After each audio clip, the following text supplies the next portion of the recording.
Good morning, all. We're going to wait for people to get into the chat, and then we'll get started this morning. Everything is in my freaking lap. This whole car is packed, so I'll wait for a few people to get in here. We're going to try to do something. I've got my computer set up here, so I'm actually going to just go live from here for a little bit, and then when it gets close to 9, we're going to power up the computer so we can watch the Alex Murdaugh trial on here. So we're just going to wait for everybody to get online this morning. Hopefully, is the sound coming in good? Actually, let me add.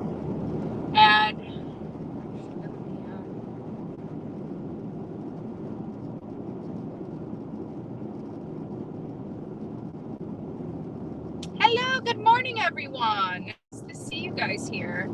We don't really have a whole lot to talk about, but I was on Dolly Vision. They were keeping me awake. I left the house like really, really early this morning. I think about 2:30. Going way too fast for Georgia highways. But 2:30, I think, is about the time I left the house this morning. So, again, we're just going to be doing our normal live. I can't really read the chat because I'm driving. I'm driving on the interstate. I'm already on 95. I'm already in Georgia.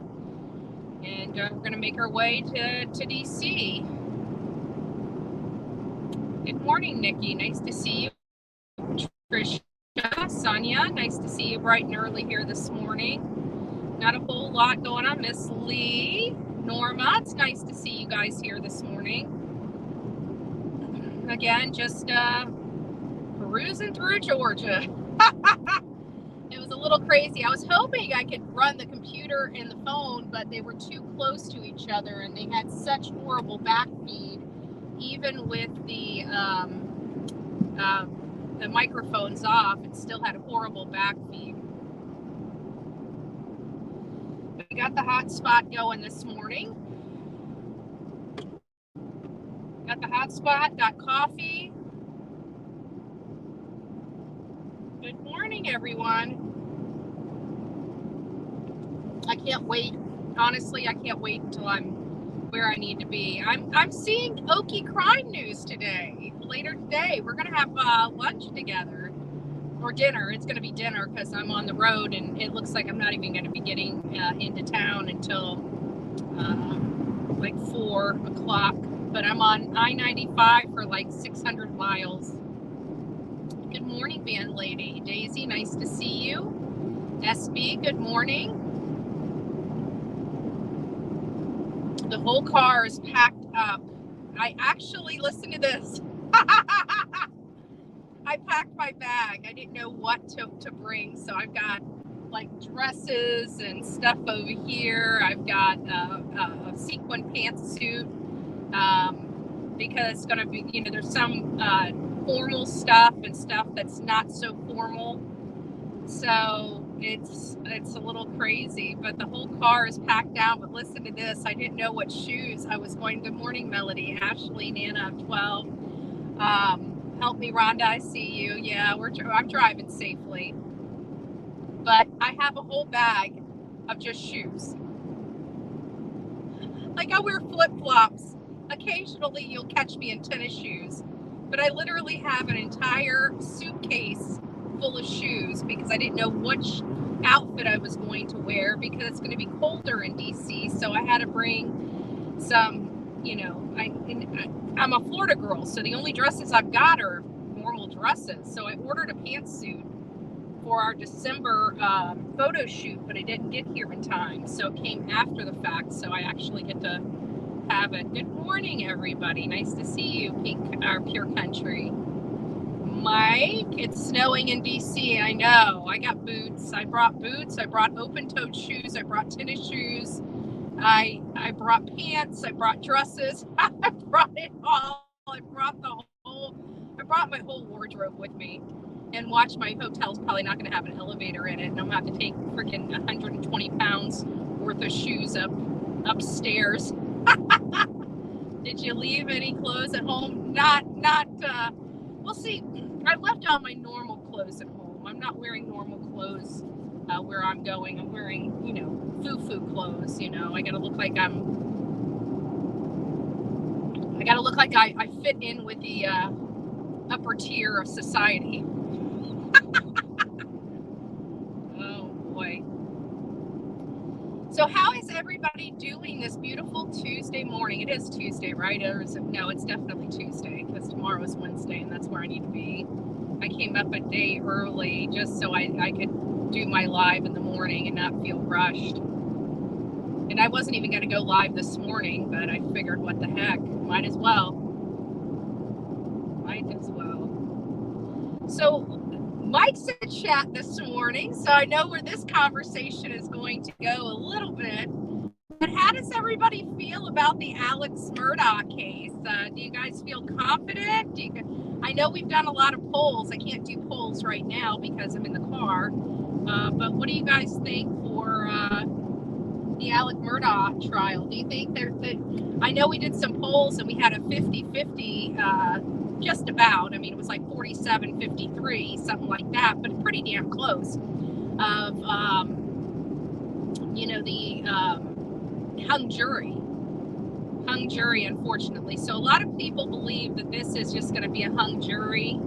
I agree. I think he's guilty, but with the case that the defense put on and with the case the state put on, do you think either side, like me personally, feel that they did, the state did bring up some valid and crucial points in the forensic data, but they have not, even the defense, they were focused on, the crime scene investigation, which in the most part, every single one of the defense attorneys or the defense experts said that they agree with the experts of the state and the work that they've done in the case. And then you have their witnesses never really provided any additional, like one of them said that they believe something happened, that the person was at an elevated position. I don't believe that the person was at an elevated position. I think what happened is the kill shot was when both of them were on the ground or close to the ground when they were finally executed. So the angle was elevated, but I don't think. But anyways, what I'm trying to say is that they just didn't bring anything forward that discredited the expert witnesses or their findings. Pretty much, they are pretty agreed. So I'm just a little curious about that. Good morning, little mama. It's nice to see you guys this morning. We're just going to take a ride. We're just going to hang out until the trial of Alex Murdaugh starts. Dolly Vision just got done with his night owl. They kept me company from 2:30 a.m. until about, 10 minutes ago. And then I decided to go live because I need to talk. I'm tired. I've been up since 2 a.m. and my day's not done. It's still long. Very long. 12. Good morning. Good morning, everyone. Yeah, JLR is live. Yeah, well. Yeah, he's been going live more and more. I think he's trying to build up his channel because he usually does videos, but now he's starting to step on my toes a bit, but we'll see how that works out.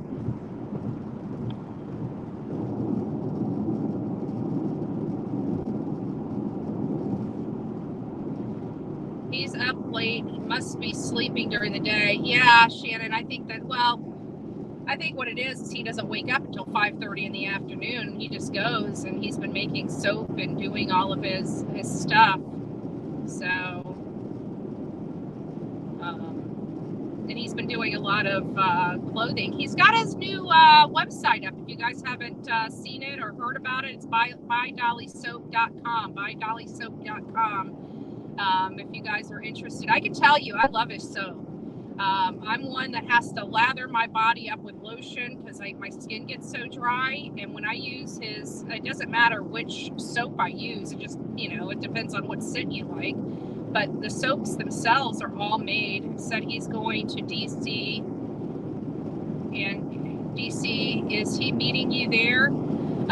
Yeah, there's a group of us going. There's a group of us that are invited and being sponsored. So it's not just me, it's him as well. It's about 20 other people that we know that was sponsored to go here. And that's why I prepared cards and stuff, because quite frankly,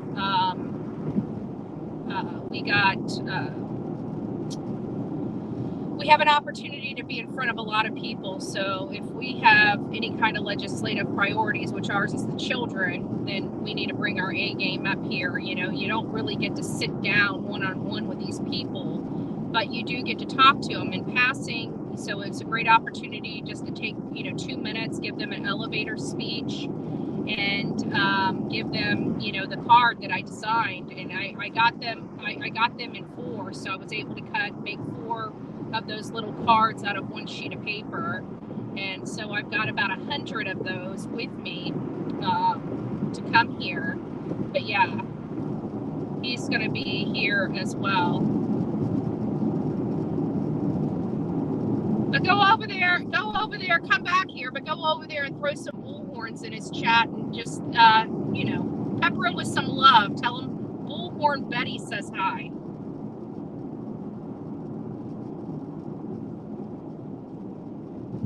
Oh, thank you, Angela. Yeah, our chat is pretty cool over here. We try to keep it chill, and even though we're going through Alec Murdaugh's trial and everything like that, it's quite interesting because everybody here during the day, we don't have a lot of trolls and stuff like that during our lives, or they're getting kicked out before I even see them. I'm not sure which, but it's a really nice, fun live, to be honest with you. It's a nice, fun live. So, yeah, and not only that, but I spoke to JLR, a week or so ago when he started going live, and he said he wasn't going to be encroaching on our morning coffee club, but I guess he forgot or something. But either way, I'll deal with it when he gets to DC. DJ Fisher, you're up and moving early this morning. I've been up since 2 o'clock this morning. I've been out the door since about 2:30, between 2:30 and 2:40, and I'm heading to DC now.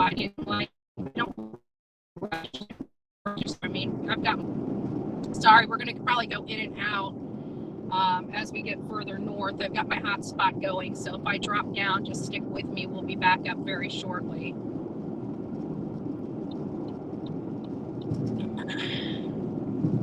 We're going over, I wish you guys could see it. It's so pretty.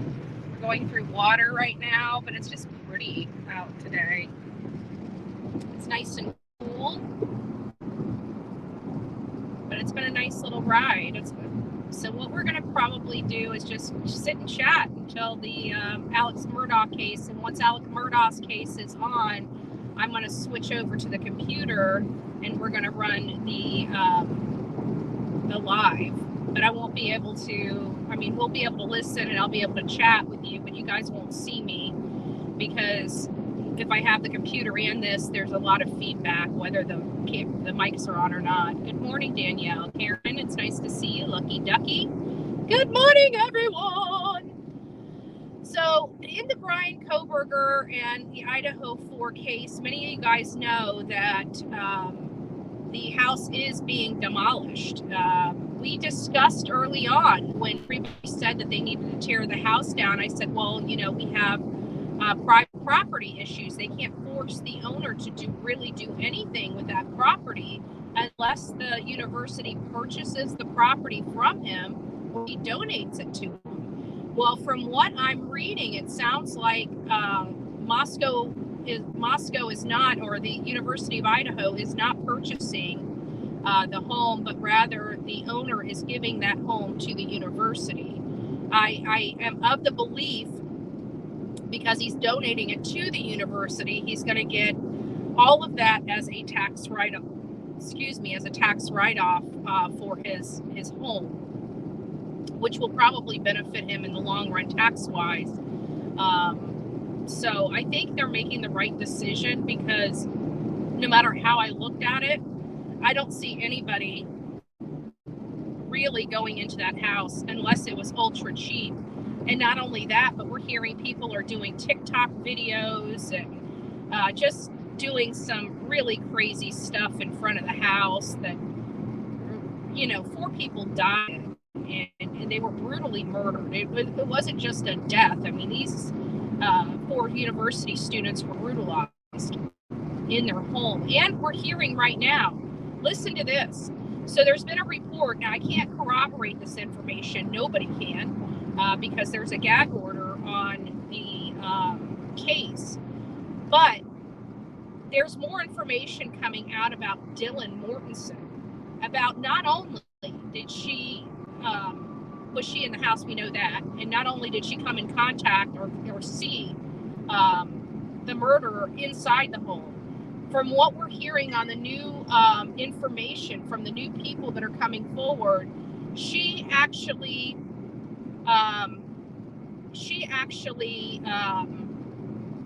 heard the screams. She heard their screaming.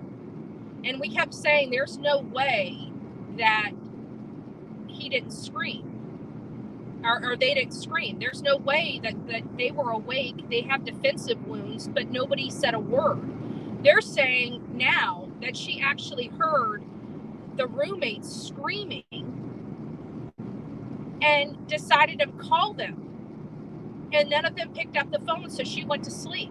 That's the new information that we are getting. Now, we can't corroborate that information. That could be very much just a rumor and just somebody else's conspiracy theory. But if true, it almost makes people even more angry with Dylan. Like, how can all these things happen? And my mom and some other people are convinced that there must have been some substances or stuff in the house that they needed to get rid of. Nobody can explain the window of when she was to call law enforcement. Nobody is really, outside of us finding out that, typically even dead people are classified as unconscious persons until somebody can identify, a paramedic, an EMT, a coroner can diagnose them as dead. They're considered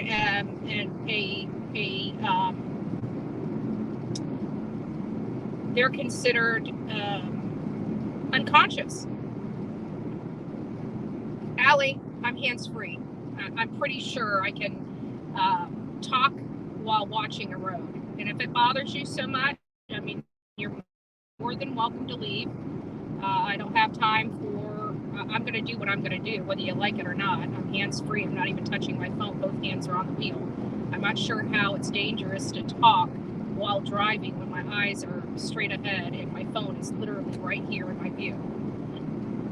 She has her hands on the wheel. Exactly.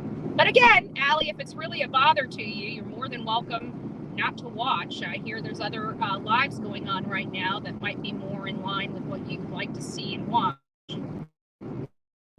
That's fine.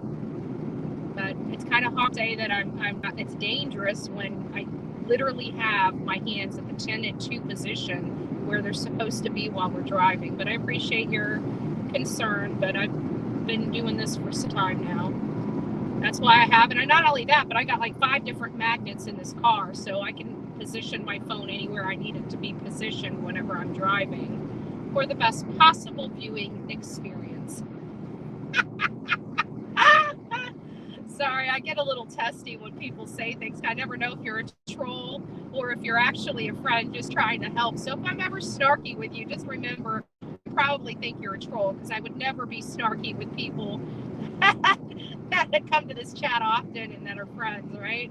I never get snarky with them, but I do get snarky when I don't know somebody.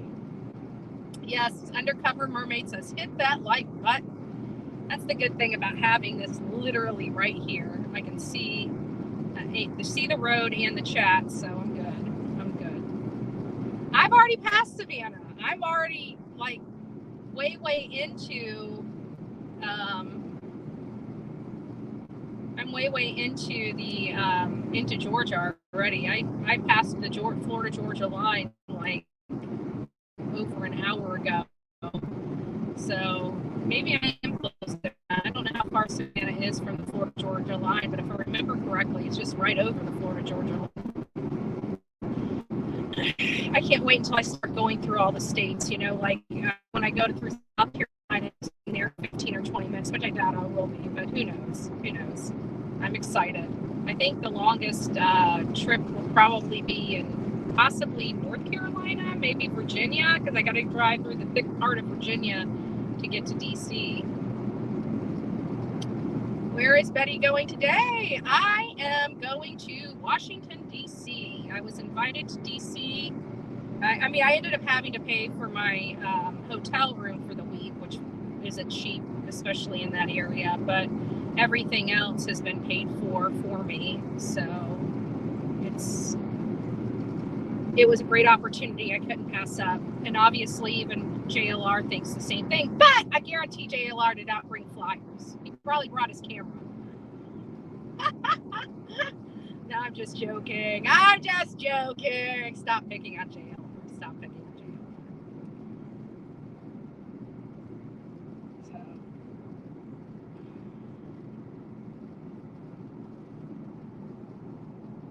We need you in Alabama to go against the jail. What's going on in Alabama, Undercover Mermaid? This is what I hate in Georgia. They literally have semis in all 3 lanes. I thought the fast lane was only for passing, yet this semi has been literally in front of me for about 20 or 30 minutes in the 3rd lane, which, from my understanding, is only supposed to be their passing lane. Are you going to get over? All right, now he's finally getting over. All right, come on, move it. Oh, Lord. JLR ended when you came on. Oh, okay. He probably thought I was driving today and would not be going live. Going live today. I go live just about every day. Unless my mouth is sewed shut, I'll most likely be live. Unless it's just absolutely just impossible for me. Because I know, like, Thursday, Friday, and Saturday, I most likely won't be live until the evening. I'm planning on coming live, but I have a funny feeling I'm not going to be out of my meetings until well after 5, 6, 7 o'clock at night. So if we do live, it's going to be later in the evening. Shoot, I'm in Georgia going 90 miles an hour. I better slow my ass down. Don't want the haters calling law enforcement saying you got a crazy lady in Georgia. Devil went down to Georgia looking for a soul to steal. Looking for a soul to steal. I'm just joking. I'm not the devil. Are you on your way for coffee? No, I'm going to DC, baby. DC or bust. I got coffee. But it's on the road coffee. It's not Bullhorn Betty coffee made at the office coffee. But I am happy that I'm on the road. I can't stand being home too long. It just drives me nuts. I'm a go-getter. So, we haven't really had a whole lot of newsworthy things going on. I mean, everybody's still stuck on the Idaho 4, even though nothing's really coming out except speculation. Even from the normal run-of-the-mill,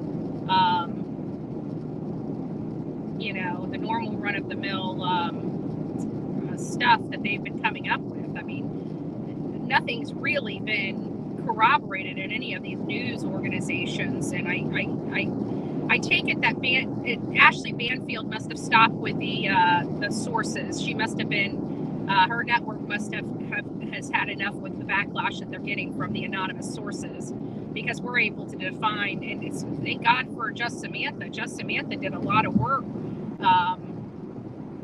fact finding Ashley Banfield, and we knew exactly where she was getting her information. Even the last one that she did, we knew exactly who that statement came from. It came from the PA attorney, and it wasn't even anything recent. It was something that had went on weeks ago, when, like, right after Brian Kohberger was extradited to Idaho, and they still ran with the story as if it was new information, and it wasn't. It was from a report from his attorney that represented him in Pennsylvania for the extradition hearing. That's where those statements had come from, about how he wanted to get back so he can exonerate himself and this, that, and the other. That was statements that his PA attorney made, and he made them publicly, and he made them to the news, the local news, Pennsylvania. And Ashley Banfield picks up on it weeks later and runs it as a news story on News Nation when it wasn't. So, Mike, how are you feeling about the Alex Murdaugh case? Our Mike Stevens thinks Alex Murdaugh, and rightfully so. She has a.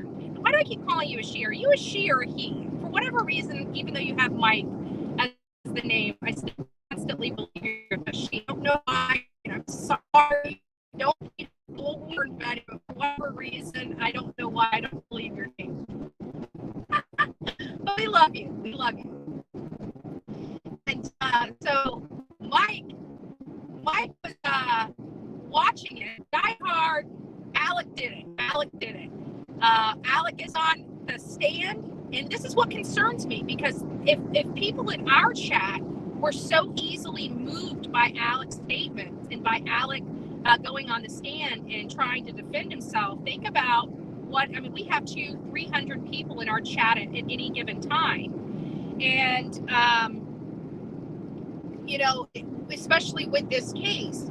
So out of 200 or 300 people, we had several change their position from guilty to not guilty, them not believing that Alec could like that, and how could he do this to his family. But when he got on the stand, for whatever reason, he melted the heart of some of the people in our chat.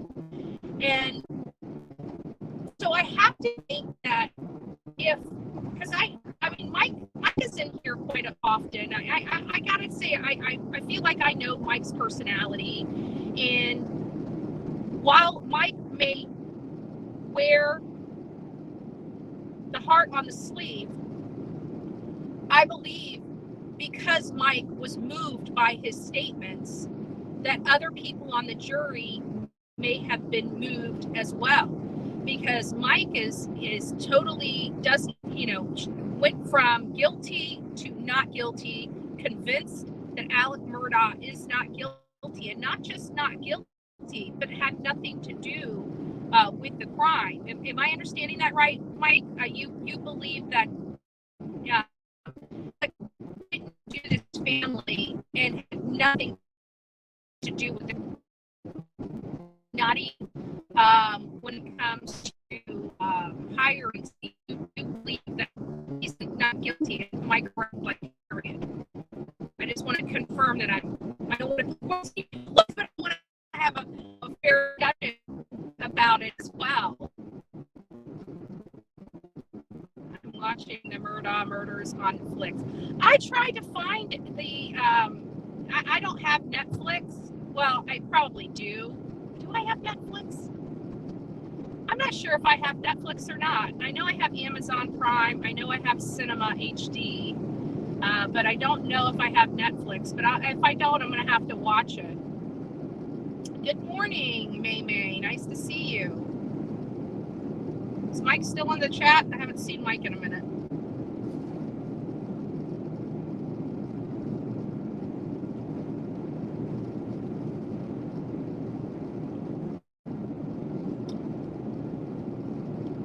Okay. Well, I guess I that's my understanding, anyways. I don't want to hold it up. Just let me know by a one, or just let me know your thoughts. But you, if I understand you correctly, I know you were diehard guilty until he got on the stand, and then you went totally, you think he's absolutely innocent. Now, do you believe that he's innocent from doing it himself, or innocent of the crime, period? He didn't hire somebody either. You think he's completely not guilty. Am I understanding that correct? But I guess the point of the conversation is, if Alec was able to move people in our chat, I'd have to think that there was at least one or two jurors that were also moved by his statement. I got conflicting statements from people. There were, I heard, I think it was the news reporter that I knew or it met in Savannah, Georgia, Brett Buffington. I think he's the one that posted about a couple of people in the jury crying, and I can't remember if that's where it came from or not. And guys, don't mind this flickering on and off. We're going to have that if there's an overcast. I'm running on the hotspot. The hotspot is just as good as the service, right? So we bounce back and forth. There might be some audio issues. There may even be where I go robotic.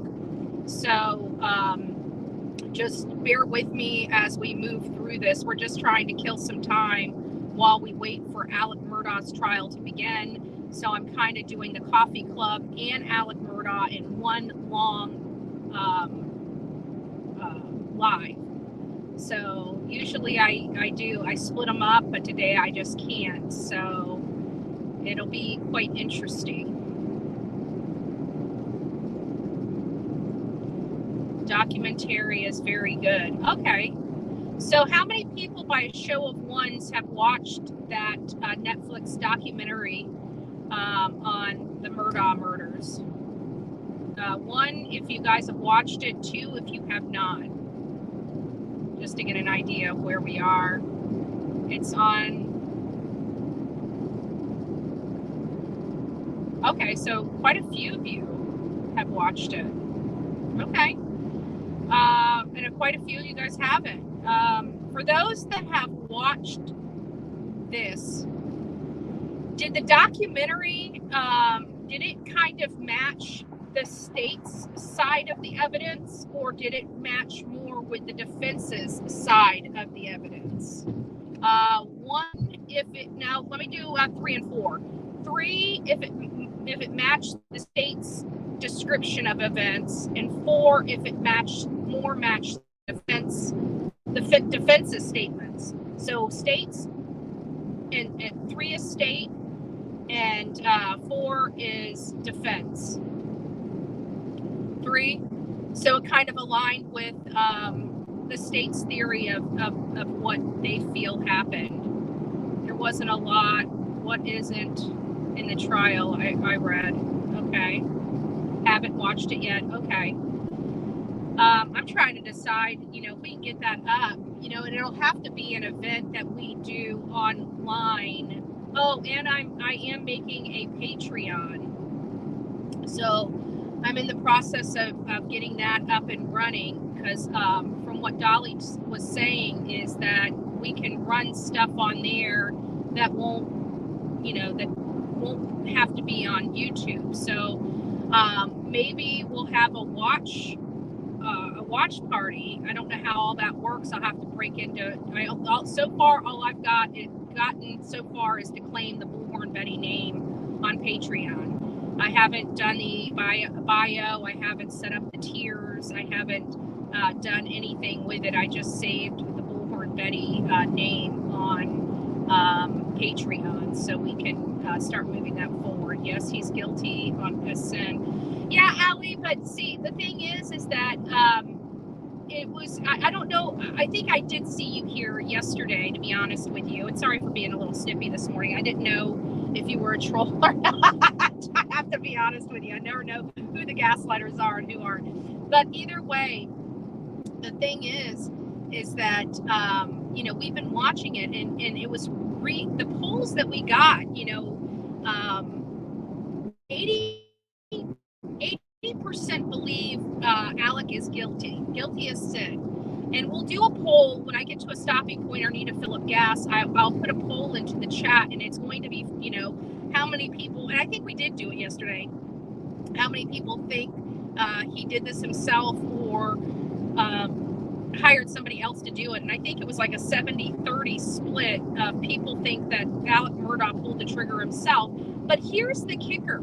Even though we had 80% that believes that he is guilty of sin, it was almost a 50-50 split as to people thinking that this is a hung jury. So even though the majority of the people in our chat believe he's guilty, they also do not believe that the state has proven its case beyond a reasonable doubt, even though they feel that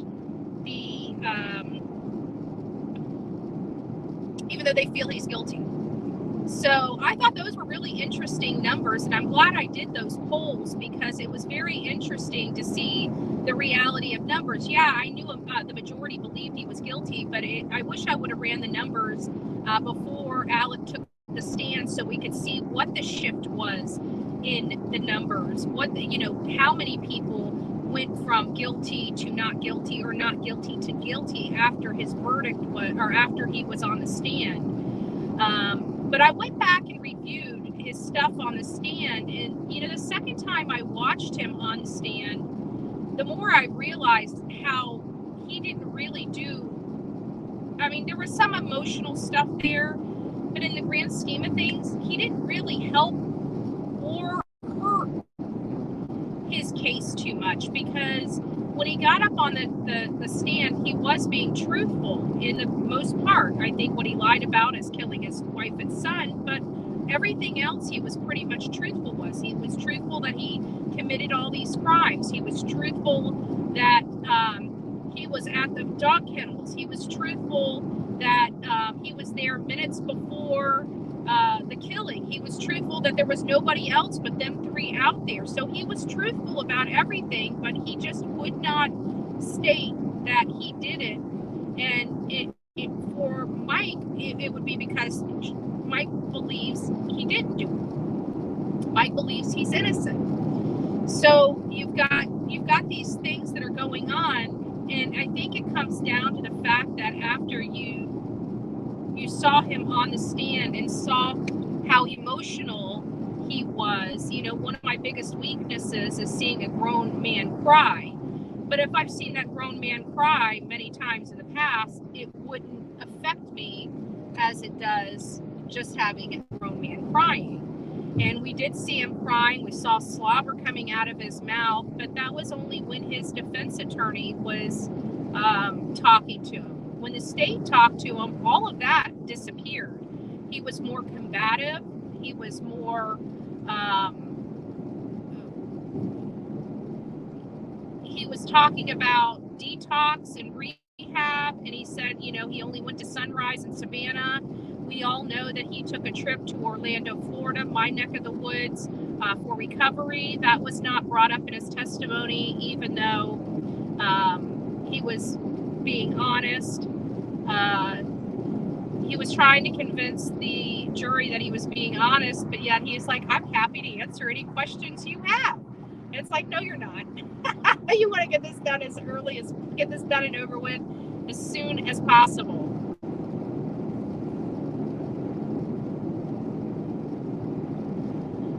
I see Allie's comment there asking Mike if you think that he would trust a killer to help when he could do it himself. I don't believe he would trust anybody with it. And you know what? I'm still bouncing back and forth with this whole addiction thing. You know, how he can keep it from his entire family, his best friend, everybody except his immediate family.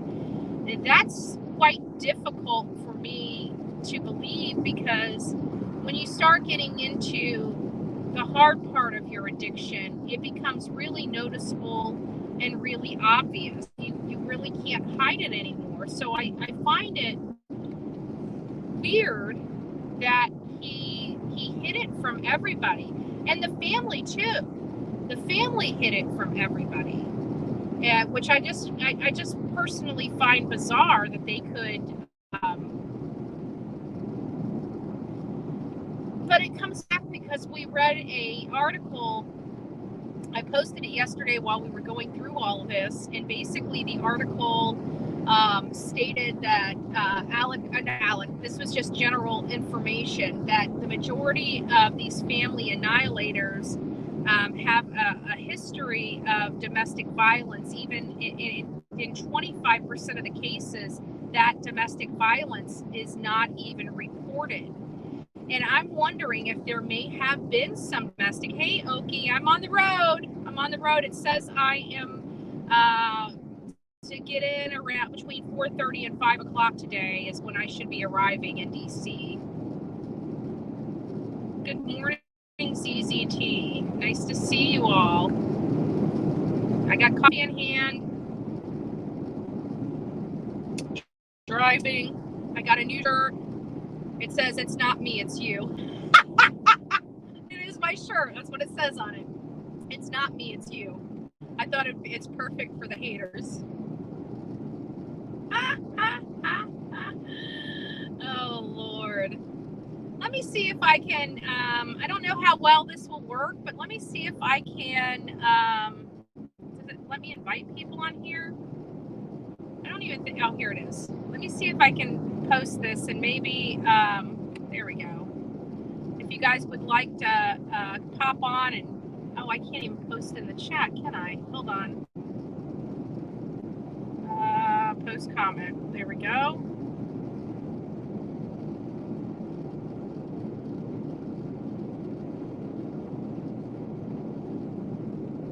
Let's see if I can get this. Sorry, guys. It's hard to.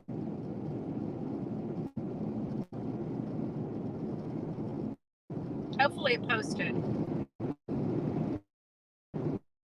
Yeah, it posted. For my mods, if you guys could copy that link, that would be great. And post it if somebody wants to come up. I don't know if I'll see you guys, but hopefully I will. I'll bring you up and you guys can kind of help with the chat a little bit, because we've got about another hour and a half before I'm going to be getting off of here and going to the computer so we can watch the Murdaugh trial. But so far, oh, we got somebody. Let me see who's in the back. Ann Orr, nice to see you. Add to stream. Well, hello there, Ann. Sweetie. How are you? I'm good. How are you? I'm driving. I'm tired. I want my hotel room and a bed. Yeah, I bet. So how have you been? Your birthday should be coming up, isn't it? Yep, Saturday. Aw, well, I'm probably going to be back Saturday, so happy early birthday. My brother's birthday is Thursday, so I got a big old cookies and cream birthday cake here that I'm taking to him. I'm going to leave here in a couple hours and run up to Statesboro and take it to him. And your brother lives where? Pardon me? Where does your brother live? Statesboro. He's a lawyer. Oh. Can you believe this, Miss Robin? Listen to this. So we're dealing with Alec Murdaugh, stealing all of this money. And then there was, she sent me an article by text about an attorney here in Florida that conned $850,000 from his clients. It's like, what is going on with these attorneys? I don't know. But I tell you what, me and him talked on the phone last night for over an hour.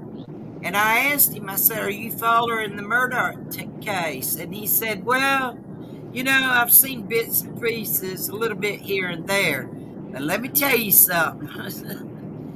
I've always said my brother and I were like night and day. Well, definitely last night proved it, because he's a defense lawyer. And, with him, for what he was saying to me, you really, really, really got to show a lot of evidence to him to prove his client is guilty. And so, we had a long story last night, a long conversation. I mean, we were on the phone over an hour. And that's the longest I've ever talked to my brother. Usually it's 5 minutes, hey, bye, whatever. But he sure did have a lot to say, as far as evidence and so forth. Because, like I said, he's defense. But I told him too in the conversation. I said, "Well, you're defense, I'm state." I said, "I'm going to tell you." I said, "I've watched the trials every single day, and if I had to leave and go somewhere or whatever, I'd pause it. I'd get back home and settle in. I'd watch more." And I said, "There's a lot of catching up that you really need to listen to and do." He said, "Well, there again, it don't show me evidence." He said, "Where's the guns? Where's his clothes?" And all of a sudden, I said, "Well, that's questions everybody has to ask." Yeah, but here's the problem. If we were not to take people to court because they were good at disposing of evidence, then we would never have anybody, there would be a lot of people that should be convicted that wouldn't be convicted because of that. And I think the substantial portion of this is, especially without the evidence, if he was able to hide the guns, was able to hide the bloody clothes. Now, if he's guilty, again, we have people in here on both sides of the aisle, some that think he's guilty as sin and some that don't. And it comes down to that OnStar data for me, because that's something that's not emotional. That's something that's factual, something that can't really be disputed unless you have different data to use. And so far, the state or the defense even says that the information and the reports that were proffered from the evidence, they agree with. So, except the one expert had a problem with the trajectory of the kill shots on both Maggie and Paul. Right. Well, I told him, I said, there's a lot that I've watched about it, and there's a lot that evidence, of course, that we haven't seen. He said, well, the evidence is closed now. I said, I totally understand that. I get that. I said, but I'm telling you, you and I can sit here for 2 more hours and argue this out, but the man is guilty. Well, no doubt he's guilty for the financial crimes. He's going to be going to prison anyway. And I said, well, true, yes. And I said, and I think when this man's sitting in prison, laying on his deathbed, he's going to crack and tell the truth then. If not beforehand, or he's going to trust somebody in that prison. I said, but I said, I kind of think the pressure is on him right now, and you can tell by his facial expressions that he really wants to come out and tell the truth. Yes, I'm the one that did it. And he said, well, he can't. He's already testified. I said, they don't stop anything. I said, he can get his tail up there right now and say, I've got something I want to say. So. Also, my mom, Mama Bullhorn, I was chatting with her. She called a couple times yesterday while we were live with the trial.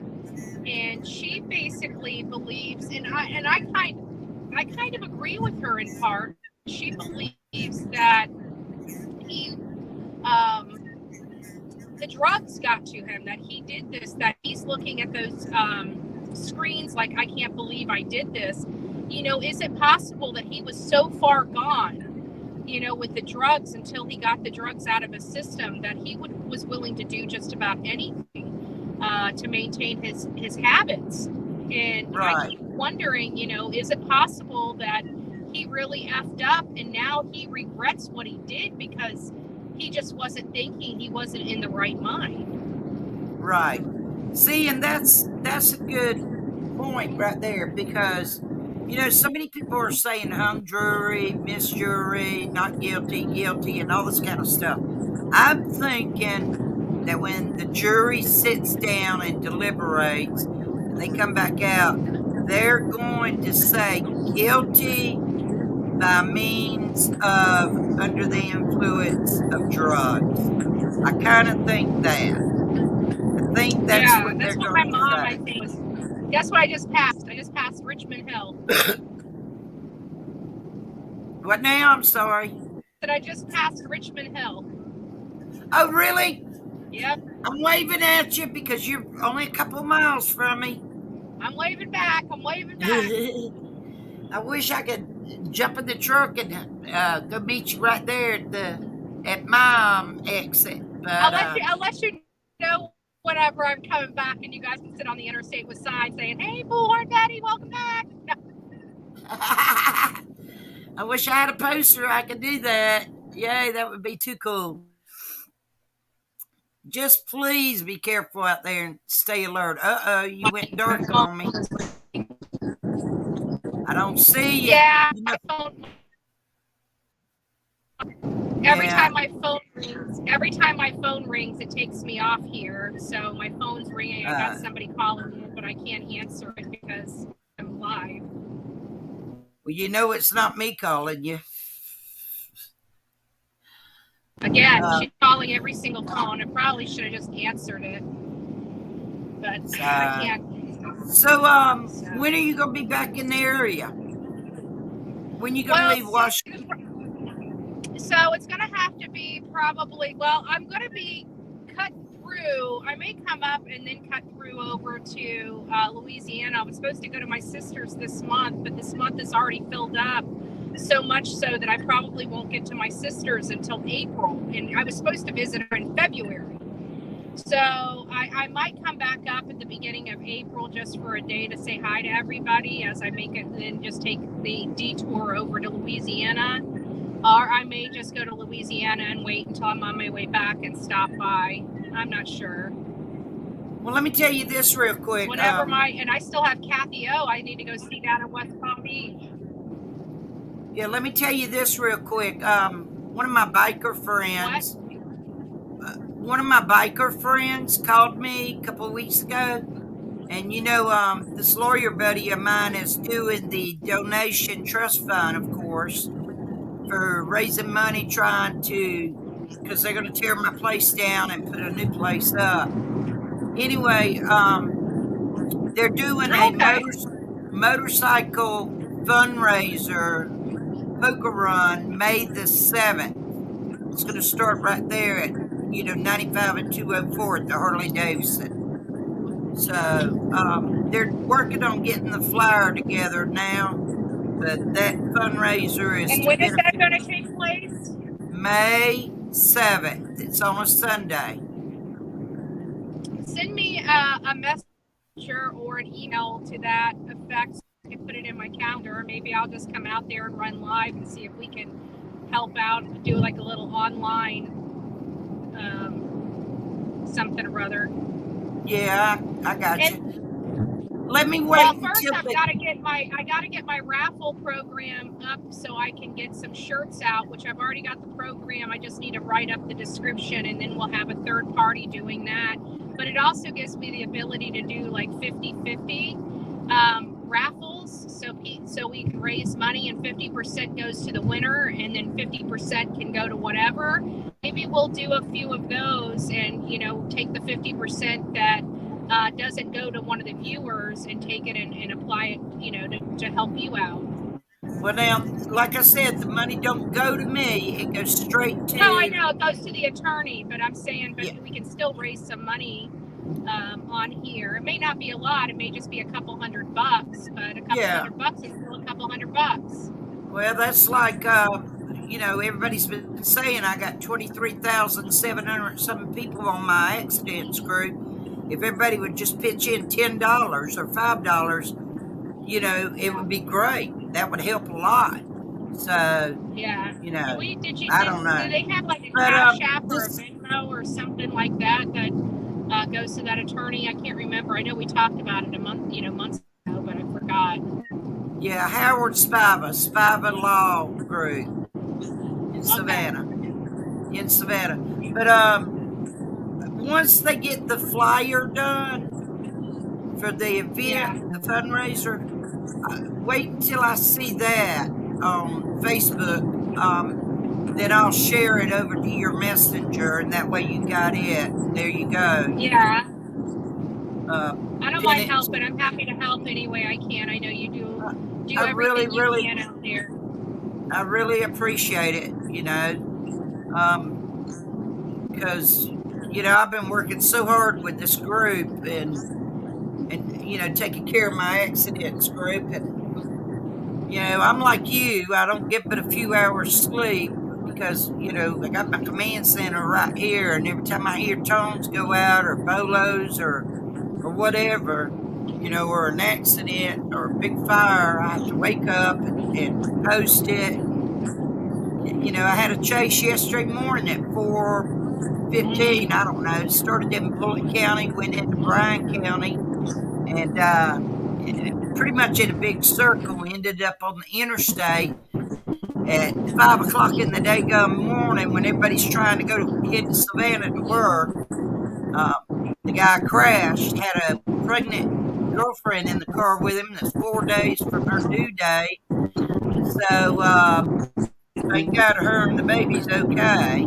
He's okay. He's in jail with Oh, thank a God. bunch of charges. So uh, I've heard some more things about both of them, but anyway, I'm not going to discuss all that. But he got charged with kidnapping her and fleeing from the police, and it's just, of course, I did play by play everywhere they were going, being chased on my group, Yeah. to warn people that was up, getting ready to go to work, and so forth and so on. So, anyway, make a long story short, yeah, he's locked up, he's in jail, and so whatever. Sorry I'm about gonna that. finish. That's okay. That's okay. I'm gonna finish my cup of coffee here in a few minutes, jump in the shower, and head up to Statesboro to see my brother. Like I said, his birthday's Thursday. I got a big old cookies and cream birthday cake here for him that I'm gonna take to him, and I'm gonna spend a little bit of time up there today because I've got a couple of mobile homes I got to go look at that Howard told me about. So he wants me to go and see what I think about them, and then I'll come on back home and do my thing around here. So, also, real quick, Friday I have to be at the doctor. I got a doctor's appointment to hear the results of my MRI and my CT scans on my back that just recently had done. So I'm not too excited about the results. I don't know, but I got a feeling it's not good. Gotcha. Yeah. So, Yeah, I was actually surprised when I had my CAT scan and stuff when I found out I had degenerate disc disease and scoliosis in my lower back. It's like, all those tests you go through high, grade school and everything to make sure you don't have scoliosis. And mine's right at the tail end, so there's a curvature right at the tail end, and I just don't think they went down far enough. But apparently, there's a curvature there. And I can only like when I'm hunched over when I was washing my dogs and stuff like that. That almost killed me. I couldn't stand straight up. It took me like 5 minutes to get my body back straight to stand straight up. I knew there was something wrong, but I didn't know what. mine's They told me. mine's gave me a total damn fit here lately. Golly. You know, I had that MRI done on the 7th, and he saw something he didn't like, so that's why he sent me to get blood work done and get these CT scans with them without contrast. So I'll know. But real quick in chat, I just looked at chat. A bunch of you have told me happy early birthday. Thank you, and they have sent prayers for me. Thank you. I appreciate everything. You know, I just want my sweet Betty here to have a safe trip and very productive trip of what she is doing. I'm hoping for production. I'm hoping I can at least get some higher people up on the food chain that'll just give me 5 minutes of their time. If I can just get a few of those from a few different states, we'll be, you know, it would have been successful. And that's really the name of the game today, is just, you know, trying to make those connections that I can start working with to make change. And it was crazy because here I am, I'm traveling all over the country, spending thousands upon thousands of dollars to advocate for our children. And we have some yahoo that is or was a social worker that's sitting at home doing absolutely nothing with herself and complaining about the advocacy that I'm working with, saying, I have no idea what I'm talking about. And that couldn't be further from the truth. Right. Sorry, I had to get a wreck. Yeah, but we have so many kids that are gone, that have disappeared, that nobody has seen a hair on their head in years. And I don't know, I'm sorry, there needs to be a database, there needs to be more transparency, there needs to be a lot of stuff going on that we're just not getting right now. And it's cultivating this culture that allows these children to fall through the cracks, and we need to sew those cracks up as much as we can. Very true. And while you're up there, how about telling that Sleepy Joe or whoever that these people out here, senior citizens, you know, we're barely eating. We're barely making ends meet. Get off his tail and start supporting us a little bit. Yeah. My mom was telling me that they're taxing Social Security income. Yeah. They got it on the record to give us an extra $200 a month. Old Bernie Sanders, he's doing that. So I don't know. I don't know if they're going to pass it, what they're going to do. It just hadn't got up there to Sleepy Joe yet. It just seems to me that Social Security was a tax to begin with. Why are they taxing it again once they distribute it to the people? You know, I mean, it just doesn't make any sense to me. It's stupid. It's stupid. Stupid. You know, leave us senior citizens alone. Do what you got to do. We're the ones that work. You know, I'd still be working right now at 65. Well, almost 66. But it just seems like the ones that need. I mean, I don't have children. You know, I'm divorced. I don't get any tax breaks whatsoever. I've never had any tax breaks because I don't have children. And the only time I ever got tax breaks was when I was taking care of my grandchildren. And I just feel like families and elderly need the most incentives, because obviously families are taking care of families, but elderly, you know, they're on a fixed income, and those are it's just. But I would like to see them do something eventually with single people, because we struggle too.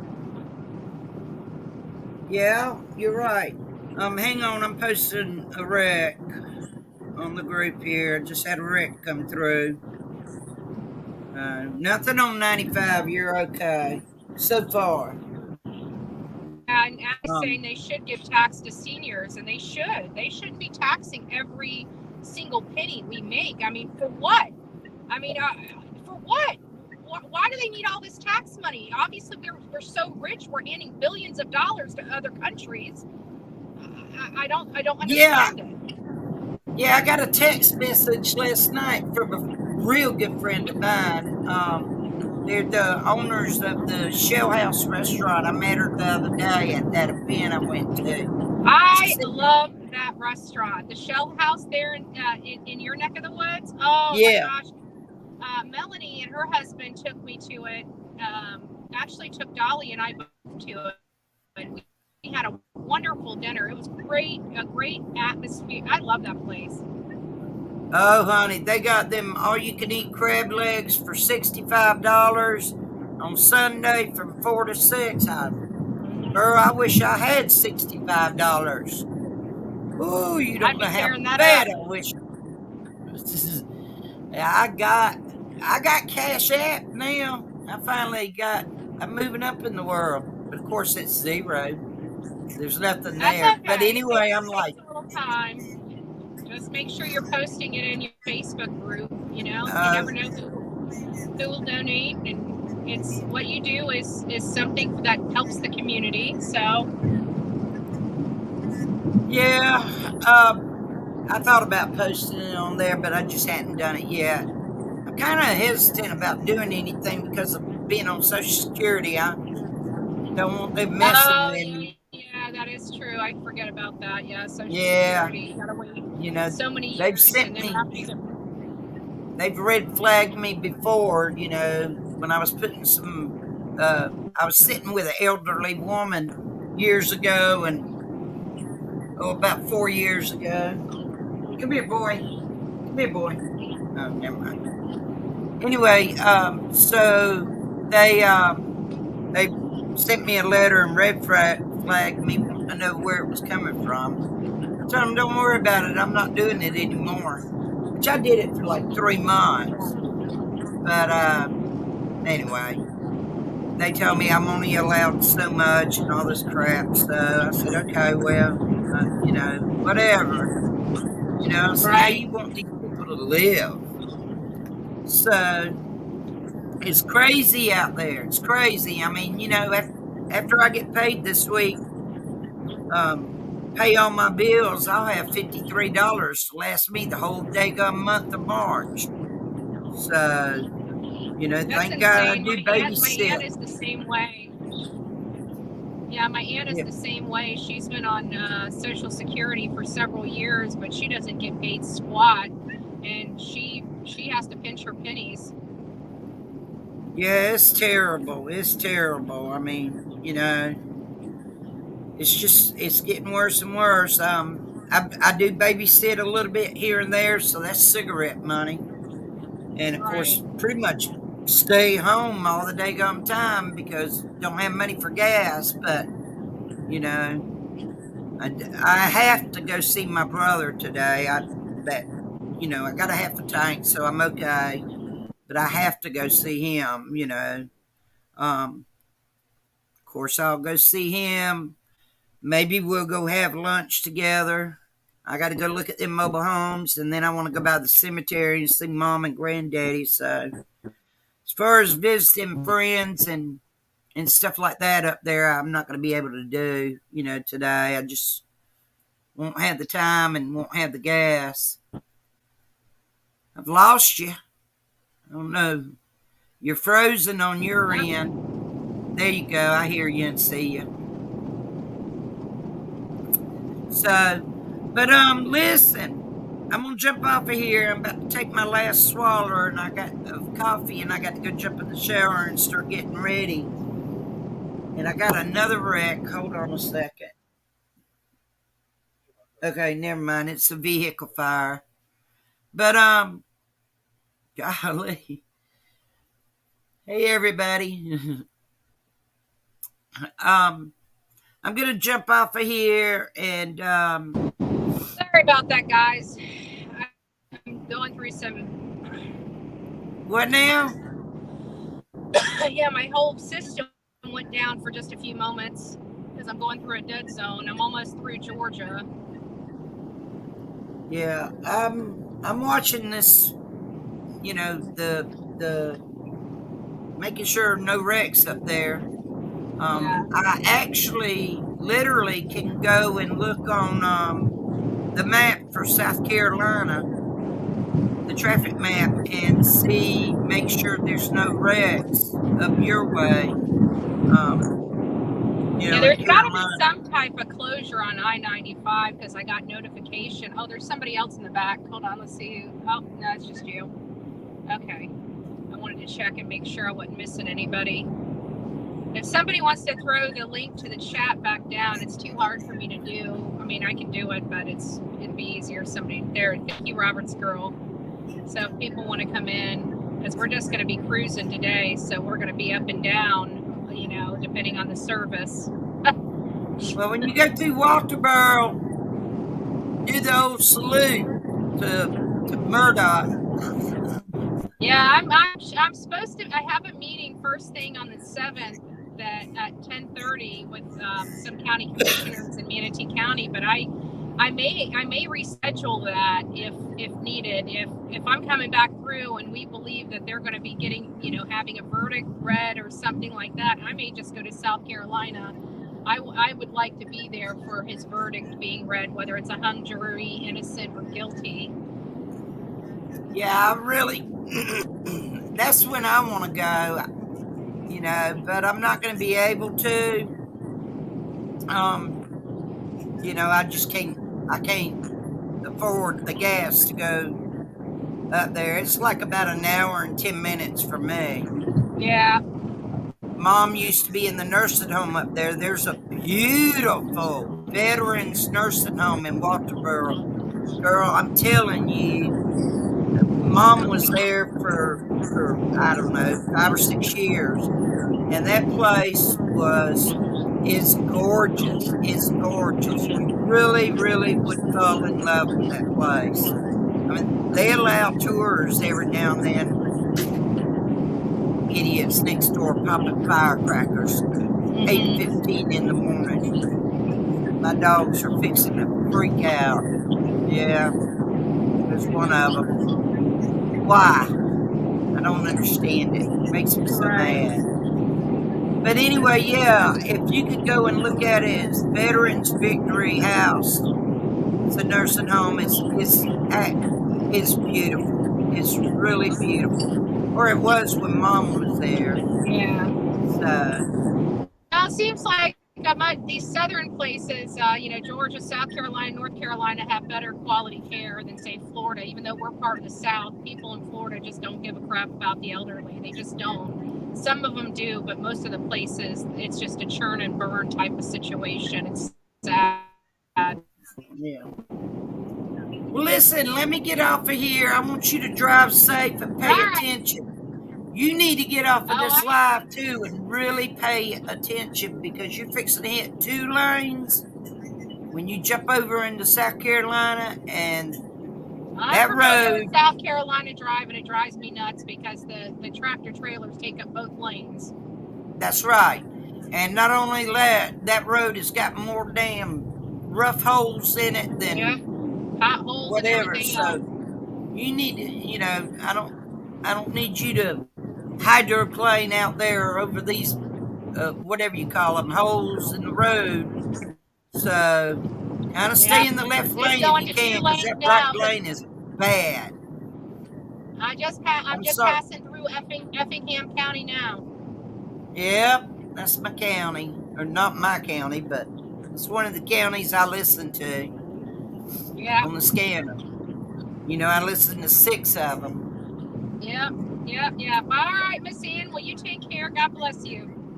You too. Please be safe. Please be safe. Tell Sleepy Joe to take care of us on Social Security. I doubt I'm going to see him. But if you stay on 2 seconds, I'm now. Well, if you see Bernie Sanders, you tell him. You tell him. Oh, he's probably sleeping in New Hampshire. All right, you're going in and out. You're frozen on the screen because you're in a crazy. Well, you're fixing to go over the river, so you in a bad area. There you are. You're back in. You're in and out. So. I'm back. I'm in South Carolina now. Yep. All right, just please be careful. How about sending me? I'll talk to you later. How about sending me a text message when you're done driving for the day or night? All right. Well, I should be in town. I should be in DC by 4:30, 5 o'clock. Well, how about sending me a message and letting me know you made it safe and sound? All right. I'll add you to the list. And then when they get the flyer for the Gotta ride fundraiser, my horn first. oh, well, of course. And then your Mama Ann. Yeah, there you go. And when they get the flyer for the fundraiser done, I'll send it to you. All right. Will do. Thank you, Miss Ann. I love you. Love you too. God bless. All right, you too, hon. Bye-bye. So, guys, that was Miss Ann keeping us company this morning, and we're on the road to Washington, D.C. here in just a little bit. Once I need to get some coffee and use the restroom and fill up the car, we'll get the Alec Murdaugh live going. We're just going to have this one simultaneous stream. So as long as my equipment and hot spots and hot boxes are working, we're just going to move right on into the Alex Murdaugh trial this morning. I didn't have a whole lot of time to prepare for a live to talk, about cases and things. So really all we can go off of is stuff that we know. And like I said, with the Idaho 4, new information is coming out that cannot be corroborated, but it is going further and stating that not only did Dylan Mortensen, see the murderer, she also heard screams in the house and ended up calling all of her roommates, but never called law enforcement. We knew she didn't call law enforcement until the next day. But either way, we didn't, we were led to believe that they were sleeping and nobody heard a thing. And that couldn't be further from the truth, because it appears she did, in fact, hear the screams. I don't know how true that is, but that's the new information coming out in the news, in the news circles and news cycles, is that she did hear. Not only did she see Brian Koberger, but she heard screams coming from inside the home. And if that's the case, and she just closed her bedroom door and went to sleep, I think it's going to make a lot of people very upset. And so I'm hoping that that's not the case, but I have a funny feeling we're going to find out that that is the case, because none of us can see, especially with Xana, fighting so much that, her digits were almost severed off. And that tells us that she put up quite the fight. And I can't imagine her being 10 feet away from Dylan Mortensen's room, and Dylan can't hear any of the commotion going on inside that room. It's a sad reality. What I can tell you that I know for a fact is that the Gonzalez family tried to reach out to her on multiple occasions when they were trying to find out what happened to Kaylee, if Maddie was still alive. The day that they found out, because remember, they didn't hear from law enforcement for hours. They were a family member that was in Mascow, Idaho, is the one that called them. One of her cousins called her mom and said, that she believes that Kaylee is gone. And that's how the family, it was a Sunday, they were watching football, and then their whole world turns upside down in a matter of moments. And they reached out to Dylan Mortensen. And when we were there, our second trip, which was at the beginning of January of this year, Dylan Mortensen never responded back to the family. She never responded. They were just wanting to know what was going on. Olivia showed us the text message. I didn't take a picture or anything like that, but I'm telling you that they did try.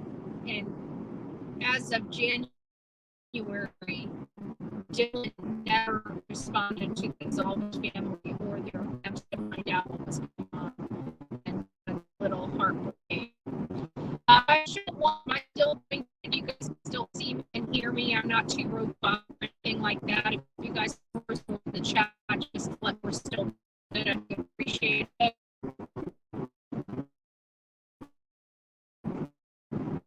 I know it looks like I'm looking at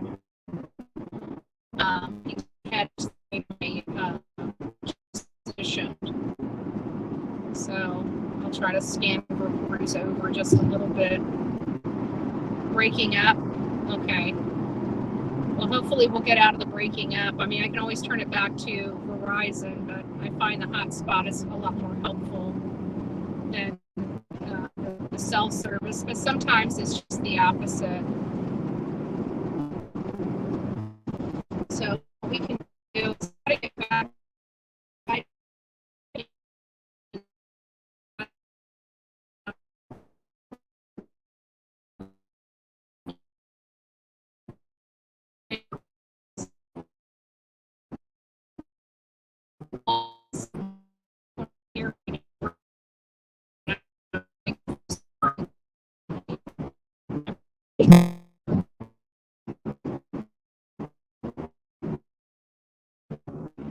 According to the hotspot, I've got all bars, so I shouldn't be having too many technical issues.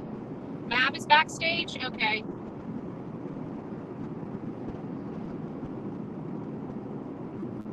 Hey, Mav. Hey, how you doing? Driving. Looks like it. How are you doing? I was on Dolly's panel last night. Got to bed about 2. Now it's 5:30. Yeah. Can't sleep. I ended up waking up at 2. You guys kept me company, at least from Florida to Georgia. That's right. You were there. That was funny. Yeah, I jumped on panel for just a little bit, and my phone kicked me off, so I never came back up. Yeah, right when you came on was when I was should have gone to bed. Yeah, they were talking about too many female stuff. I don't know. I don't get into. Tina was going off the deep end. Yeah. So what are you up to today? I got to do some intellectual property work today. Gotcha. Yeah, I've got that the mountain lions video. I just haven't had a chance to show the audience yet. That was really cool. Yeah. Found a big deer antler in the orchard probably 3 weeks ago. What's the big plans? So what do you have? What's new in the? I know you've watched the true crime more than I have in the last 24 hours. Is there anything new going on out there in the world of YouTube? Well, and Dolly was saying in California, there's the refrigerator lady.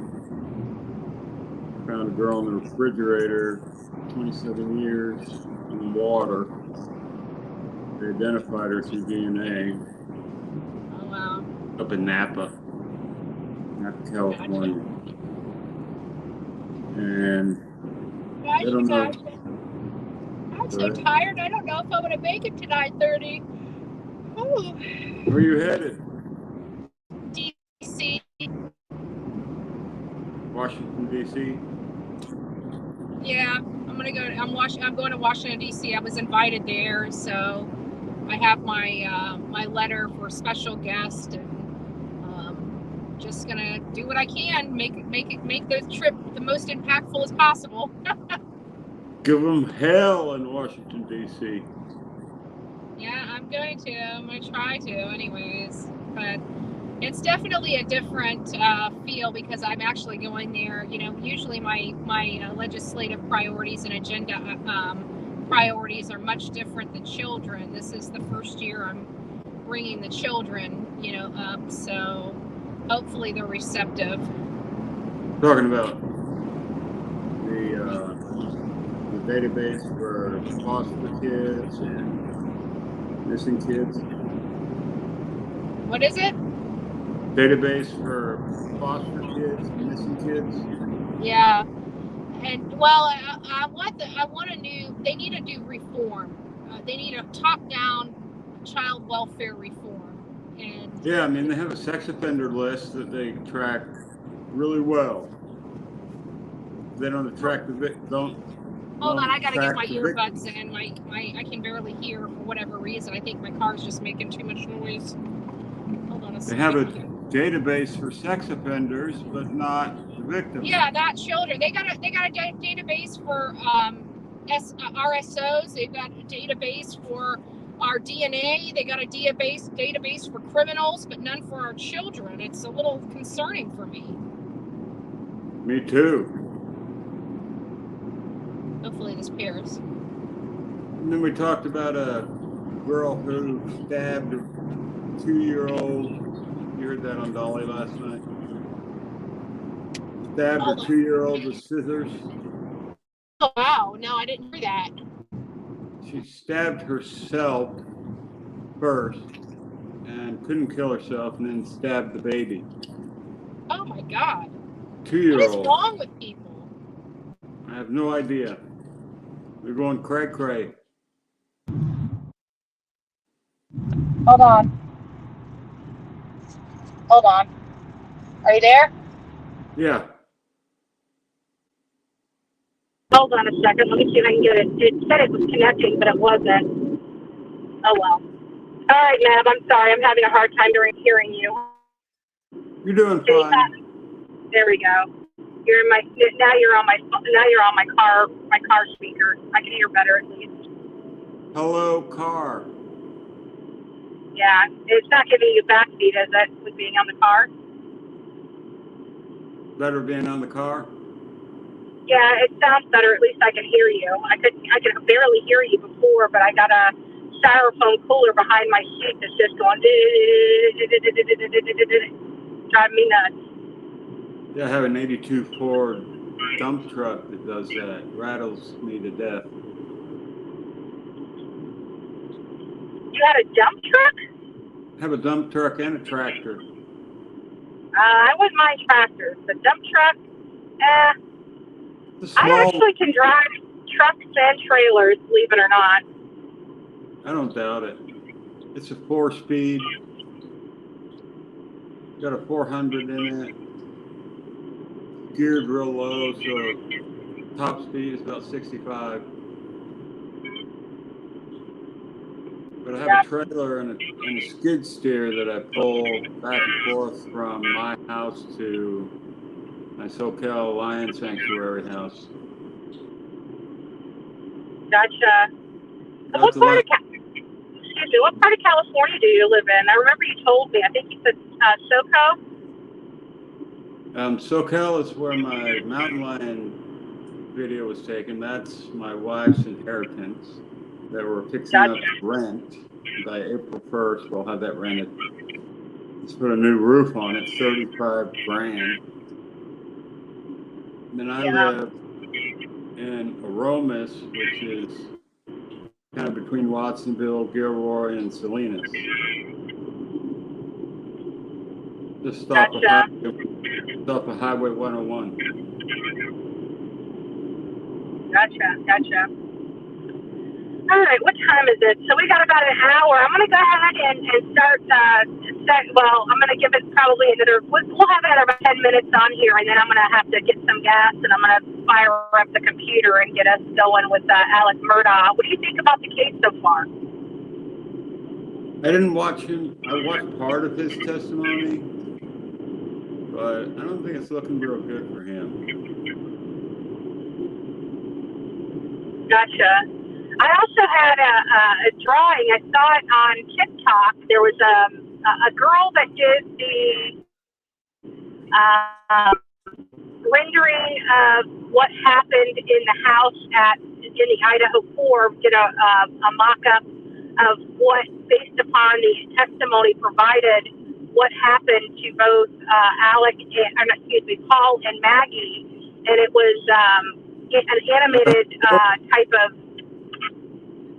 It was pretty cool. It was really cool. I'm going to try to show that when I get to a stopping point. I'm going to pull all that up on the computer and see if we can at least watch that. But I really, do you think based on everything you know about this case, do you believe that he's guilty or innocent? Guilty.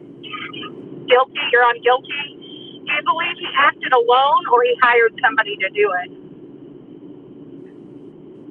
That's a good question. There was 2 weapons used. The blackout that's been missing for a while. He's got so many connections in that old boys club. He could have had an accomplice. Yeah, but even in the good old boys club, though, there's not too many people that are willing to stick their neck out like that for you. Yeah, I'm kind of leaning more towards he did it himself. I mean, in my opinion, they like to keep their power, not lose it, and something like that would make it. I don't. My mom feels that Alex did it while he was under the influence, and Opiates. Realized that he did it, but doesn't want to acknowledge that it was him that did it. Yeah, he was taking opiates. He just found out that day that they had known about his stealing from the law firm. Buster's case, they went $30 million settlement. They wanted a $30 million settlement, so he was under the gun. He was, and he's trying to act like it was no big deal. When Alec was on the stand, he was basically saying, I've been in pickles like this before, nothing I can't get myself out of. And this was the one thing that I really truly believe he wasn't going to get out of. He was what? The whole boat accident. I just don't think he was going to wiggle his way out. I think he was going down on that case. Yep. And I think Maggie had it with the pills and the financial crimes and was ready to divorce him. She seems very concerned because it didn't sound like she talked to her staff personally, about finances and things like that. And when Blanca said that she pulled her aside and was telling her how concerned she was about, this lawsuit, that made me think that Maggie must have been feeling it already. Yeah. I agree. When mom's not happy, nobody's happy. Right. Happy wife, happy life. That's it. So, what about the Idaho 4 timeline between 8 a.m. and 11 or 12 p.m.? Yeah, I'm still foggy on the whole Dylan Mortensen thing. Like we're starting to hear from people saying that she heard screams inside the house, and that's why she called all of her roommates that night. But she never called law enforcement, and I just can't fathom why anybody wouldn't call law enforcement if they're hearing screams in their house and a strange man walking out their house. Well, if you're high on drugs and you had drugs in the house, you were selling them or they were scattered throughout the house, you wouldn't call law enforcement. Yeah, especially hearing the stuff she heard. I mean, the whole, I'm going to help you, don't worry, I'm going to help you, or whatever that eerie statement was. And I don't know. I'd have been I'm not saying that she shouldn't have been freaking out. I'd have been freaking out if something like that happened, but I would have been picking up the phone and calling 911. I can't for the life of me figure out if she why. Could call a roommate, she should certainly have called 911. Absolutely. And I just don't, and not only that, but if you're not getting your roommates on the phone, why didn't you go out and check on them? You heard whimpering from a room, just say, hey, are you okay? The only roommate she got was Bethany, and Bethany said, it's probably nothing. Yeah. That's what made her complacent. But why would she go downstairs, Bethany, instead of just going across the living room to Xana's room to check on her? Like because if she would have just stepped out of her room, she would have seen Ethan laying there, and she could have you know, a lot of this could have been resolved a lot sooner than it was.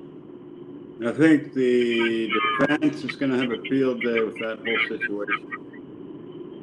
Yeah, because she gave an opening for another possible intruder coming in and doing it. You know, he can say, yeah, I was in the house. Yeah, I touched something in the house. You know, I'm a peeping Tom or, you know, whatever. But I left them, and when I left them, they were all alive. They were all breathing. I didn't touch them.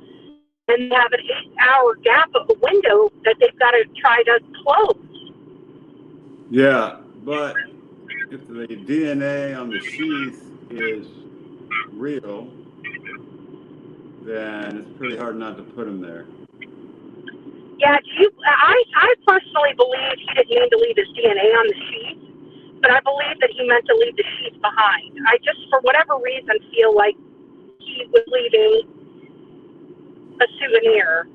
Yes. I don't know why. Yeah, I've always thought that. Yeah, he wasn't that disorganized. Mm-hmm. Is that coming from your house? What's that? I heard beeping. Is that from you? My coffee, that's my wife's coffee going off. I got to wait another 10 minutes before I make my wife coffee and wake her up for work. Oh, aren't you so sweet? My new tooth before Key West.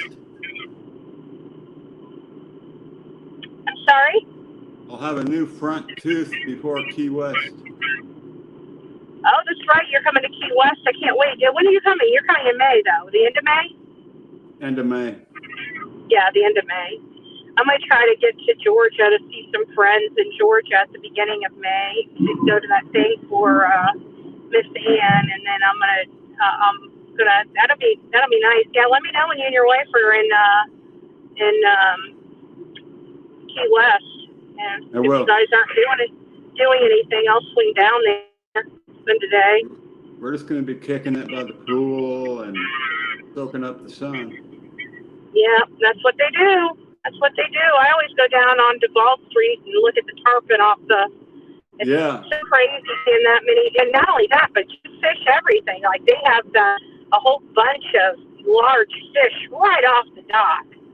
I caught tarpon right out in the channel. I caught 4 tarpon in a row. And by the time I was done reeling those fish in, I was shaking like a leaf. I was so tired. I went tarpon fishing one time in Boca Grande, and I remember it was my first experience tarpon fishing, and I didn't even know what a tarpon was until they strapped me into a freaking seat, and I'm like, why are you strapping me in? They're like, the fish will take you out to sea. I'm like, what? They're like, they'll take you. I'm like, okay. So we had to harness myself into a seat, and I was sitting there for 2.5 hours trying to reel this damn fish in.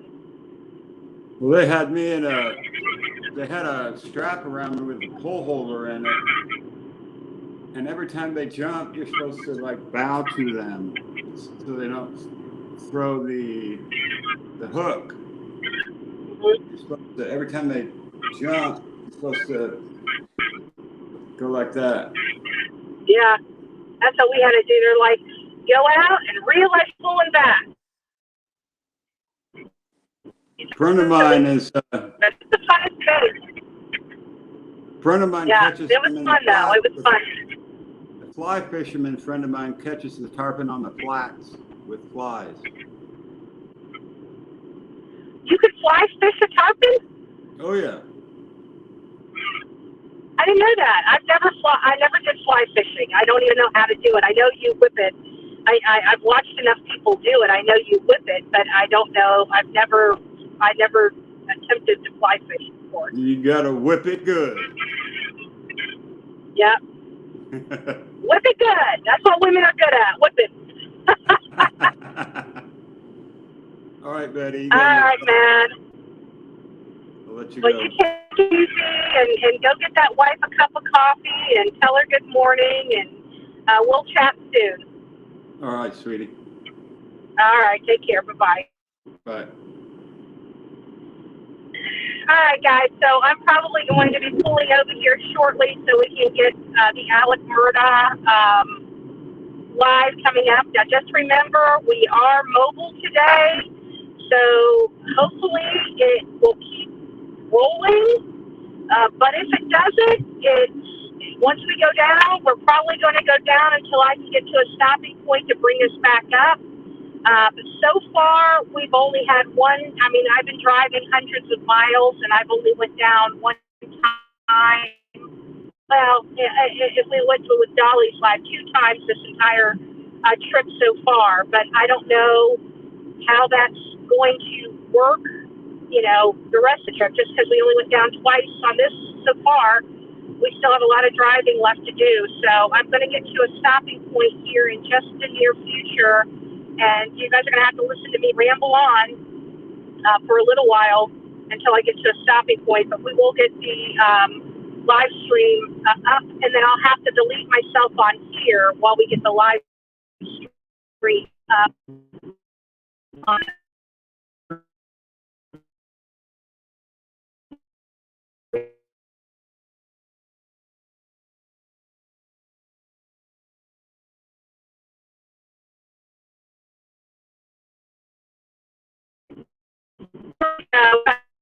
I'm already in South Carolina. It is up.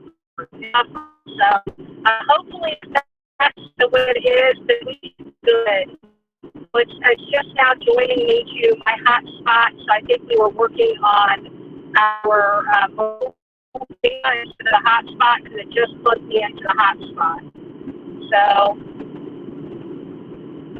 go ahead and just a second, and then we'll get the computer up and running. Give me just a moment. So let me get pulled over. At the next exit, we'll get everything set up. So how's everybody doing this morning? If you guys are excited, throw a 1 or a thumbs up in the chat. We're making progress as we're going to DC, and you guys are along for the ride. How exciting is that? Even though you have to look at my ugly mug for hours on end. But you guys do that anyways. That's cute.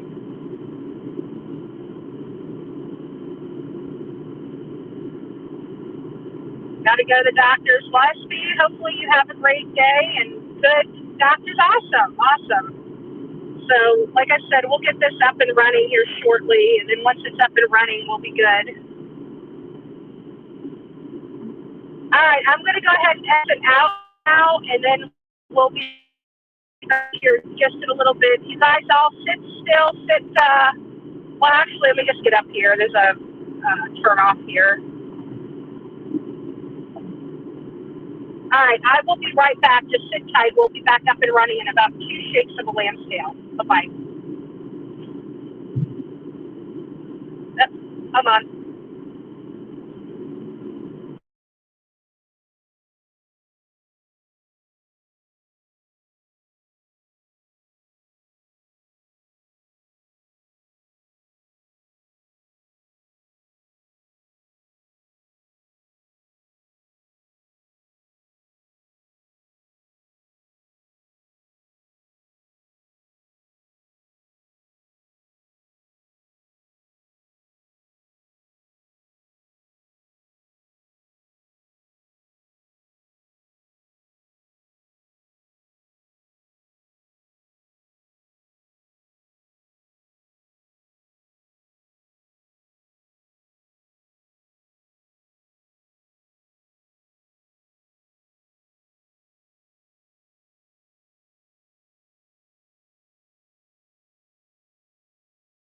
That America is watching. Disbarred lawyer Alec Murdaugh is accused of shooting his son Paul and his wife Maggie. They're on the ground out at my kennel. Prosecutors say a financial house of cards was collapsing around him. Financial, digital, and forensic evidence. It looked like he had stolen. A big trial in a small southern town. Pow. It's so bad. The Murdaugh Family Murders. Live coverage today on Court TV.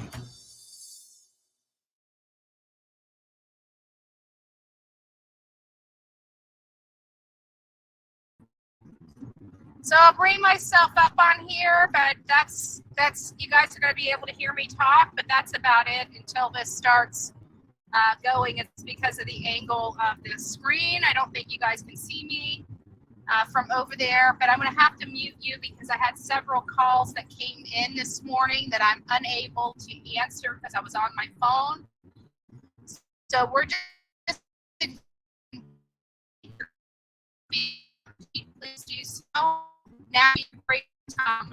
I might just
Central Sub 111 scene is secured. Got a Whiskey Fox, Whiskey Mike, both gunshot wounds to the head.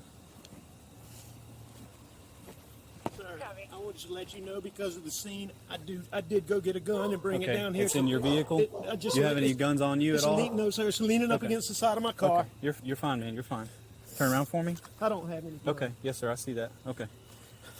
This is your wife and son? And son. Okay.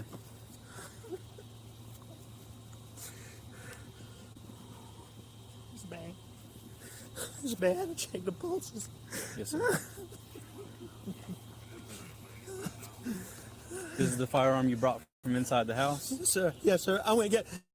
This is a long story. My son was in a boat wreck a few months back. He's been getting threats. Most of it's been benign stuff we didn't take serious. Okay. You know, he's been getting like punched. I know that's somebody. I know that's what it is. Okay. When did you get home? Right when you called, or did you go to the house first? Where is the house? I came to the house first. My mom has late stages Alzheimer's, and my dad is in the hospital. Okay. I left. I don't know what time. I can go back on my phone and tell you the exact times. Did you check? Okay. Did I check what? Did you check them? We got medical guys that are that's what they're gonna do. Okay. What are they doing? Can they hurry? They are. Yes, sir. That gentleman that was out here already, he's one of the battalion chiefs. Okay.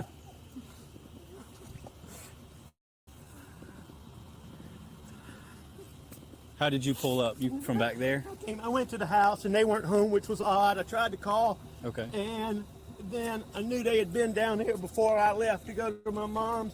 Okay. And so that is loaded. Okay. You might want to unload it. But I mean. Is this the only firearm with you? Sir. Or is there any more? I'm 99%. You know. Occasionally there's in there.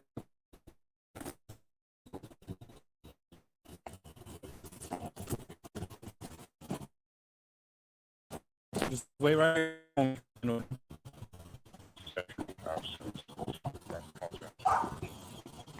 Copy.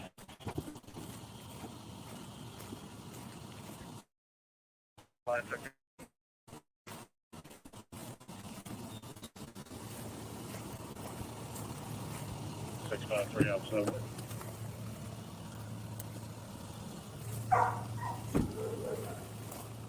Go ahead, sir. Yeah, well, I've already spoken with Captain Deal. He's got crime scene. He's contacted them. He's also going to give us the assistance of a couple of field agents. Roger that. You can check them. They're dead. Out. They are dead, aren't they? I just turned all those up. Yes, sir. That's what it looks like. Randy. Dragon's collar dead.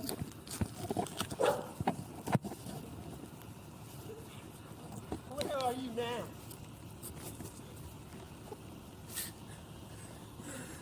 All right. Yeah, the police are here now. The police are here now. Affirmative. That's my brother. Okay. When was the last time you were here with them, or talked to them, or anything like that?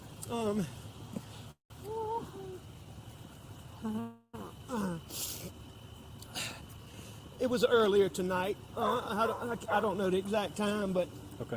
I left. I was probably gone an hour and a half from my mom's, and I saw them about 45 minutes before that. Okay. I rode around with Paul for 2 hours this afternoon in the pickup truck. That's your son, Paul? Okay.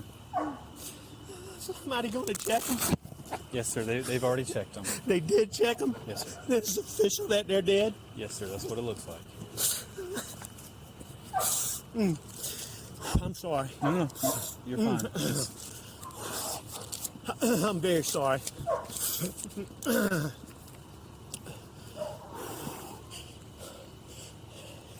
Gotta call her parents. What's her name? Her name is Maggie Murdaugh. Margaret Brandstetter Murdaugh.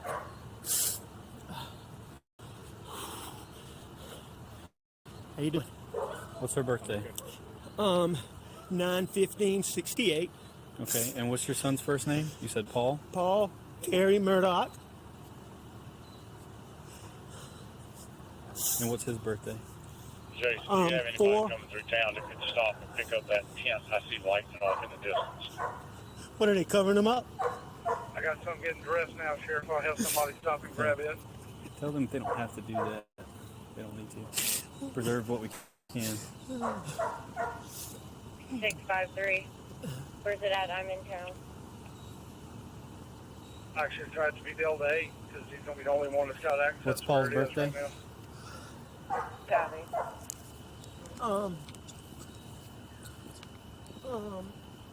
April 14th, $19.99, sir. Put it up as wide as you can. That's fine. You said 99? Sir? He was born in 99? He was born April 14th, 1999. Okay. What's your first name, sir? My name is Alex Richard Alexander Murdaugh. Richard Alexander Murdaugh?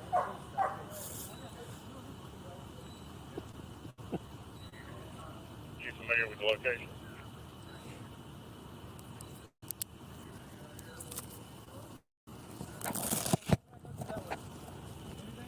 No. Hey, Cody, come around the truck and then go to the building. Come around the truck and then. There's a set of prints off behind the trailer there. Yes. I don't know if it's from What's one of that? ours or not. There's a set of footprints behind the trailer there too. Okay. That's how we kind of step out, stay around this whole here, so we don't step over anything. 55-30, 713. Just 8's going to be the last one in, and rather than 10, we'll keep 35.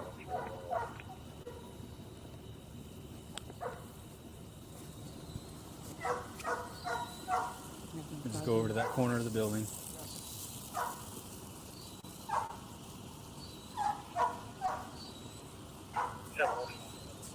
I'm almost to you. Let me see what we have first and whether or not we're going to handle that part or not. I see quite a few tire tracks in here. Were any of these you going in and out? No, I came in here and I left one time and I came back. Okay. The rest of them, maybe from earlier, but Okay. only 2 are mine. Did you go out this way at all? No. Well, that's right.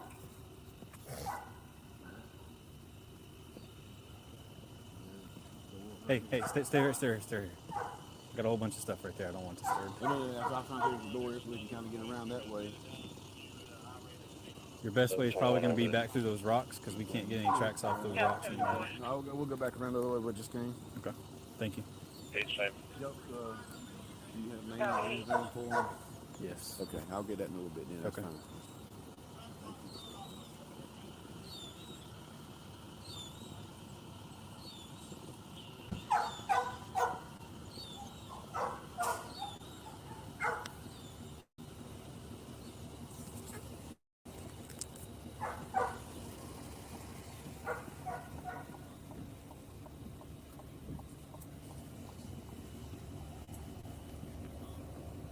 What unit's 23 on Mosaic?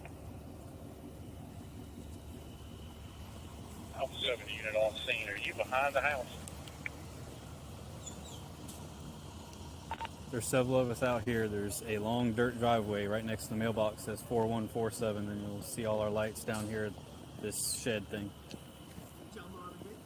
You ain't come through Brick Hollow. Negative.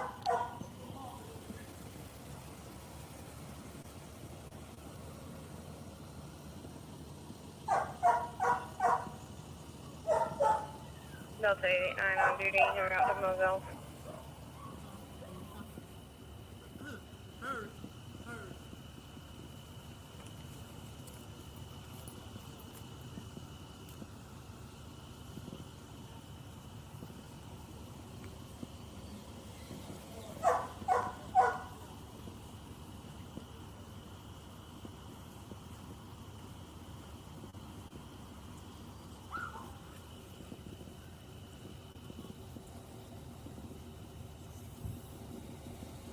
Delta 8, 653.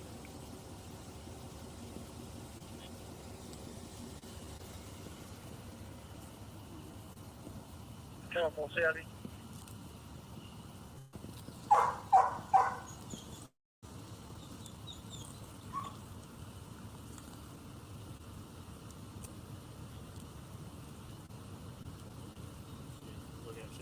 Yeah.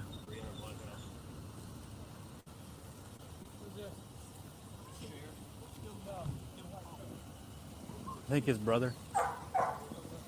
He said he was calling somebody. So. He said what? He said he was calling somebody. Okay.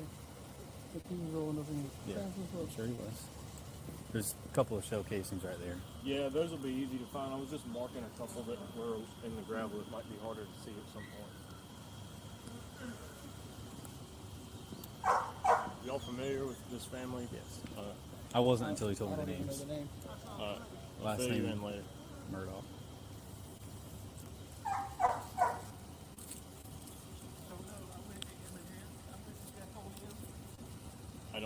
Anything else you need? I don't think there's gonna be anything from anybody either. What is that?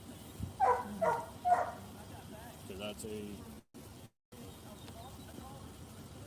You said for Evo to do? Yeah. Yes. Okay. Yeah. Hey, watch your step. Huh? That's all we have to right There now. are. Yeah.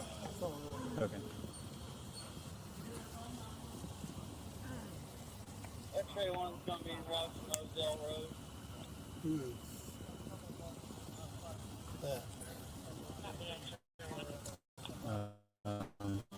The gentleman Walter is cousin her.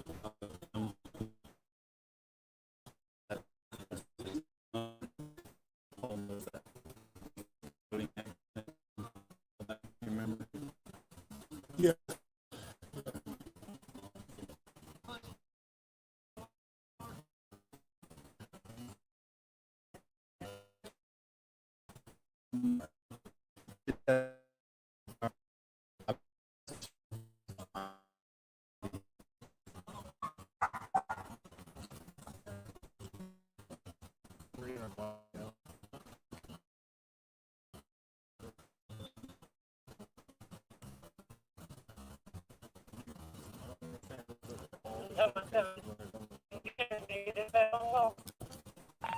You'll have to give me just a few minutes, but yes, I will.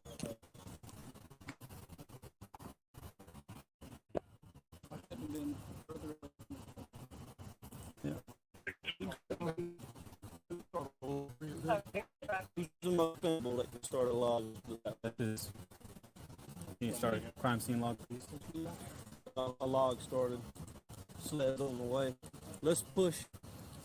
2007 Yes. From that last pole right there to that last Get a pole. piece of paper, start writing names and times. You don't have any kind of paper? I have a scrap sheet that's got notes and everything on it. I'll just take Here, borrow that. that. I can do.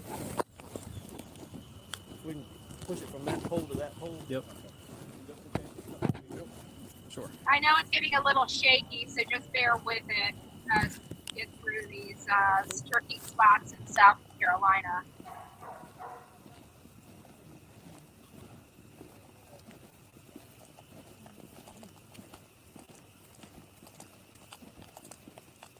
I do see some.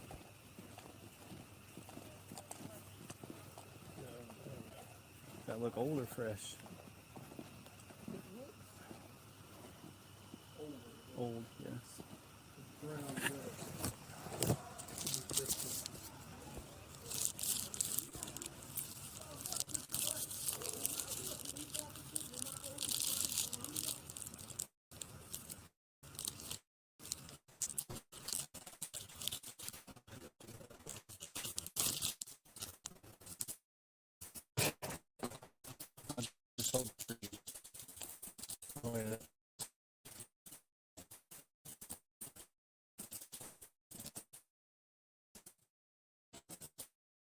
Keep our fingers crossed. Yeah, I think we got it. This is 5-3, all the responding units to Moselle Road, stop at the road. No one else come down the dirt road. Stop at the road.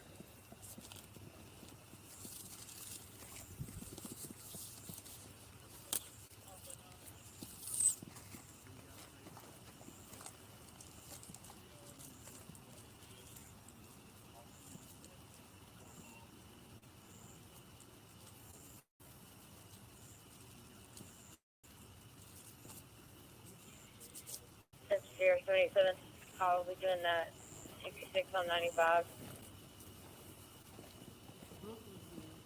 Copy. what's the other way in here? It's hard to Back believe that I've way, been I up guess. 7 hours already. Where the house is, I guess. Okay, that must be.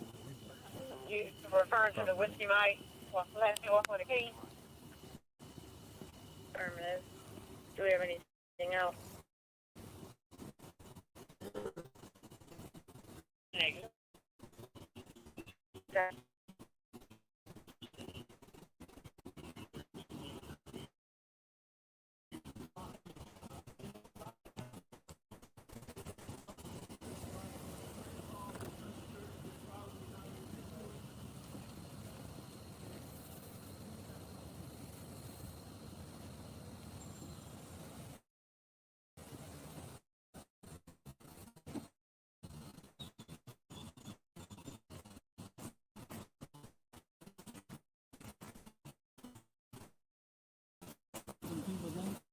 Correct.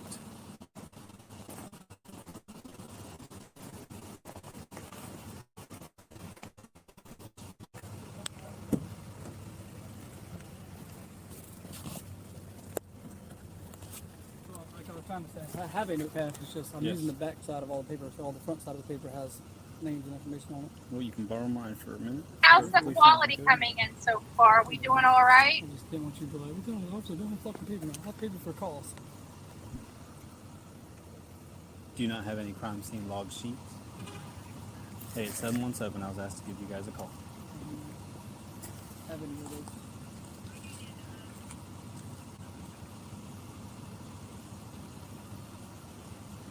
Hi.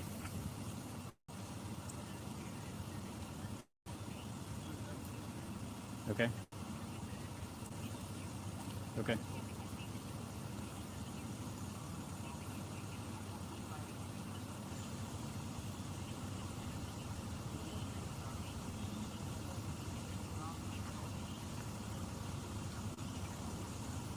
I will inquire and I'll get back to you.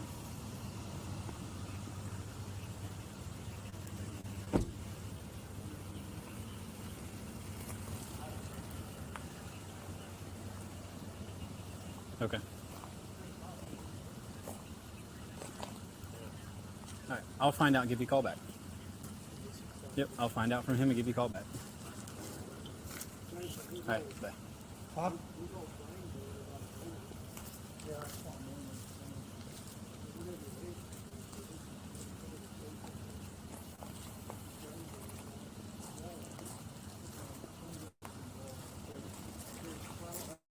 That's all right, I'm gonna grab a couple. Well, I got some right here, Jason. Hey, you want us to close that in? Sir, was that? You want us to close it in? Yeah.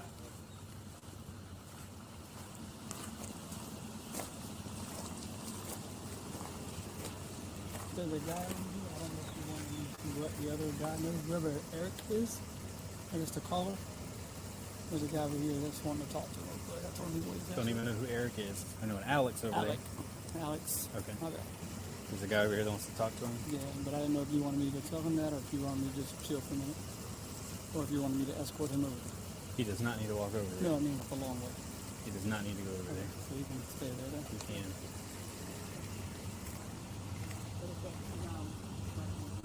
Gotcha. I don't have the caller and the caller's brother's name in here because I don't know their names yet, but I can get it. But I didn't. I already wrote it in there. Alright. I don't know where you're at. I just found the first empty page I can find. Female victim, male caller. And then the other guy though, I mean he hasn't came inside the tape yet. Then don't have to worry about him.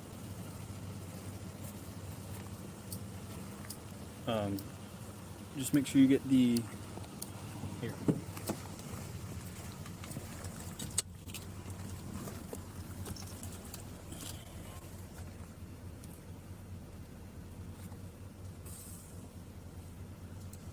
So me and you and all of us got here. Oh my God. Is that what you're about to say? Yes.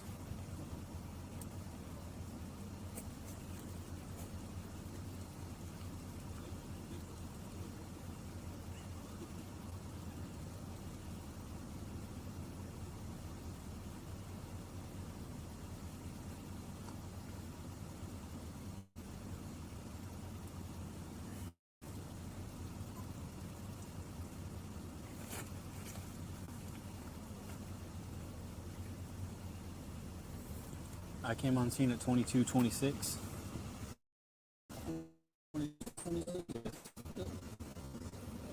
And whoever U21 is with fire rescue, just write U21, fire rescue U21. Membership, bless you. And then That was the same time as you? he came on scene, yeah, same time as it's fine.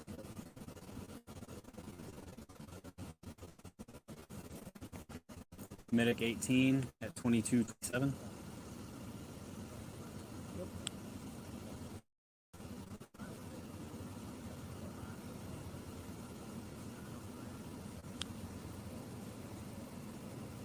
758 on scene 22:30. Yep. Same time as you.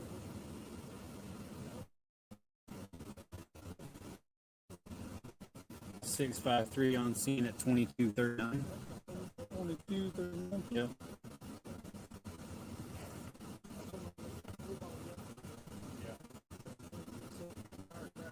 And that's all I have as far as time goes.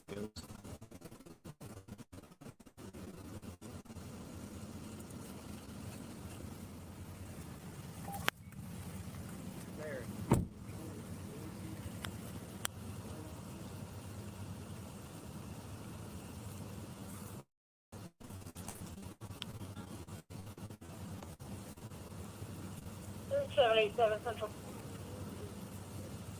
Alright. Copy. When you're clear, I have a call on Majestic Cove. It's a suspicious vehicle. Copy. Where's that located? It's 223 Majestic Cove, Wait in Titusville. 10-4. There's a Titusville unit that can assist, that'd be great. Pretty sure Majestic Oaks is their jurisdiction anyway. Central 505, I believe that's in our jurisdiction anyway. I'll take care of that.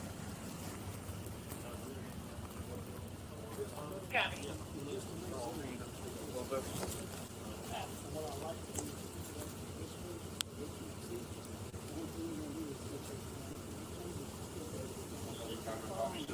Twenty-three Majestic Oak.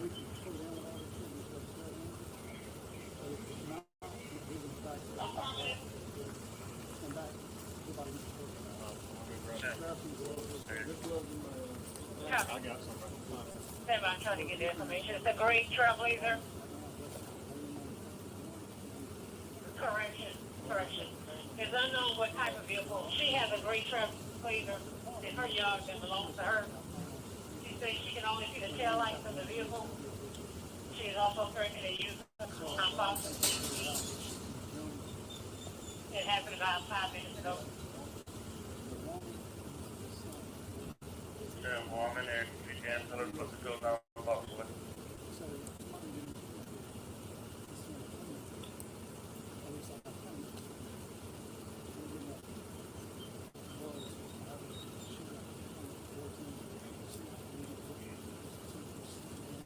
Copy.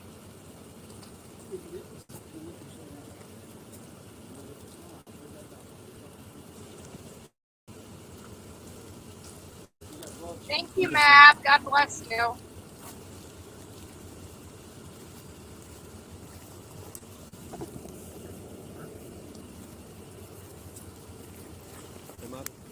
We're going to discuss it later and find out. Okay, just I was making sure I didn't miss something. Nope.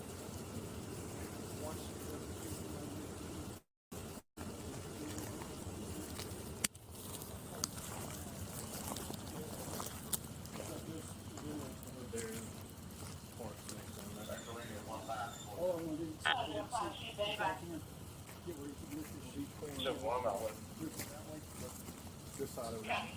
You got it right here. The opposite thing.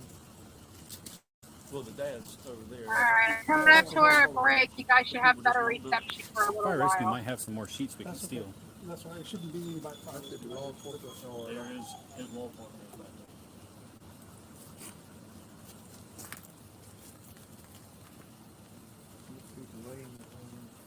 You were laying on the ground.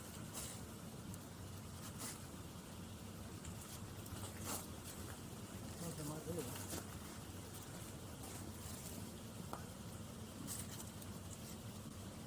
I don't know if I see it. I don't think he's gonna fit a damn 300 block out under there. Not unless it's the shortest 300 blackout that's ever been made. I don't think he put that phone back.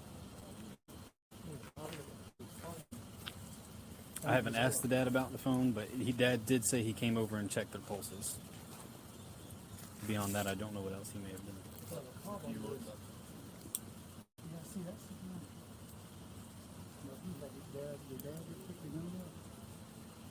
He had a shotgun. He did have a shotgun with him, and I have secured the vehicle. Yeah, but it's an upward shot. There's a one all over the city.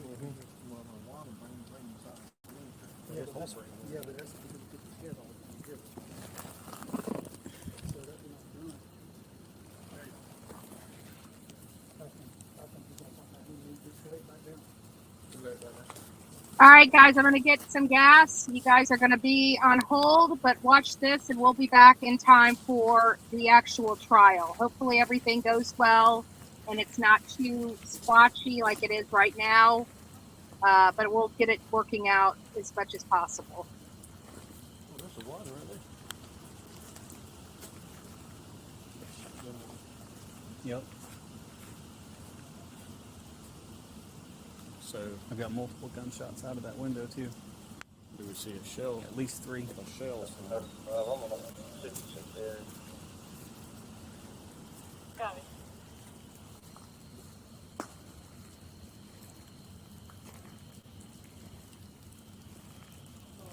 Yes.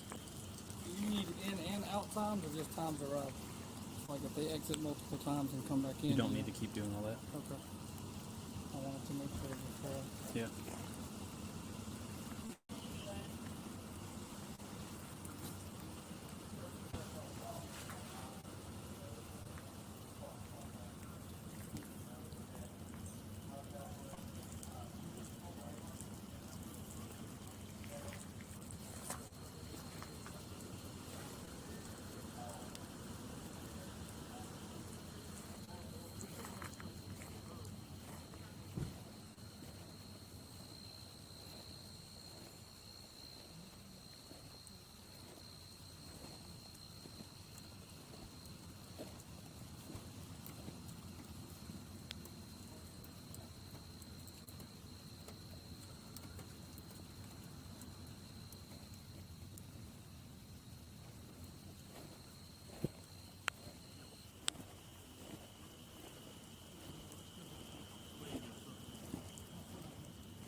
Just so you know, I've got at least 5 holes in the window in the back of that shed where rounds were exiting out back that way. Which is going to be buckshot because of the gun widening on the face.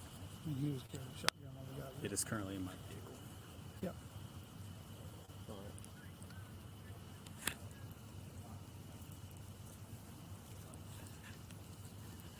Yep. His wife. Thank you. Y'all just make sure on that side. That's it. Nobody else.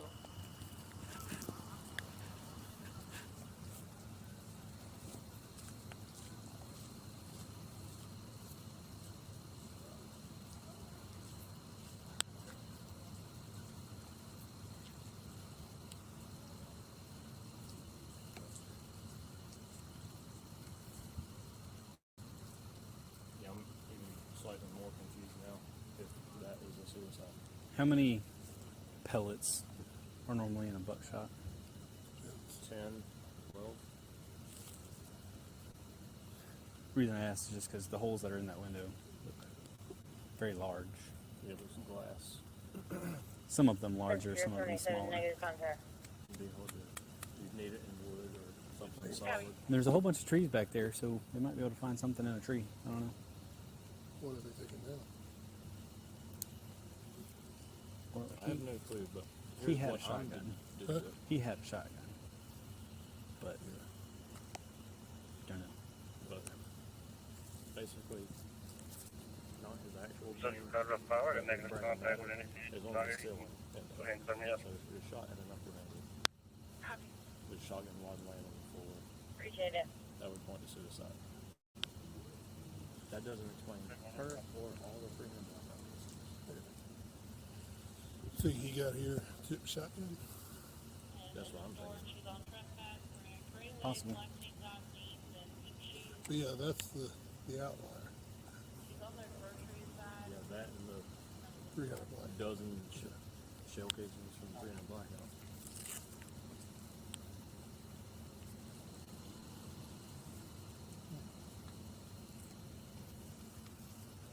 Is there a casing under this, or is it just chilling there? Okay, that's just chilling there. That's just trash. I'll stop. It's okay, I got it. Okay, appreciate you, Chad. Those over there are not trash. Correct. I think this is where Cody decided to tie that back together with his initial area. Gotcha.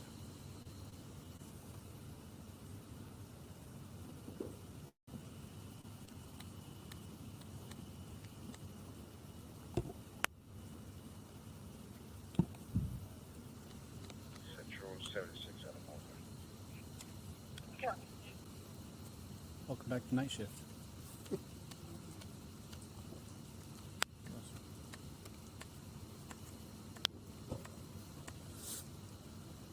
Oh, that's terrible. I don't wish that on a motherfucker. No, I had to bury a child. They ain't got much than that. They ain't burying a child. Ain't no wife. 77. Copy, go.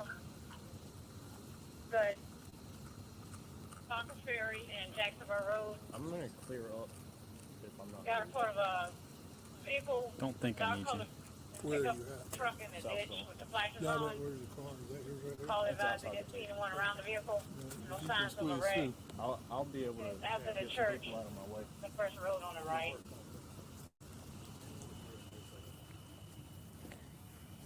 Daniel. Yes, sir. Your shotgun he hit where is it? It is currently in my Copy. passenger seat of my From the Tahoe. 46 Yes, northbound. sir. That's exactly where it's staying. It was leaning up against the truck right there whenever I grabbed it. Okay. 787. I haven't even touched it to clear it. for you as Yes, well. that's fine. Fully loaded, still sitting there. That'd be great. Have a long ETA. Yeah, Chad, if you want to, you might better get out before Rest Fire Rescue gets here. They're gonna block it. I just want to check the CID and make sure. They're bringing tents or something, or what are they doing? I'm not sure what they want. We really don't need any more fire rescue unless.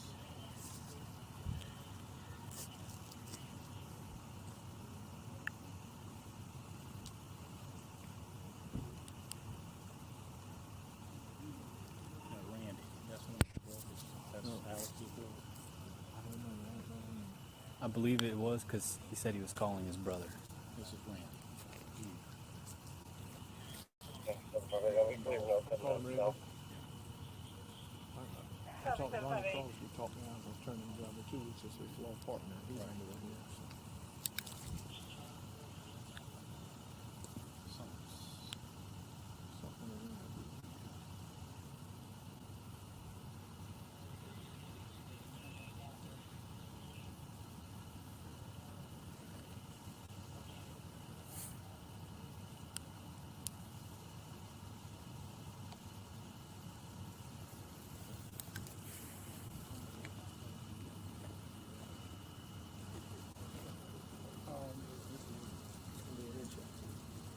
The tire tracks over here. Are you on that?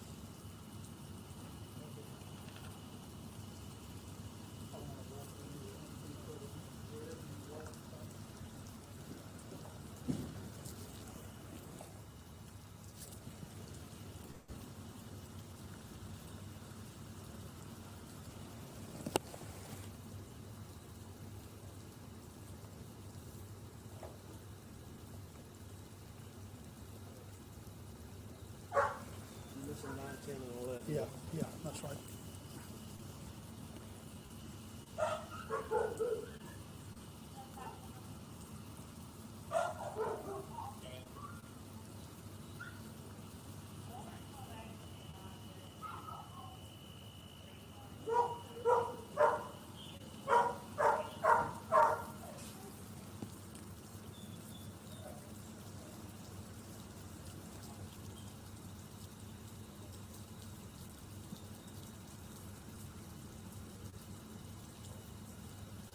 Do you need me to lift the sheet at all so you can see closer to her body? Now, how old do you think she is? How old? Well, Cody's got my notebook where I had her date of birth in there. I don't remember what the guy told me off the top of my head, but I think somewhere around mid-40s, I think.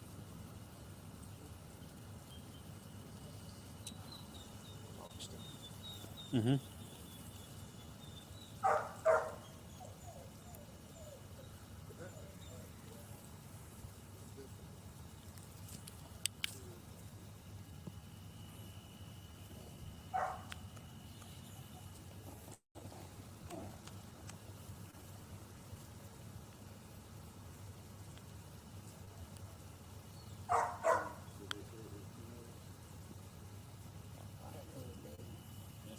Well, I know it's white. All right, guys, we're gonna switch over to the other thing. So I'm gonna pause this. There we go. All right, guys, we're gonna be starting the trial here shortly. If you guys are all still doing good, put a thumb in the chat. I'm gassing up, and then we'll be back on the road.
All right, guys, I'm back in the truck. We're getting ready to drive. Hopefully the quality stays good throughout this, but I can't guarantee it. So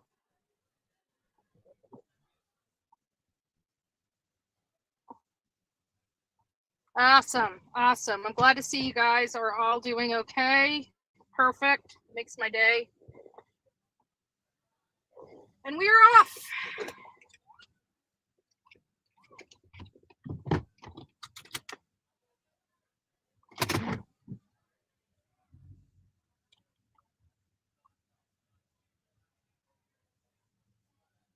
Sure, take your time, people.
I'm back. Sorry, I wanted to get on the interstate with everything first. So again, we're about to watch the Alex Murdaugh trial. If you guys are unfamiliar with what the Alex Murdaugh trial is about, it is about a family that held power in Low Country, South Carolina for almost 100 years, longest serving family in the solicitor's office. That's the prosecutor in South Carolina.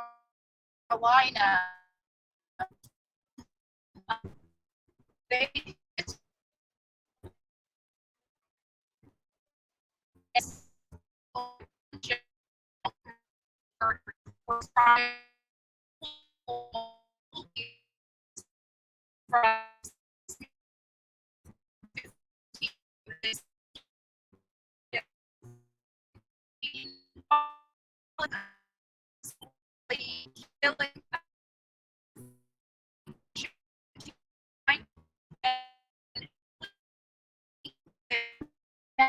Murdaugh's wife and son being slain on their property, and Alec lying about all the details surrounding this case. So we are, we don't really know how the jury's going to rule or vote, but I can tell you that because he took the stand, some people in our chat actually now believe he is innocent. So if I have to ask myself, was his testimony successful? If he moved some people in our chat, then he moved some people on the jury. So that to me tells me that him taking the stand was the right thing for his team. Now, I don't know if it's going to be enough to survive the verdict, but I do know that it's going to be a lot harder. For the first time, Jennifer Coffendorfer stated that she believes this is the closest to a hung jury she's ever seen.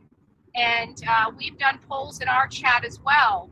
And the polls in our chat state the same thing, that it's a 50-50 split between our people. While the majority of our chat believes he's guilty,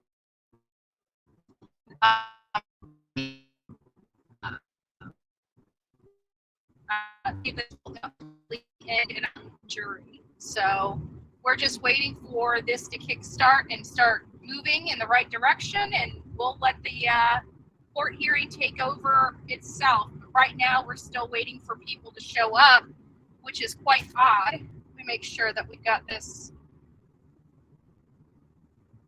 Oh, we're off just a little bit, and they're still not here yet. So we'll keep monitoring this. Why does Buster have to sit toward the back? It is my understanding that Buster was making faces to witnesses on the stand, and because of that, he was reprimanded and basically told that he could not sit in his place. He had to move further back. Again, I can't corroborate this. This is just what I heard through the grapevine, but that he was making faces and gestures toward the people on the stand. So they moved him back. And also his aunt was trying to hand a book over to Alec, which he was not allowed to have. And maybe the reason why he got a contraband charge just recently on the 23rd, whatever Friday was, he got rearrested and charged with a misdemeanor of introducing contraband. I don't know if they introduced it to the facility, but they arrested him. The SLED arrested him for contraband, whatever that means.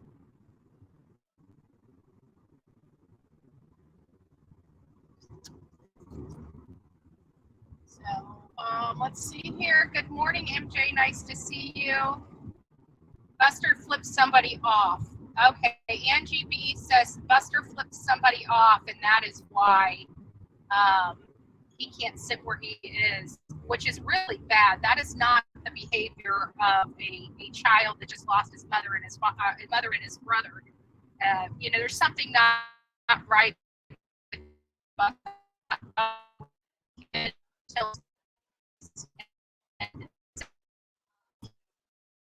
As another punk child, Murdaugh. That's the way I look at him now. It's just another entitled Murdaugh in low country South Carolina.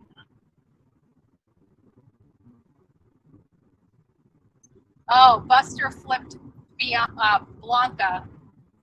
Apparently he flipped Blanca, the bird, and I don't understand why. She's been at that house for a long time. Her husband's an officer. I mean, nobody did this to his family except his father. Period. Nobody did this to the family. He has nobody to blame for giving honest testimony. She could be arrested if she was not being honest, and he's flipping her a bird. Unbelievable. Yeah, I think Buster is just another punk kid in my book, to be honest with you. Man, they're coming in late today. What's going on?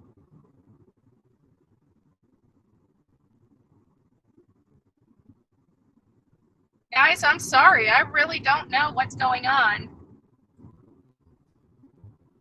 with the program here.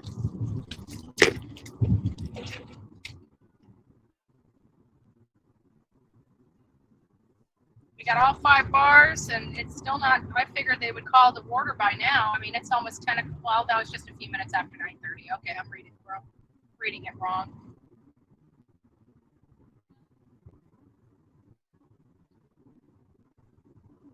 I just get nervous because this is the first time I've done a program like this on the road. So I get worried that it's not playing right or something's going on. And, you know, it just makes it a little odd for me. So I think they said 9:45 today. Okay, that explains it. I thought they said 9:30, but maybe 9:45. If everybody is curious, the defense rested yesterday. So everything that the defense is going to bring forward, which I really don't think they disputed anything for the state, honestly. I really don't. I think Alec may have moved some of the jurors, but other than that, I think the rest of all their defense didn't move the needle one bit.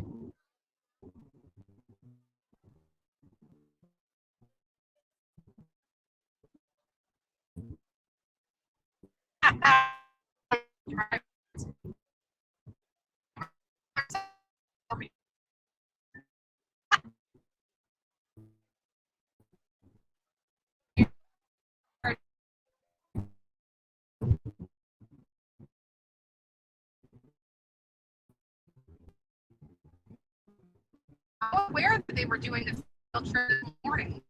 So are we not going to find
All right, I'm back. Sorry, you guys were right. It was getting robotic, and it was because my computer dropped.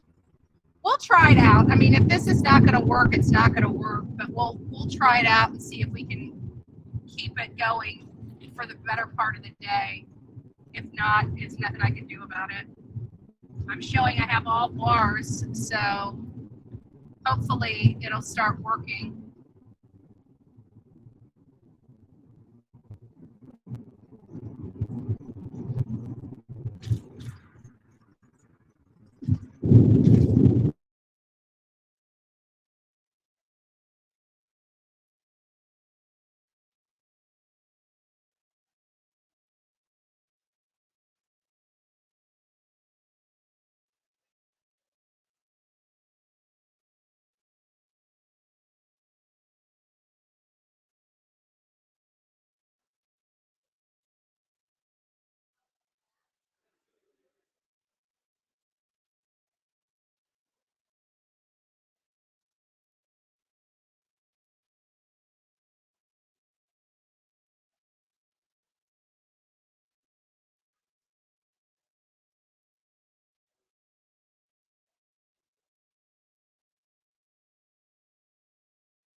Y'all just sit tight in the chat while we get through this. I don't know where the trial is. I could have swore he said 9:30, but it's 9:45 and still nothing. So we'll just sit tight. You are okay. Okay. Well, I just thought I'd keep you guys posted. I don't want you thinking I left you guys. I'm not. I'm just traveling. And again, we're going to have, some issues with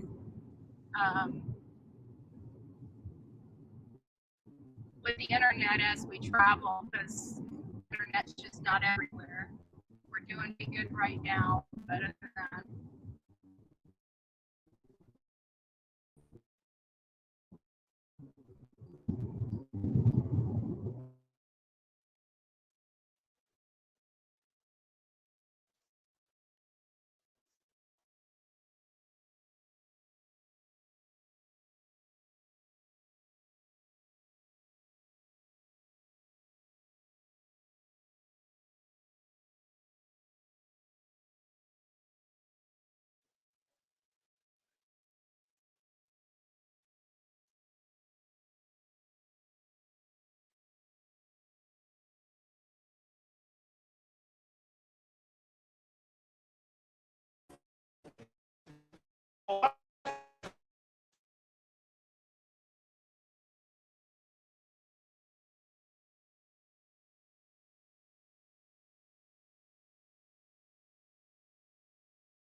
Morning. Anything before the jury comes? Your Honor, we were informed this morning by the state that the potential would be 7 reply witnesses. And before we get into that, we looked at the cases on reply, including State versus Prather, which is a 2020 case. And I want the court, and I want the state to understand, and we think many of these witnesses have already testified. These very few new witnesses. They've already testified in this case, and they're being called to reply to, the way we read the cases, new matters, new evidence, something. But we have a right under the case law, State versus Watson, which is a 2003 case, 353 SC 620, 579 SC 2nd 148, to serve rebuttal. So You said a right to? It's discretionary with the court, but I would submit to the court that under the criteria set out in this case, you would determine that if they raised new matters, that we have a right to respond to those. Now, we're told that Dr. Reamer, their pathologist, is going to testify. And if you remember correctly, Your Honor, and I've looked at the YouTube, that's all we can get at this point, which is a video of it. Dr. Reamer's previously testified that she did not believe this to be a contact wound to the head. I submit they're going to try to repeat that testimony or elaborate on that testimony, and that was the only issue that our pathologist raised, but he believed it was a contact wound, and why. She's already testified why it wasn't a contact wound to the head, and why. So are we going to have to get our pathologist back here to counter hers if she raises some new issue? Or perhaps, Your Honor, 7 reply witnesses. It was 2, now it's 4, now it's 7. I mean, this is a process that's got to stop at some point. We're going to be here next week. There are 2 expert witnesses that have already testified in this case. Now, one of them I would concede, Ken Kinsey, they're an appropriate reply witness based on Mr. Palmbeck's testimony yesterday. But the pathologist, again, to testify it wasn't a contact wound to the head, she's already testified to that. and some of these other witnesses, law partner members, to testify what they do or do not remember about the night in question. Again, they've already asked them that on direct in their previous testimony. So this has got to end at some point. We spent 2 weeks on financial, 2.5 weeks of the 6 weeks on financial matters. In my opinion, could have been done in a day. That's just my opinion. But I'd ask the court, as we make objections, to consider and maybe even proffer what they're going to put up before we get in front of the jury, so that we can, Your Honor, can make an evaluation before we start down that road for a half-a-day witness that may not add anything to the case. Thank you, Your Honor. Your Honor, state's certainly aware of the scope of reply testimony as it relates to the pathologists. There are actually a number of issues on which their pathologists challenge the findings of Dr. Reamer, and she's here to explain why those conclusions are incorrect, including his reliance on particular factors, and why ultimately his conclusions are wrong. I think that's directly in the scope of reply testimony. My focus here on reply is not to just repeat testimony, but to focus on specific issues raised during the defense case, that specific witnesses have something that contradicts or puts that in the appropriate context, and that is our focus. We intend to move very expeditiously through that. But ultimately, as it relates to the pathologist, just like Kenny Kinsey, it relates specifically to the conclusions offered by the defense experts. It is not just mere repetition of testimony already received, but comment on factors identified by those defense experts and why those are incorrect. Your Honor, briefly, let's take Mr. Kinsey, for instance. There was testimony yesterday that our expert believes there were 2 shooters. Obviously, something that he was not asked. Obviously, something that's a new matter. Obviously, proper for reply. But there are minute details, perhaps, that will be these witnesses will be questioned about. And simply because there might be a hook doesn't mean they get to go into everything. I mean, this is, again, this was an estimate, 3-week trial. We're now in week 6. This will go into week 7. It seems to me the state's position is let no dead horse go unbeaten. This has got to stop. Thank you. Of course, the defense, of course, when we had the meeting with Judge Price, at the time, we all agreed with that estimate. It was not just the state. I realize this is going long. I intend to move expeditiously, but the state has the right and the opportunity to do appropriate rebuttal evidence to a defense case, and that will be the focus of the testimony here today. Your Honor, the right they have is the same right I have. It's the right you allow. I just want to make sure he hadn't got a right to do anything. Thank you. Well, certainly the state cannot retry the entire case, but the state has the right to reply to contradict certain issues presented by the defense or certain issues of credibility. It has to be finely tailored such that we don't create a situation where a court will be compelled to allow rebuttal, which is almost unheard of. You mentioned State v. Prather. That was my trial. I was a trial judge in that case in Lexington County, a murder case wherein I allowed reply testimony, actually by a SLED agent. The Court of Appeals, in a 2-1 decision, reversed the conviction. Then the Supreme Court reversed the Court of Appeals and reinstated the conviction that was obtained before me. So it can be a controversial and contentious issue. It almost always is, because there has to be a limit to the back and forth. I'm surprised to hear the number of reply witnesses that the state says that it intends to offer. I do not know. The case is so complex. We've had so much testimony. I cannot sit here in advance and rule as to what would be appropriate and what not. I just have to deal with it on an issue by issue, objection by objection basis. And with that, so bring the jury.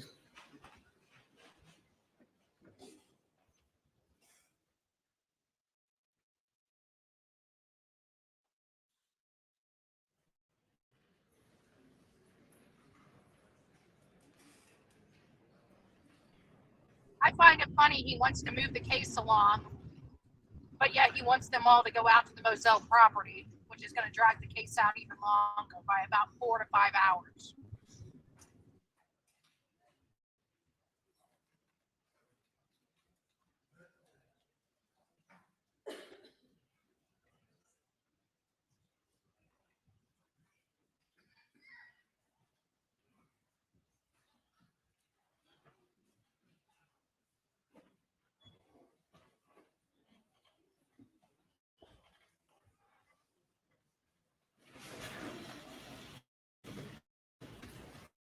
Jury is present, sir. Sure, thank you. Good morning. Good morning. Day number 26.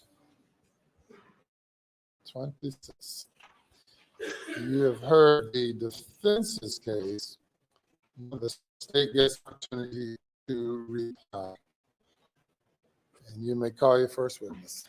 May it please the court, Your Honor, the state calls Ronnie Crosby. Hopefully we're not freezing. If we're freezing, guys, I'm sorry about that.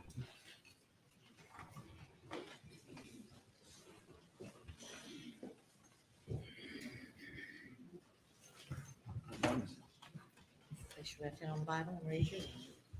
Do you swear or affirm the testimony you give today will be the truth, the whole truth, and nothing but the truth, so help you God? Thank you. You'll have a seat on the stand.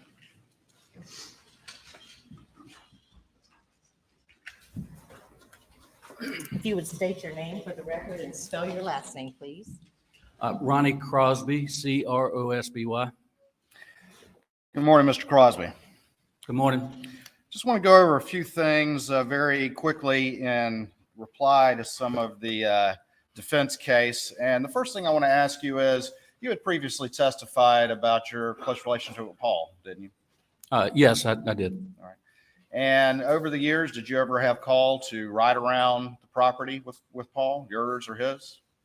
More on my property, but some on one or more occasions at Moselle as well. What, if anything, would y'all carry when y'all rode around the property like that? Why? This is about Paul. In response. Yes, sir. This will be in specific response to the defendant's testimony and in his statements as well. I can be specific. I don't want to do a speaking response.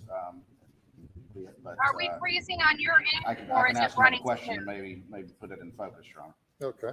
All right. You heard prior testimony that you don't go around looking for hogs in the daytime because they're nocturnal from the defendant, did you not? Or are you familiar that that was what was said? Objection, Your Honor, if it's based on what he's heard or seen. I mean, is this a comment made to him, or if we're going to delve into the appropriate way to hunt hogs day or night? I mean, this is not proper reply. I object. All right. You want me to? Yeah, if you don't mind asking a question again. Sure. All right. The first question is, have you gone riding around the property with your property or the Moselle property with Paul before? I have. All right. And what, if anything, would y'all carry when you would go riding the property? I believe the only time I rode with Paul was would have been looking for hogs, and then more so on my property. All right. And what, if anything, would you carry when y'all were looking for hogs? Yes, Your Honor. Riding with Paul on his property, not Moselle. Objection's overruled. Well, people who have hogs on their property, as a general rule, you would always take a rifle with you, be it day or night, because you never know when you're going to see hogs, and because they are such a nuisance, as I spoke to earlier in my testimony, you always want to be, prepared to shoot them. So you would generally have some type of rifle and we with you, a long gun. Objection, Your Honor, he's giving an opinion. He's not been qualified as an expert. No. Objection overruled. All right. You've had plenty of experience in killing hogs on your property? Yes, I would disagree with Mr. Harpootly, and I am pretty much an expert about killing hogs. All right. And you've had plenty of opportunity to go hunting with Paul? Objection, Your Honor. I apologize to the witness. And you've had plenty of opportunity to go hunting with Paul or have him hunt on your property? Yeah, yes, I've been with him, and he's been on my property many more times. I didn't go with him every time he was on my property, but that's the general rule, that you would have a rifle of some sort. Paul, as this jury's been told over and over, was fond of that 300 Blackout. I've been with him while he had it. I usually use some other type of AR framed gun to shoot hogs. A 223? Well, 223 or a 6.5 Creedmoor, which is on a AR-10 frame. Is it common though to carry your rifle and look for hogs in the daytime and to see hogs in the daytime?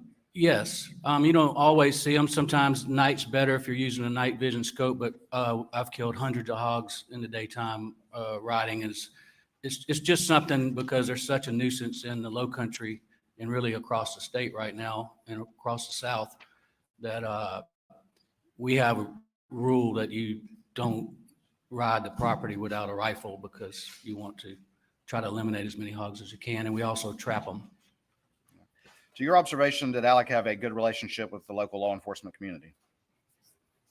My observation was Alec had a very good relationship with,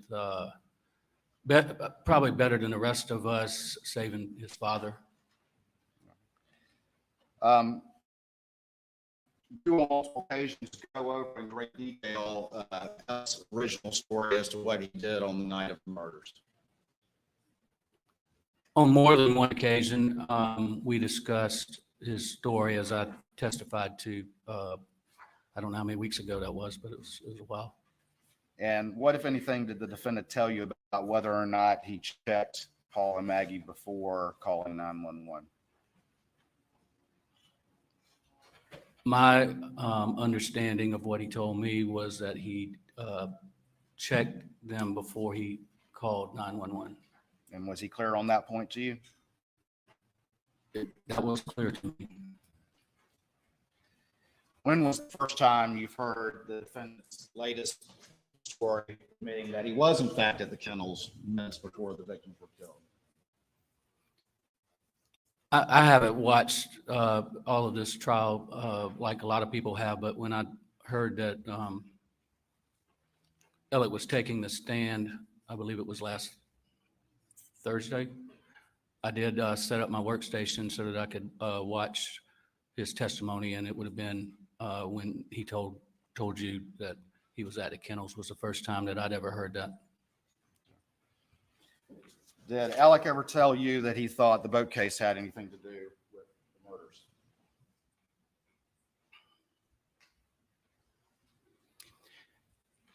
Consistent with what Alec told in his testimony, he specifically told me that, and told us that he did not believe that anyone on the boat had anything to do with it.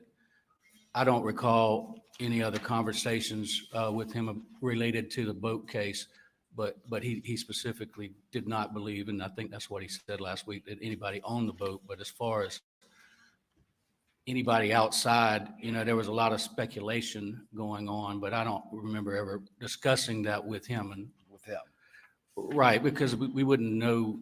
I mean, everything beyond was, I don't know. It would have been speculation, but I didn't have a conversation with him about that. Did you ever have a conversation with the defendant about Barrett Boulware needing money because of his illness?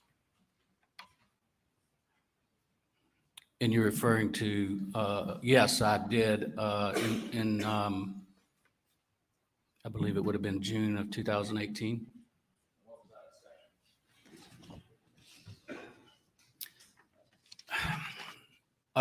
Barrett and Alec were what I consider to be very close. Improper reply.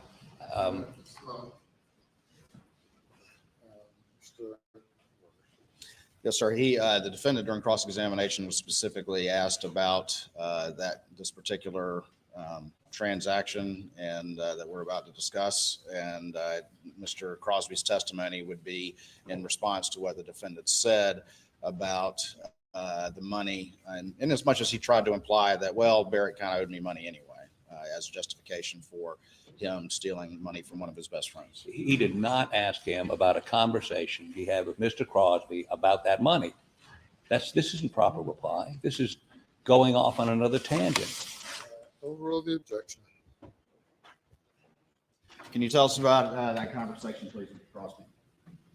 Yes, and if my year's wrong, but I believe, because I didn't know exactly what you were going to ask me, and I can go back and look at documents, but I'm sure it's in one of these exhibits when that occurred, the materials that Ms. Seckinger put in. I believe in June of 2018, Barrett, a good friend of Alec's, a lot closer to me. I think they were, in my perception, very close friends. But I had become friends with him and had done a couple of real estate transactions with him. That summer, I received a call from his son-in-law. Barrett was in the Mayo Clinic with stage 4 colon cancer. Objection's overruled. I do know for a fact that he was in the Mayo Clinic being treated for stage 4 colon cancer, and I received a call as to whether I could help Barrett financially. Your Honor, hearsay, a call. Objection's overruled. Because his wife did not have enough money to stay. Barrett had some waterfront lots. Objection, Your Honor, hearsay. All this material came from somebody else. I do know this from firsthand knowledge, Mr. Waters. I had already bought a lot from him, but anyway, he had a lot that he asked if I would buy so that they would have money to be able for his wife to stay down in Jacksonville while he was receiving cancer treatments. And I had a conversation with Alec about that. Tell us about the conversation you had with Alec about that, please. I just told him, man, it's bad. You know, Barrett's looks like he's going to die. And he did die in September of that year. And he acknowledged it, and he said that it was good what I was doing for Barrett, because he knew that he was in bad financial shape and obviously bad health.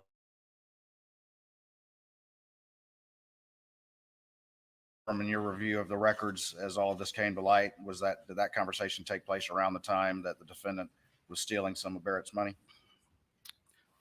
Yes, through this investigation that y'all have heard about into the financial stuff starting in early September of 2021, we started going through a lot of files, and as part of that process, somewhere I determined that in June of 2018, I believe, and I can't tell you the exact figure, but I believe it was a $70-something thousand insurance check that came to the firm on behalf of Mr. Boulware that didn't go through the firm. It was just Alec took it that same month that we had that conversation. And then later there was some more money taken after he died.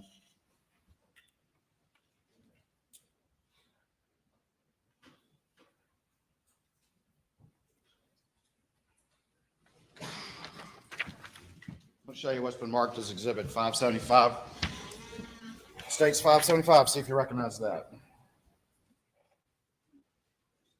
Is that David? Is that One of the sled agents? Do you not recognize him? Is that David Williams? Well, I'm asking you. I believe that's David Williams. Okay. Your Honor, this time I'd offer States 575 in the evidence. Objection relevance. What is the relevance? Your Honor, the defendant specifically testified that when he had that initial interview with David Owen on June 8th, as he manufactured his decision to lie about such a crucial fact, it was because he thought that David Williams was the guy interviewing him. This is simply a picture of David Williams. The jury can assess the legitimacy of that claim. Your Honor, never ever said David Williams. He said David. That's the record. Never said it was that guy.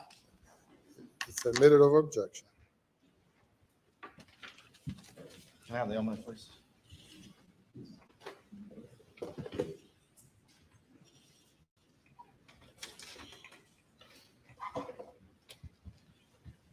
All right. That's who you recognize as David Williams?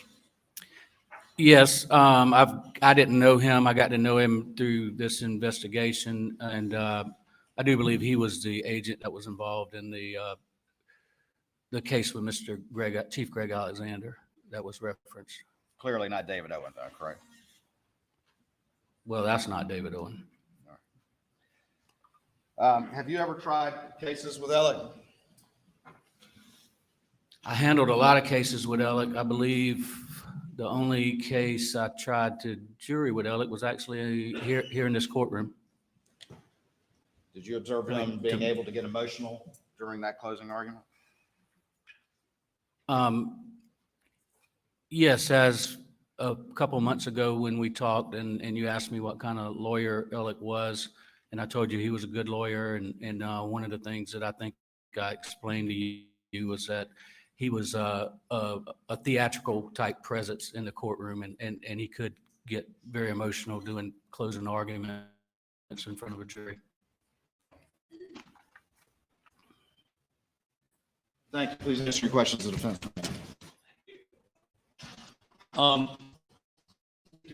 Let's talk about nothing. Okay.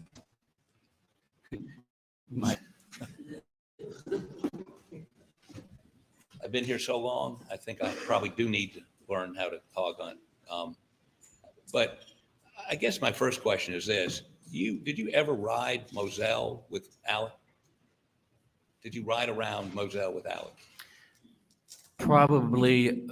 I know I dove hunted there, so I believe I rode on a Ranger, but I don't ever remember doing much riding with Alec at Moselle. But I know I dove hunted there, and sure I rode in a Ranger or some type of ATV with Alec, but I don't have a specific. Well, when you're riding around dove hunting, you got a gun with you, right?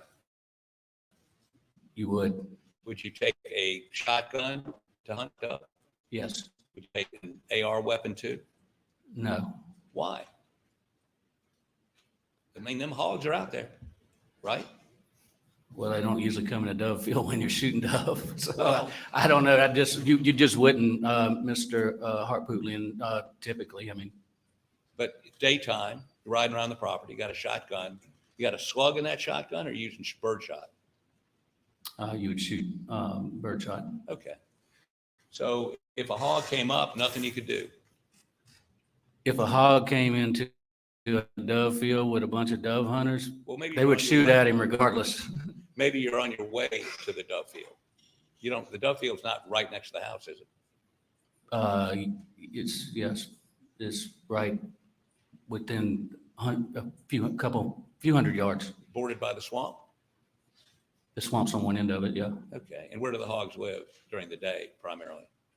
Well, they can live in a swamp. They can live in a bay. It could be anywhere, but largely in the swamp. The swamp. So a hog could have come out of that swamp. Yes. And you were unarmed. As I said, if a hog came in a dove field near somebody dove hunting, they would probably shot it with birdshot. Would that kill a hog? If it was close enough, but unlikely. But unlikely. So you have, in fact, ridden around Moselle without a gun to kill a hog, appropriate gun to kill a hog. Well, yes, if I was going over to the dove field, I wouldn't have one. But you've never ridden as Paul and Alec did that afternoon, just looking at different, like where deer, what do they call them? where they plant stuff for deer? Food plots? Yeah.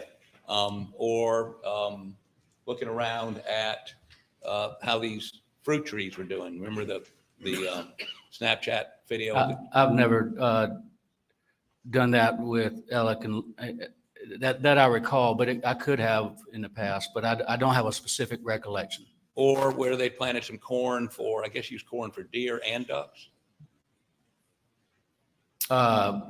You do, but you don't plant them in the same spot. No, I get that. One would be near a pond or in a pond or around a pond. Correct. They had a duck pond. Right. And then others would just be out where the deer might come out and try to feed. Right. Well, we don't need to go there.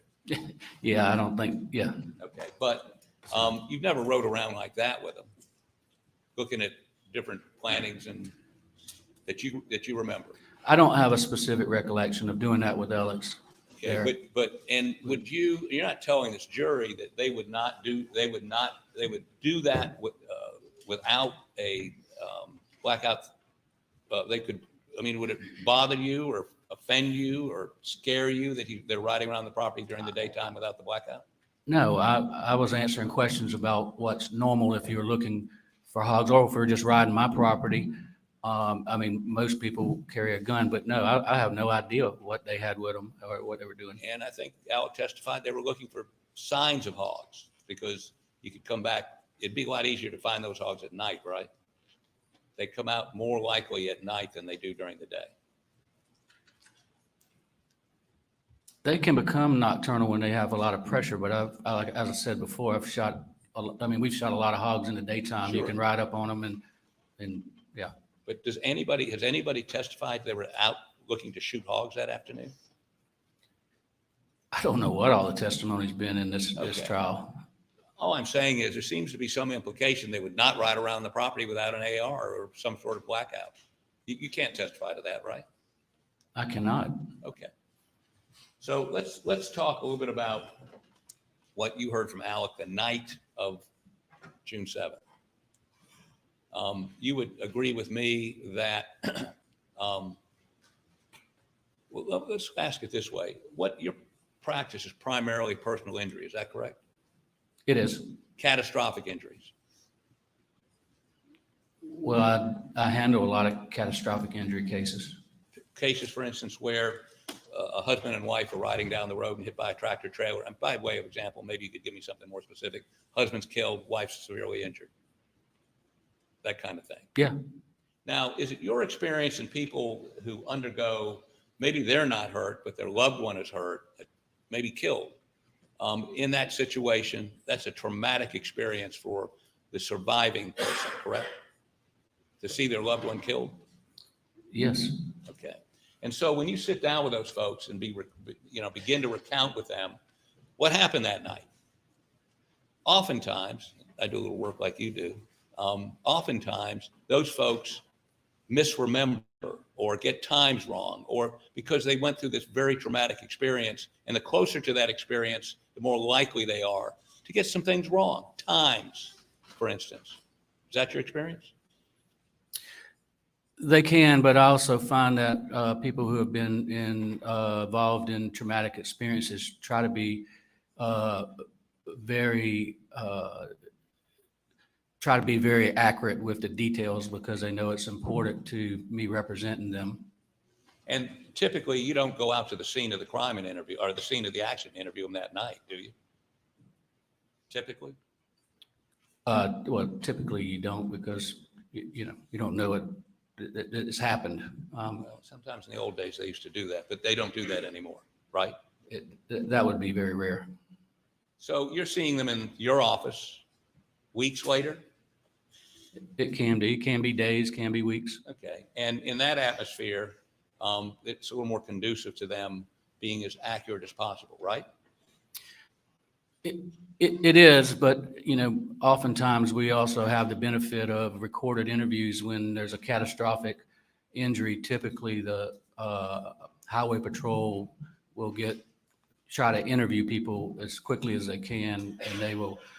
We oftentimes have it on video off a dash cam or sometimes body cam, and a lot of times written statements. And written statements from witnesses who saw it happen. Correct. And so when you interview those people, they have the benefit of reviewing whatever you have to help them get a better recollection of what happened, correct? That's correct. Okay. So the instance you're talking about where Alec told you he turned him over before he made the 911 call, whatever it was, I'm not quite sure. Before, I think is what you said. If that would be inconsistent with something he says later on, after having reviewed other people's statements, looking at video, that would not be unusual in your business. I think you just said it would not be unusual, correct?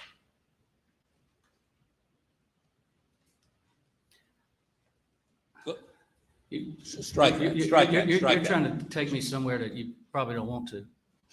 Oh, no, I think I want to. Answer the question. Withdraw the question. Let me ask you this question. Maybe this gets to the meat of matter here. Have you had to come out of pocket to pay back the money he stole?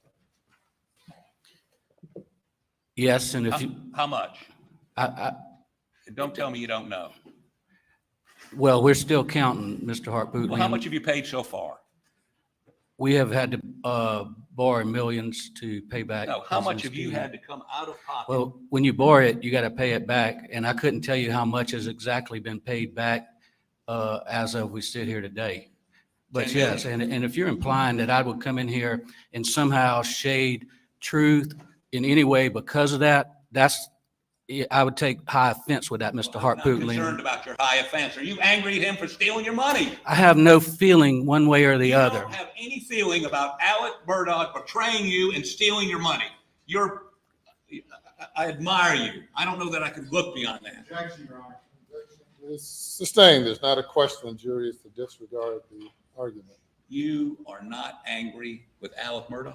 I have had anger with him, extreme anger, Mr. Hart-Bootling, because of what he did to my law firm, my partners, my client, his clients, our clients, what he did to his family, what he's did to so many people. Yes, I experienced a lot of anger, but you can't walk around with anger. You have to find a way to deal with it and move forward. And I have done that. And if you suggest you are dead wrong if you think I've come in here and told this jury something because of money, when we're talking about two people who were brutally murdered, then you're headed in the wrong direction. Do you think he did it? I don't have an opinion. I don't have the benefit of the materials you have. Well, let me ask you this. You're angry with him, stole millions of dollars from your firm. You admit your firm's not even called the Murdaugh firm anymore, right? It is not. I don't admit that I'm angry right now. I told you I've gotten away from that. I don't have any feelings because you can't walk around with anger. I have been very, very angry about it because of what he's done. And he did it in a very callous way, a very deceitful way. And you carry I'm sorry, maybe I just saw some anger there. Were you angry just a moment ago?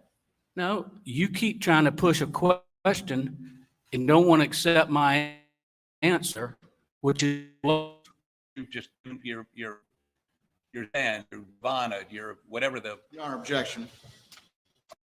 Hart-Bootling came to the scene of these murders to support my partner. I was there. I saw things that hadn't even been talked about in this courtroom. I was there. I love Paul very much. I thought I knew who Alec was. I did not. And it's hard to you might not understand, but it's hard to walk around with anger, and hard to even walk around with it when it's with somebody who you didn't know and didn't understand. So you might have be that way, but I've got to function. I've got a family. I got to move on with life. Were you aware that he went to rehab in 2017? I was not, other than what was said by Alec in this courtroom. You never were aware he had a drug problem? I was unaware. Okay. Sort of. And if I would have been known, I would have tried to help him. You indicated that he could be emotional in trying a case, correct? He could be. He was theatric, much like his father and grandfather had a courtroom theatrics, and he could be emotional. Any of your other partners that way? Johnny Parker? No, Johnny's quite the opposite. Johnny's very, Laconic, I believe, is the best way to describe it. he doesn't show emotion. Nobody else in your firm was theatric or emotional? Not to Alec's level. You don't know any other lawyers in the state that go to that level? You're asking me a question right now. I don't know. You might yourself. I don't know. I don't know what other lawyers do. I'm usually trying cases against defense attorneys, so I don't get to see plaintiffs' lawyers anymore. Okay. Well, I want to thank you for. Well, let me ask you one last thing. This Bullware guy that he stole all the money from, Mr. Bullware, remember him? Yes, I remember him. How much money did you steal from him? Do you remember? He stole 70-something thousand in June of 2018. Mr. Bulwer died in September, I believe, of 2018, and I believe another 270-something thousand after Mr. Bulwer's death sometime in around February of 2019. Have you and your partners paid Mr. Bulwer's estate or his folks back? Yes, I met with them personally. Okay. And even though it's cost you your firm and it's cost millions of dollars to you, you have forgiven him? You bear him no ill? I didn't say I forgave him. You're just not angry about it anymore. I said I have no feelings. And I had to work on that, Mr. Harpootlian. You know, when you go through what we've gone through, not only the trauma of losing people we loved in a double homicide, seeing the aftermath, and then learning that someone you worked with for more than 20 years had been stealing throughout a period of time and deceiving us, there's a lot of emotion there. And yes, it was bad in the fall of 2021, and I have found a way to have no feelings. It's not forgiveness. It's just I don't have any. You're not angry here today. You're not angry at him at all. I'm not angry. If I raise my voice, it's only because of the implication that you were trying to the make implication that you might not want to help him in front of this jury here today because let me finish the question. Because he destroyed your firm. He stole millions of dollars you had to pay back. He deceived you. All that sort of is not influential testimony here today at all. If you'd answer that yes or no, then you can explain. All those things happened, and it does not influence my testimony. I take the oath that I just took very seriously. And if you got any indication that anything I said was inaccurate, I'll be glad to address it with you. Well, the jury can judge that. Thank you.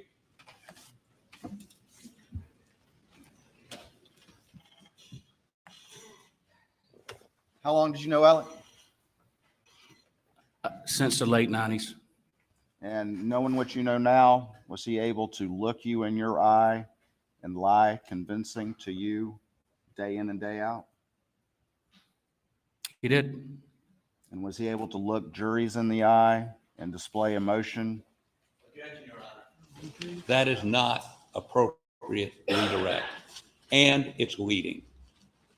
The objection is sustained. Mr. Harpootlian asked you about some of the things that you have gone through. And is your issue with Mr. Harpootlian's questioning the implication that you would come in and shade things in front of this jury? Objection, leading. What is your concern with Mr. Harpootlian's questioning of you? Can you express that to the jury, please? All that he just went through with you, sitting up on the stand, having to deal with this, what is your problem with what he was trying to say? Well, I fortunately, to start with, I took an oath to tell the truth. But we as lawyers also have oaths and obligations to a court. And it goes a lot deeper than just that oath. We are bound by rules of professional conduct, ethical rules that I take very seriously as a lawyer. To my knowledge, I enjoy a very good reputation as far as being a person of integrity. And that's what I took issue with, is him attempting, because he cannot impugn my integrity. That's fair. Would you take a 22 if you went out looking for hogs? Possibly a 22 Magnum, which is a long rifle. Which is a long rifle? Yes. You take a long rifle, not a pistol, is that correct? Yeah, I would never, I'm not a good shot with a pistol, but I would never take a pistol. And what was Paul's favorite gun for shooting hogs with? I knew he always had a 300 blackout, but I don't know if he shot him with anything else. Thank you. Nothing further. Anything further? I'm sorry, Your Honor, I just can't leave this alone. Is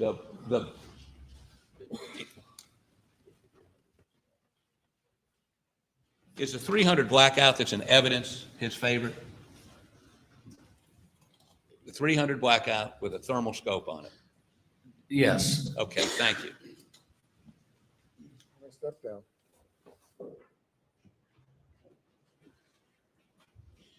We'll call your next witness. Your Honor, the state calls Dr. Reamer.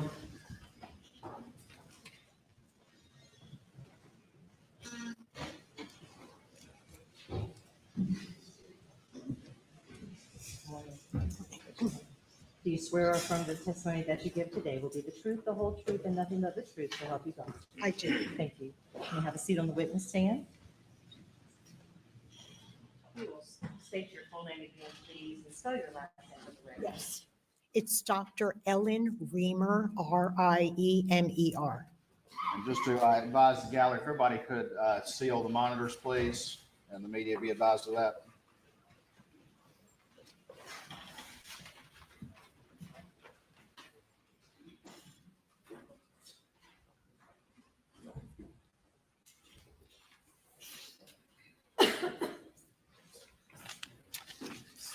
Dr. Reamer, I want to move through this. Yes.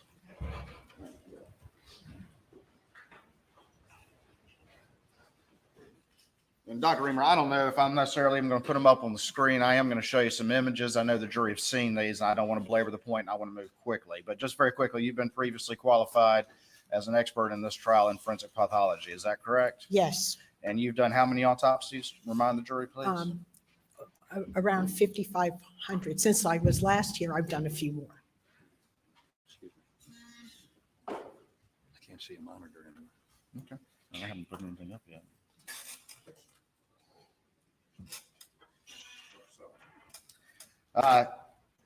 You actually conducted the autopsies of Paul and Maggie in this case? Yes, I did both of the autopsies at the request of the Colleton County coroner, who called MUSC Forensic Pathology, requesting autopsies on 2 individuals that died under his jurisdiction. I was not asked by the prosecution to perform an autopsy. It was an independent autopsy. Your autopsy is independent. You're not hired by the prosecution or law enforcement or anything like that? No, it's just at the request of the coroner.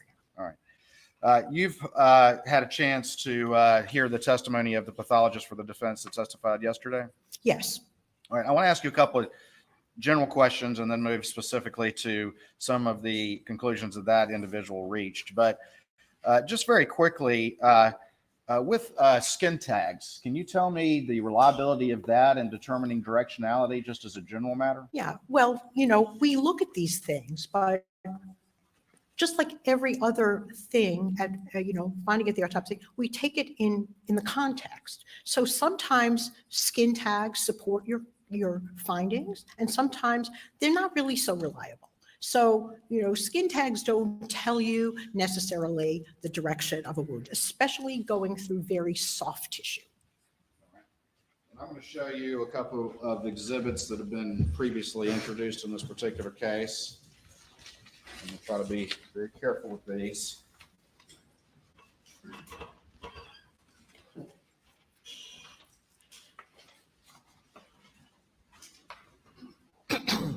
I'm going to show you what's been marked as exhibits, defense exhibits, 159, 160, and 161.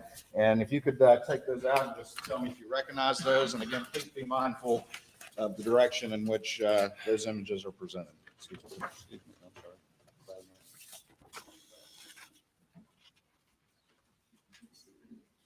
Yes, I've seen these.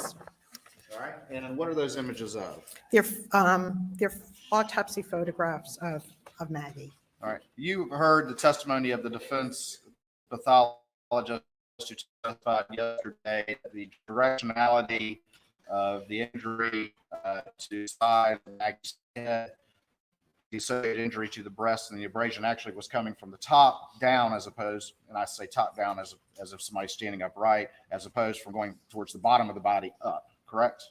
Yes, that's All what I right. said. And can you please look at the images that you have and explain to the jury your conclusions and why that defense pathologist is incorrect, who didn't conduct the autopsy to begin with, why he's incorrect? Okay. Do you want me to show the photos? You can, and let's just go ahead and put them up on the screen. So I'll take them. And if you could step down, please, if that's okay with your arm.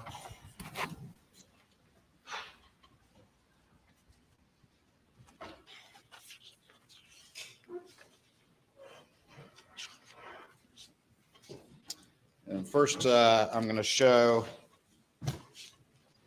Defense Exhibit 160. Are we secure? Good. All right.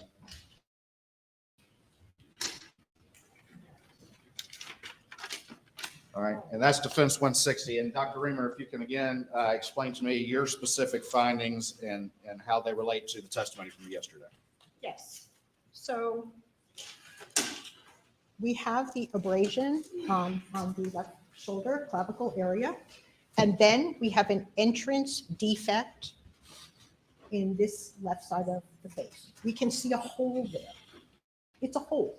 And there was a defect in the left temporal lobe of the brain, which was included in my autopsy report. That could only have happened from that being an entrance wound. Okay. And you mentioned during your testimony the concept of a diastatic fracture. Does that in any way relate to your conclusion in this regard? Yeah, well, a diastatic fracture is when there's a separation of skull bones along suture lines, which solidify during childhood.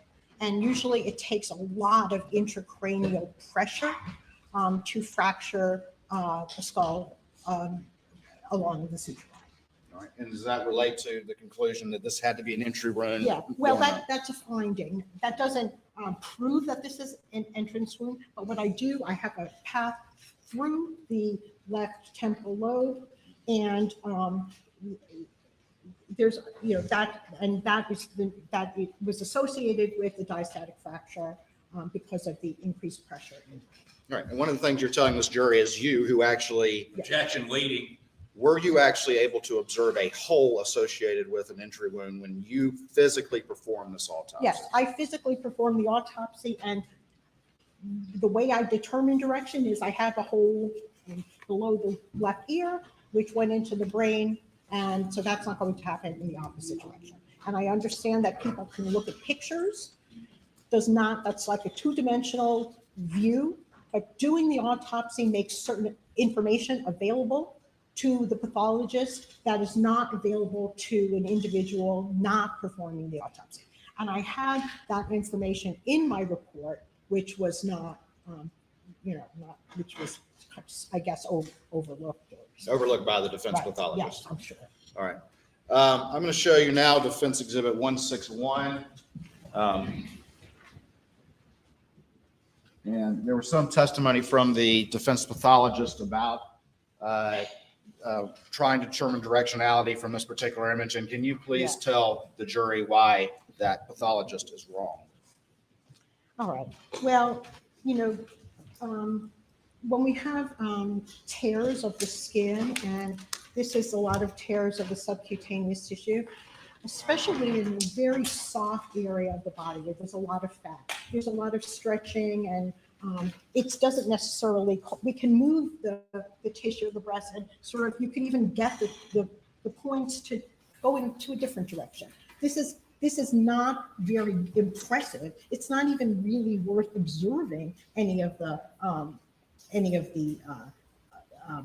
skin tags. It's really very non-specific, and I think he has a very good imagination for for seeing that in this photo. And it's Skin tags can be there. Sometimes they support your findings, sometimes they don't support, but they don't take the place of determining the path of the wound by actually following it through the lab. I'll show you finally what's been marked as defense 159. And is this also a representation sort of the hole that you determined and were able to physically observe as a entrance wound on the side of Maggie's head? Yes.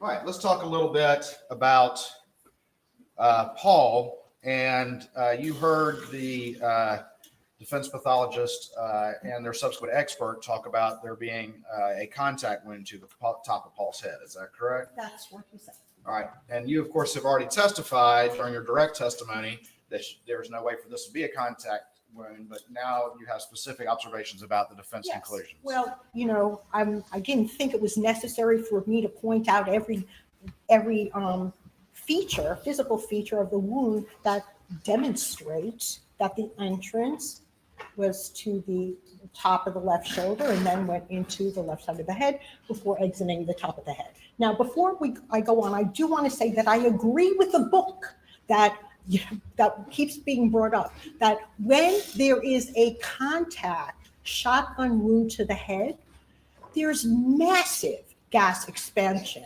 within the cranial cavity, within the skull. And what that does, it doesn't just create a hole with some, bones. I understand this was like the most severe thing you have ever seen. And you probably can't imagine that the damage to the head could be any worse.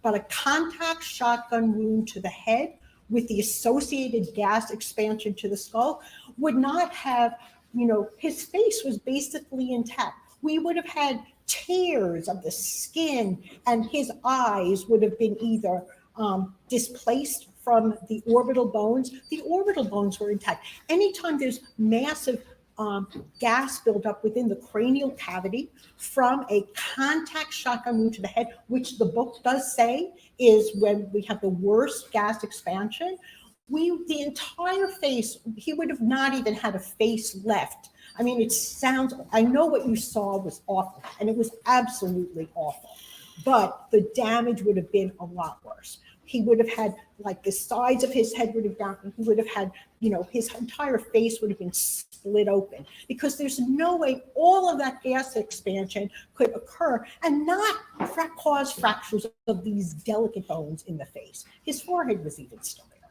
So, I agree with the book that a contact shotgun wound would cause severe gas expansion and damage to the head. What we have here is not consistent with a contact shotgun wound to the head. Damage to the head would have been much worse, even though this was already horrible. Okay, that being said, there are photographs. Okay. Yep, and I'm going to put up what's already been admitted into evidence as States 486. And if you could, Doctor, just talk a little bit about this image as it illustrates what you're talking about with the face, but also, if you could, we'll go ahead and talk about with the face, and then I want to talk about the shoulder a little bit as well. There's no skin like torn apart of his face. His eyes are still in the correct locations. It's hard to imagine that, anything could be worse than a hole at the top right side of the back of the head. But in my 20 plus years of experience doing autopsies and seeing contact shotgun wounds to the head, which are associated with massive gas expansion in the skull, this entire face, he would have had tears. The eyes would have been either hanging down or lost, blown out. There's no way that these features are consistent with a contact shotgun wound to the head. All right. Now, there was some discussion by the defense pathologist about shaving the top of the head. Can you comment on the necessity that your autopsy conducted? So, he also said that sometimes we actually don't see the soot. Like he said, if Dr. Loomis shaved there, she would have had the opportunity to see the soot. So suppose I didn't see soot, or I did see soot. First of all, I'm confident there would not have been soot because the features of this wound are not consistent with a shotgun wound to that location. First of all, the damage to the head and face would have been far more severe than it was. And then also the wounds to the shoulder and left side of the cheek have all the features of entrance wounds. Right. And one of the things discussed by the defense experts was sort of the large sort of oblong shape of the shoulder. Can you explain how that does not contradict your findings of that shot coming this way, that we see this injury here? And I'm going to actually put up Defense Exhibit 162 to illustrate talking about. All right. Well, so we've got basically an oblong wound here, and that's because the wound is entering at an angle along the top of the shoulder. It's not hitting the shoulder at a perpendicular angle. So it kind of grazing along the top of the shoulder. Okay, now is this, okay. So, and actually, he said that the pellets are going down. Okay, well, if you look at it as an entrance wound, they're actually going up. So it depends where you're looking at it from. If he's thinking that this is an exit wound, that this is, that the end of the wound path, then it would look to him as if the pellets are going down.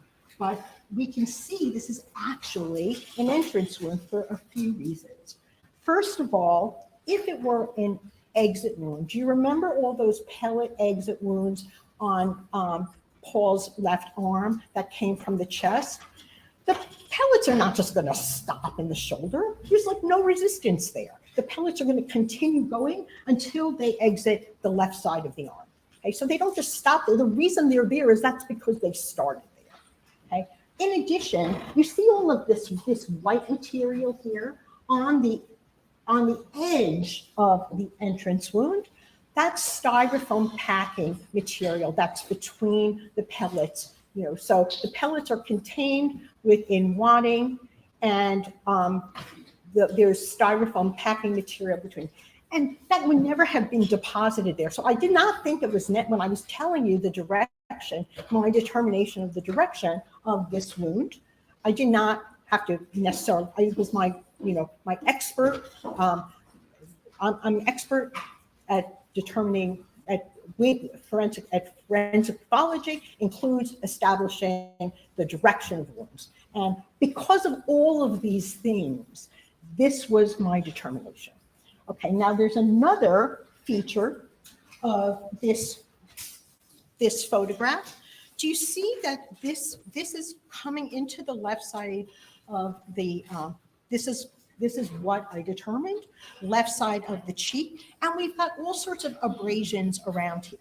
Now, it doesn't have the classic, what we saw on Paul's chest had those little petals. So we knew that the wadding was starting to open up. But in this case, there was wadding that was probably open as well. So we have some pellets already starting to come out. It's not entering within the wadding, but the wadding is going along and entering them. And we have all this abrasion around the left side of the cheek, the chin neck area. And that's consistent with, we're not going to have that abrasion if it's coming out. If it's going to push the skin out, we're not going to have an abrasion. So, all that we've, but even just common sense, we have that styrofoam packing material on the outside of the arm. My determination, this went up through the left cheek, out the right side of the top of the head. If it were a shotgun entrance wound, contact to the head, I don't care whether, there's no way his entire facial bones and skin, his ears would have been flopped down. There's so much gas expansion that the damage to his head would have been much worse. So that's based on my experience for doing this. And, I just don't know how, I didn't mention that styrofoam packing, but that's from when the pellets are coming in. And he said, oh, you can see they're going down. That's because he's looking from above. So but if you look at where I believe and I determined by doing this autopsy that the entrance wound is, it's actually going upward. So it depends which side of the pellets you're looking at. And if just logically, if this was an exit, the pellets wouldn't have just stopped there. They've got a huge amount of energy. They're going to continue through the arm and have individual pellets. They wouldn't have all just been concentrated right there. So, we can use our powers of logic, which I think, we all have, to understand how this is an entrance wound that exited the right side of the top of the head. Dr. Reamer, having specifically, and you can take a seat now, thank you very much. Having specifically addressed the specific criticisms of the defense pathologist, in your expert opinion, having actually done the autopsies in this case, is there any way that could have been a contact wound to the top of the head? No. All right. And having addressed specific concerns of the testimony of the defense pathologist as it relates to Maggie, is your conclusion still that the shot went in the direction as you described before this Yes, jury? I disagree with his conclusions. All right, thank you very much, Dr. Reamer. Please answer any questions the defense counsel may have.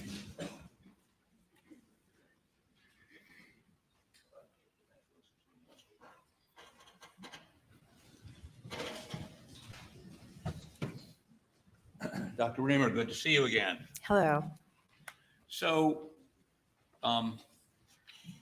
you took pictures, correct? I took pictures. I wish I took more pictures now, but I took pictures. I'm sorry. Yes, I would have. I wish I took even more pictures. So do we. So, you made notes, which you converted into an autopsy report. Standard operating procedure. And that's to look at your work and see if they were disagree with you. No, the notes are a work product for me while I'm preparing, I don't always, I take notes, I write numbers, but that is really for me so I can incorporate findings into an autopsy report that I'm going to write. And I don't write it the same while I'm at the table. I need to go away, maybe the next day, that night. So, but it's not done. You can say, okay, I have well, these are not autopsy diagrams that are meant for other people to look at. And sometimes they're not even completely accurate because I mark things on the outside of the body that later on during the course of the autopsy, I'm like, oh, that's what that is. It may not be initially wrote down, but by put it all together. And that a diagram or notes do not necessarily reflect everything, I concluded.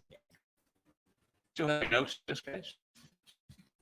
They imagine we've been but as I told you, this is my notes are not necessarily the conclusion that I came to. Did you produce them to the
to be released from the wadding. And they did spread out. We have some of them down in the neck, some of them in the brain. And so they are spreading out. I don't see how, yes, it's a respected treatise, but is specific to a contact shotgun wound to head. This is what this is describing. Really? Well, it's fine. It doesn't matter. I can look at my photos. I can look, if you're going to talk about theory, the photos. Doctor, Your Honor, I'd ask you, I would ask you to tell the witness to be responsive. She is going on a diatribe. Excuse me. I'm asking the court to instruct her to answer the question as specifically as she can. She goes off on tangents, and I'm sorry. All right, Pruitt, you may continue answering the question. You remember what the question was? No, that's your question. Is this series of shots from the book depicting a contact wound? I think that's what I understand. Yes. Yes. Okay. So where, if you step down here, show me, please, where the contact is with the body or the head. Here, let me give you this point. Well, the contact would be at the first. Right here? Yes. Well, what's it contacting? It's not. It's a theoretical depiction. It's a theoretical. Is that what the book depiction. says? Yeah. Well, go ahead. I don't recall the exact. Why don't you read it to me? Well, why don't you tell me, is that a contact wound? I don't know what this is. This is. That's a shotgun. That's a shotgun. That's a shotgun being fired. Those are the pellets coming out. Object Those are the counsel pellets. testify. Yeah, I think, this is a book, show the series of steps nothing to do with my body and does not help me turn the breadth of the wound. All right. So says all of this. the book isn't testifying. You are. If you've testified, that depicts a contact wound. Yes? Well, I don't know what this is depicting. It could be that this is a contact wound. I don't know where you're going. Where's I'm going? Is that barrel in contact with anything? It's not in contact with anything. It looks like it's just blowing into the air. Okay, and that's fine. And your testimony is that barrel is at least 3 feet away from Paul's shoulder. Is that correct? It could be, depending on the weapon, it could be, it's not closer than 2 feet because we don't have the slip ring. But we do have packing material. Okay. So as we see here, these pellets are beginning to separate. Is it your testimony that those pellets had separated when they hit Paul's shoulder at all? They are starting to separate. We don't have the complete, widening of it. They're still relatively clustered together, but they're not as close as they would be if they were still contained within the wadding. Okay, now at 2 feet, is there any gas left or is it all dissipated like this picture shows? Well, what we have here, if there was more gas, if there was a contact wound to here. It's not a contact. I understand. The gas, you're wanting me to say yes or no, and yes I can't because I have the knowledge to explain how this relates to examining the body. Okay, I don't give theoretical talks or I don't start looking up in this book while I'm doing an autopsy. I use my practical reasoning and my experience and knowledge of things. If there'd been gas in the wound or when it hit his shoulder or his neck, would you expect to find some physical manifestation of that? Oh, there would have been, a lot more expansion, shoulder expansion. This was fairly contained on the left shoulder. Your testimony is there would have been little or no gas going to his shoulder, to his neck. Well, there is always some gas, but it's not the kind of gas that we get in a contact shot. Exactly. So, and you go ahead and take a stand.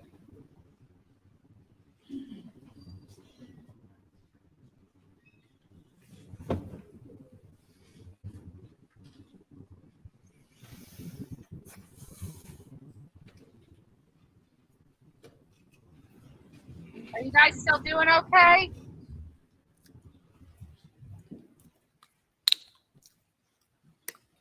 it's going to take a minute to get. No, not that one. Paul. Alex was proud.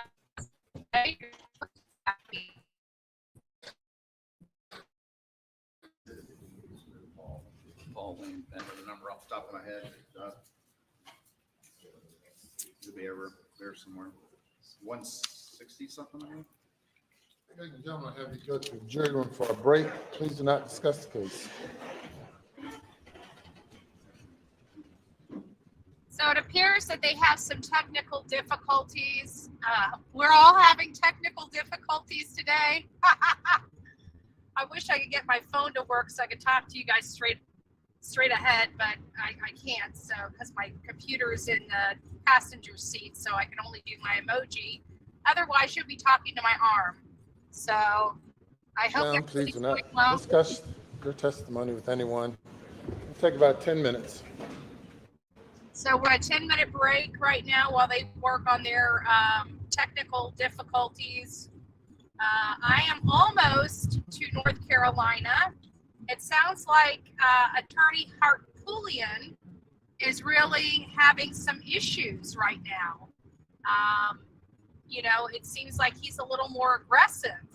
I think it's a day late and a dollar short to be showing that aggression this late in the game. It looks, in my opinion, like desperation as opposed to, cross-examination. We are officially rolled through. We're crossing over the North Carolina border as we speak. I am officially in North Carolina. So went from Florida, was in Georgia at 6 o'clock, 6:30 this morning. A couple hours later, I was in South Carolina. Now I am officially in North Carolina, folks. North Carolina. We're making great time. Still have about another 5 hours ahead of me.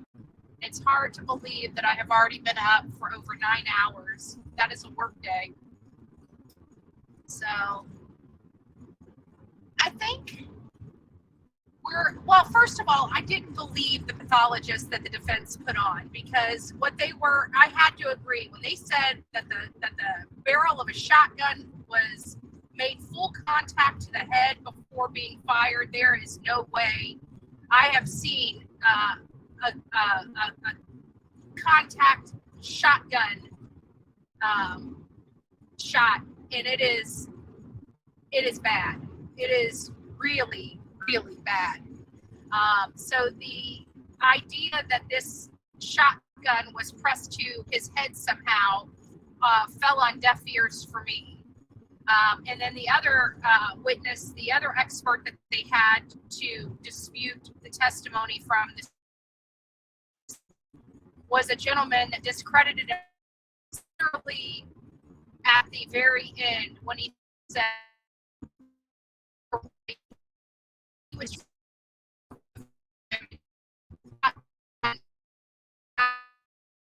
Paul Murdaugh, yet the bullet impressions are at the top of the door, not at the ground.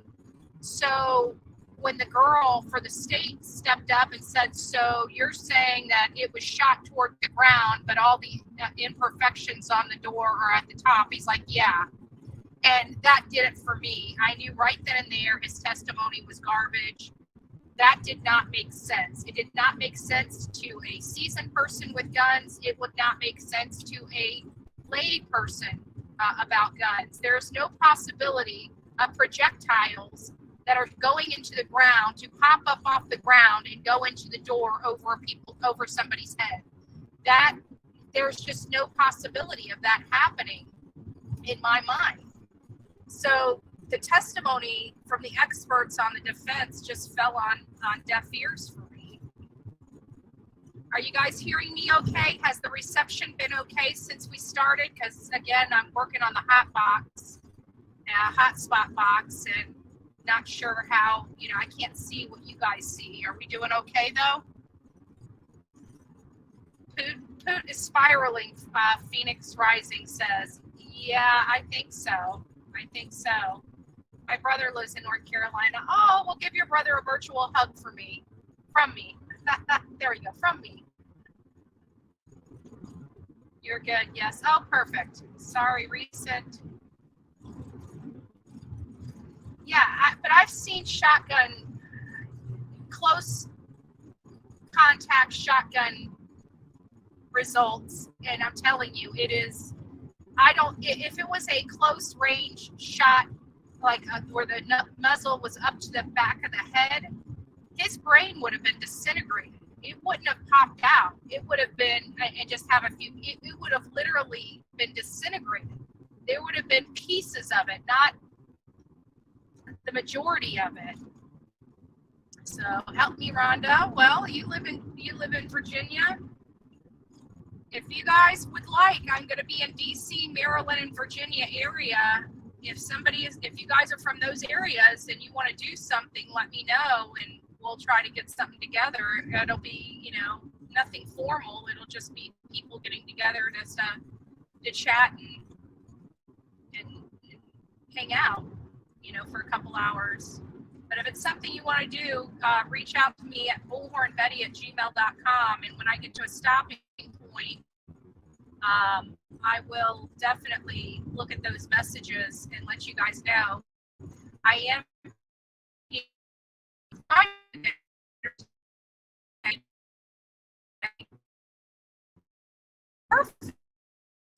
really exciting.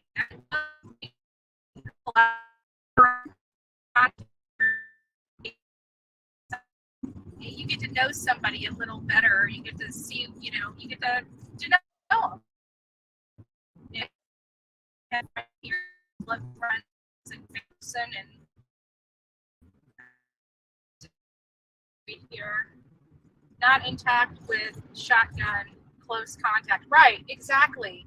Anybody that's ever, you don't have to be a man. You could be a woman that's shot shotguns before, or rifles. I know there's many women out there that live in rural areas that shoot cans and watermelon and cantaloupe like I did when I was growing up. And to me, it's difficult that they're trying to explain something. And I have to think that everybody in South Carolina just about has shot a gun a time or two. So it does make me wonder how the jury felt about those statements coming from the pathologist for the defense. I'm interested in if they believe the defense witnesses. I personally didn't get a good warm fuzzy feeling about that, but I've also got to remember that I believe it kind of. So I'm trying, but I just see a guilty man sitting there, and it's so hard to get away from my personal belief. I would not be a good jury person for this case, because literally within the first 15 minutes of this case, I thought he was guilty. I know there's a lot of people like me. You had a quick telehealth app, but was trying to listen. Oh, okay.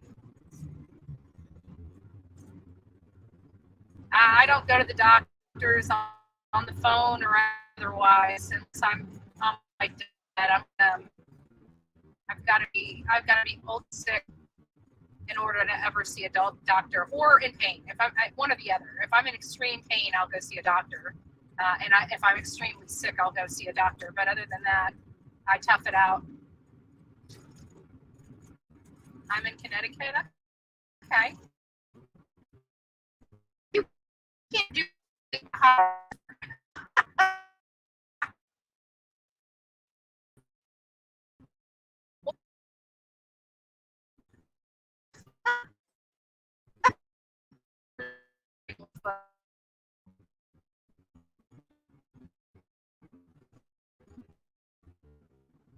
I tell you what, people in South Carolina and North Carolina, they drive like bats out of hell. Everybody talks about Florida drivers. I beg to differ. It's hard to drive here in South Carolina. Well, I'm in North Carolina now. I can't believe this live has been going for over 4 hours. But we've been staying strong on this. The state has rested, and so has the defense. What you're listening to now is rebuttal witnesses, rebuttal witnesses. This is, they have this in the rules. So somebody gives testimony and they have another witness, whether the defense or the prosecution, they have rebuttal witnesses to dispute facts of the case. And in this particular scenario, we had a pathologist stating that he believes that that everything is correct in this lady's report except the fatal gunshot wounds. The only thing he disputes is the fatal gunshot wounds to both Paul and Maggie. He's stating that they came from an elevated position so high that it would appear that somebody was at I think what he was trying to say is somebody was on the roof and shot down, I think was what he was trying to imply, but he didn't go as far as to say that specific terminology that somebody was on the roof and shot down. I just think he liked to imply that. And one of the other witnesses stated that he believes there's two shooters. I don't know, and I know that because there's two guns, it's easy to imply that, but just because there's two guns doesn't mean that it was two different people. With a situation like this, I think Alec, in his sick, drugged out mind, planned this to a T, including the use of two different guns to throw investigators off because he thought he was smarter than a fifth grader. And he is not.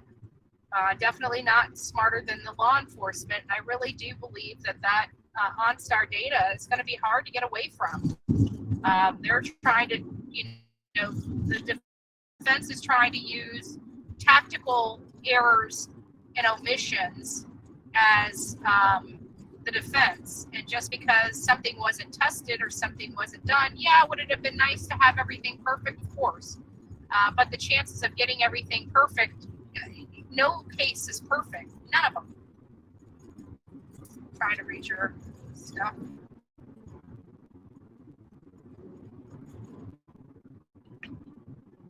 If the state wants us to believe there was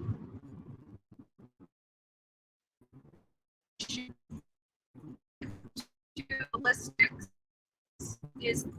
I get it. I mean, I understand why it's hard to wrap someone's head around this, but this is not the first time we've seen one shooter use two separate guns. I mean, it does happen more often than you would know. I think an easy Google search should resolve some of the issues related to that. Is that a control burn? I hope that's a control burn. Woo, that stinks. We have some fire off the side of the road. But so far, so good. It seems like the hotspot has been keeping up. I took my phone off the hotspot, and I think that's what's making me feel like it's lagging, because my phone is lagging when it's not hooked up to the hotspot.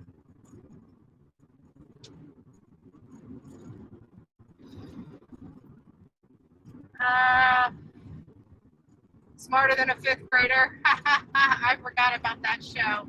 I didn't. It was just Jeff Foxworthy back when he was popular. I don't know what happened to him. Jeff, they had a unit of funny people, and they just kind of went away. And I don't know what happened to them, but they were hilarious. Jeff Foxworthy was hilarious. Larry the Cable Guy. Larry the Cable Guy was in a Medea movie not too long ago. I can't remember which one it was. I can't remember the name of it, but if anybody knows me, I am like a mega Tyler Perry fanatic. I will watch any Tyler Perry movie ever. I think I have watched every single movie he has produced, every single one at least 4 or 5 times. I am a major Tyler Perry fan. I think he has great messaging in his movies. I think he just has a way of telling a story. I just love it.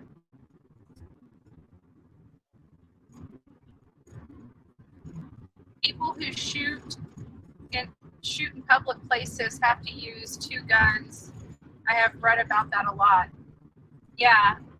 And you got to remember the article that we read yesterday from that forensic psychologist states that, oh crap, I forgot what I was getting to with that. Let me see. States that this is a mass shooting, that, these family annihilators are the bulk of the mass shootings. And it always made me wonder about that Cali 6, because to be honest with you, I thought that that was a family annihilator as well, and come to find out it was gang related. And just awful that a 9-month-old baby, 10-month-old baby was shot and killed with his mother over gang retaliation of sorts. Just really sad. But I do believe that these family annihilators, they have their reasons for doing what they do.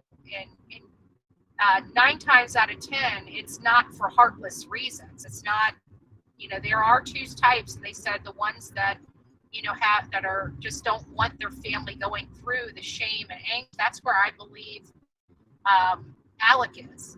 I believe he's in that category. The other category is just control and abuse and all this other stuff. And I don't believe he was in that category of the family annihilators. I think he was in the one that just didn't want his family dealing with the ugly world. And quite frankly, I still believe that one of 2 things happened. I believe that he asked Buster to come home, or he didn't want Buster home, therefore leaving one heir, which again I find odd that he wanted Maggie there, but why wouldn't he want Buster there? So I'm interested in that as well. Let's see what else we got going on here. I love all 3 of those comedians, and yes, my son and I love Tyler Perry movies too. Yeah, I know. But out of all the Tyler Perry, I love the Diary of a Mad Black Woman and things like that. But my favorites are the Murdaugh series. I love Murdaugh. Murdaugh is like, I love the characters so much. I really do. I aspire to be a Murdaugh. Wait until I'm 60 or 70 years old. I will be the white Murdaugh of this century. Oh, Lord. This has been a long 10 minutes. I love Murdaugh. I know. I am major. And the only one that I'm not really, I don't really care for the live plays, but they did do one before they made the movie of Murdaugh Goes to Jail, and that was in live play. They did that in a, not a studio, but they did that in an auditorium, and it was a live show, where they could make mistakes and stuff like that, a live broadcasting of that. And then they ended up, if I'm not mistaken, I believe they made the movie out of the play, the screenplay. Murdaugh is hilarious. I know. You'll never watch a good comedy unless you watch Murdaugh. Except I did watch one, and I can't remember what the name of it was, but one of the characters was C-Note, and it was about a golfing outing, and this elite country club wouldn't let this rapper that goes by C-Note in the country club. So this guy ends up buying the property next to the country club and gets right up to the property line and starts blasting music and putting on a dance with girls that didn't have a whole lot of clothes on and stuff like that. So they ended up putting him in. I can't remember the name of it, but it was hilarious. I just watched it the other day. The defense's laser made no sense. It was speculative. Well, the defense is, you can tell the defense is desperate because they're fighting more in these last couple days and seen the entire trial, and they're starting to get really nitpicky about, they're objecting as quickly as as the state opens their mouth, they're already. All rise and come to order. Already objecting. Okay, I'm gonna get back. I'm gonna mute myself. We're back.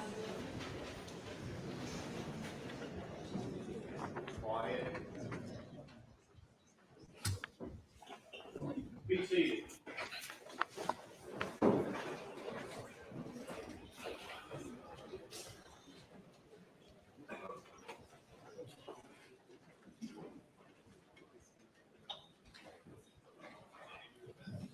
You may bring the jury.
Jury is present, sir.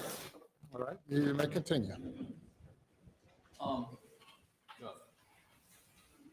I know. I'm sorry. I got it right here. I'll show it to these guys first.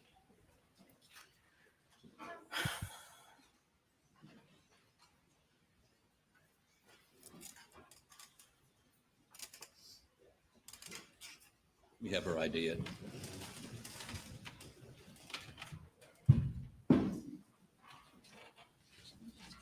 Doctor, I'd ask you to look at this photo and tell me if this is one of the photos from your autopsy. Yes. Okay, that's all I need. Thank you. John, I'd offer this defense exhibit number 195 into evidence, please. No objection, Your Honor. Admit it. So can we put that up on the screen, please?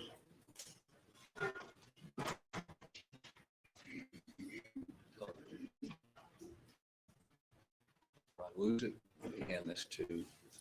Thank you. So, what are we looking at here?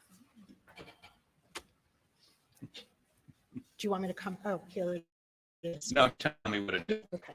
So this is the left shoulder area. Okay, and you a moment ago said something about packing material. What is packing material? Yes. So there's foam that is frequently within, between pellets. I'm sorry, just a moment. You're on. I can't hear her because of the noise coming through the door. I apologize, but I just need to understand what she's saying. I apologize. May I begin? Yes, sir. Packing material. Let's start over again. Tell me again. Yes. So it's frequently present in the wadding along with the pellets that sort of help keep them together. Okay, so the wadding, you got the powder, wadding, shotgun pellets, and are these? Is it in the pellets or is it closer behind it in the wadding? Or it's within the wadding. Okay, and you indicated you saw some packing material. Well, that is very consistent with with a little bit of packing material that would, as we have pellets going into the shoulder and some of the packing materials depositing on the skin. And is this a picture of the packing material? There is some of the white material, yes, on the skin. Correct. Did you note that in your autopsy report? No, it was just a general observation. Okay. Is it important it was there? It didn't matter to me whether it's there or not, but it does reinforce that it is an entrance wound. But you concede it was not in your autopsy report. Well, all the totality of my findings, I don't always write every little thing in my autopsy report. I could go on, that it could be 50 pages, an autopsy report. I include the findings, my determinations, and I could have mentioned it, but I did not. And why not? Because it's not always necessary to mention that kind of thing. Is it evidence of anything? Well, I do believe that supports an entrance wound, although I don't require myself to see it in order to make that determination. But you agree with me, it supports your conclusion, correct? Yes, And you didn't put in your autopsy report. that's correct. Would it be in your notes? No. Okay. So, and could you step down here and show me what the packing material looks like?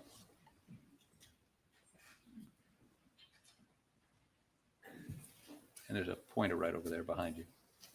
You probably want to stand over here so the jurors over there can see it. Yes. This is what I believe to be consistent with packing material.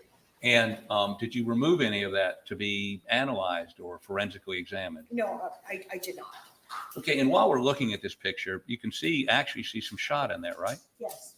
And that shot is that, that's pretty, that area right there is much wider than this entrance wound in his cheek, is it not? Yes, this entrance wound is larger than this re-entrance wound here. And I believe I actually went over this last time. Frequently, there's enlargement of wound as it goes along. But in this case, we have a wound going along the top of the shoulder, so it's going to be oblong.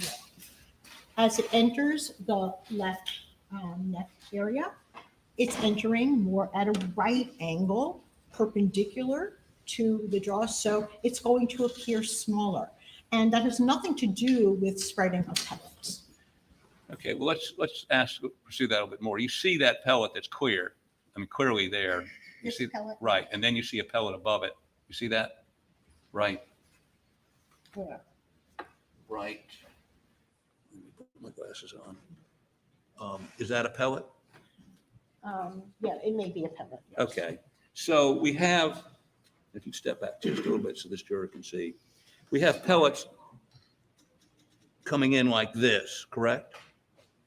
Well, they're kind of banging against each other. We have the wound track is from left to right, and we do have pellets that are in there. They didn't continue. They stopped in there, so they're not all continuing through. Okay, how many pellets were captured in his shoulder? I captured. I don't know how many I captured. I collected a sampling of the pellets that were along the wound path. But you took X-rays. Yeah, but that's not necessarily the total amount, because some of them, exited and some were in the brain. So the X-rays were taken without the brain in the head because the brain came separately. Okay, but they did send you the brain. Yes. Did you take X-rays of the brain? No, I did not. Why not? I didn't take X-rays of the brain And the because reason I go ahead. determined that wasn't necessary for me at the time. To support your conclusion. I didn't take X-rays of the brain. I guess hindsight is always 20/20. I could have taken X-rays of the brain.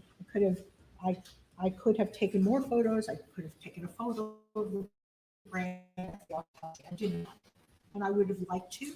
I can tell from the examination of the body that I had an entrance wound on my left shoulder and it's exiting the top of the head. It's not a contact wound to the top of the head. Okay. That's my determination. Okay, but the reason you didn't take X-rays of the brain was you'd already reached your conclusion, correct? If you didn't need it because this was an entrance wound. Well, I did not. Because I felt comfortable with my determinations. and decide for take X-rays of the brain?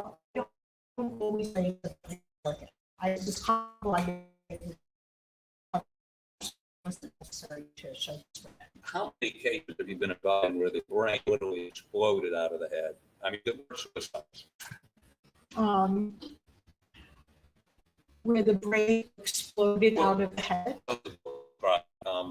Well, I think that the determination that moved to the top of the head contact brain, all that expansion would not have the brain. It would have been a deep.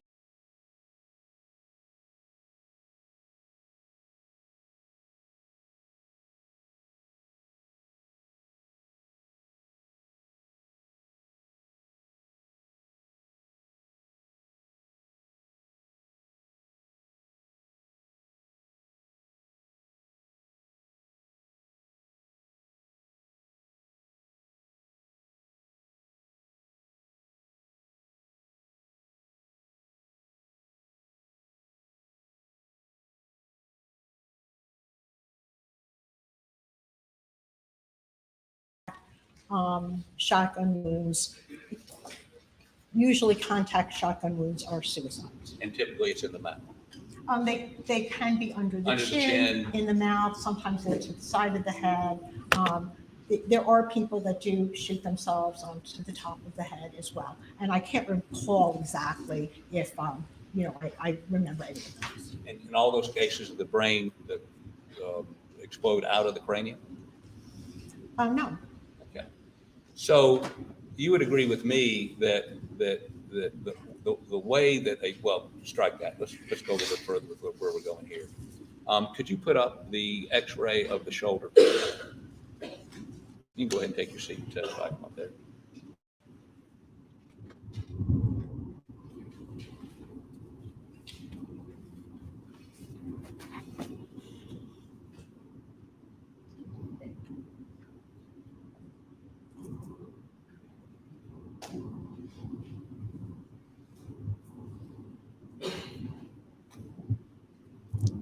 Can you tell us what this is?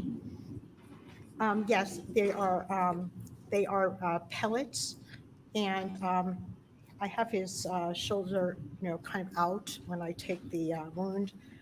We have some pellets remaining in the shoulder area. We have some disruption of the shoulder tissue here, some of the bone, and then we have some.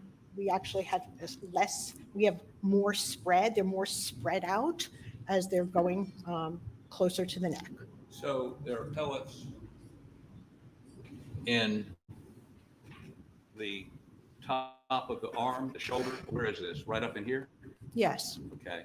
And then there's additional pellets, it looks like, down below that, like near his ribs, correct? That's because it's starting to spread, yes. And it's starting to spread to get to this place right here. What place? Is this where No, it's in the neck. It's in the neck. Okay. I indicated that I recovered. It's over here. Then some of it is actually in the trachea as well. So that's the windpipe of the neck. So we have some in the neck. This is the chest area. It did not go into the chest. Okay. Let me see another X-ray, please.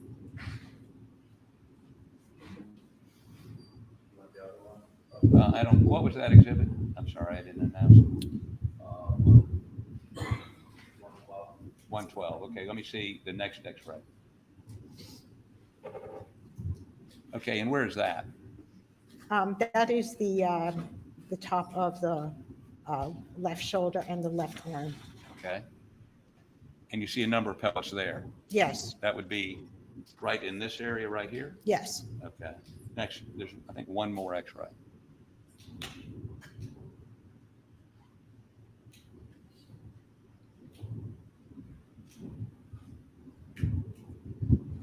Okay, and are there any pellets here?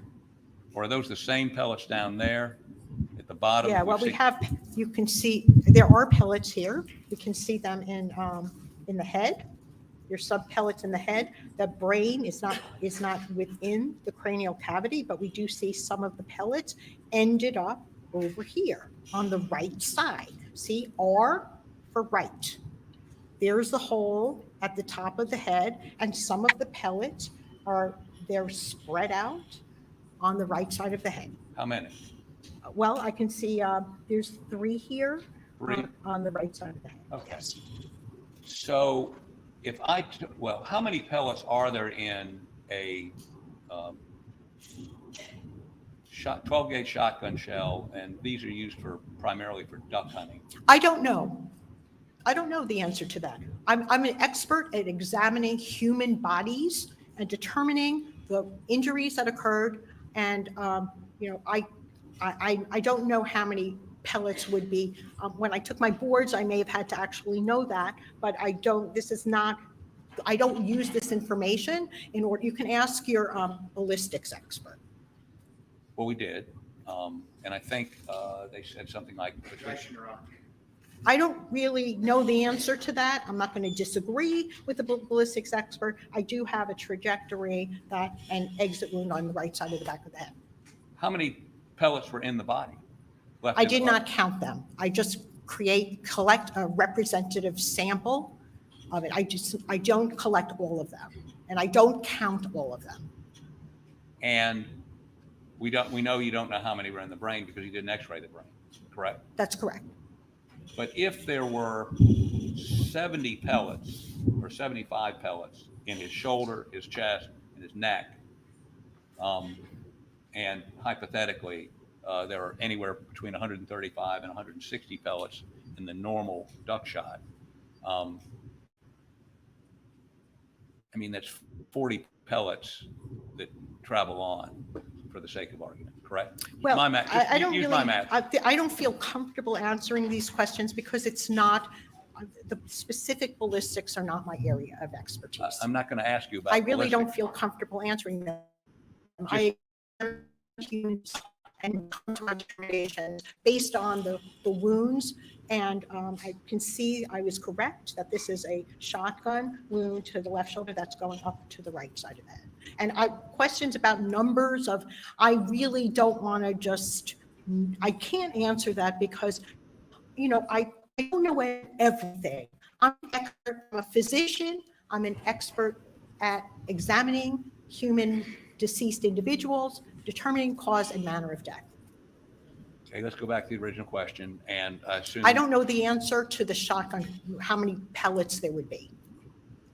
We're not asking you how many pellets, but if there's 75 pellets, let's do some math here. This is simple math. Okay, I can do math. Okay, 75 pellets we can count in the body, the chest, the neck, and there's anywhere from 135 to 165 pellets in the normal duck shot, 12-gauge shot. All right, so 75 plus 60, that would be 135. And then what did you say, 70 or 80? 75. Okay, 75. So we started with 75 plus 75 is 150. So that's your answer.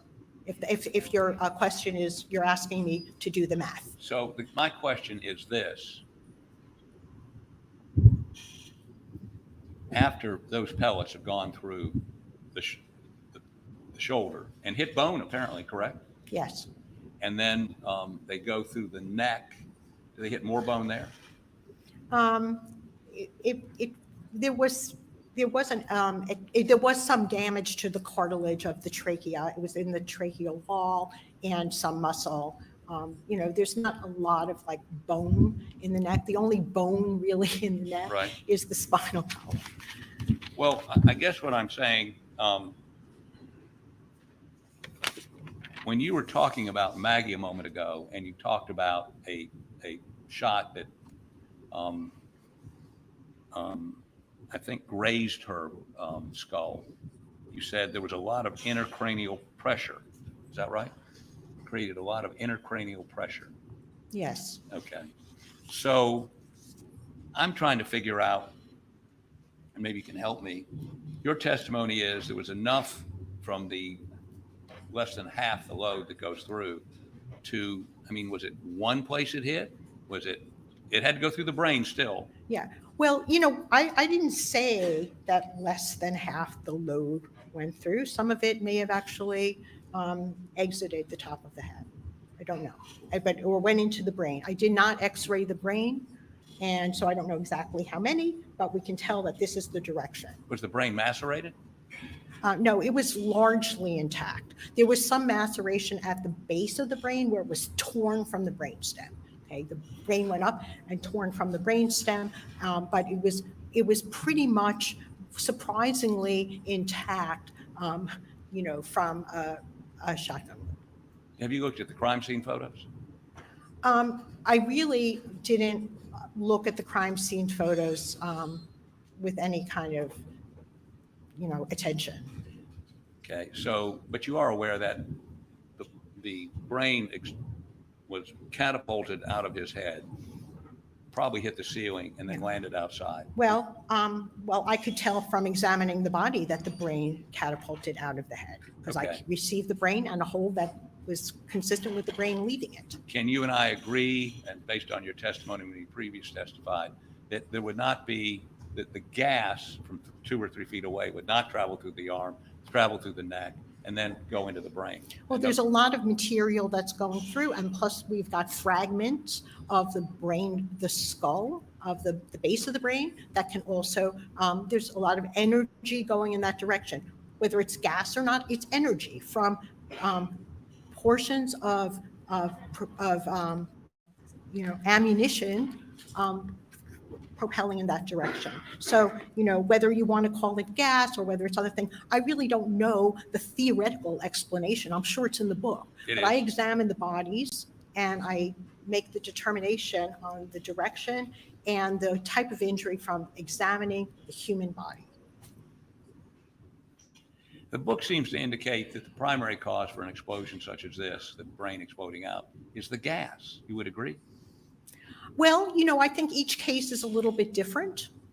And the kind of gas that would cause the head to explode would also, I think the book is talking about gas, gas in a contact shotgun wound. So what is your question about the book? I would actually have to refresh my recollection because I don't really I haven't read the book in a long time, but I know what I've seen on the body. If I quote this to you, you would, and I can show it to you. The gas entering the closed chamber of the head expands rapidly, adding to the pressure waves acting on the bony framework of the skull. The only way for the skull to relieve the pressure produced is to shatter. Yes. Do you agree with that? That actually must be describing a contact shotgun. It is. Wound. Okay, yeah, because that really makes sense for a contact shotgun. And your reasoning for this, the same phenomenon that happened without the gas is? Well, we've got injury coming from beneath. The skull is, like I told the jury, that is not shattered. We do have some horrible injury, but the shattering of the skull, much of it is still up intact. We don't have shattering of every bone. We don't have shattering of the face. So why didn't you shave the head? Why didn't I shave the head? Were you looking for any, if much of the skull was still there? Look, my determination, I didn't shave the head because I was confident that was an exit wound on the right side of the top of the head. It wasn't necessary for me to shave an exit wound. So, but if you had shaved the head, and again, apparently you'd already come to your opinion by this point, you could have seen whether it was soot or stippling or any distortion around, or taken samples of the hair and determine whether or not there was any sort of GSR in it, which would be more consistent with a contact wound. Well, no, GSR can just be in, we know gunshot residue can deposit in, I'm not like ballistics is not necessarily my strongest suit, but I know that GSR can deposit, within a few feet. Somebody doesn't have to indicate a contact wound. Okay, so did the shot penetrate the jawbone? It went through the through that area. I believe it actually may have went underneath the bone. So it did not connect with the bone. Correct? Yes. Are any of the pellets that you see in the shoulder, the left shoulder, heading down instead of up? Well, you know, there's probably kind of a billiard ball effect when these things are going through, and there could be some, you know, directionality but I didn't make that determination because it wasn't important to me to make that determination. What? To determine which way some of the pellets were heading? I can tell from the entirety of my finding at the autopsy. The thing is, if you look at something like, you know, a postcard photograph, that doesn't necessarily tell you the whole story. I did my autopsy. I viewed all of the wounds. I was confident in the direction of this wound path. And I'm not trying to say, oh, well, which direction are the pellets going? I can see that there's the entrance wound was to the top of the left shoulder, went through the left side of the neck and out the top of the head. And how many pellets made it through the brain to the skull? To fracture the skull? How many pellets? Oh, well, there were some pellets in the brain. I don't know how many. Because you didn't x-ray it. Correct. So since you don't count the number of pellets, tell the jury, please, how you know how many pellets hit the skull and fractured it and allowed this eruption to occur. I don't know how many pellets. I never said that I did. No, I didn't say you said it. I just want to know if you know it. I don't know the answer to that. And it's not important to you. It doesn't really matter. It's really very theoretical. I examined the bodies and I made my determination based on an examination of the body. Is it true that an autopsy report should be able to be read by an independent pathologist to come to a conclusion? Yes. Okay. Are you ready? Okay, how about you put that up for us, please? Noises. Sorry, sir? Some strange noises. Who's talking? You're questioning the witness? Proceed. I'm asking Doug to put up exhibit number. I didn't hear you talking. I heard I'm you were sorry. questioning the witness and then a I may strange have mumbled. voice I coming. apologize.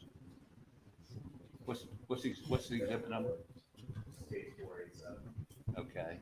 So how about step down here, please?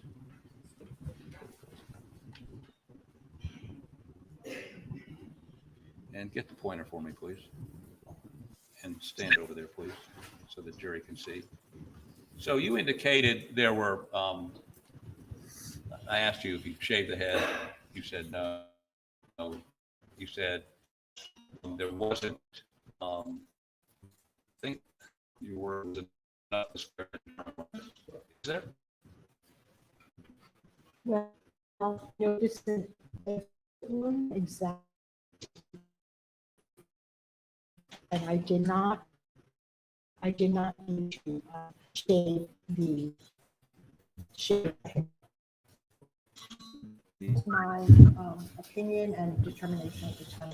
Yes, ma'am, we understand that, but what, did you look at this to confirm or question your opinion, or have you already come to your opinion? Well, I always am questioning it myself during the autopsy. It's not just, I look at take a long time to look at everything before I reach a conclusion. Okay, so the totality of findings here told me this was an exit wound. The brain came pretty much intact. It was propelled out of the top of the head. I believe and I'm confident that this is an exit wound, and I did not do further investigation to rule out an entrance wound because I was confident it was not.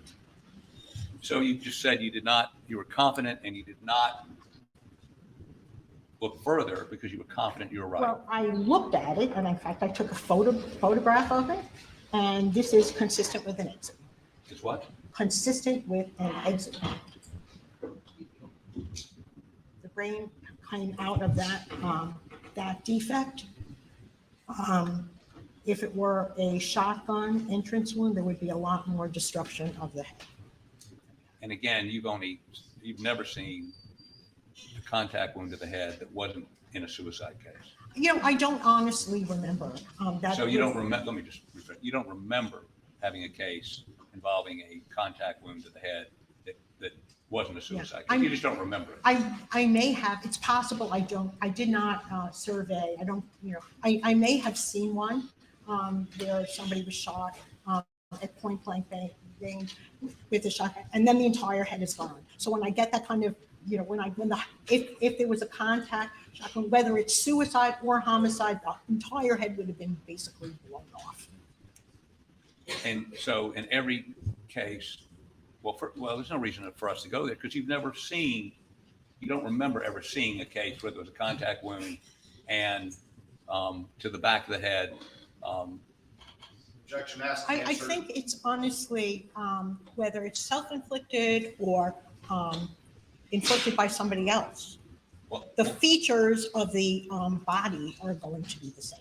So that's my answer. And I can't, whether I remember it or not, I've done a lot of autopsies. I don't necessarily remember how many or if I've done one, but I imagine people are shot at close or contact range with a shotgun. And in a contact shotgun, whether it's by suicide or homicide, the entire head would have been basically blown apart. This is terrible. And I know it's terrible, probably worse than we thought. There would be a lot more damage with a contact shotgun. And that's my professional opinion based on my experience. If other people disagree with me, that's fine. I don't have to convince them. This is my determination based on my education and multiple years of experience doing autopsies and being a forensic pathologist. And I think in your testimony, whenever that was, weeks ago, you conceded that reasonable pathologists can differ, correct? Yes, I think I said, you asked me if a reasonable person, you didn't actually ask me if a reasonable pathologist, you asked me if a reasonable person could have a different opinion.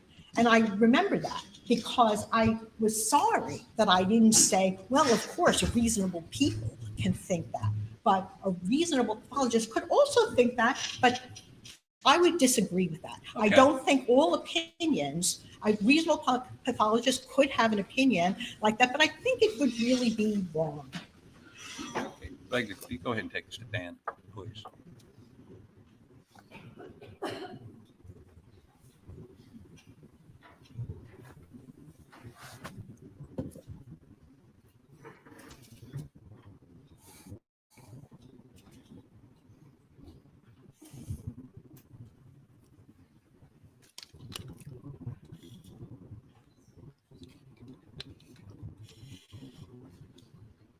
Have you discussed you've met and discussed with Dr. Kinsey about his findings? I did meet with him once when a couple of weeks prior to the autopsy. I really never, prior to this trial, I met with the prosecution's team. And I would have been available to meet with you if you called me as well. But Ken Kinsey was responsible for the crime scene. What he had to say was, I really wasn't, I already written my autopsy report. I already came to my decision, my determinations based on my examination of the body. And whatever it was, he's going to do the crime scene. So I don't remember having any specific conversation. You don't remember talking about vectors and where the blood spatter would have gone? And yeah, well, he asked me, he said, do you know anything about this? And I said, that's your department. I really am not a blood spatter expert. So I had nothing to offer, and I really didn't encourage listening to it because it's not my area. And let me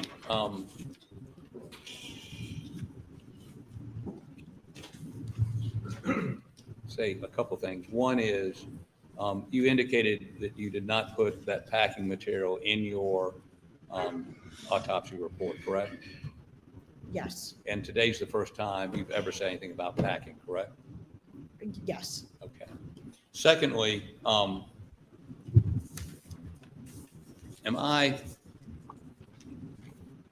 me just sort of summarize this and see if we can get this over with. There are certain things you did not do in this autopsy because you concluded it wouldn't be helpful in reaching your conclusion, correct? I agree with that. Like no x-ray of the brain? I would have been, I did not x-ray the brain, right? Okay. There were, and your belief is that the shotgun wound to the shoulder being so much bigger is because of the angle? Yes, Okay. And then it narrows down to, you would concede as a hole in his neck? yes, Okay. Shotgun starts out wider. That shot starts out wider. I think we can confirm that. the defect on the shoulder is Right. wider because it's kind of going across the shoulder. So it's going to create a defect on the shoulder that's wider than something entering at a right angle or perpendicular. So that's, and I think that makes sense to me. It's consistent with what I've seen in more than 20 years of my practice. And there wasn't anything that seemed odd about that. And you would concede you're not a ballistics expert? I know the kind of ballistics. Some forensic pathologists know a lot about ballistics. I know probably an average amount. Okay. And so when you say it started out wider and then came down to this hole, have you discussed that with any ballistics experts? It doesn't require, that's forensic pathology. That's damage to the body.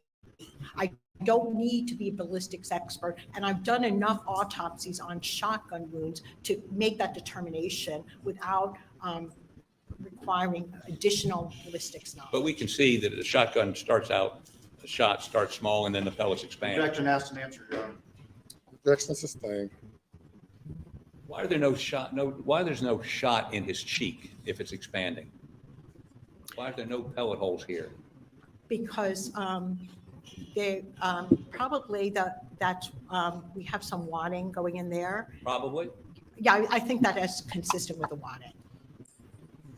And there are, there's some pellets remaining in the wadding as well.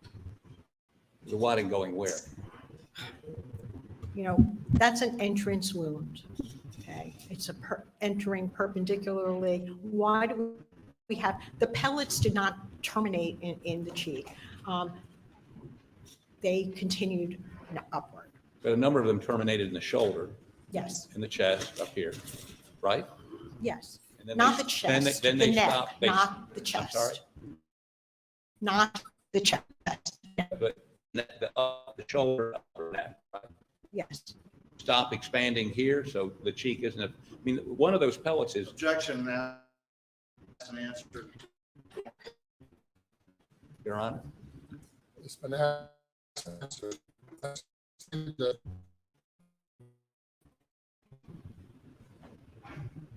And you say these x-rays are consistent. Yes. Beg the court's indulgence. Oh, let me ask you one question about the Maggie wound. Your position is that the tags don't indicate anything. Well, they are not determinative. They are something we look at, but the tags on the breast are very non-specific. They're not very good tags. We happen to have nice tags on the back of the skull. Frequently, the tags are more reliable when the skin is tighter over an area. So on Maggie, you're saying one shot's going up and the other one's going down. Yes. Okay. Beg the court's indulgence.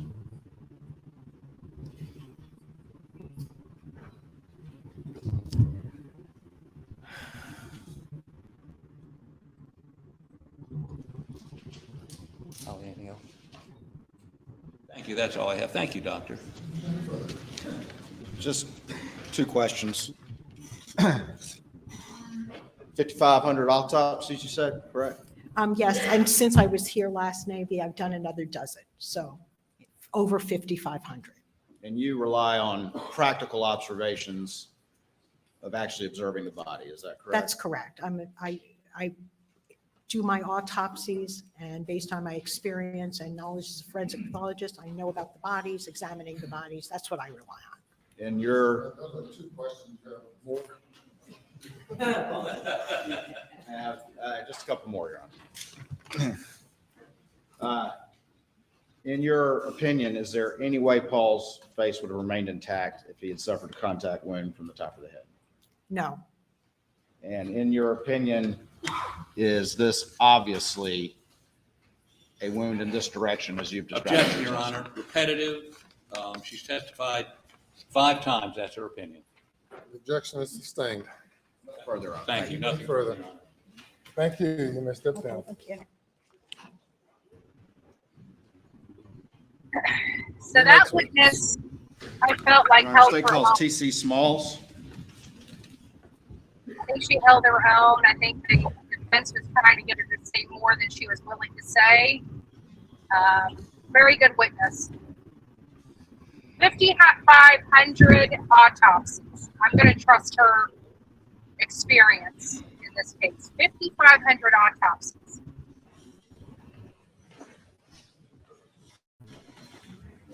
Raise your right hand. Do you swear or affirm that any testimony you give today will be the truth, the whole truth, and nothing but the truth, so help you God? You will please sir, sit right up there. State your full name for the record and spell your last name, please.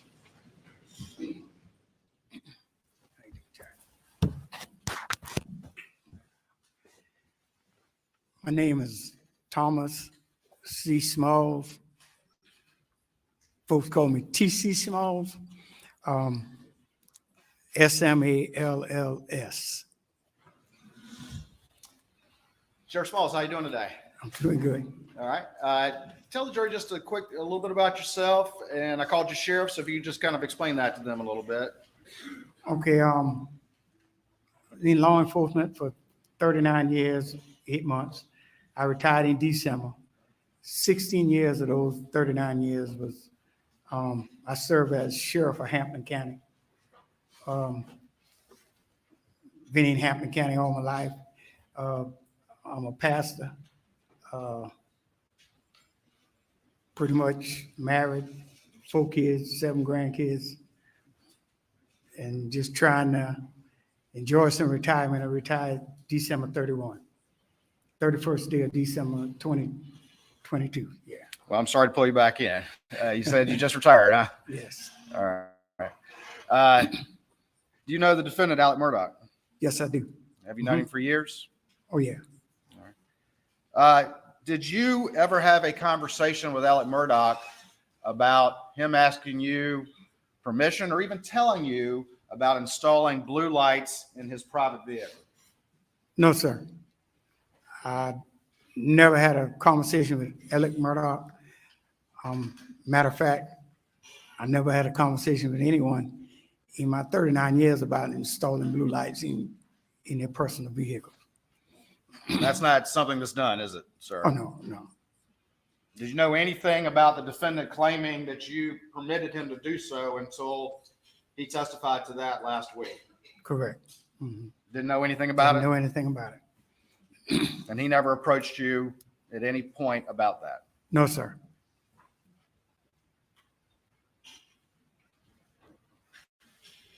Did he ever approach you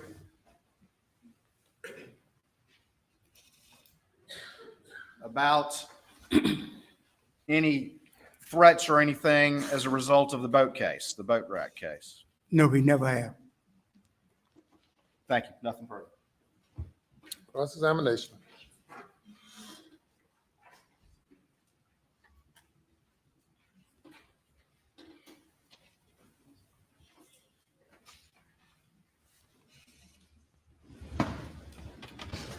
Well, it's 12:01.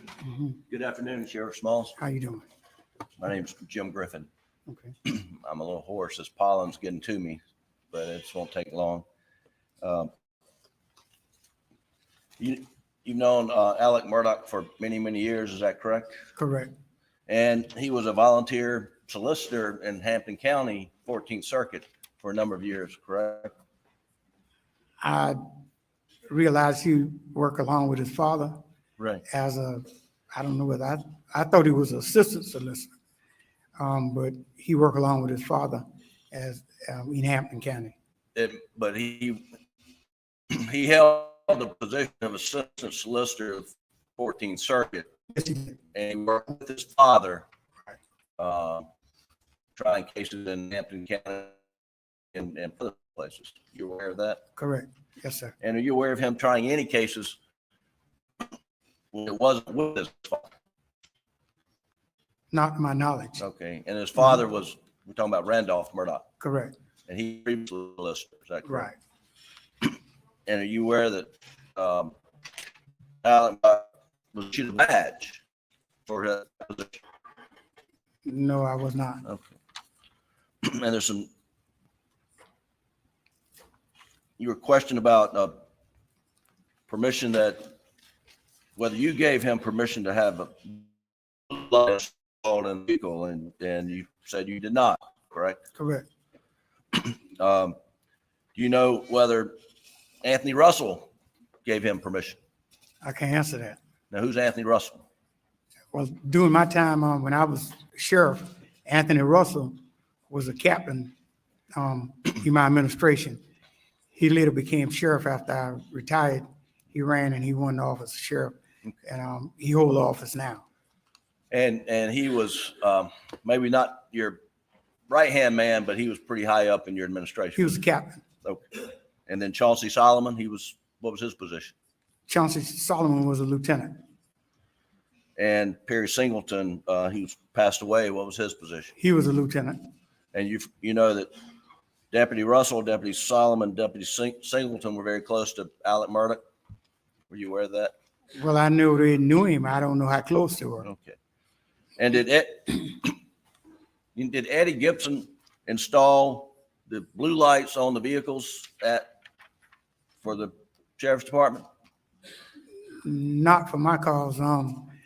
Most of my vehicle light was done with a company out of Orangeburg, and then later we started working with a gentleman by the name of Charles Mitchell that installed lights, and he out of, I think, Hardyville or Bluffton. So you don't know who do you know who Eddie Gibson Oh, is? I know who Eddie Gibson. He worked for me at one time. And when he worked for you, did he install blue lights? He worked on the vehicles, the fleet of vehicles? No, not my vehicle. Well, when he worked for you, what did he do? He was a deputy sheriff. He patrolled. And so like you're unfamiliar that at any point in time, Mr. Murdaugh had a blue light in his vehicle. I never had any knowledge that he had blue lights in his vehicle. Okay, thank you. That's all the questions I have. Okay. Your Honor, can I approach, may we approach very quickly? Yes.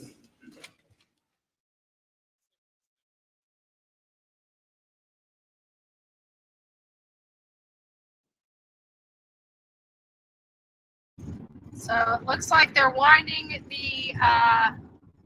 this case down pretty quickly. I mean, they're going through witnesses fairly quickly. So I have a funny feeling later this afternoon they'll be making their way out to Moselle, and I don't know if that will be broadcast or not, but we'll see.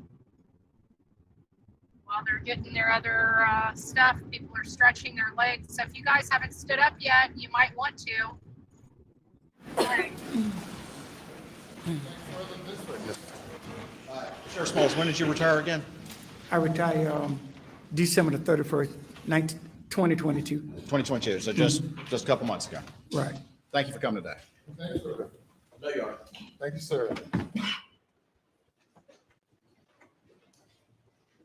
You can call your next witness.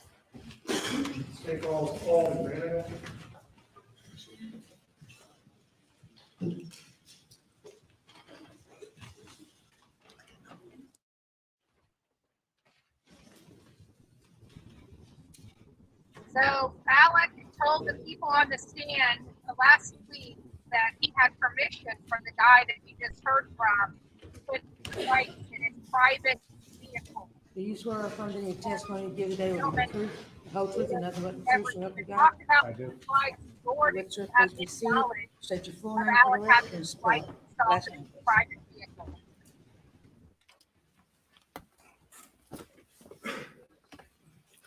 Paul McManigal, M-C-M-A-N-I-G-A-L. All right. Good afternoon. Sergeant McManigal, correct? Yes, sir. All right. And you're employed with the Charleston County Sheriff's Office? I am. And you testified previously in this trial, correct? Yes, I have. Just briefly remind the jury exactly what topic you testified on earlier. Briefly, please. I was tasked with redacting Alec Murdaugh's cell phone records to remove any possible client-attorney privileged information. All right. And during that testimony, you were not qualified as an expert, correct? That is correct. All right, but you have been qualified in previous trials. Yes, I have. And approximately how many times have you been qualified as an expert previously in other trials? About 10. 10 times. Okay. And is that in cell phone forensics? Part of it was about, for my notes. 1, 2, 3, 4. 6 times of that was in cell phones forensics. The other was crime scene investigation. Okay. All right. And just let's briefly go down as quick as you can. Let's go through your training experience in cell phone forensics, please. Okay. I'm currently assigned to the United States Secret Service Cyber Fraud Task Force, which is where I received most of my training. I have been trained in basic computer evidence recovery, advanced computer forensics, oxygen forensic suite training, blacklight examiner, advanced mobile device examiner, Celebrite physical and logical examination, XRY certification training, Macintosh triage and imaging, Apple iDevice forensics, Celebrite advanced JTAG extraction, network intrusion response, vehicle forensics, digital video recorder evidence and recovery, ransomware investigation. We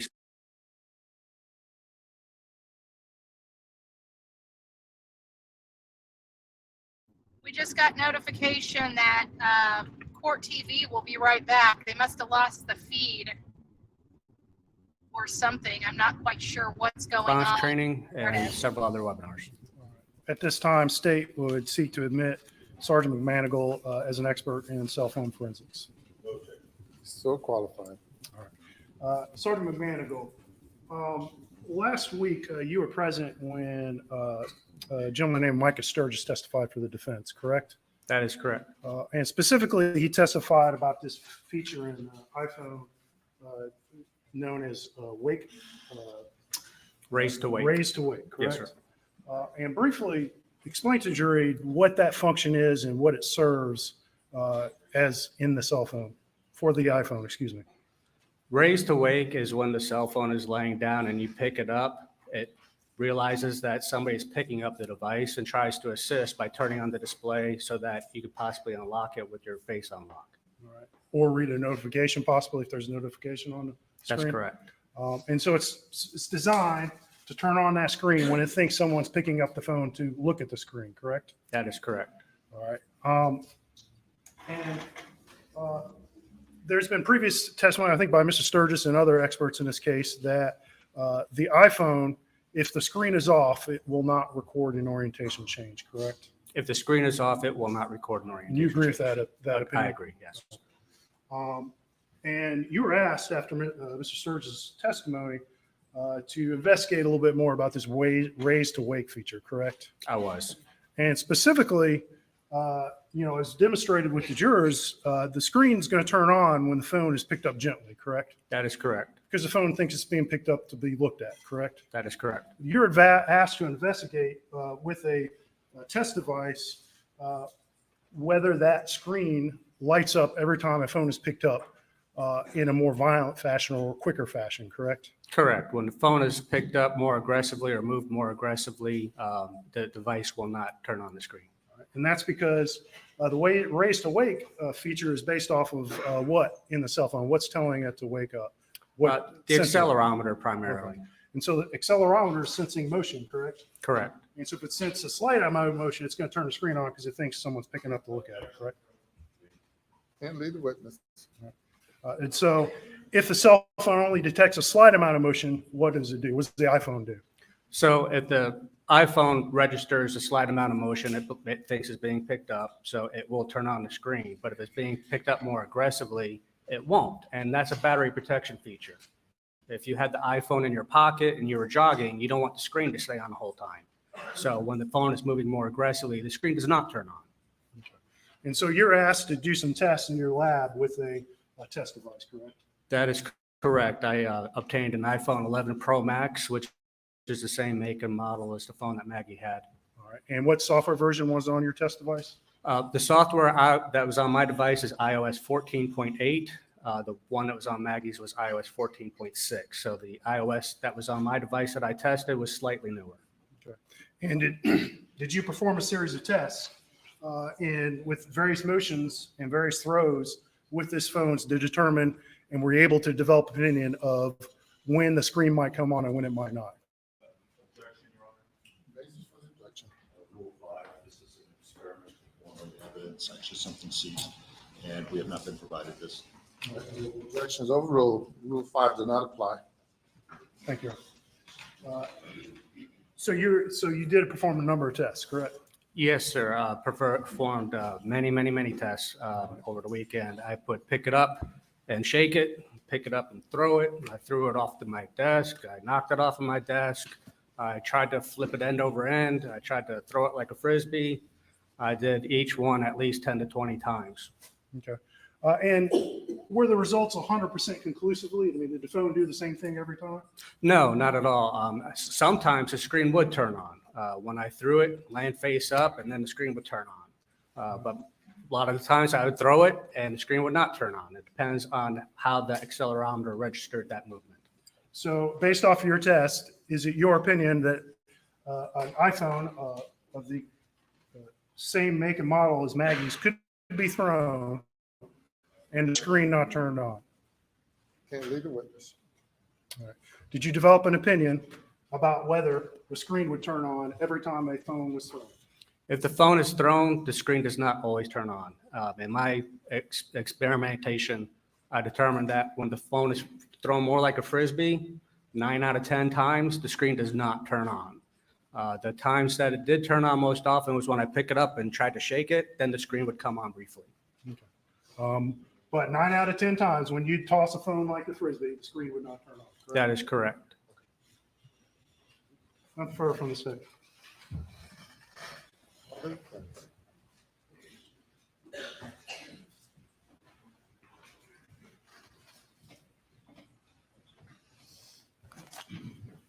Yes, it is. Good afternoon. Good afternoon. When you performed these experiments, did you record them in any way? I did not. You didn't video record doing any of this? I did not. Did you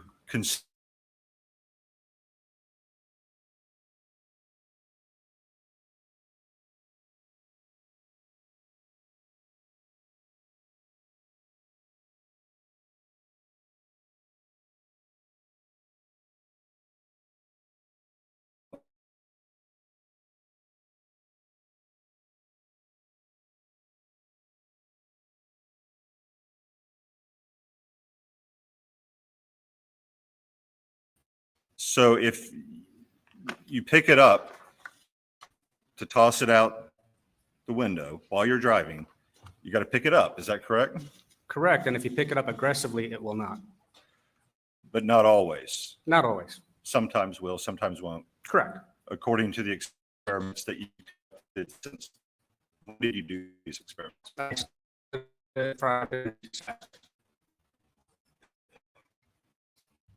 So you did these experiments this week? Correct. You did not record any data. I did not. You just played with the phone and are coming here to express your observations. That's correct. Do you have the phone that you used to do these experiments with you? Not with me.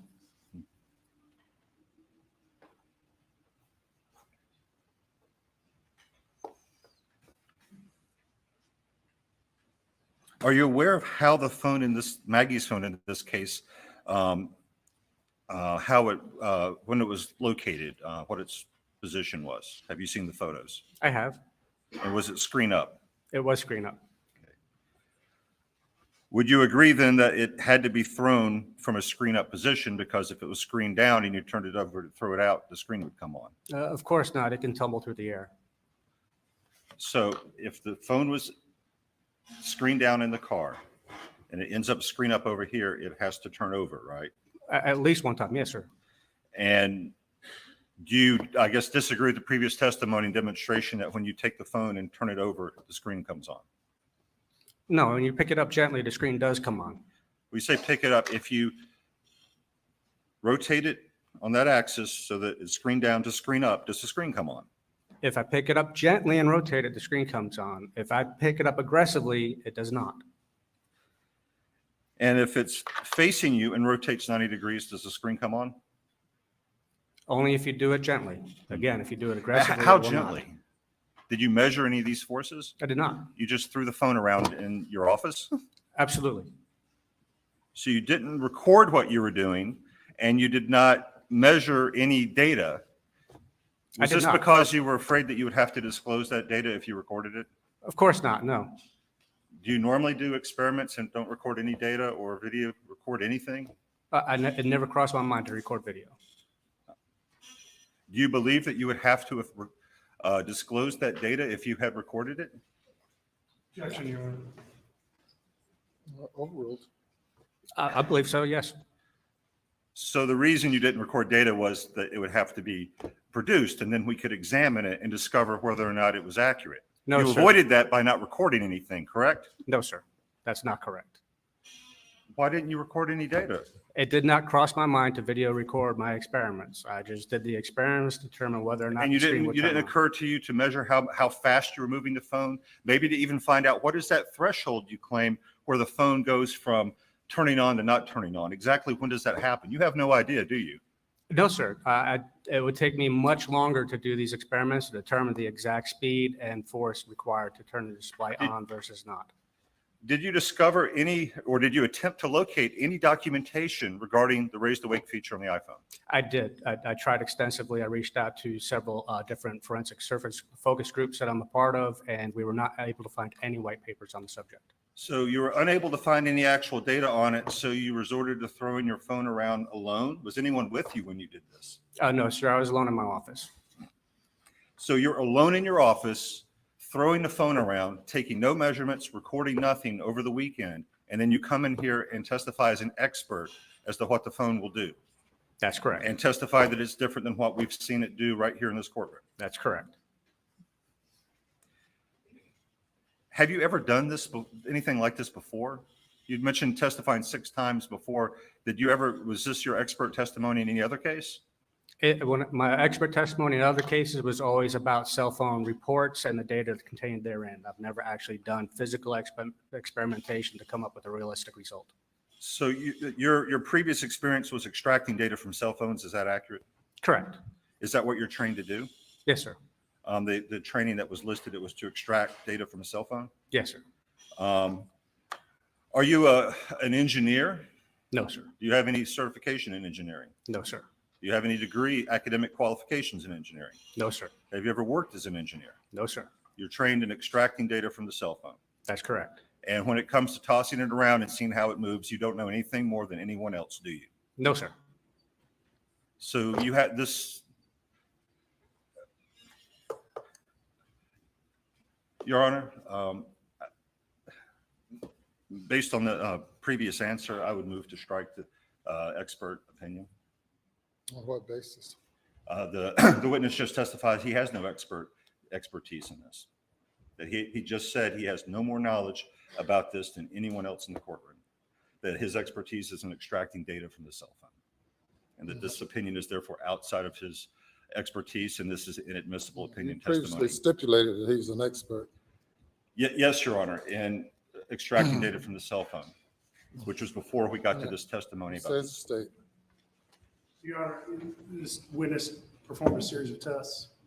He's reporting on, I'm sorry, Your Honor. We know that. He's testified to that.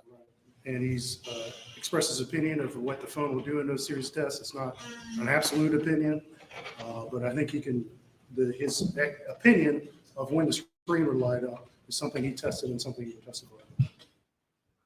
Anything further? Your Honor, simply that when he was proffered as an expert before this testimony, it was in extracting data from the cell phone, not in engineering, electrical engineering, which is where he's gone now. Objections overruled. So you just testified you have no more knowledge about engineering the iPhone than anyone here, correct? I know more about how the iPhone works, but no, sir, I'm not an engineer. You're not an engineer. When you said that the accelerometers are what trigger this feature. How do you know that? That's from data that's on Apple's website. So you found something on raised awake that says trigger this. No, sir. That's the thing that is capable of detecting motion on the phone besides GPS.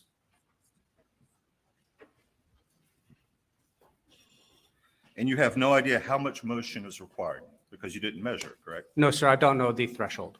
Okay. You, this weekend, sat around your office by yourself, recording nothing, tossing the phone around here, and are now reporting those results as an expert in what? In cell phone forensics. I understand how cell phones operate more than most people. Do you understand the electrical engineering? Do you have any background in that?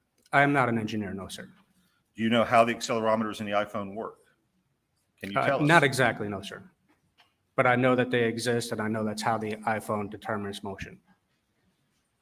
So there's an unknown device within the phone that detects motion in a way that you don't understand, and some amount of motion that you don't know how much because you didn't measure it does something that only you saw in your office this weekend.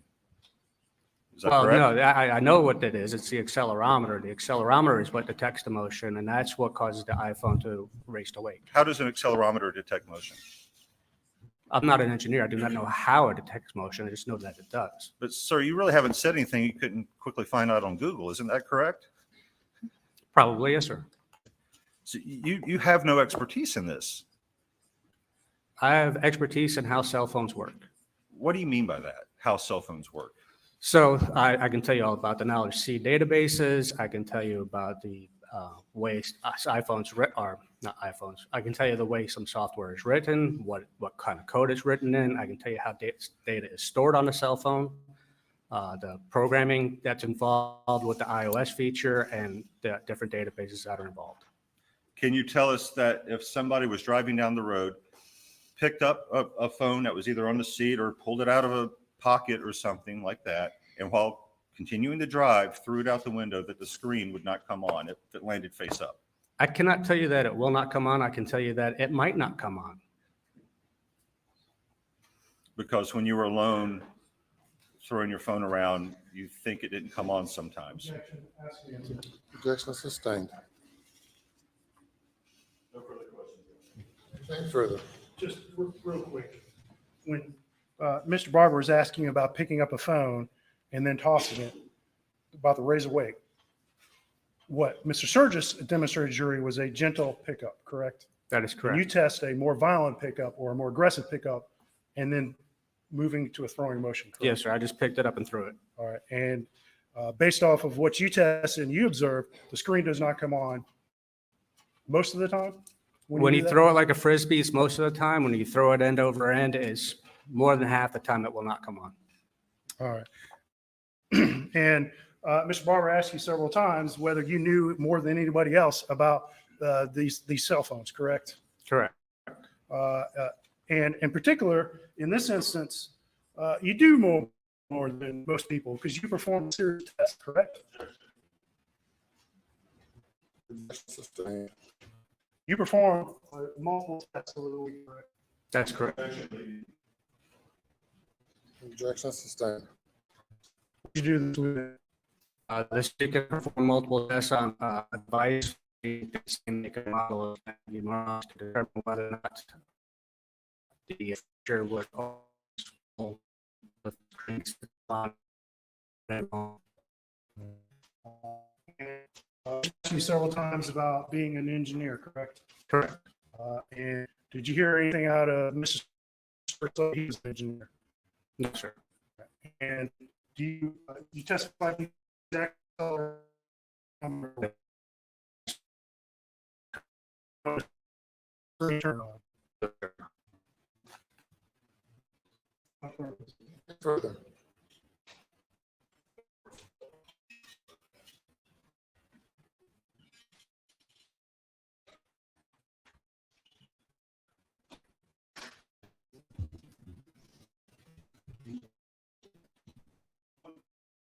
How many times run this experiment for it to be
Well, you have to have to perform a sample. You have to have a default group that is has no change to it, and then you have to have your sample group that where you actually perform a change. You take the data, you put it into a formula. It gives you a degree of reliability. Did you do that here? No, sir.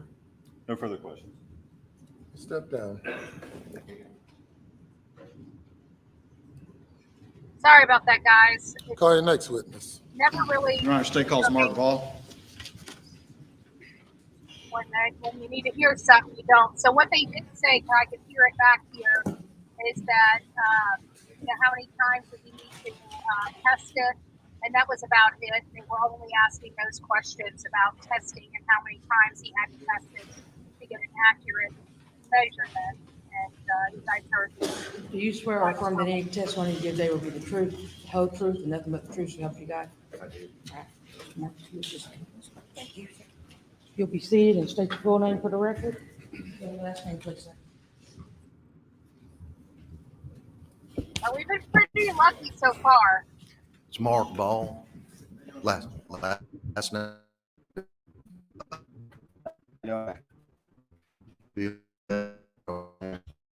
Wanted to just ask you a few very quick questions in response to the defense case. And first question I'd ask you is, prior to the murders of Maggie and Paul, did you ever hear Alec express any distrust of SLED?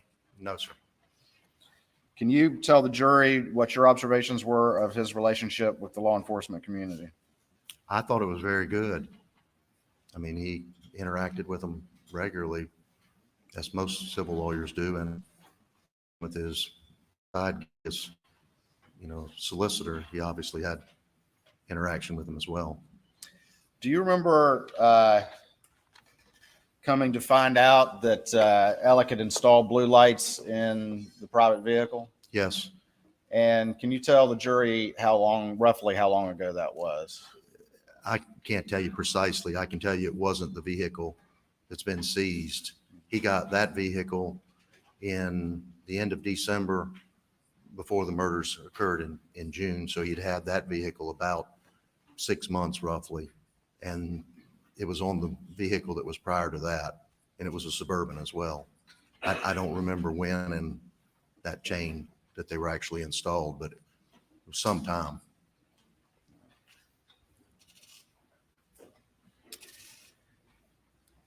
Do you have some property around in this area? I do.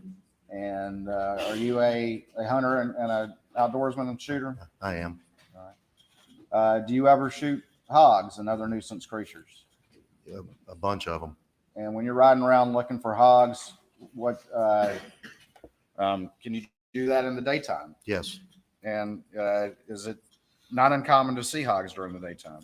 I shot 2 weeks ago. I shot 5 during the daytime. During the day, 4:30.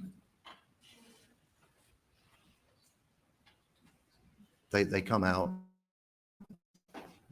all different times, but the more pressure you put on them, the more nocturnal they'll become. But they eat all the time, and they root, and the rooting's what's the real problem is. They root up your roads and fields and everything else. Have you ever known the defendant? You've known the defendant for how long? 34 years. You aware the defendant and his family had a number of long guns, rifles, and shotguns? Yes. Have you ever known him to talk much about target shooting a pistol? No, sir.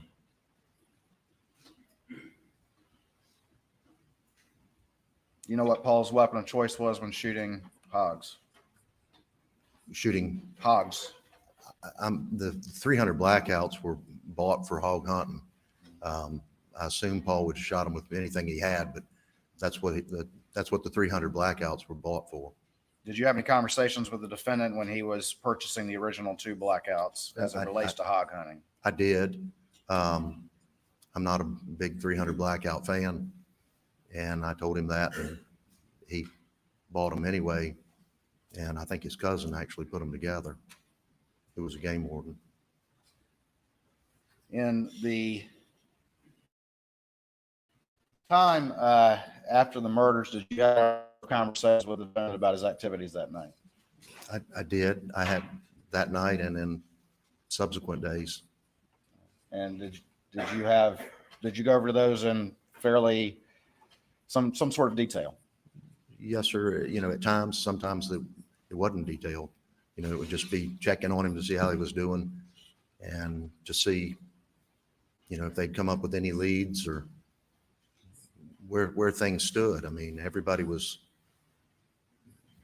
trying to figure this out. I mean, this is one of those lightning strikes in life that just jolts you and there's no rhyme or reason.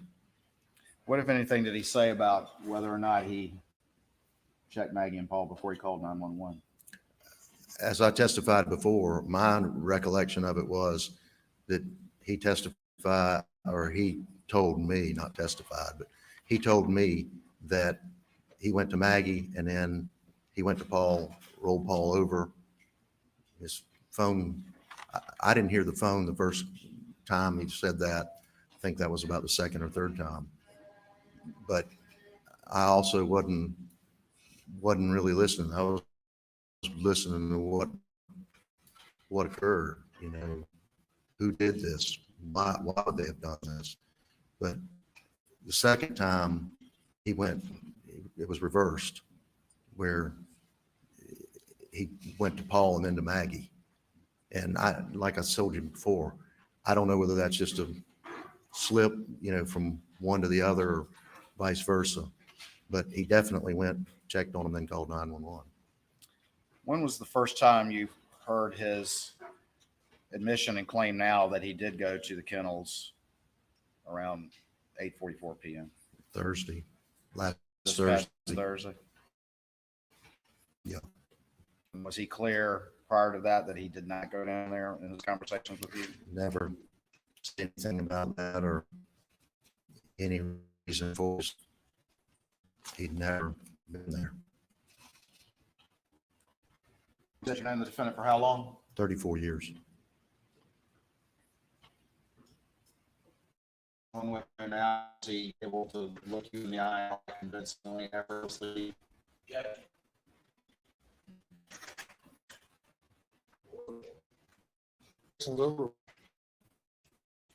I mean, the obvious, I didn't know the stealing, I didn't know that. And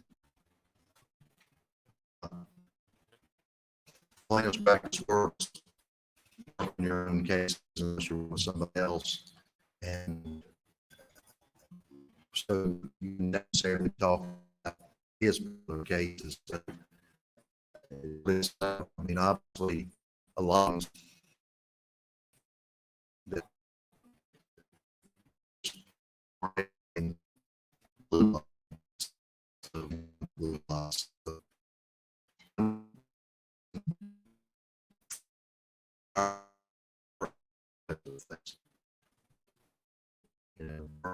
or truth. And did you feel like you defended well prior to June? But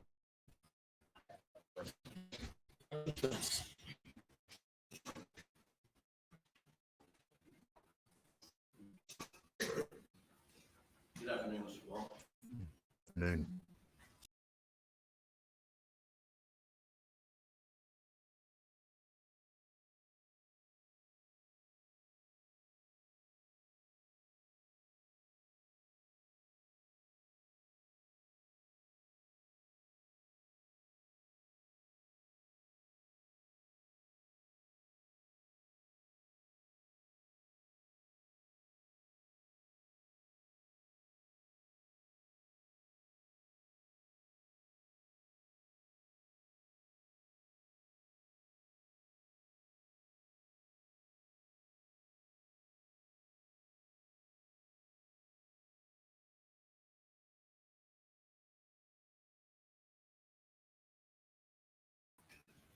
I don't know, 1 or 2 o'clock, whatever it was.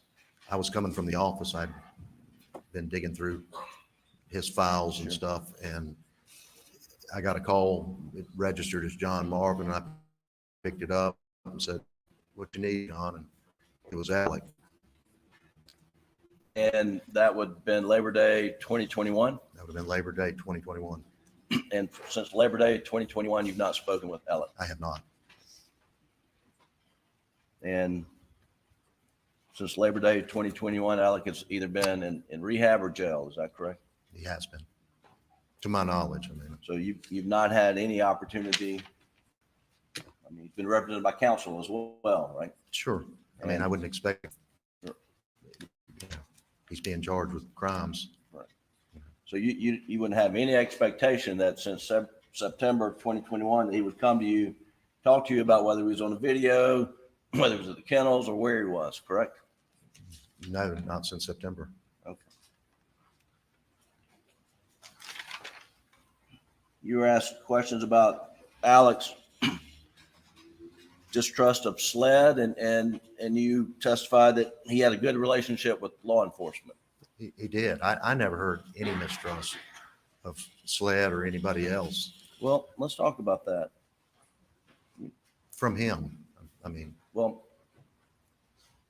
did Alec take the position that his son Paul was wrongfully charged for felony boating under the influence, causing a death and serious bodily injury as a result of the boating accident?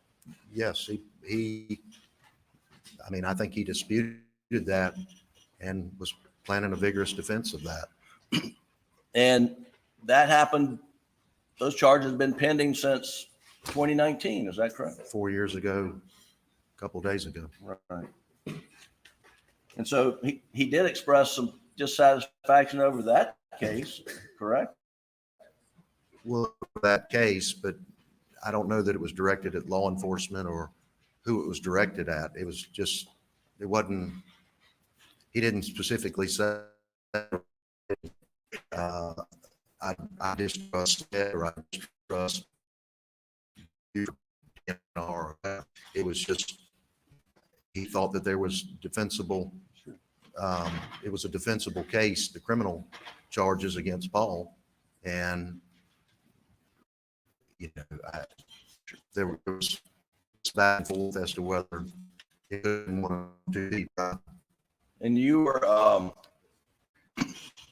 informed of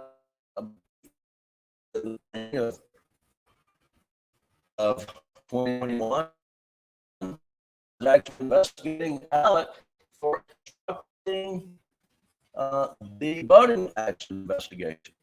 No, sir. You were not aware of that? I was not aware of that. Do you know whether Alec was aware of that?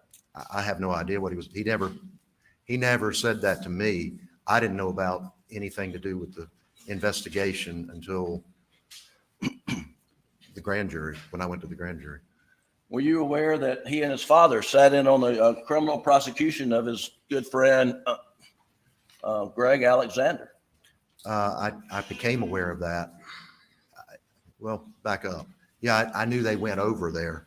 I didn't know much about the detail until after the SLED came in after the 3rd of September, 2021. And Chief Alexander was prosecuted after SLED investigated him, correct? I think that's the case, yes. And that Alec and his father thought that Chief Alexander was wrongfully accused. Are you aware of that? I don't know what they thought about it. I know that they were close to Greg Alexander, and Greg Alexander ultimately got off on a jury trial. Now we do know that the Colleton County Sheriff's Department in this case recused themselves because Alec was. Let me correct something. I said that he got off. He was found not guilty. Right.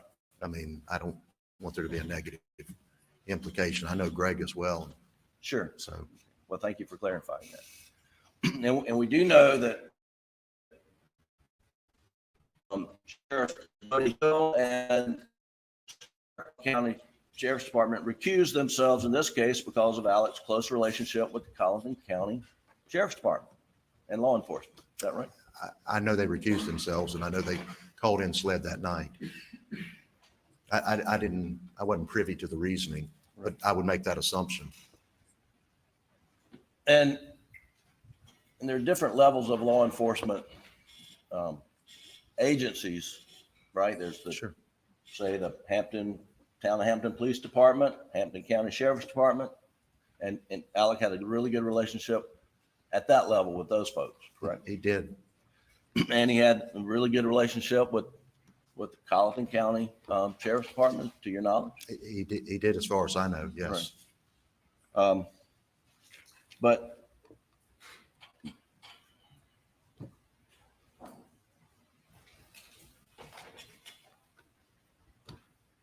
I think I covered that. So you mentioned that hogs become nocturnal when there's a lot of pressure on them. They can. They But can. It depends on a lot of things. Like right now, the swamp's up. They're much more on the hill than when times are dry. They go out into the flat swamp and root up everything out there. And the pressure that you're referring to is hunting pressure. Yeah. And are you aware that Paul put a lot of pressure on the hogs at Moselle? I knew Paul hunted hogs a lot of places. At one point, Paul had hog dogs and would hunt on people's property. He came to my property, he went to Ronnie's. But how much pressure they were putting on them, I don't know because I wasn't over there. I mean, I'd ridden around their property several times, but it wasn't about hog hunting. Sure. And I want to ask you about the Moselle property track. So, we've all seen drone photos of the house and the kennels and Moselle Road. That's sort of right in front of the residence. Yes. Right. And then if you're sort of looking from a drone and we've seen some aerial photos, I guess if you're headed south, there's the Dove Field. Is that south? I think. Yeah, at least. Okay. And then back behind the Moselle residence, I think there's a river. Well, there's a swamp. The swamp and then begins. the big Salcahatchee is back in there. So the swamp begins behind the house and goes, I don't know, is that west? Sort of south. Right. If the runway's running east and west, okay, then it would be but south. But the swamp is behind the house. It's behind the house. Okay. And across the street from the house is duck pond and shooting range and no swamp. Correct. Timberland. And all the hogs are going to be behind the house. Mm-hmm. They're all over. They follow. There's a watershed ditch in there. They follow wherever, but predominantly they seek refuge or whatnot in the swamp. But they can be anywhere. I have them.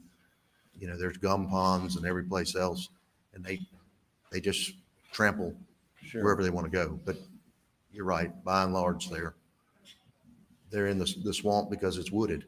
Right. And thick. And in the month of June, pretty warm, is it not? It usually is here in South Carolina. Yes, it is. And do hogs stay in the swamp more in the heat of the summer? I haven't noticed that, and I've killed probably well over 1,000 hogs. All right. And so we trap them all the way through. I mean, I've got 2 traps, and I got traps, but I mean, I trap them, I shoot them. They're just a scourge. They eat everything. They root up your roads. Then they get in your pine trees when they're little. They'll root them up. They're a teetotal nuisance. I carry a gun with me most of the time. Do you have a gun with a thermal scope so you hunt them at night? I do have a thermal, and then I have others.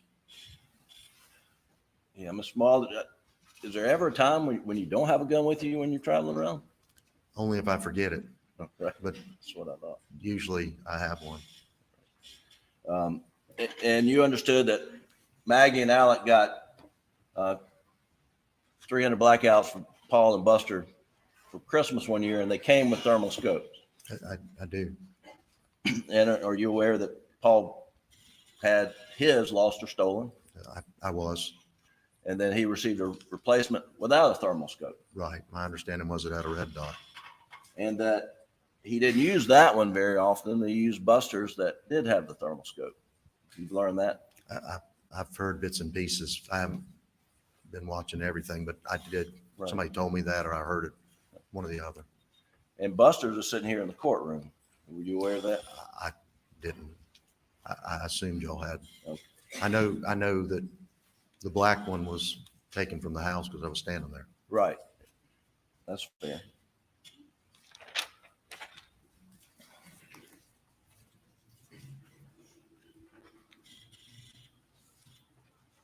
But you wouldn't use a thermal In the daytime. in the daytime for the most part. I mean, you could, I suppose, but it wouldn't serve much purpose. There's been some discussion about Alex emoting and being emotional during trials. He's an emotional person altogether, isn't he? I think he probably is. You remember him speaking at when his dad got the order of the Palmetto, for example. I do. And he'd get emotional then. Yeah. And you remember him speaking at the trial lawyers after he had finished up his term, and he got emotional then. Well, I wasn't there for that. So. Oh, you missed that. Okay. But you've seen him get emotional frequently. Sure, everybody gets emotional. Right. And he was extremely emotional after losing Maggie and Paul. There's no question about that. One last point. Do you recall reading or learning on the morning of June the 8th that statement was released through the Colleton County Sheriff's Office that says, at this time, there's no danger to the public. If information is received that dictates otherwise, we will immediately notify the public? Yes. Did that concern you? Very much.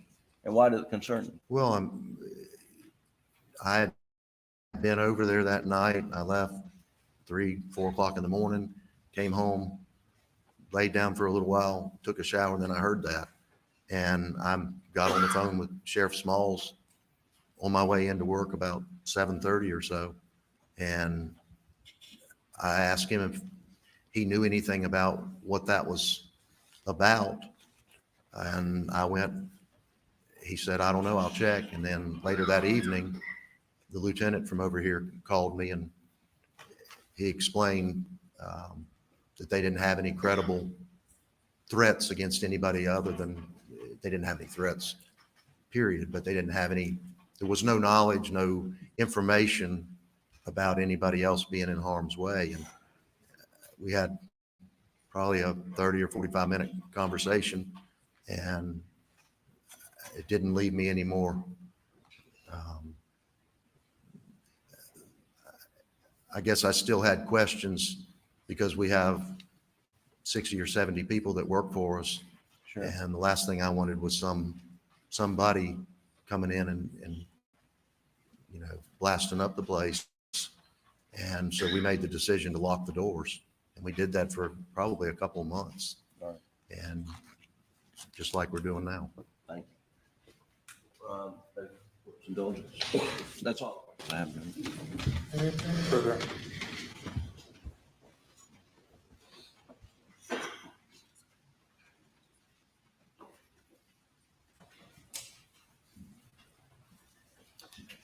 You were asked a little bit about Colleton Sheriff's Department recusing themselves. Are you aware that they continue to assist on the case? I know they were out there, and I wouldn't, the internal politics of who's lead and who's not lead. I mean, I know that they were there because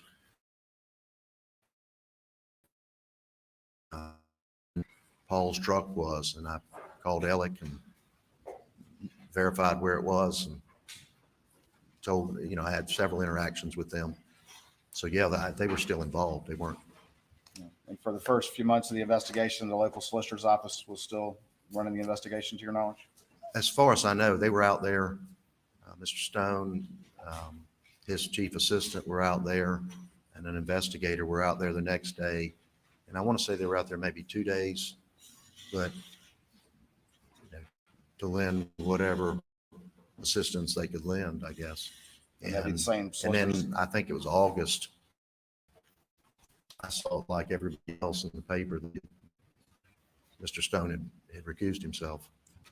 And that'd be the same office for which the defendant had a badge, is that correct? Correct. He was an assistant and so was his father. All right, thank you. Y'all doing well? Looks like they're getting through these witnesses pretty quickly, so I wonder if they're going to be, I think it's. Isn't it correct that law enforcement does the investigation, solicitor's office does the prosecution? That's the way it normally works. Thank you. That's all. Thank you, Your Honor.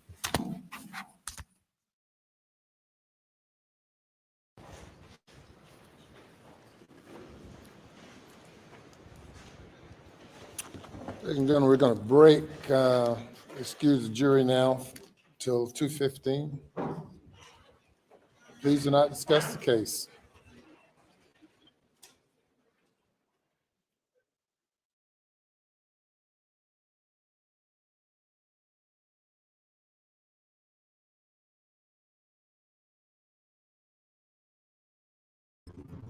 Give me a moment. I'm going to switch to my cell phone so you guys can see my face.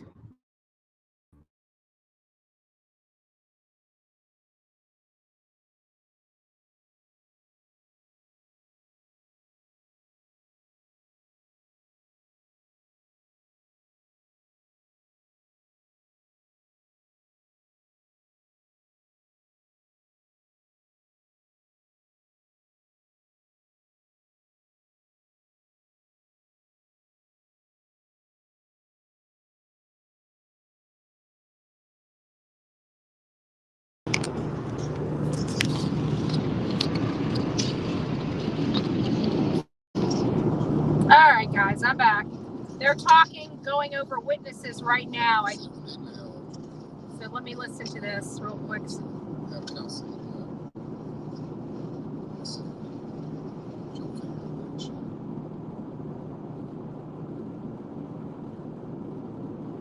So it looks like right now they're just trying to go over some witnesses, to see how much longer it's going to take. But I have a funny feeling they're going to be gone. They're going to be done today, and probably tomorrow morning. They're either later today or tomorrow morning. They're going to be going out to the Moselle property to look at it. But I think for us being mobile, I mean, we've had some technical issues throughout our movement today, but I mean, we've been going now almost 6 hours, and we've dropped about 6 times.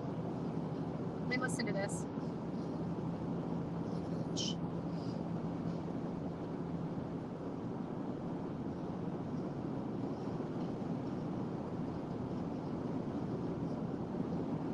Going over Beaver Dam, Swamp Creek.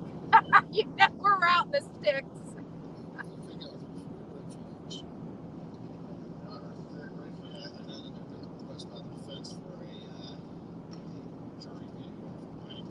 They're addressing the Moselle property.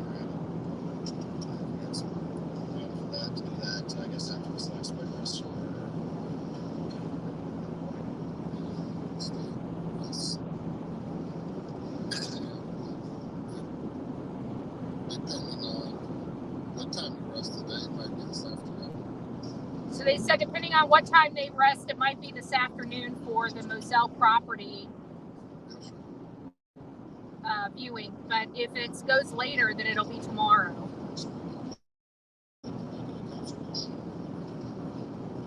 I wish I could play both of them, but I can't. My phone doesn't allow me to.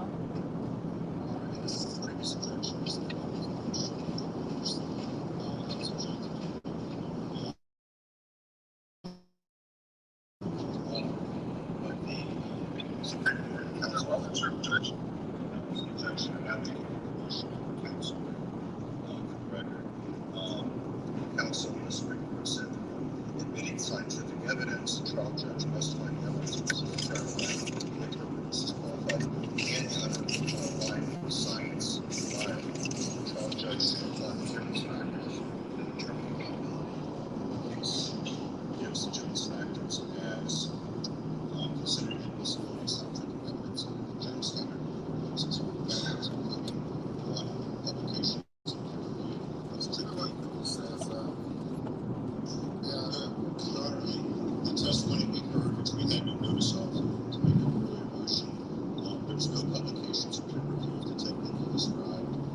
trying to exclude a witness testimony right now.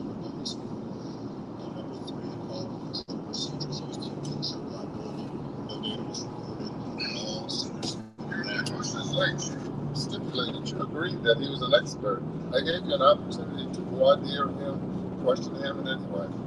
Your Honor, we had no notice that he was going to offer this experimentally. He was offered as a self-forensics expert, which he is.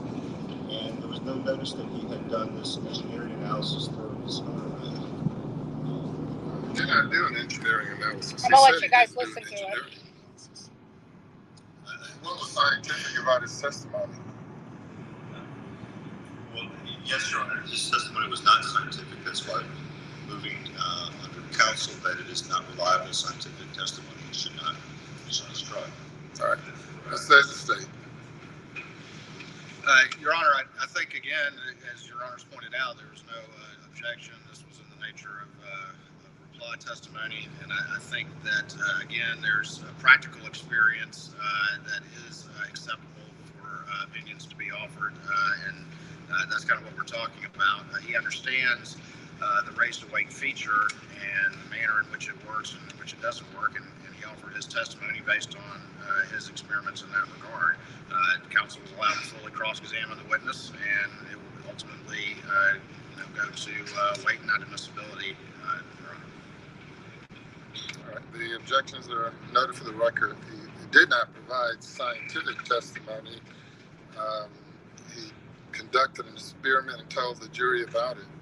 The fact that the defense had any questions concerning his qualification to testify as an expert witness, the defense had an opportunity to do that through voir dire or otherwise. Rule 5 does not apply to reply testimony in the sense that the state is not required to provide any advance report or anything. Your objection is noted for the record. The testimony speaks for itself, and that's that. Yes, sir. Your Honor, one other matter. The forensic pathologist said this morning concerning some of her testimony about the white material that was noted. She indicated that she had never put that in her autopsy report. She'd never given this opinion before.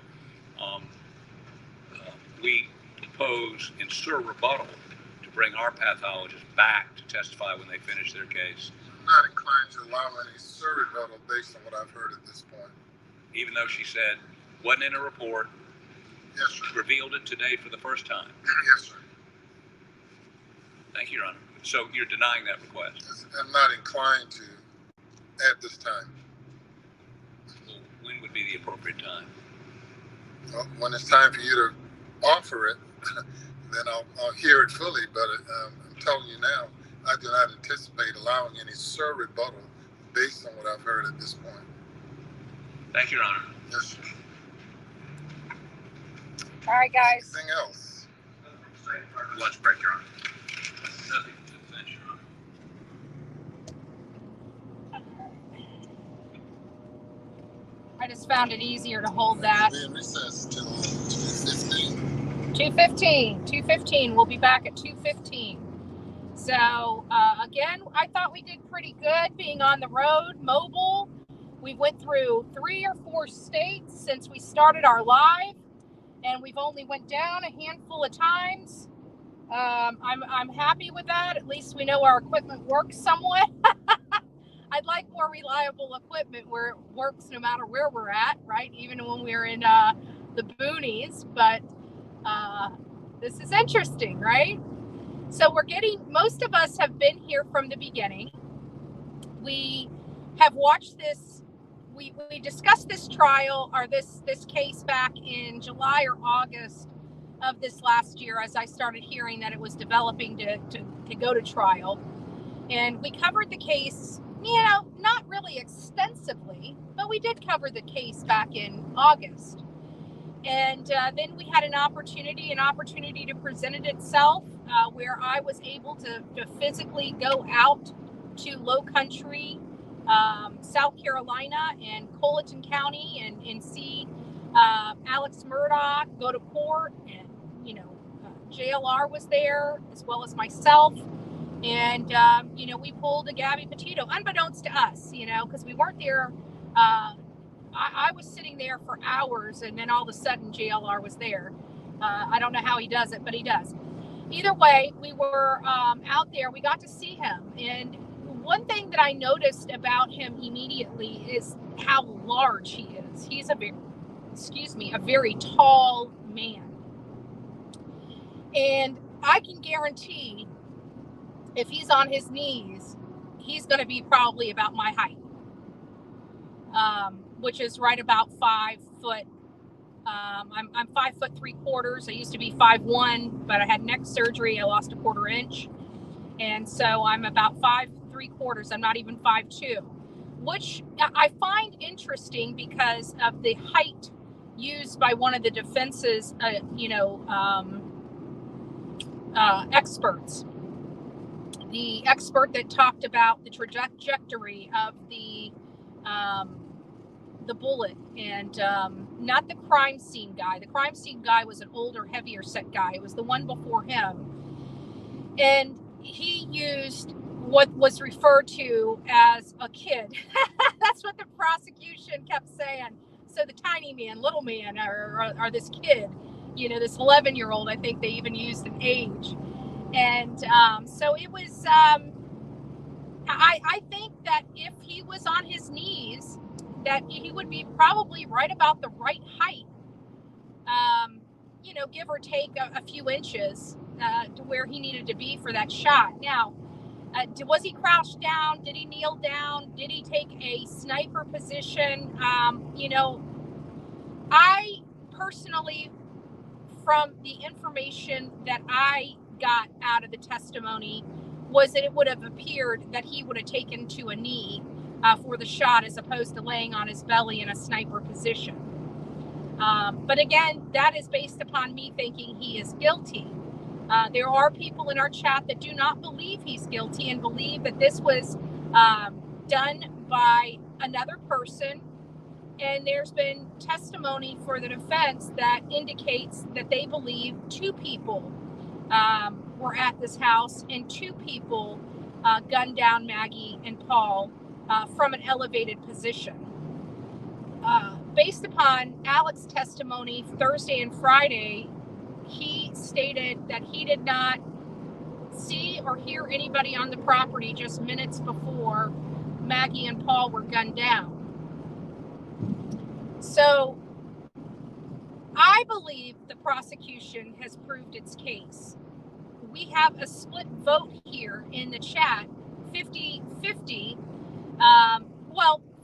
47 to 53. So I'm just going to say 50-50 split, because in the grand scheme of things, out of all of our numbers have been very distinguished, except when it comes to this very thing about whether they believe that we're going to have a hung jury. And it's about a 50-50 split, where 50% believe that we're going to have a hung jury, 50% believe we're not going to have a hung jury, but 80% believe that Alec is guilty.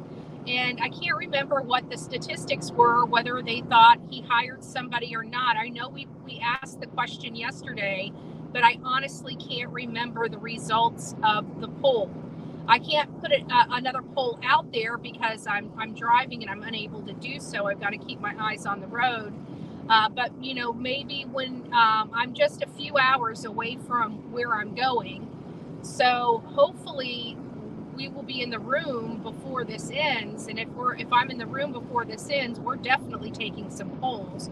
So don't go anywhere. When this case goes down, when we're no longer watching or monitoring this case, stay tuned, because we're going to have some further discussion. It sounds like today's the last day for, you know, testimony. The state has closed its case. The defense has closed its case. They rested. Both of them have rested. Right now, we're dealing with rebuttal witnesses. And I can understand why the judge is not inclined to allow him to have his rebuttal witnesses, because in all fairness, they get to go after the state. They should have asked those questions when the ball was in their court. Now, they proffered testimony which could not be countered by the state. However, the state offered testimony that was countered by the defense because the defense goes second. The state goes first, the defense goes second. So they're already bringing rebuttal witnesses to the state's facts. So now that they're putting up, rebuttal witnesses to the defense's case, the defense wants to explore additional, because one person added one. But see, at the end of the day, does that report really do anything for the case? I feel like a lot of this stuff that they're arguing about today with the rebuttal witnesses are not things, aren't really things that I think need to be addressed. Obviously, the state does, but I think the state did well by bringing in the, what? Okay, Miss Robin, I see a text, but I can't read it. But the state brought in, somebody to dispute the fact that Alec was lying on the stand.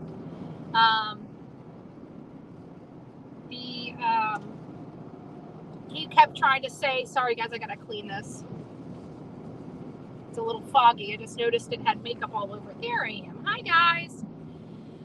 So Alec stated on testimony that he was being truthful. That's why he went up there. He wanted to clear his name, and he was being truthful about the facts, and he was trying to convince the jury he was being truthful. But he said in his testimony that a police chief knew he was installing blue lights in his car, and the state brought up that very witness he stated knew he was putting blue lights in his private vehicle. And the guy said, no, we've never had that conversation. I've never talked to him about whether or not he can have blue lights in a private unmarked vehicle or not. So in and of itself, he lied to the jury. And I think that was noted when they brought that retired police chief up. So I think that was really a good point to make. But the other people, talking, and the pathologist, talking about, I like that they brought her up because we were hearing from the defense that this was the gun, the butt of the gun was to the head. And I'm sorry, when they told us that, I've seen enough. I've shot shotguns. I do not own a shotgun, but I was raised with shotguns, rifles, and pistols in my house during my entire upbringing. I can tell you that based upon photos that I've seen of crime scene footage of somebody that has close contact shotgun, there's nothing left. That blast is so powerful that if it was literally to the back, there would be nothing left. There would be no face. There would be no eyes. There would be no nose. The whole face would be gone. And we're not having that. It's as if it went down at an angle, and the reason why the brain came out is because it was severed, or in their case, they said tore from the brain stem. And that was done by pressure. That wasn't done by the actual gunshot itself. But I can tell you that if that gun was pointed to the back of his head and the trigger was pulled at point blank range, he would not have a head. That's why we like shotguns.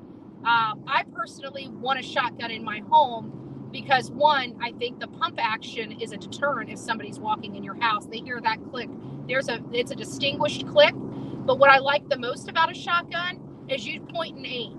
You don't need to line your if somebody's coming in your home, you literally point the barrel in the area that you want it to go, and your object's going to get hit. Period. That's what I like about a shotgun.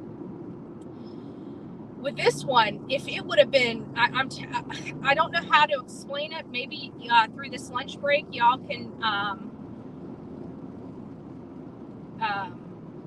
go and do some. Not that I recommend doing the research. If you're weak at the stomach, if you can't handle it stuff, if things affect you, if you're very sensitive, I wouldn't recommend you doing the searches. But if you're curious and you've got the stomach for it, you might want to look into shotgun wounds, primarily head wounds from shotguns in proximity and distance. There is stuff out there, but I will tell you, it's pretty rough to look at.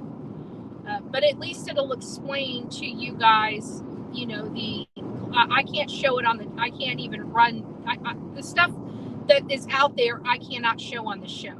I wouldn't show it on the show because at the end of the day, it is somebody's loved one.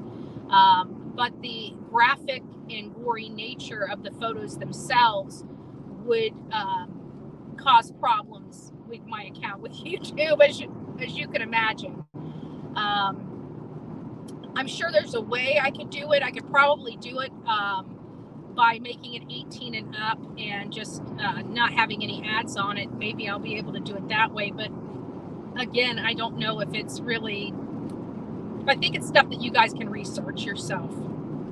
So the ones that want to can research, the ones that don't want to won't, you know, don't need to.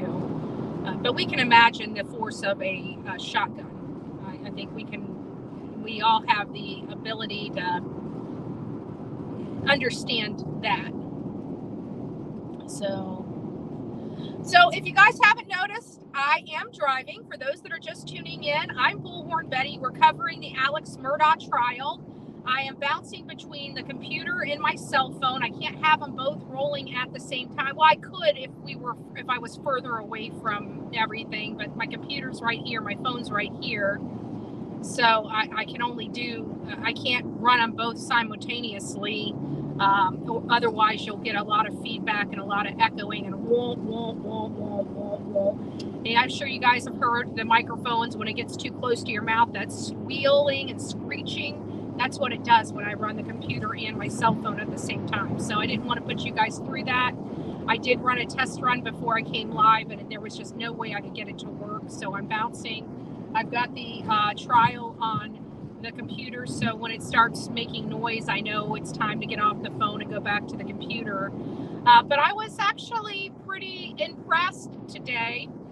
We have been traveling, and to be able to run the live from the road, we've had some technical issues where the live dropped a few times, but for the most part, I think we did pretty good going through the states that we're going through and being in the areas that I was in, because quite frankly, there was a few places where I'm surprised it was even running, because I was slap dead in the middle of the boonies and there was literally nothing but water and trees, and the computer was still running. But it was crazy because it seemed like when we got into a more populated area, the screen would drop, and I'm like, what is it doing? Like, it didn't make sense to me, but we're rolling through it. Yep.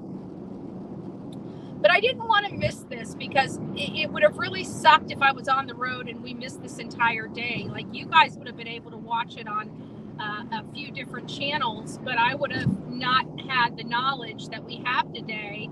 And right now, so far, I'm pleased with the state's case. Could it have been better? Could it have been tightened up? Could they have focused a little more on the facts of the case versus the financial? Yeah, I think they could have. I think they spent too much time on the financial aspect of this case.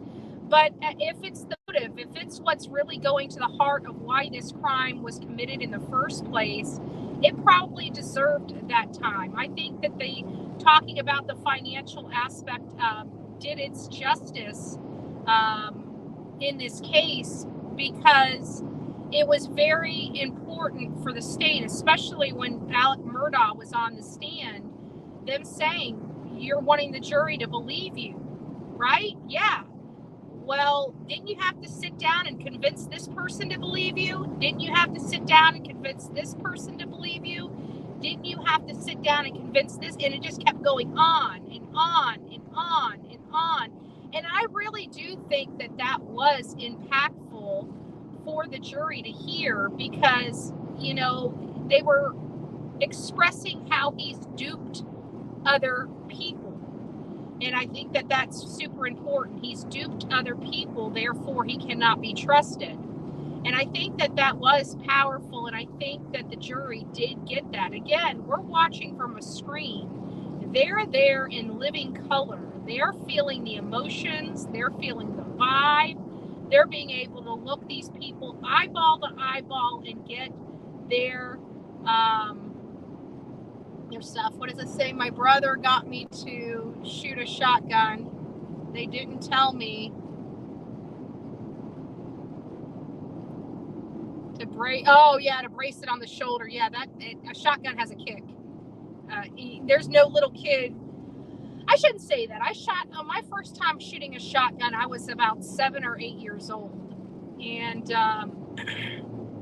I remember my shoulder being bruised as well when I had that, and I didn't hit my target because, you know, again, even bracing on your shoulder at 7 years old, it kicks, and if you're not prepared for the kick, you're not bracing for the kick, and therefore your shot does not hit your target. So it's but you know what I would like to do, and it's kind of a rich man sport, but I want to do clay shooting. I know they have a clay a gun range I think they have a couple of them in Manatee County. I've never done that before, but I surely would like to. So we're going to be on lunch break until 2:15. I wish I had stuff to show you guys, and I do, but I'll have to drop you down from here and put you back on the computer. And it's been, you know, I've been safely navigating the live while in commute, but the less I have to move and type and punch, the better. I don't want to. It's just I don't want to go back over there just yet. 20-year-old. 20-year-old for what, Tammy? Oh, I was 20-year-old. Okay. Oh, at the time that you shot the gun, when it had the kickback. Yeah, but have you shot? For those, let me ask you guys this: by a show of ones and twos, who has shot a shotgun before? One, if you have two. Well, I guess we don't even need twos. For all the people in here that have shot shotguns in the past, it doesn't matter if it was 10, 20, 30 years ago, 40 years ago, yesterday, I don't care. Show a number 1 in the chat for those who have actually shot shotguns. Okay, so we've got a few people in here that know about shotguns. Now the next question is going to be by 2 and 3, by the number 2 and the number 3. For those that have shot shotguns in the past, do you agree that if the gun was directly to the back of the head or to the contact, if the gun had came into contact with a person's head by the show of 2 and 3, do you believe that it would have taken a lot more with it? You know, there would be no face, there'd be no head. So 2, if you believe that it would have done more damage than what was seen, and 4, if you think with the contact you believe it would have given the type of injuries consistent with Paul's death. So 3, if you believe it would have done extensively more damage than what was evident, or if you agree with the evidence, is number 4, that could have been a contact wound. So 2 and 3. 2 and 3. So yeah, I believe it would have done extensive more damage. I think it would have done 100 times more damage to Paul's head had it been a contact shot. I really do. Would it have, you know, would his bones have, yes, but they would have exploded more. And again, she described it, you know, you're talking about eyes, missing face, the eyes being, you know, possibly ejected from the body. I just believe that there would have been extensively more damage to his head had it been a contact shot. I'm confused now, but I believe it would have caused more damage. Okay, so that would have been another 2 truth we hide. So number 2, that would have been your answers. Number 2. 2 means more damage than what was seen on Paul. 3 was if you believe that the damage to Paul's head was consistent with a close contact shot. I believe it would have been, I don't believe he would have had a face or even much of a head had it been close contact. I'm telling you, I've seen, and even those AR guns, the holes that those guns leave in a body are pretty extensive. I want to say a tennis ball, softball size hole. I remember, now granted it's not an AK-57, it's an AR, probably an AR-15. I think it's the AR-15 takes 223s and 5.56s, but it's definitely an AR type of gun. And I've seen wounds, and they're pretty extensive. One lady, her and her boyfriend got into a fight. This was in Florida, and he picked up a gun. He picked up his AR and shot her, and I guess it hit her right in the joint. It took her whole leg. It took her leg from the knee down, and that was just one shot. So even those can be pretty devastating. But the shotgun, it just has pellets going everywhere. And if it was, and I truly believe if it was up to the back of his head, those pellets would have been coming out his cheeks, his nose, his mouth. It wouldn't have been the degree that he was injured in. We used to skeet shoot all the time. Yeah, that's it, skeet shooting. And I like it. One of my friends, she's actually a county commissioner. She does that often. She goes around the country and shoots clay. And so when we have like land use stuff, when it gets kind of out there by that clay shooting range, the skeet shooting range, she's always very cognizant about, the level of sound and talks about, how are you handling this with your clients that are buying houses? You've got a gun range right there. Are they going to be able to handle the noise? One of the things is a lot of people move into areas and then want to change that area because they don't like where they moved. And it's like, wait a minute, you really can't do that. Oh, we're coming to a stop. Make sure everybody behind me is coming to a stop too. We'll see how far this puts me back. We're at a dead stop on I-95.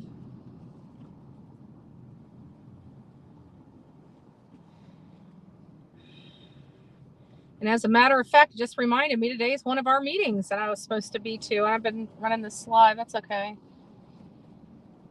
That'd be okay. For the first time, now that we're at the end of the trial, Court TV now has live court is on break. We'll be right back.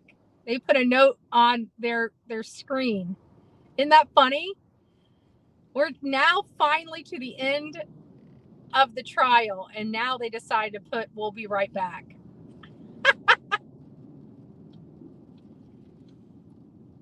So what do you guys think of, now that I'm driving at like 10 miles an hour, I can read the chat a little bit. What do you guys think of the trial so far? Do you think that this will end in a hung jury, or do you think that they have enough meat on the bone that they can decide whether he's innocent or guilty? I'm not asking whether you think he's innocent or guilty. I'm just asking, do you think that there's enough meat on the bone that the jury can make a determination of guilt or innocence at this moment? When did you eat or drink last? Well, I'm still, you know me, I'm coffeeed up. So I got plenty of coffee. I actually packed snacks because I'm on the road. I do this quite often. So I try to keep my stops. I try to keep my pee breaks with my gas breaks. So I kind of do it that way. So I'm not making unnecessary stops. So I just realized I'm like getting down to 1/8 of a tank. So I'm gonna have to pull over here and get some gas here shortly. So I've just got to watch the exits. I don't know if they're merging us all into one lane or what, but this is like dead stop. And I'm almost to Virginia. I can't wait. I made some pretty decent timing today. Why is everybody? Okay, sorry guys. It says keep right. A lane ends, merge right. So lane ends, merge right. So let's go ahead and merge on over so we're not stuck waiting until we're right up to where we need to merge. I hate when people do that. Like there's so many spots in here and everybody's still driving that lane even after seeing that, and they could just kind of squeeze right in between cars. But what they do is they wait until the cars get so close together that you got to slam on brakes to let them in, because they're, whenever you guys see to merge over sooner than later. It helps everybody out. I don't care how busy you are, you're making everybody else have to wait longer because you insist on pushing ahead. We all got over now. Just think this line could be just moving right along, but here we are stopping and going, because people just got to get right in the front of the line. Their time's more valuable than everybody else's.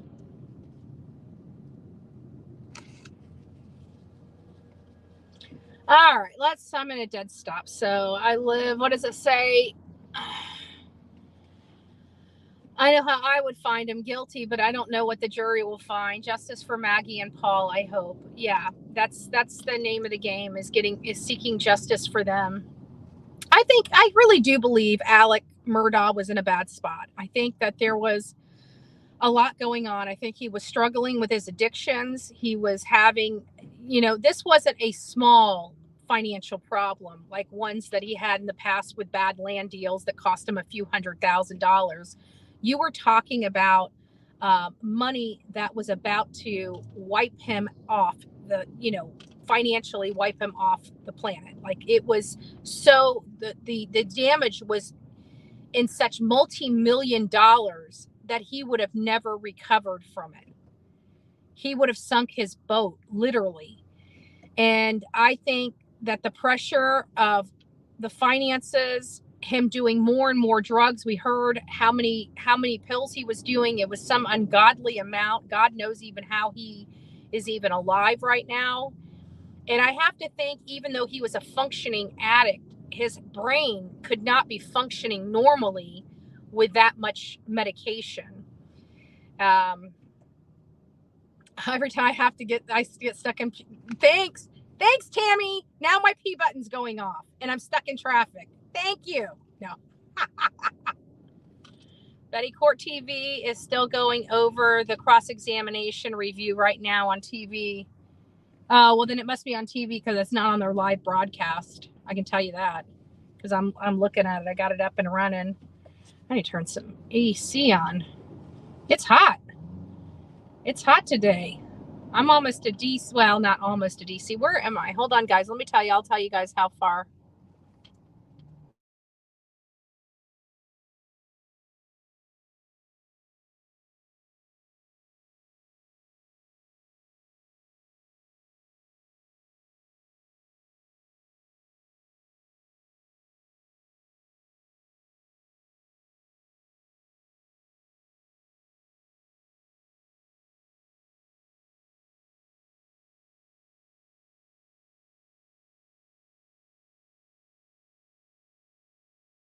Can you guys see me? I checked my thing, so I've got 3.5 hours, and I will be in DC. So I'm doing good on time. I can't believe I've been driving for 10 hours today already. It's not even 2:00, and I've already been on the road 10 hours. That's insane. I'm exhausted. I can tell you that. I'm going to try to go lay down in bed just to take a nap before I have to go meet Okie Crime News. If you guys have not subbed up to Okie Crime News, please consider doing so. She's the one that's been covering the Athena Brownfield case. And she was the one that was out in front of the house where they were putting up memorial stuff. So she's really dedicated to this and really just a sweet soul. And those are the people that I like hanging out with and I like working with, to be honest with you. Safe drive. Driving in DC is not fun. I know. Well, it's kind of weird because there's so many states. There's like, what, 3 or 4 states that make up DC. They kind of converge right there. And I think the event itself is actually in the Maryland side of things. It's, I believe, I'm not sure. But it's been a long time since I've been to DC. I think the last time I was in DC when I was like 23 or 24. And I remember who I was dating at the time. It was a guy named Jeff, and we drove to DC together. And I had just got done. I sprained both of my ankles. I got to get one of these tires. One of my tires is maybe it's too full. That might be what it is. It might be too full. There's a lot of vibration in the front, but I just had the tires rotated on the car. Alex is looking very rough. He is, and that's what keeps bringing me thinking that whole contraband thing was something more than a book that his sister handed him in court. I keep thinking that it had to have been something a little bit more, because usually they don't arrest you unless you're actually introducing contraband into the jail, or or if he had to go back and sit in the holding cell and he took contraband back there with him and got caught with it, which could have been a book, it could have been a spoon, it could have been a pen. That's all considered contraband, in addition to medication that's not prescribed to him. So this whole contraband arrest has me like scratching my head, because he is looking rough. Is he still being fed pills inside the jail? Is he purchasing that? I don't know, but contraband to me is like a cell phone or drug paraphernalia or drugs. I don't consider it somebody being arrested over a book, but who knows? I guess it's possible. So has anybody heard any more details on his recent arrest on the 23rd or 24th of February, which was that Friday, his last day of testimony? But he was acting really weird on the stand too. His mouth was so dry. People said that's probably from lying, but I also know that there are some medications that give you dry mouth. And I'm wondering if that was the case, because, he was a little more relaxed than I would have anticipated him being. And I can see him taking something to help with that. His sister-in-law was putting money on somebody's account, and he was getting their meds. Ooh. Are you sure about that unicorn? I mean, how did you hear about that? I just want to, just for purposes of the channel, I just want to, find out if there's any corroboration of that, or if that's just a rumor that you may have heard, or if that's fact. Not that you're not saying, I know you're telling me, I asked you for the information. I just want to see if there's any way we can corroborate that. But that does sound right. And then if that's the case, then that means he even lied on the stand even more, because his attorney asked him, how long have you been clean? And he was happy to say 534 days. Yes, jailhouse call that I listened to. Oh, perfect. So it's corroborated that his sister was putting money on an account of another person for him to utilize drugs. And he's on the stand telling everybody that he's been clean for 534 days. All the while, his sister-in-law is buying drugs for him while he's in jail, is what we're getting. That is insane.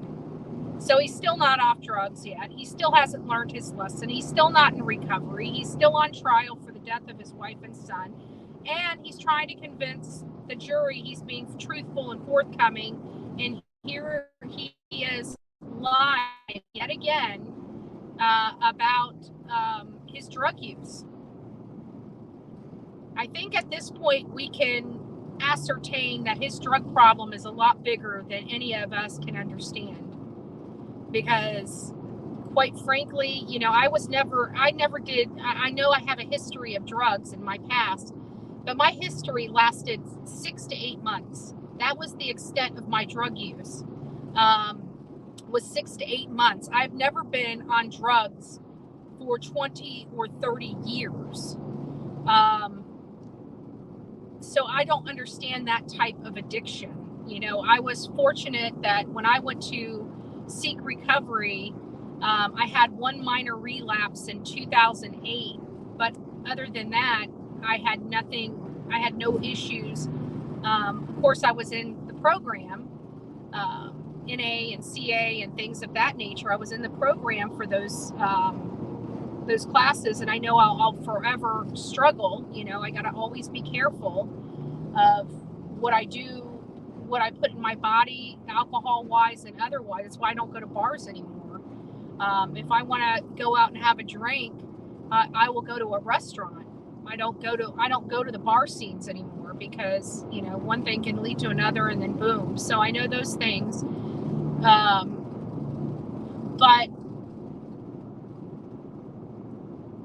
I know whenever I was in active addiction, I did a lot of things that I would not have normally done. You know, I was fortunate enough I didn't turn into some people that were on drugs for a really long time, you know, where they were out on the streets and doing all that stuff. I didn't have to go there, but I did have to lose my entire bank account and be on the verge of bankruptcy before I pulled my head out of my butt and realized there's more to life than the hole I was digging myself in. But somebody like Alec that had, you know, he had money. He could afford to do drugs and live the lifestyle. Well, he couldn't afford to do the drugs and live the lifestyle. That's probably why he was stealing so much money. But his was a lot harder. Like, if I lost $100,000, you'd know it. Like, I'd be broken out in the streets. If he loses $100,000, he's still got another, you know, $50,000 or $100,000 right behind that one. So he had he had differences. He could maintain his lifestyle and still utilize drugs. A lot of people out there in the real world would never be able to do that, because they're not making more money than they're using. He was able to make more money than he used. And that was a lot different than a lot of other people. And also, he was born in a prestigious family.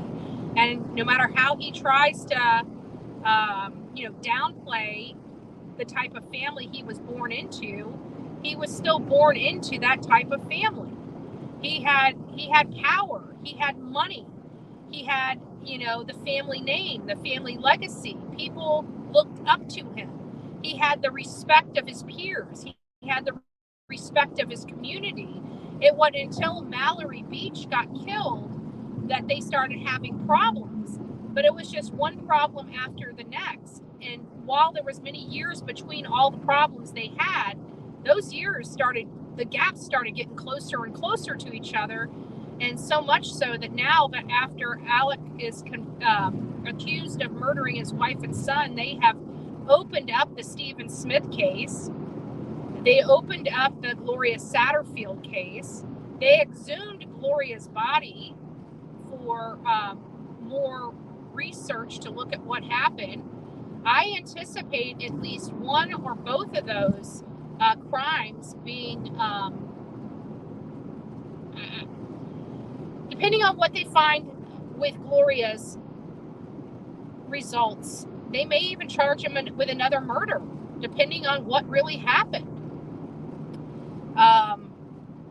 But clearly, it seemed self-serving that his longtime housekeeper dies and he ends up stealing all the money that she was that was awarded to her family for her death.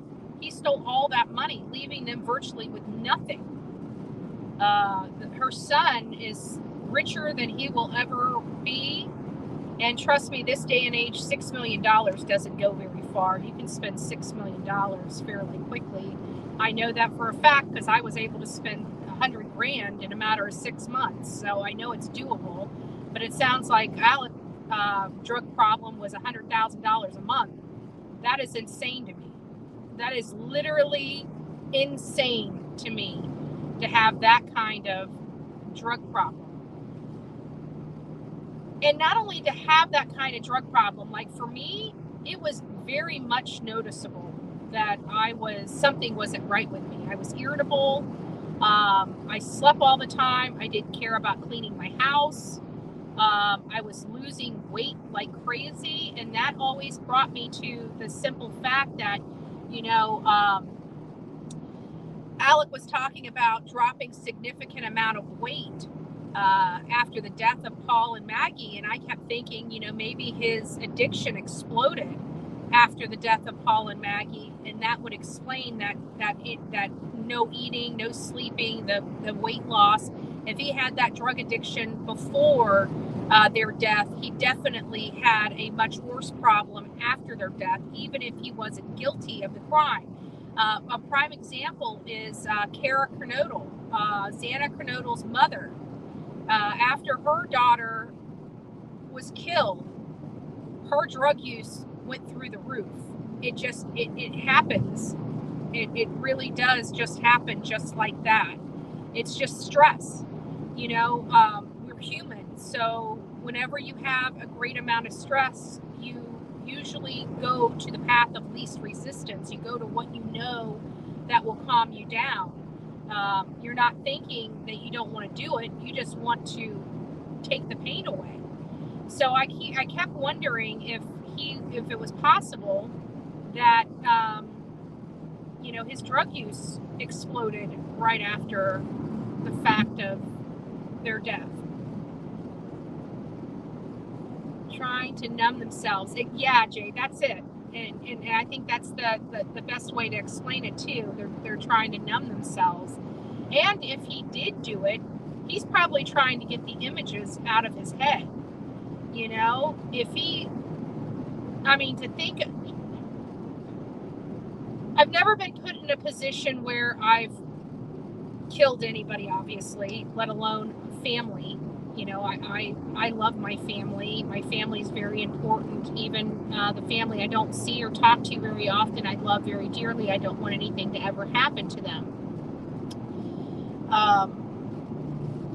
But had I done this type of crime, I can tell you I would probably be back on drugs, just trying to get the guilt, the images, but primarily more so the guilt of knowing what I've done would have eaten me alive.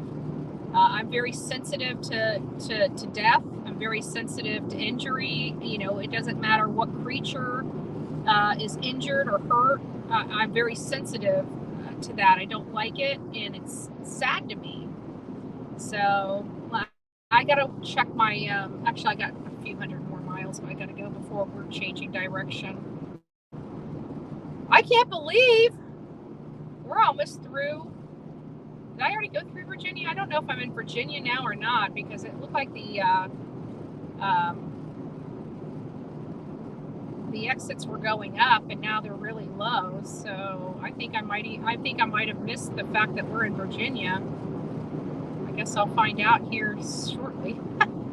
We might already be in Virginia, folks. I don't know.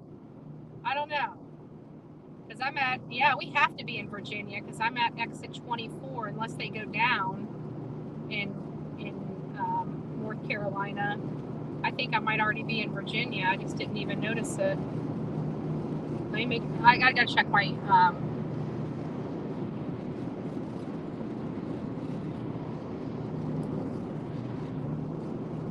55 more miles, and I'm getting off of I-95. So I think we are in Virginia.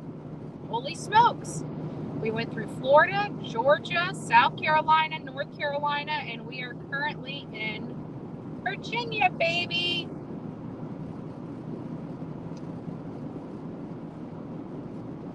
We're not in, what does it say? We're not in Kansas anymore, Toto. Oh, Unicorn, you're hilarious. You're hilarious. So I am about 49 miles from Richmond. So yeah, we're in Virginia. I didn't even pass the Welcome to Virginia sign, or I didn't notice them.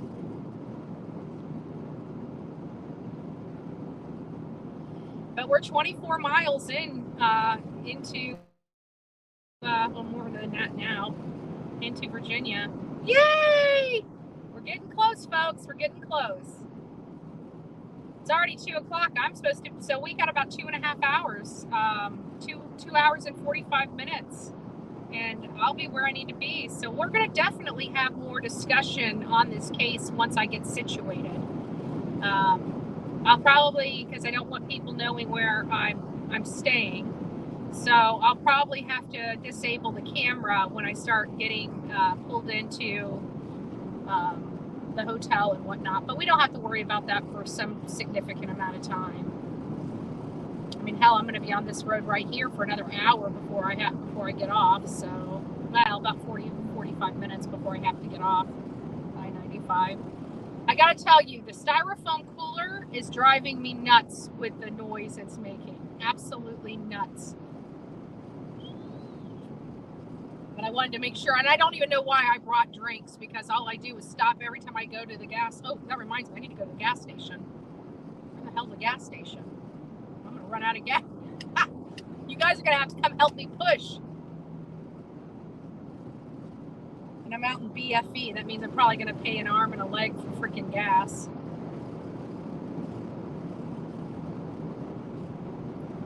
Let's see if we can find a gas station somewhere. All right, guys, I'm just going to take a few-minute break, get my bearings on where I'm at, and I'll be right back with you guys. Stay tuned. I'll be back in 2 minutes, literally 2 minutes. So just stay tuned. I need to find a gas station.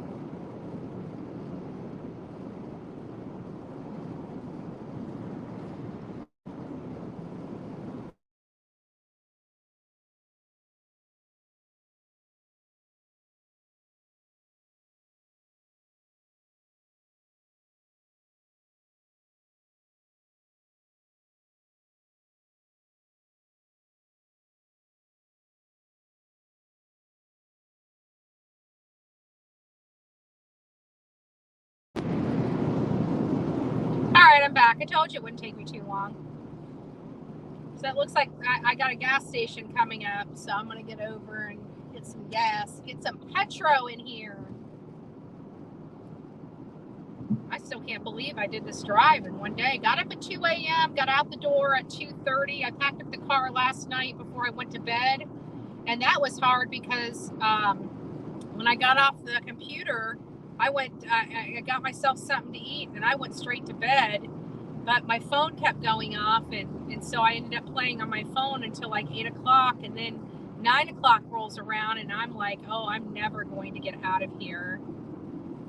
Yeah, I was worried, so I ended up setting my alarm clock for 1 a.m., 3 a.m., 1 a.m., 2 a.m., and 3 a.m. All right, so let me get off here just for a few moments. I got to try to find my gas station, and then I'll be, it looks like it should be coming up, though. Let me just check.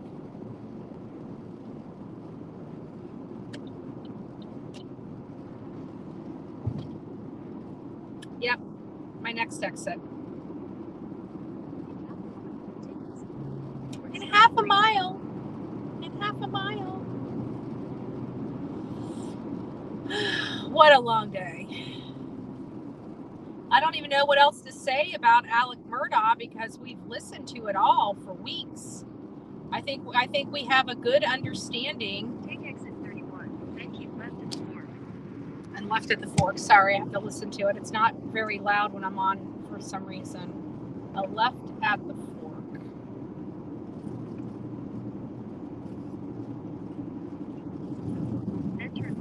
Can you guys hear that or no? Can you guys hear my if you guys can hear my GPS better than me, I'm gonna be jealous. Thank you. I'll be happy to. Thank you.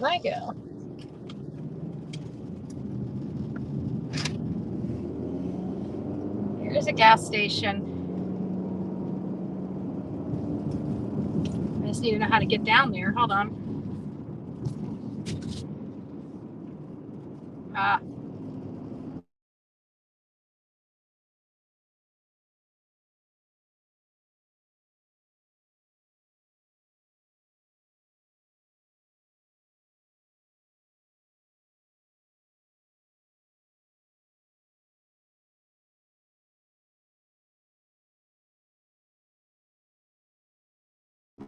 And of course, as I say that, it drops.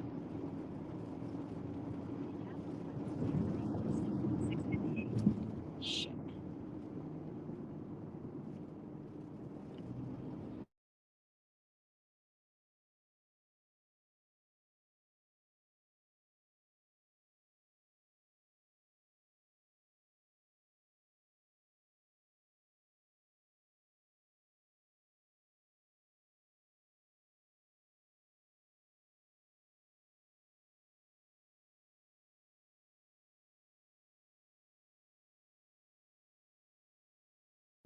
It is definitely a country store.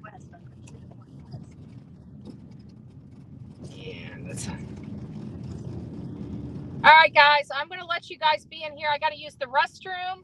Just sit tight. I will be back. I promise you. I'm not going to leave you guys forever, but I do need some Petro and I need a bathroom. I got plenty to drink, plenty to eat. Just need those few things. So I will be back here shortly.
back. I got some chicken and taters.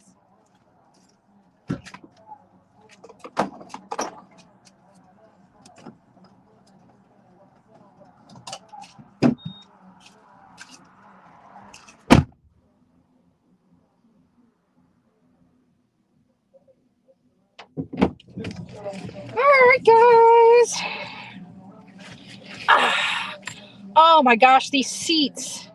They have this webbing. You see it right here. That right there does not feel good on your legs after driving 10 plus hours. But I got chicken and fingers, taters. I love old country stores. It's the best place to get some fried chicken and some taters.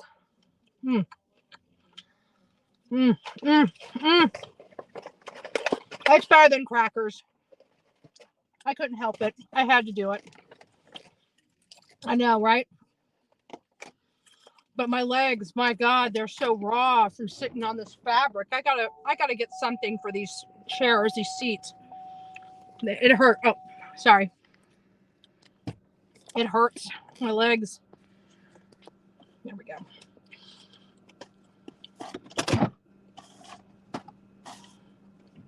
Okay. Let me see where I got to get back to. I think it just.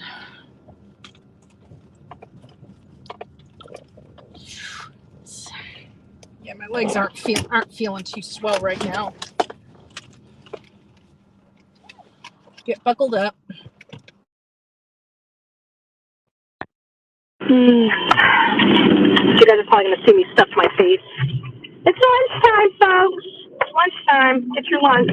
Get your lunch on.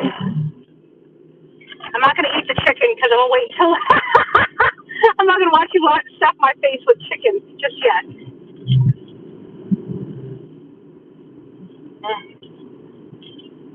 Oh my God, I'm so hungry. It wasn't until people started talking about food and peeing, and then I got in trouble.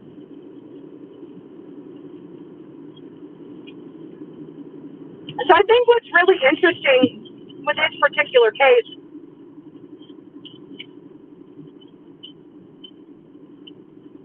is the fact that Alice was able to get away with so much for so long without anybody being the wiser. I mean, he really did. He think about it. He was robbing from his own clients for over a decade. Over a decade. Think about that. 10 years. Millions of dollars. They've equated it to approximately about $1 million a year, but that's what they can prove. I think it was much, much more than that. 10 years ago, they may not have had all the stuff in place that needs to be in place so stuff like this doesn't happen. But I think that's the hardest part for me to understand is how he was able to get away with this for so long. I roll a towel, I put it under my legs. Well, it's not that; it's the actual fabric itself. It impressed my legs so much that it actually hurts. It hurts my legs. It almost feels like bruises, or not bruises, like shaping. Feels like shaping on the back of my legs. That's the best way to describe it. I get excited when somebody, put you up on the big screen, I can't read you. I get excited when somebody changes in the cup. Oh, leaves change in the cup. Oh, yeah. At this store, they were going to charge me $2.50 for using my credit card. I ended up paying cash, but I have never been charged $2.50. Like, the government's forcing us in plastic. I'd much rather have cash. Cash used to be king. Now it doesn't even matter. You can't do a squat with cash. I remember back in the day, saying? You had cash, you could wheel and deal all day long. My word, it's getting hot in here. It's getting hot in here. I'm not going to finish that because I'm not taking off my clothes. But if you guys didn't see it, I got a smart ass shirt on today. I bought it yesterday, and it says, "It's not me, it's you."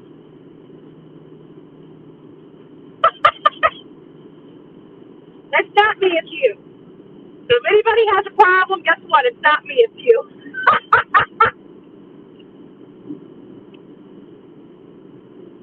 My sunglasses don't do well when I'm cash is king, as my dad would say. It's not anymore. I went car shopping with my best friend actually several months ago. And I about fell over when I found out she was walking around with $40,000 cash in her pocket. You know, we went to 5 different auto stores. She wanted a new vehicle. She actually wanted the Telluride, the Kia Telluride, because it had the third row of seats, and she's got the grandbabies. You guys know the story, taking care of her grandbabies. Do you know, we went to 4 different stores to look at new cars, and they didn't want cash. They wanted her finance. Cash used to be king. You could wheel and deal all day long. Not even with cars anymore. They wouldn't budge. But there's not a whole lot of profit in new cars anyways. It's the used cars that have the most profit in it. It really is. But new cars, not so much. And they weren't willing to do anything. $40,000 we were walking around with, and we couldn't even buy a car with $40,000. That to me is insane. If I was on the jury, I would keep falling asleep. Yeah, this was a tough case. But when you're there, like we're online energy. The energy in that courtroom's got to be much different in person than it is. I can tell you that when we were there in person, you could feel the difference. You could feel the emotion. You could feel the adrenaline. It's like listening to music on the radio and going to a concert. If you haven't been to a concert in your life, you have no idea what I'm talking about. But for example, I listen to Kiss. Listening to Kiss on the radio is a completely different vibe than going to a Kiss concert. And I have to apply it that way, not that this is a concert or anything, but the fact that we're watching it from the screen, it's got to be a lot different being there in person. And the vibe that people are getting, the feeling, right? The feeling that they get. When you can look at somebody and know their body language and know that they're lying because you've been watching them for weeks sitting on the defense table. And it's not that I don't believe anything Alex said. I believe, and we've talked about lying. And we talked about how it's based on some foundation of truth. 90% of all lies are based on some foundation of truth. That's how they're made to be believable. And I think that was the case with him, is that, you know, we felt that he was being honest in certain respects because he was. But he was trying to convince us because he was being honest about them that he had no way. But here's the problem. It's the convincing language.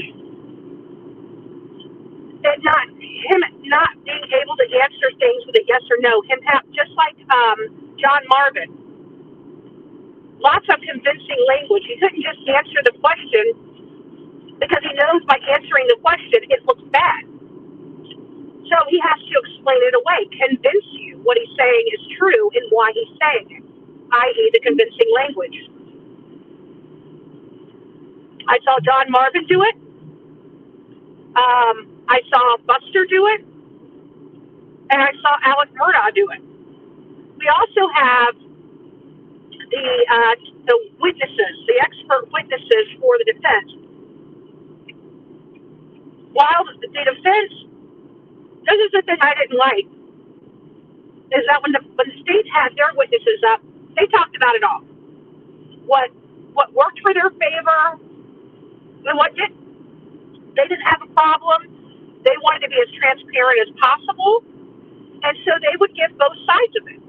They would talk about how this helped the defense. Remember, they were like, oh, well, I don't think the defense would object to this. It actually helps their case. Remember, we heard the testimony like that or statements like that in the courtroom from the attorneys, and it's because they were giving us the transparent version.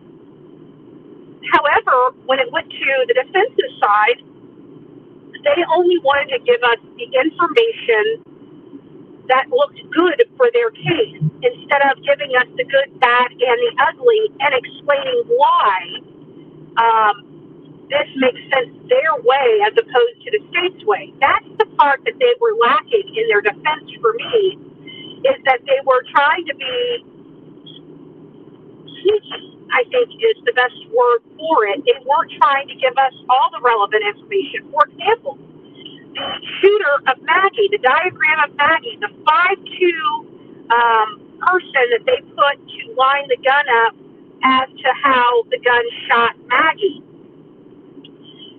If he would have put different sized figures, for example, a 6'4" man on his knees, a 6'4" man squatting down, a 5'7" man on his knees, a 5'7" man squatting down, 5'7" man, if they had different sizes on that chart, it shows us why they chose the 5'2", because none of these other people matched up with the trajectory. That would have been more empowering for me as opposed to them trying to force feed us with a 5'2" person and not explaining why they did not use any other size individual in that diagram. Really did them a disservice, in my opinion. Let's see what we got going on here. I see a bunch of hearts there. It says, I wonder if we get the verdict this weekend. I don't know. I hope so. I hope that we get. Mike, I am so selfish, right? Like, I wanted to wait. I want to have the verdict not come in, for them not really rest until like Friday, so I know I can get to the right. So I know I can get there for the verdict. Like, I want to be there when the verdict is read, but I have a funny feeling I'm not going to be. But that's the selfish part of me, where I want to be there, me, right? So, well, we'll have to watch online. We've been doing it. Thank God we had an opportunity to go out to the property, right? I mean, just what a blessing that was. Think about it. I was out front there in the pouring rain, just recording my normal standard run-of-the-mill stuff, and this stranger just pulls up behind me and basically tells me I'm going on the property.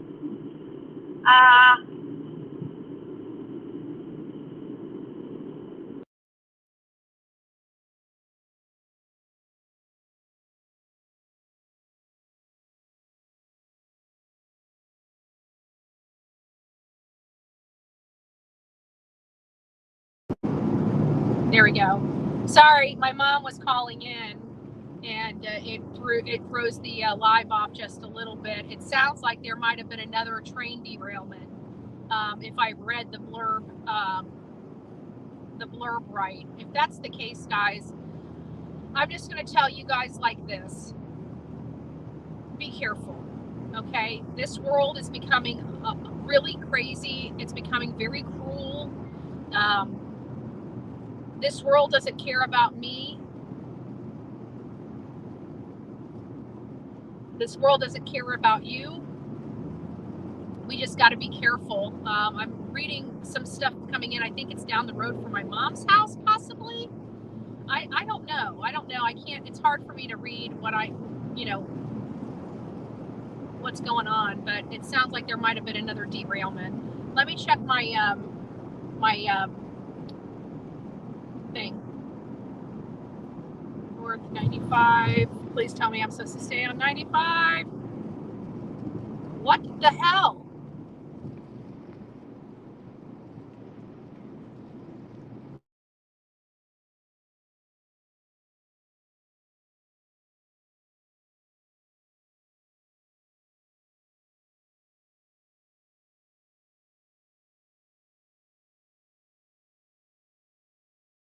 Literally kicked me off.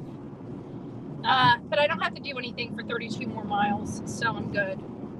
How are we doing on time? What time were we supposed to be back? Let me go ahead and power down and get the computer back up and running.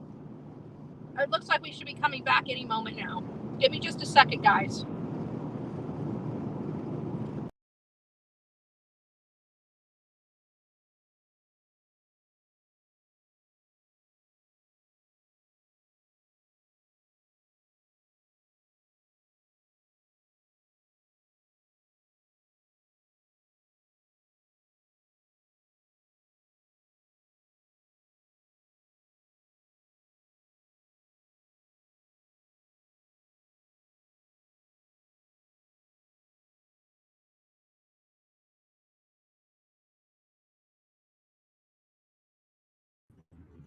All right, guys, I'm back. Let me pull the thing up, but we should be getting close. It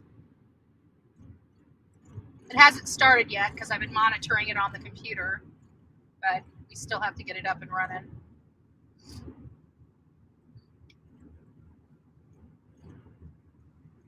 Court will be resuming shortly, so I'm just going to sit here and talk to you guys for a little while I monitor my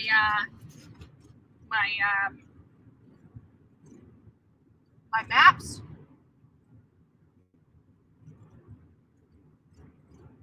I can't believe I'm 2 hours away from my destination, folks. 2 hours away. Is everybody hearing and seeing everything okay?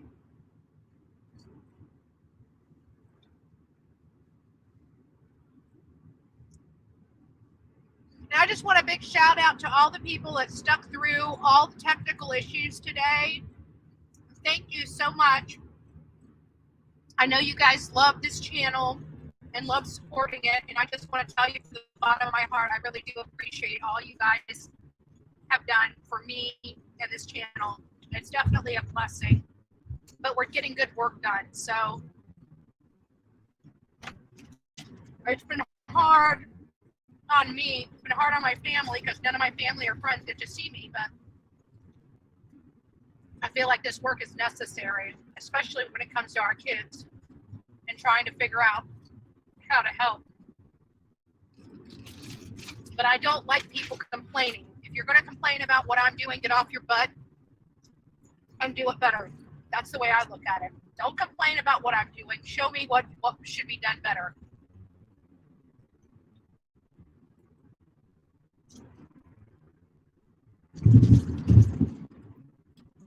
Thank you, man lady. I appreciate it. I'm glad I get to bite a bite to eat. You guys don't get to see me stuff my face. Ha I got the camera off. You guys can't see me stuffing my face and making a mess in my car. Oh, but now I can look at what Mama Bullhorn was saying. Hold on, let's see what Mama Bullhorn was saying.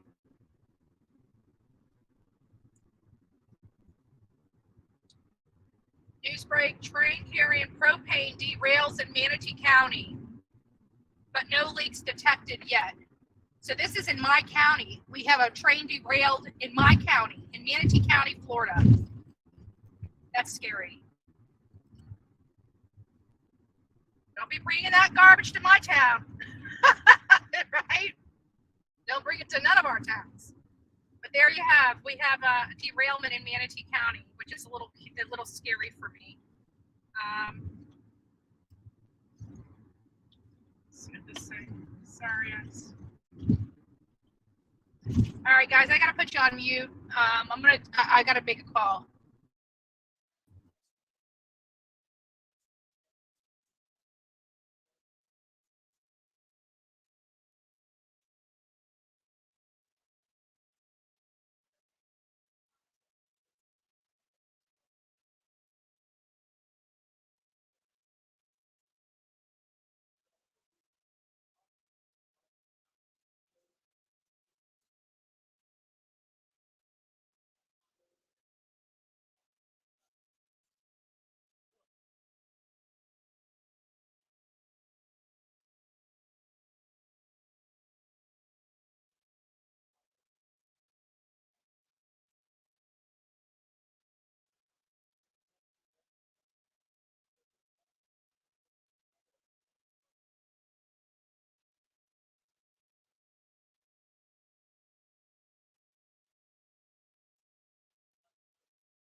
Sorry about that, guys. I had to take a call.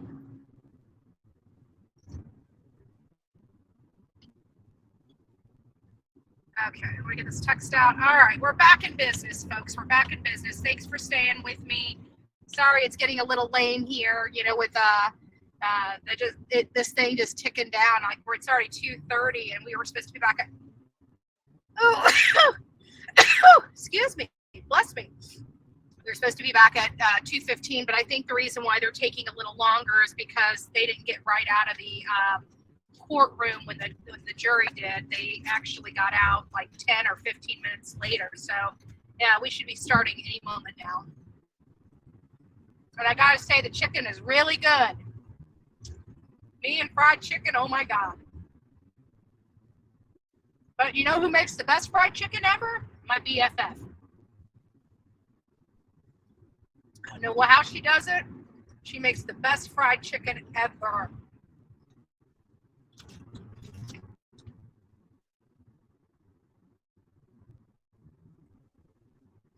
So, 2 hours away. When I get to my hotel, I would have been on the road for 14 hours today. 14 hours by 4:30. That is crazy. But I'm happy I made it. I'm happy I made it alive. And I'm happy I could take you guys for the ride.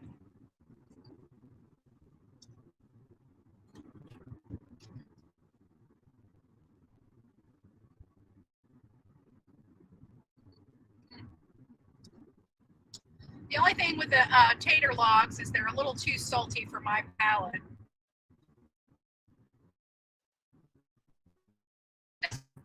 Not just to the one that had the most salt on it.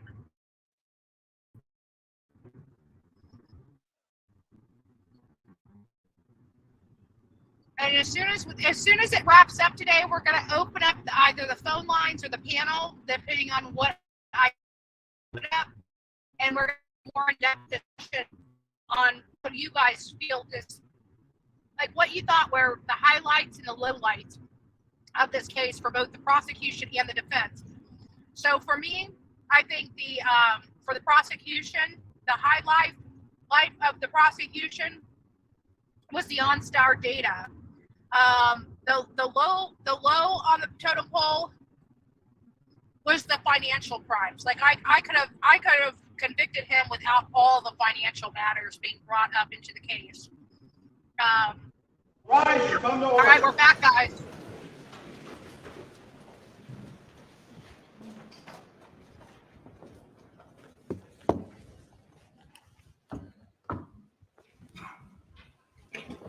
Be seated.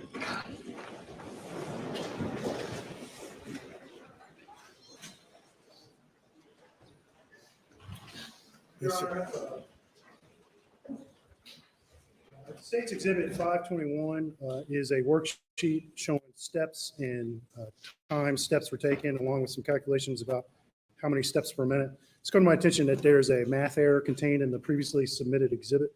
And I think the error bled over into the defense's exhibit. I think it's 156. And so at this time, with the state's consent, the state would like to just simply substitute a worksheet with the correct math for the previous incorrect worksheet. And defense would also ask you to do the same. Okay.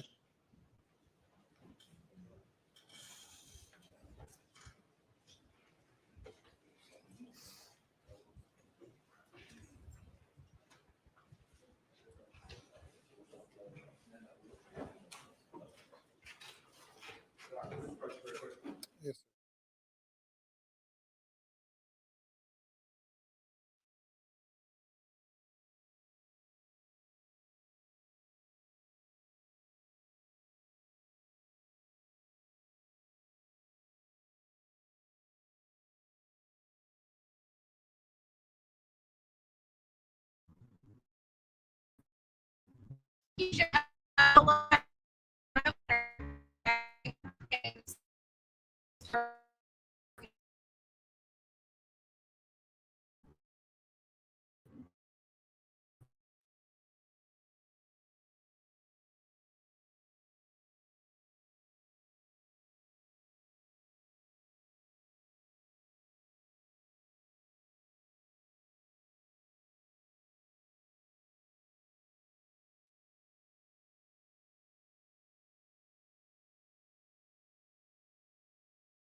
So not sure what the judge is talking about, but it looks like they're having a quiet, off the record consultation away from the jury.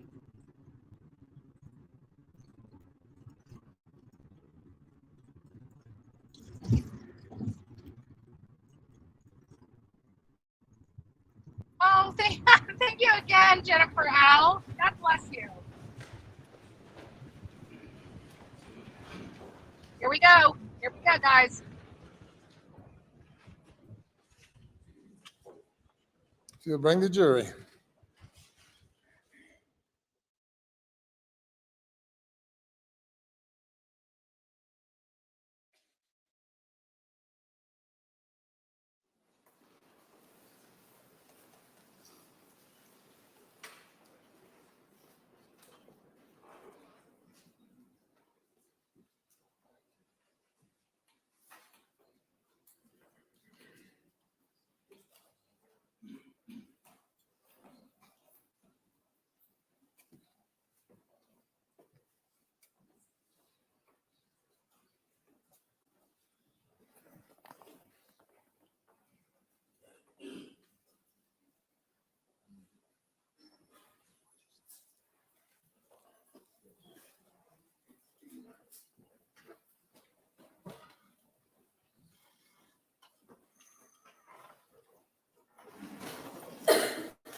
Jury is present, sir.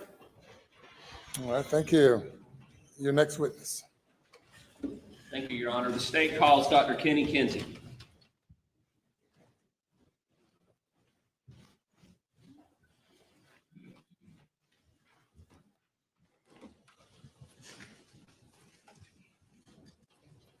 Do you swear the testimony that you give today will be the truth, the whole truth, and nothing but the truth, so help you God? I hope you got it. Thank you.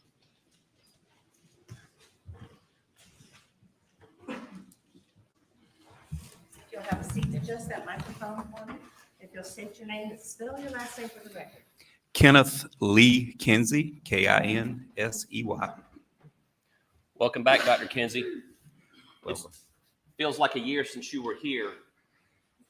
You were qualified last week as an expert, correct? Yes, sir, that is correct. What I would like for you to do right now is just to remind the jury, give them a little bit of background on your education, your work history, your credentials that made you qualified to be an expert witness. Yes, sir. I've got a degree from Clemson University, a master's degree, that's undergraduate, a master's degree from Troy University, a PhD from Walden University. I have formerly been certified by the International Association for Identification 2 different times for crime scene investigation and reconstruction. I've worked approximately 800 death scenes in my career, and I've handled and processed countless evidence in crime scene and the crime scene related disciplines. I have completed and passed proficiency in those disciplines as recommended by the International Association for Identification, which includes oral exams, research, technical work, and also I worked under a qualified examiner for a determined amount of time. And I've been a police officer for approximately 30 years in various capacities. And just to remind the jury, you were qualified as a forensic or crime scene forensics expert in this particular case. Yes, sir, I was. And real quick, what other types of qualifications as an expert do you possess? I'm also a firearms instructor for handguns, shotguns. They call them patrol rifles, but that includes subguns, fully automatic and semi-automatic platforms. I have endorsements through the South Carolina Criminal Justice Academy. I'm also a SLED concealed weapons permit instructor, and I'm formerly a law enforcement firearms instructor through the NRA. Now, you've had an opportunity to review the case file for this particular case, correct? Yes, I have. And you have actually been out to the crime scene, correct? I have. Beg the court's indulgence.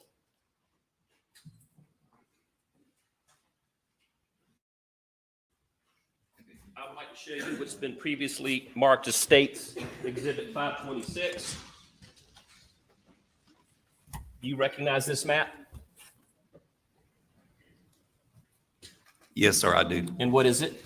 That's a satellite map from the Moselle property. I would like to offer this into evidence. I assume no objection. Submitted.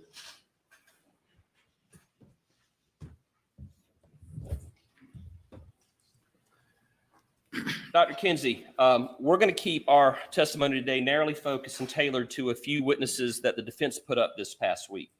Did you have the opportunity to observe one witness named Michael Sutton, who was a forensic mechanical engineer for the defense? I did.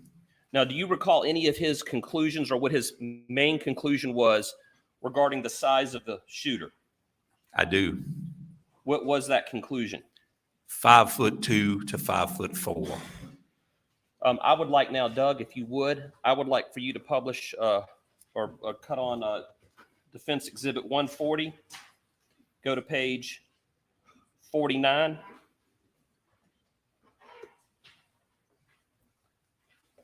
Okay, now what I want to do is we're going to get into this in just a moment, but they published this into evidence last week. And do you recognize these green lines coming out? Yes, sir, I do. Okay, and what do those green lines represent? Those green lines represent a predicted static angle or I don't know what you would call it, trajectory for possible shooters. And Doug, if you would go to page 74 of this presentation, please.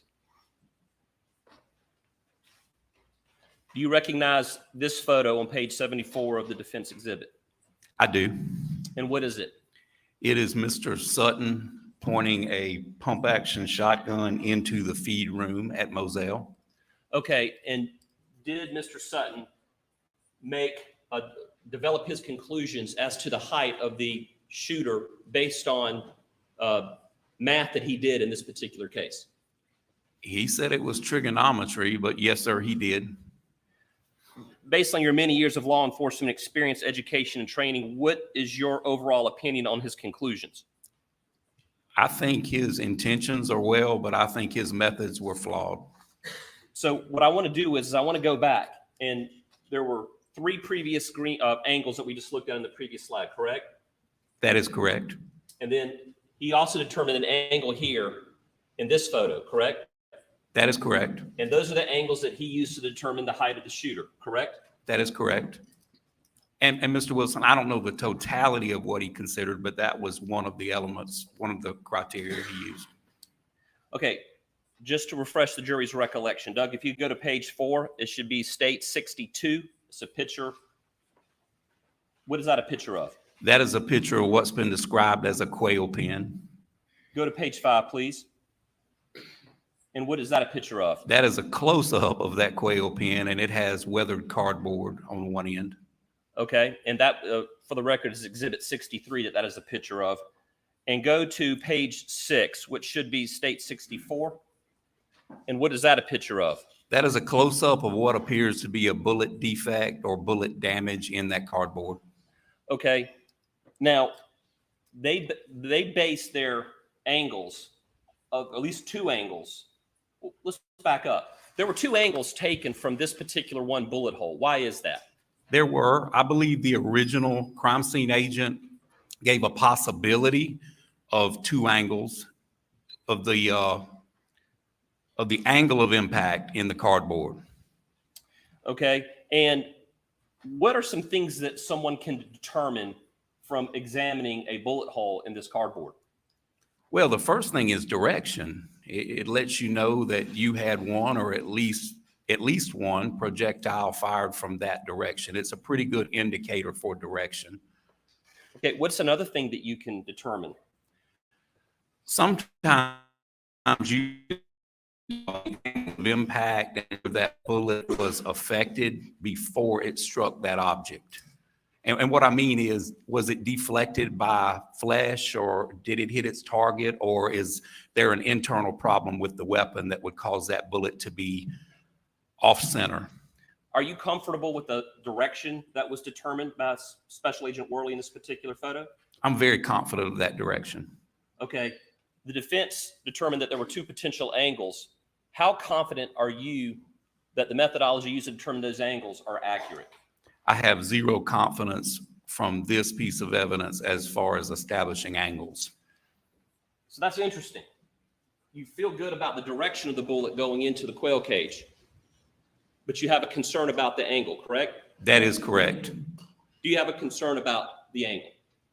The angle of impact, yes, sir, that is correct. What are two things that could affect the angle of impact on a surface like this cardboard? As I mentioned before, you could have, that bullet could have hit an object, which we don't know, or it could be an internal problem with the firearm that causes it. When you think about, if I could explain, Yes. When you think about a quarterback throwing a football, they spin that football and it makes it stable in flight. Well, a projectile coming out of the muzzle of a firearm, a single projectile firearm works the same way. You've got little lands and grooves in that barrel. And as that propellant pushes that projectile down the barrel, it twists. Now there's different twists depending on the firearm, but that twist called rifling, most commonly, that's what my grandfather called it, but it makes that bullet stable in flight. Anything that can throw that projectile off of battery, whether it be striking something or a firearm problem, maybe fouling too much lead in the barrel, those kind of things will make that bullet off center. Now it still may go the general direction, but the rotation of that projectile could be off just a little bit when it strikes a target. So a good analogy would be a lineman getting his hand on a football and making it go wobbly, but it keeps going, correct? That would work, yes, sir. I'll leave the witness. Doug, could you zoom in on this hole real quick?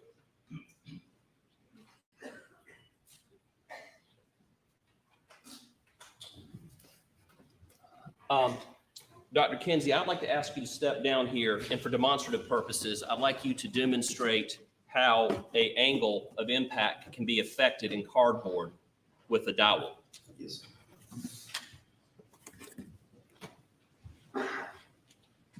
Describe to the jury what you've done with this box. I've placed 4 strategic holes in this box representing a bullet defect in cardboard. As you probably saw in the photographs, as a crime scene investigator, we use dowel rods to help determine direction and angle of impact. Now they can be as simple as a wooden dowel rod like you get at your hardware store, or they make some real complicated ones made out of fiberglass if you can afford it. You know, most agencies and most crime scene teams will use a fiberglass rod, but the wooden rods, as long as they're pretty straight and true, they work just the same. So if this represents a projectile defect in cardboard, and may I say weathered cardboard, because this has been out there at least a year and a half since this incident took place, you place that dowel rod in that defect, and then you can get an approximate angle or angle of impact on it, but you can definitely get a more confident direction. This direction or over here or up or down. But it's not the end all be all. And I can explain that to you also. Okay. So how could you demonstrate how, well, back up a second, and step away so the jurors can see this photo, if you would. You saw the, I might need you up here. Call, I will come. You saw the defense expert's testimony, Mr. Sutton, I believe, last week, describing this hole. Can you explain to them how he determined the angle of impact based on what he was observing in this bullet entry? I can, Mr. Wilson. Please do so for the jury. What Mr. Sutton did with geometry and trigonometry and a whole lot of tools, but basically a protractor, as we use when I testified previously, if you had a confident bullet defect, you can run a string and then put a level or it's a type of protractor, it's a bullet angle finder on top of that rod, and you can get a general angle of impact in a fixed object. However, this isn't a fixed object. He referred to that little mark around 3 o'clock. What did he call that? I think he called it a bullet wash. Could it be a bullet wipe? Bullet wipe, yeah, something like. It's not a term I use. But, okay, I'm familiar with it. And what was he assuming that bullet wipe was caused by, based on the testimony you heard? From the angle. He's assuming the angle of what? The angle of impact. What caused that? As we mentioned, striking the surface beforehand, fouling in the barrel, something internal. it just throws the bullet off course a little bit. It's not spinning the way it normally spins. So when it strikes, it doesn't strike. It doesn't enter the way it normally would. It wallers a little bit, like that football we talked about. What about the dowel rod? Well, the purpose of inserting the dowel rod is to try to get the best angle or the best direction you can. And in a perfect world, the angle would be fairly confident, like another bullet defect we're going to talk about. Remember, this is weathered and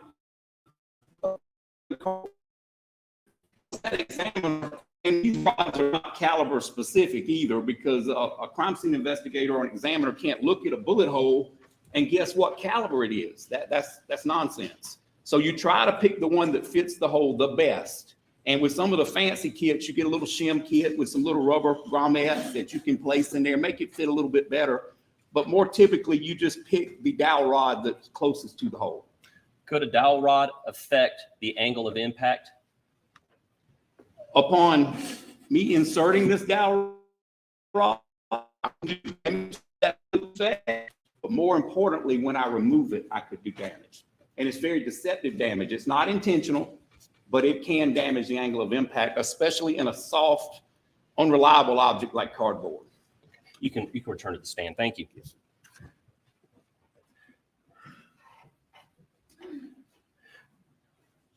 I can illustrate that, Mr. Wilson. Please go ahead. What I'm saying, once a crime scene investigator gets what they need, they get their photographs, their measurements, their direction. So now this dowel rod's here. And none of us know this unless you've got a video of the examiner taking that dowel rod out. So we don't know what direction he or she might have pulled that dowel rod out, because she's got her measurement. She or he is not considering someone coming behind them and measuring again for something in a piece of cardboard. And we're not talking about in wood or sheetrock, we're talking about cardboard. If you pull it to the right, you cause that same bullet wipe that we got in the photograph. Likewise, if I pull it to the left, now it looks like that projectile has entered from a left to right direction. And then you can go on and up or down. That'll influence the appearance of that bullet defect, because you've got an object like cardboard, something that there's no confidence in. Thank you. You can set that down.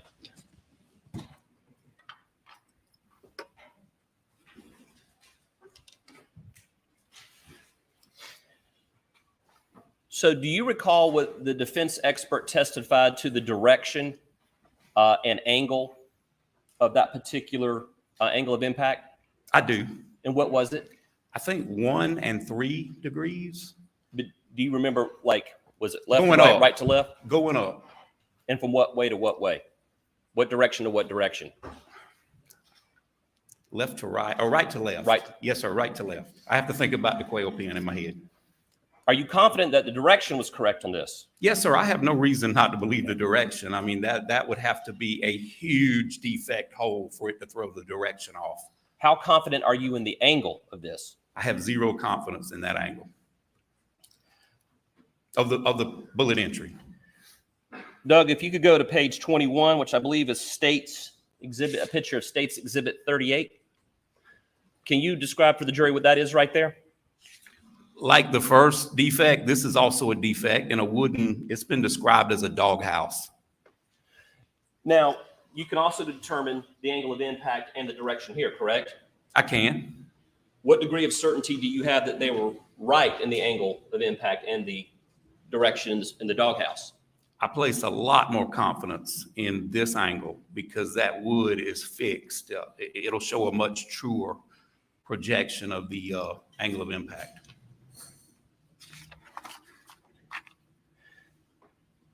Can you, hold on one second. How is this particular, I think you just described it, but real quick, how is the doghouse different from the quail cage in determining the angle of impact? Well, the doghouse, if you look at it, is at least a 1/2 inch to 3/4 thick. So like I said, you've got a stable, dependable bullet defect. The cardboard is 2 pieces of brown paper with corrugated paper in between to cause, for strength purposes. But as I mentioned, not only is the cardboard, in my opinion, not a good substance to shoot into, it's also weathered, so that makes it even weaker. Doug, can you go to page 42 on this exhibit?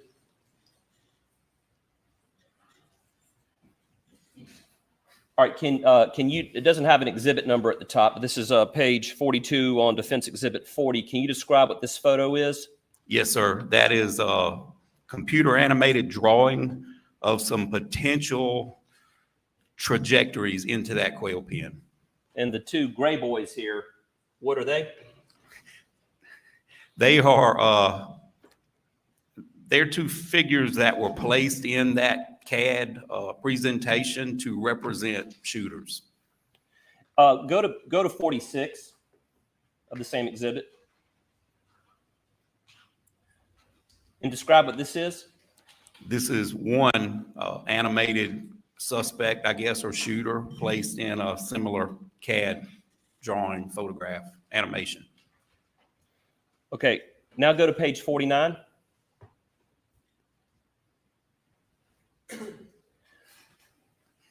And what is, sorry, go back, that's the picture I wanted. So there's three angles represented in this picture, correct? There are three angles. Two of them are from the same hole, correct? Yes, sir. One of them is from the doghouse, correct? That is correct. You believe that the doghouse angle is fairly reliable? I do. You question the quail house angle, correct? I place no confidence in that angle from the quail pen. Explain for the jury, and you observed the defense expert last week talking about this, how did they come to determine, based on these lines and where these gray figures are placed, how did they come to determine their heights were between 5'2" and 5'4"? We'll get to your opinions about that in a moment, but just explain for them how the defense expert got to that decision. The defense expert said he tried plugging in different heights, and he had to place those animated figures on a plane, that line, that laser line, and he determined that they go back and forth on that plane to achieve the defects that are documented by the original crime scene examiner. Doug, go to page 51 real quick. Let's see if that's the... So there's some yellow placards here on the ground. You see them? I do. And what do those yellow placards represent? Cartridge cases that were found on the ground. They're markers, so once you find the cartridge cases, you put them there for documentation purposes, photography, and sketching purposes. And why?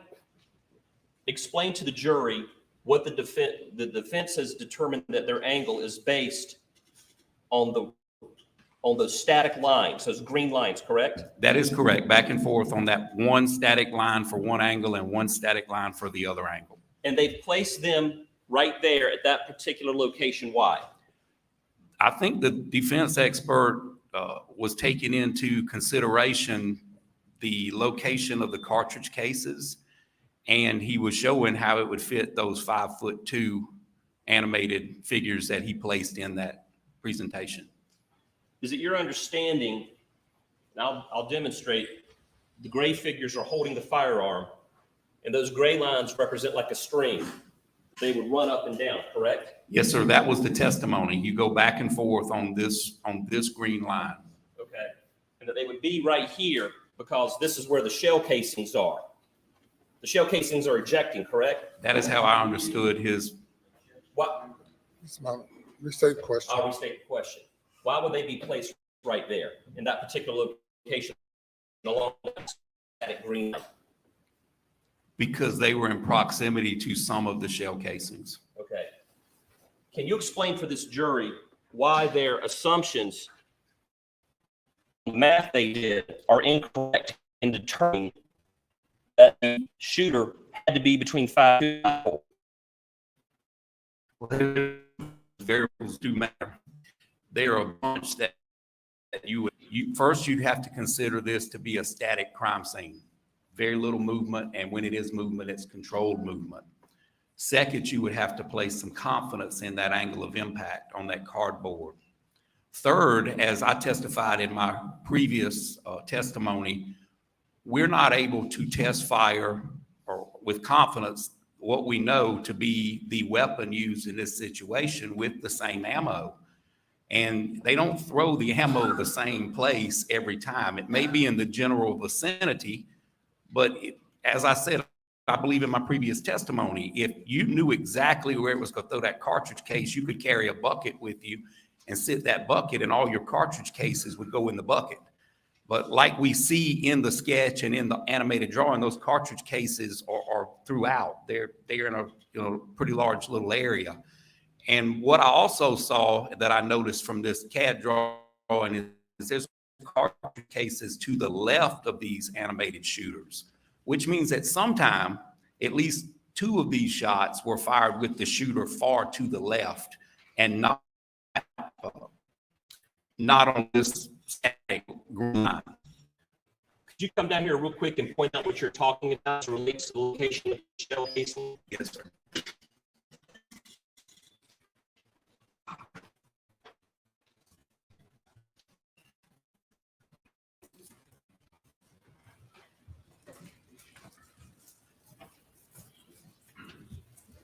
I'm not sure if this is a shell casing here, Mr. Wilson, but right here, that is a shell casing, and it would not eject this direction in any situation depicted here in the presentation.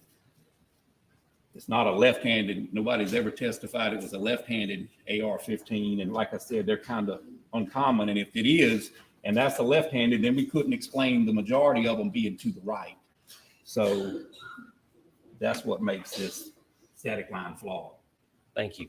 And in another photograph, you can actually see a larger area of cartridge cases back here. Thank you. Let's assume for a minute that the angles are correct. And they very well could be, correct? They could be. Why is the defense's theory as to the height of the shooter represented in this picture still wrong? What else could affect it? Distance, height. Would you want to demonstrate for the jury? Weapon position. Yes, sir. Will you tell me which angle you'd like me to demonstrate first? Well, let me ask you this question before you step down. Can a person be on their knee and get the same angle and be standing and get the same angle? Yes, sir. Can a 6'4" person and a 5'4" person still shoot the same angle, just at different distances? Absolutely. Can you demonstrate for the jury why that is one way that this could have changed their math? I can. Please.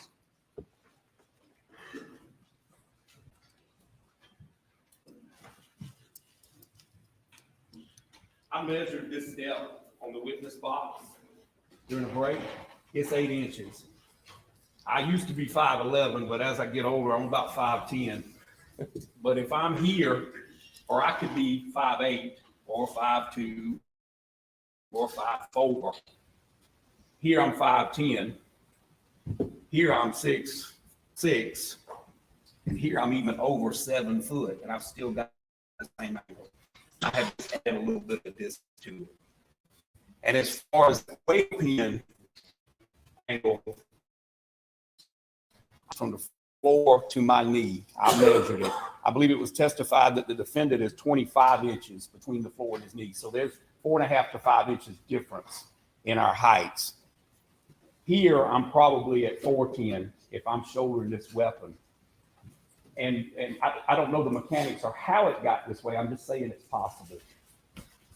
Here, I'm at 39, 38 and some change, or I can even take it lower or higher. And please don't ask me to demonstrate that twice, because I don't think my knees can do it again. I think I heard him crack. Yeah, but that takes me to 36 inches, 37 inches. With the defendant, it would be about 39. So it's definitely possible. Even from a shoulder weapon, it's possible. And we do not know how the weapon was being held.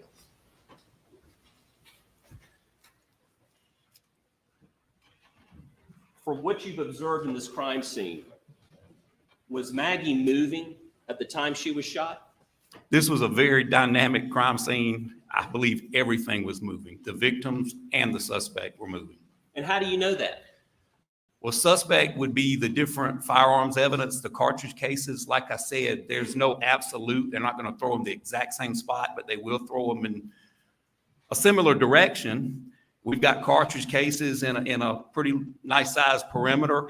We've got them at different locations from where Miss Maggie Murdaugh's body, the final resting place, and different angles and different positions in different directions. So that tells you it's very fluid and it's very dynamic. So if I'm holding a gun and I'm moving and shooting, what is happening with those shell cases as I move? They are moving as they're ejected.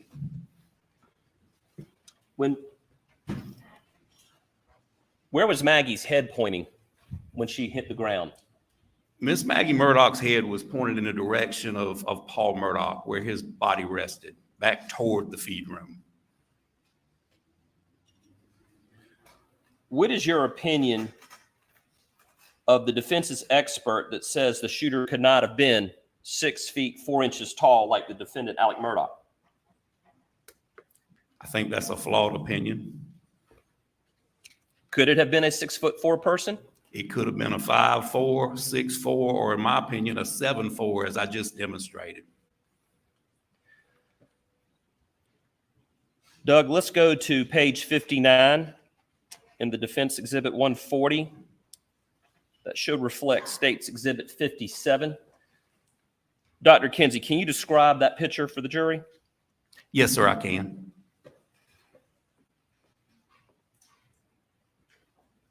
That is a shot from inside the feed room, that back window pane where the buckshot exited Paul's left arm and then continued and exited the feed room. Please go to page 67. Should be State's 45, I believe. And what is that right there? That's a pink string from the window to a pine tree. And then go to page 69. And what is that a picture of? I don't know if it's the same pink string, but it's also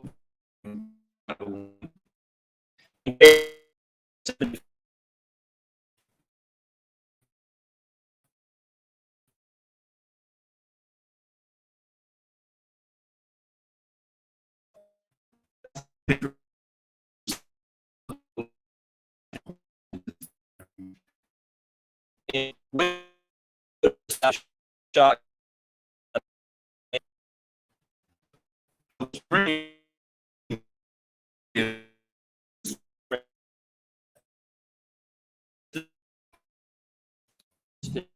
I've heard so many theories, but I really believe someone was trying to show that match. It was a taller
Sorry, guys.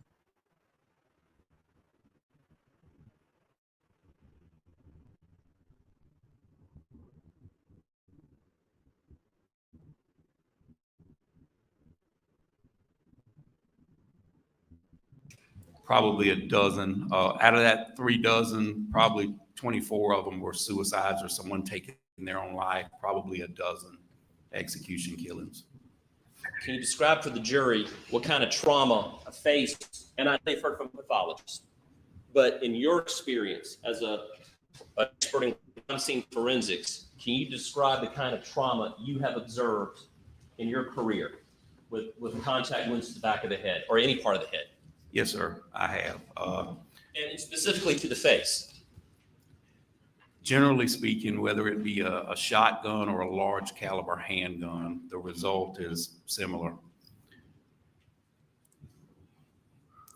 You feel as though the forehead and the facial features have went away, and that's a kind way to put it.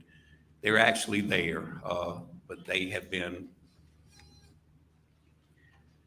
been shredded, and the pathologist can actually put those features back in place, or the majority of it. But looking at it, it looks like from the teeth up, the person went away. It's just a mess. Dr. Kinsey, I would like to show you what's been marked as State's Exhibit 486. Can you look at that and say if you've seen that picture before?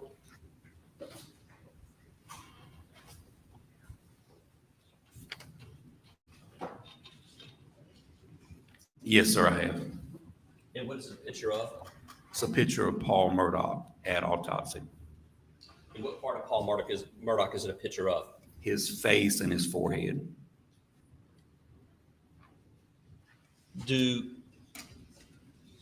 Does his face look like it suffered the kind of trauma you have observed in the past from a contact gunshot wound to the back of the head or any part of the head? No, sir, other than some red features from, falling on the cement after the fatal shot and some blotching to his skin, his face looks fairly normal to have gone through what he suffered.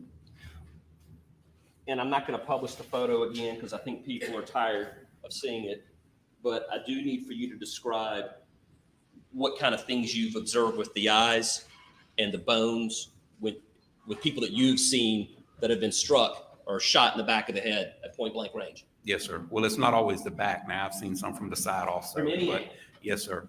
Generally, like I said, it looks like the facial features have gone away, or they've at least changed drastically. A lot of times you will get large pockets or contusions under the eyes if the eyes don't pop out. A lot of times the eyes will pop out and they'll be on what's left of the cheek. The facial bones, you can grab them and you can move them around. And you will actually have pet exits in the flap to pull the skin up. You can see where the pet shut off.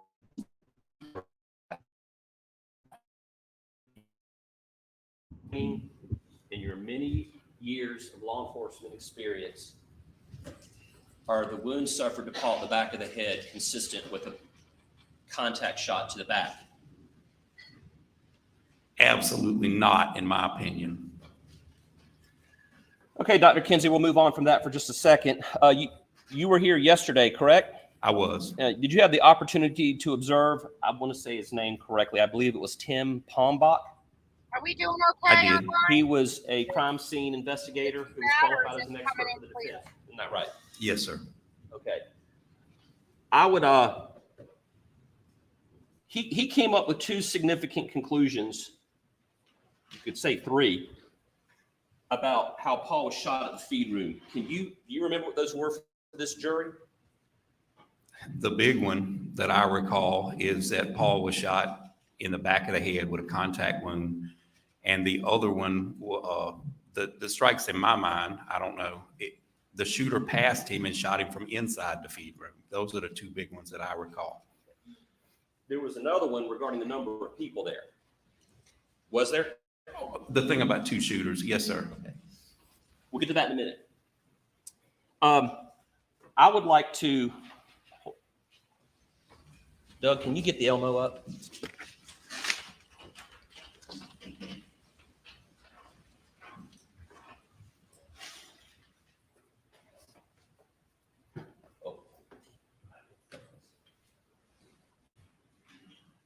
I'm showing you what's been marked as Defense Exhibit 182.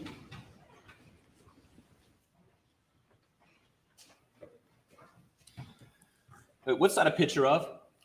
That's a picture of that expert with his hands cupped opposite the hinges on the door frame. Okay. I want to leave this picture up for a moment because what is the direction that the picture was taken from? From inside the feed room. Facing what direction? Outside the feed room. Okay. Now, you had an opportunity to hear the defense's theory on how Paul was shot, correct? Yes, sir, I did.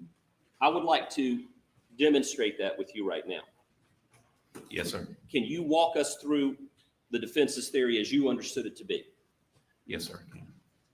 Your Honor, for purposes of this demonstration, I don't know if the court would allow it, but it'd be nice if we could open this door. I want to make sure that there's security here, but if we could have that door open just for a minute or two.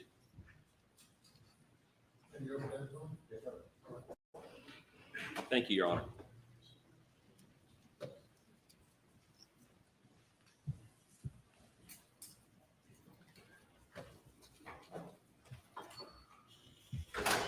I'm grabbing what Smart states Exhibit 4, which is a camo Benelli Super Black Eagle 3 shotgun 12 gauge. We'll use this for the demonstration, so step down.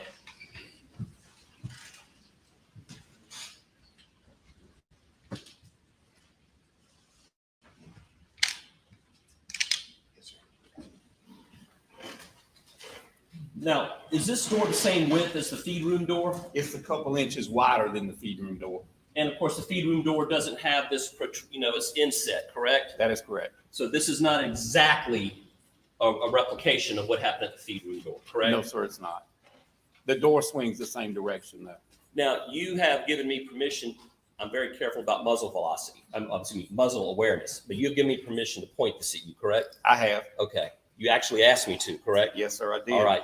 So go in there and stand a couple of feet back. It doesn't have to be 5 feet, but you have since testified that Paul was 5 feet inside the feed room, correct? Can we demonstrate the first shot out here? I am. I believe they am. All right, stand back a little bit because you got to Okay. stumble toward me. Yes, sir. So I'm going to point like I'm pointing at you. Yes, sir. Paul is shot. Where's the shooter approximately outside the door? The breech face or the ejection port of the shotgun is just past the door frame. Okay, Paul has just been shot. Yes, sir. And in the defense's theory, you tell me what to do, and you act this out, and I'm gonna do what you tell me to do based on the defense's theory of the case. The defense agreed with the assessment that Paul stood there for a moment, bleeding down his injured left arm, and he slowly walked toward the door.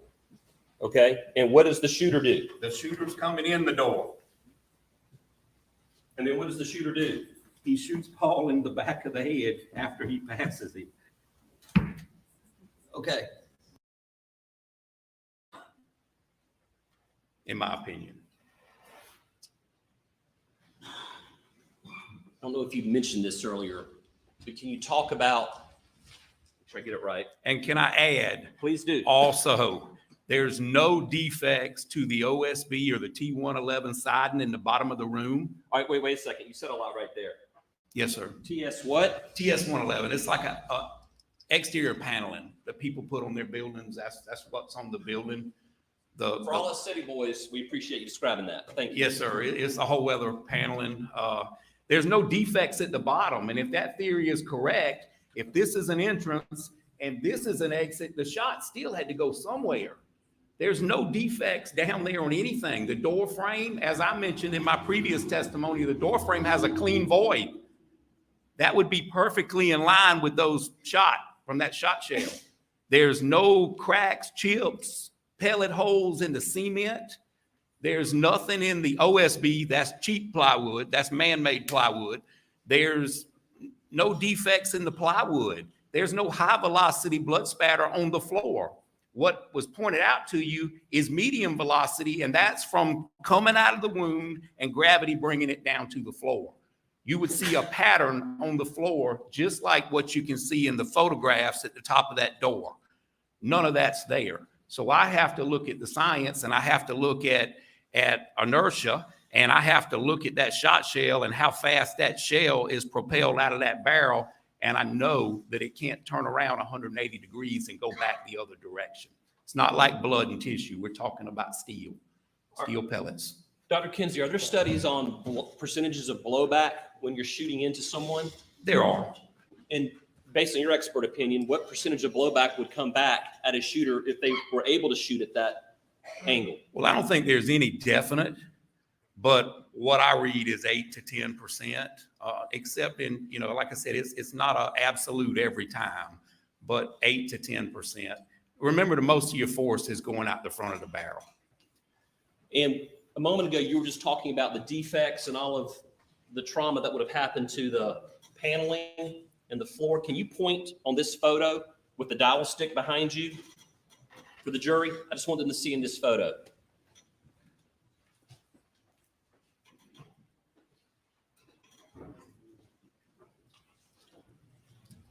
Right here. The void, as I documented in my original testimony, the void was from here down, other than one stray satellite drop of blood. That was fairly clean.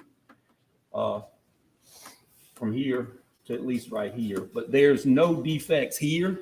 There's no defects in that cement outside. There's no defects in the inside cement and none in this OSB right here.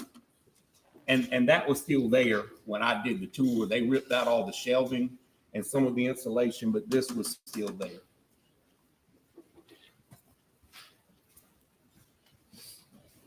Dr. Kinsey, you may have covered this a little bit, but explain for the jury, if someone is shooting down, as we just demonstrated a moment ago here in the doorway, you're leaning out, the shooter is shooting down.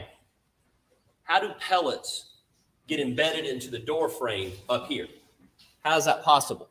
I think it's impossible myself. Physics don't work that way unless you're shooting into a trampoline or a huge piece of steel, and then you may have a pellet deflected back on you. It happens many times, especially when we're shooting steel targets, but not at that velocity. It will not sink into the door frame and definitely not dent that door. In my opinion.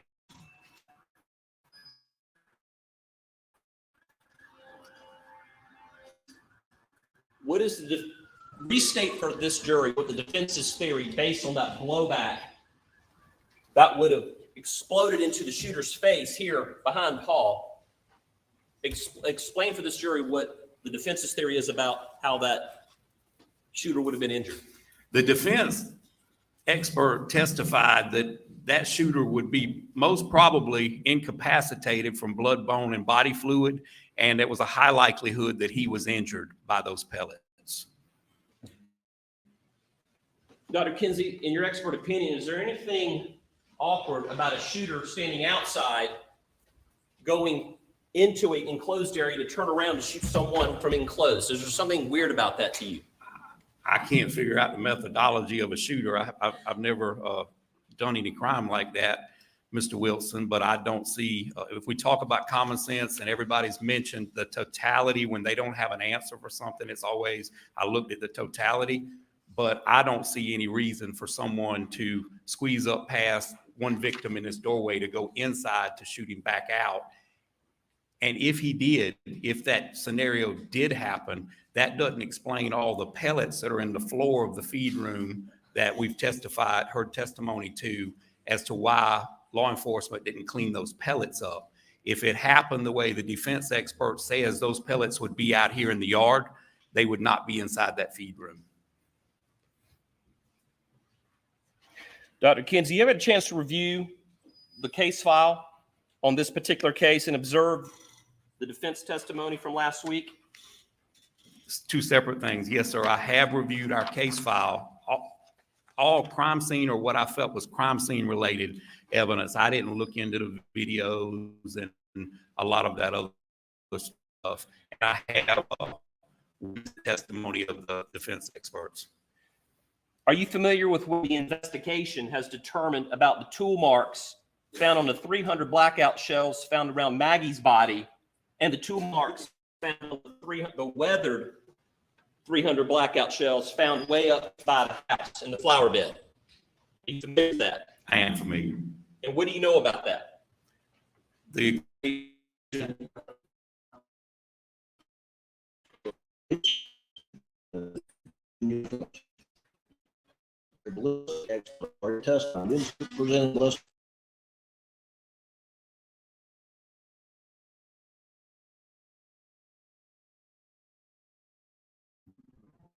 We're getting some turbulence. Sorry, expert in guys. operating him as a ballistic Their experts said yesterday, about an hour and 9 minutes into their testimony, that it would be impractical for one shooter to bring in 2 long guns. It has always been the state's theory that the shooter owned both guns and had them on him. So we're rebutting what the defense expert said. The objection overruled. Please answer the question. Can you ask Dr. me Kinsey. again, Mr. Wilson, please? Are you familiar with what the investigation has determined about the 300 blackout shells found around Maggie's body and the 300 blackout shells found up by the flower bed that were appeared to be several months old and weathered? What relationship do the shells have to each other? According to the firearms examination, those cartridge casings were loaded and ejected from the same weapon. So a family-owned weapon is what was used to kill Maggie. leading. What do you infer from that information? I would infer that this is a family-owned firearm.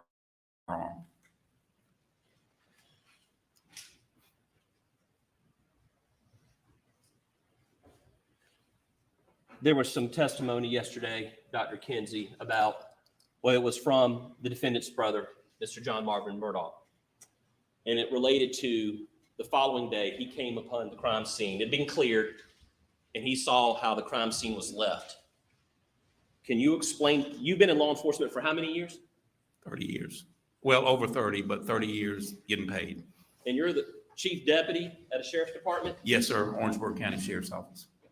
Just to clarify some things, can you explain normally or traditionally how crime scenes are cleaned up for this jury? Is it the responsibility of law enforcement, in other words? No, sir. They are private companies that are contracted through SOVA. Well, it used to be SOVA. The name's changed now, and I'm sorry. What does SOVA stand for? It's Victims State. It's a state office of victims assistance, but it's now changed. I can't tell you what the new acronym is, but it works through our victims advocates, law enforcement victims advocates. Almost every department has them, and there's funding provided from taxpayer funds to work through your victims advocates, and you go out and you clean these crime scenes for the family so they don't bear the burden of cleaning those crime scenes. Law enforcement in particular cannot collect and dispose of and transport sounds terrible, body parts or body fluids. That's something the coroner has to do because it's actually by permit through DHEC. But to make it easy on the family, these companies can collect those items and then they will turn them over with a chain of custody, or they will properly dispose of those items. Dr. Kinsey, is it your expert opinion that a 6'4" shooter cannot be excluded from the murder of Maggie and Paul? I see nothing that could exclude a 6'4" shooter. In your expert opinion, can you tell this jury, is it right for the defense to say that there had to be 2 shooters based on the testimony you heard yesterday? In your expert opinion, can you exclude 2 shooters? I cannot include or exclude 2 shooters. Can the defense include, to the exclusion of all other possibilities, 2 shooters? Absolutely not. Thank you, court's indulgence. Please answer any questions the defense has for you. Mr. Griffin. Thank you, Your Honor.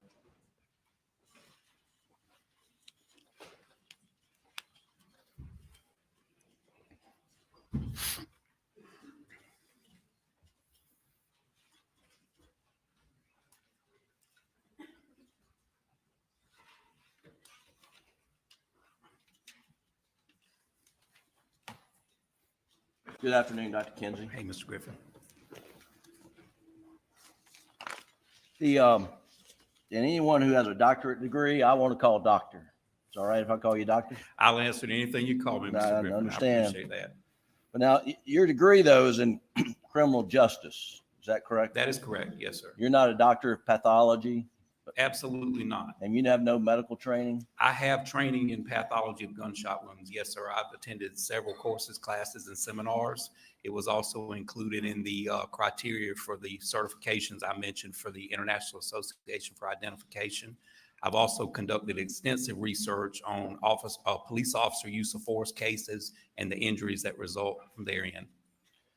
Your doctorate is in criminal justice, and I believe your dissertation research is in use of force and perceptions of public attitude held by police trainers? That is correct. What was that?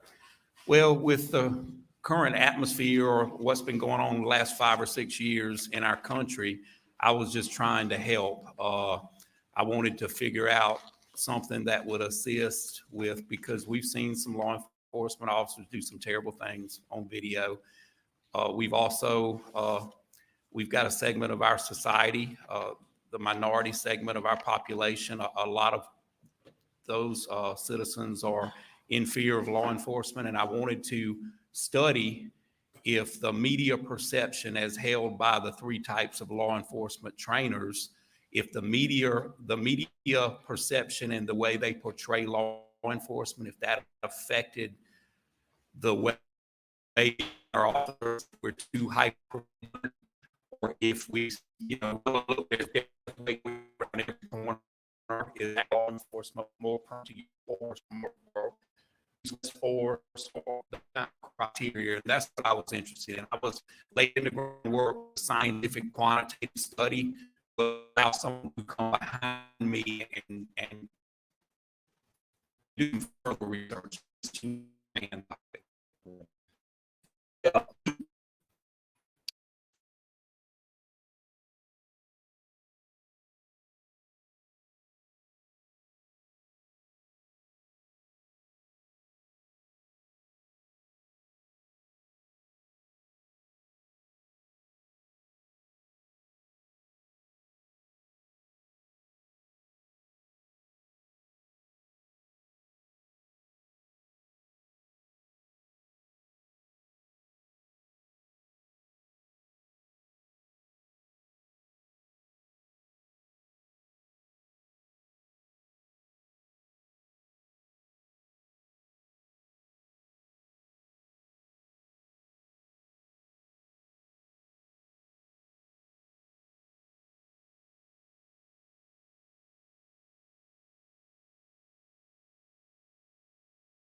Practical examinations, testing, and that kind of thing. Okay. Now, in this case, that the state did have a pathologist, Dr. Reamer, and you reviewed her autopsy report as part of your work, correct?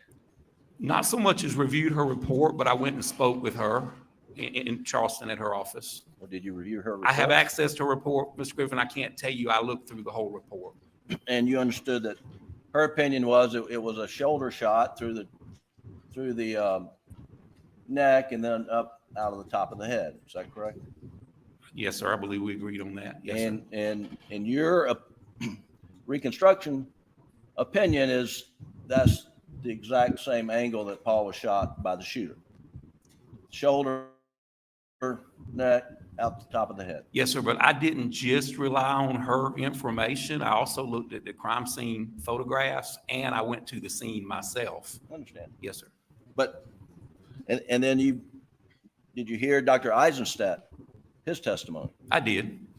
Now, you worked with SLED, did you not? I did. Yes, sir. Dr. Eisenstadt worked for GBI, correct? Yes, sir. SLED does not have its own in-house division of medical examiners, do they? No, sir. There are several fine medical examiners throughout the state. I've done autopsies in a lot of the bigger cities in South Carolina. Dr. Eisenstadt worked, and he was the chief medical examiner toward the end at GBI, correct? That's what he testified to. I don't know that doctor. You didn't know of him before this case? I did not, no, sir.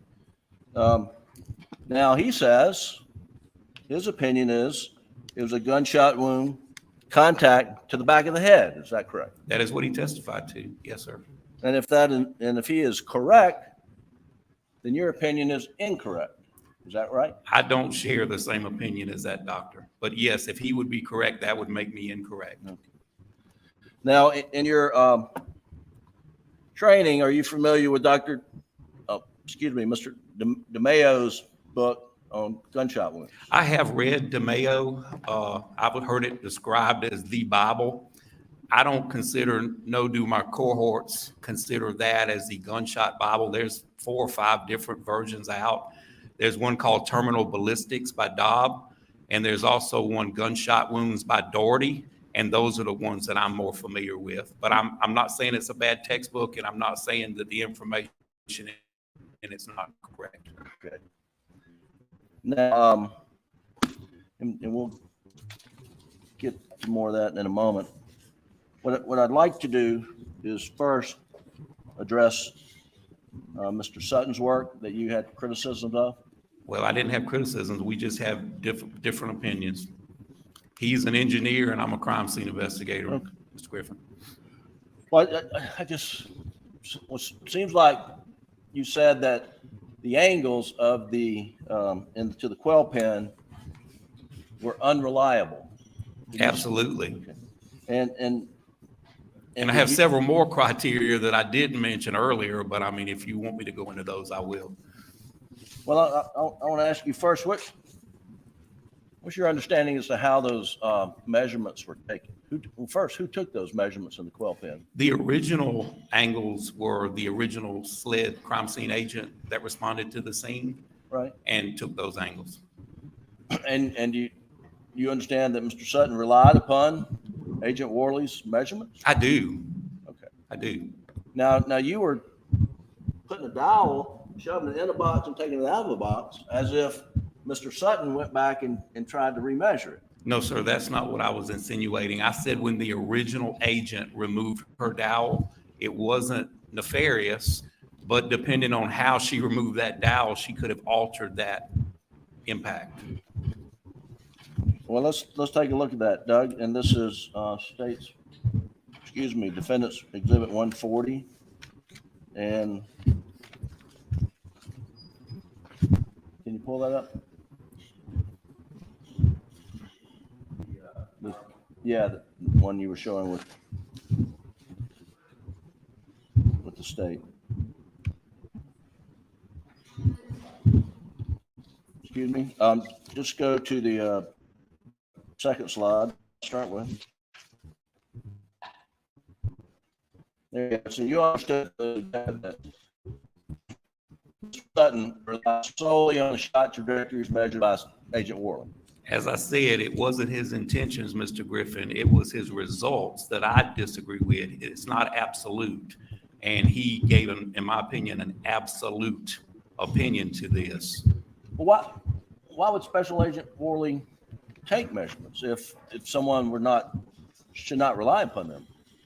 I can't answer that. You'd have to ask Special Agent Worley. But in my opinion, the direction, even though she can't obtain a perfect angle of impact, or even if that weathered cardboard was damaged, it's not a good substance to depend on because it's just not hardy enough. And she was showing direction. I'm not saying the direction's wrong. I'm just saying I wouldn't put confidence reviewing this case or work in this case. I would not put confidence in anything that angle of impact tells me because it's cardboard. All right. So if you can go to slide number 7, I believe I've numbered them correctly. And do you recognize that as being one of her measurements? I do. Yes, sir. And do you think she took the dowel out and then put it back in to put this measuring device? No, Mr. Griffin, I didn't say the angle. I said the angle of impact when he was talking about the bullet wipe And that part, that's what I was referring to. And that's what I'm saying, that hole can be altered when you remove those dowel rods. That shows direction, but that direction, I don't place a lot of confidence in it because we have more cartridge casings and we have injuries on Miss Maggie Murdaugh. We don't know if this bullet struck Miss Maggie Murdaugh, if it struck anyone else. We don't know that the defect in that doghouse struck Miss Maggie Murdaugh. Those are unknown, so we don't know. So all this proves to me is that the shooter was moving, and more than likely Miss Maggie Murdaugh was moving. All right, hang on. So Doug, if you'll back up one to number 6. So are you suggesting that this photograph, number 6, taken by SLED, Agent Worley, that was taken after the dowel was removed or before a dowel was put in there? Ms. Griffin, I don't know. That's what I'm telling you. I don't know how it was altered when she removed the dowel. I wouldn't place confidence in this before inserting the dowel because it's paper. It's not something hardy. Well, would your opinions be different if you knew she took the picture first before inserting a dowel? It would still be irrelevant except for direction because we know we had a moving shooter. We know we had a moving victim, and we can't prove one way or the other whether the projectile that caused this defect struck Miss Maggie Murdaugh. All right. So if you'll go to slide 8.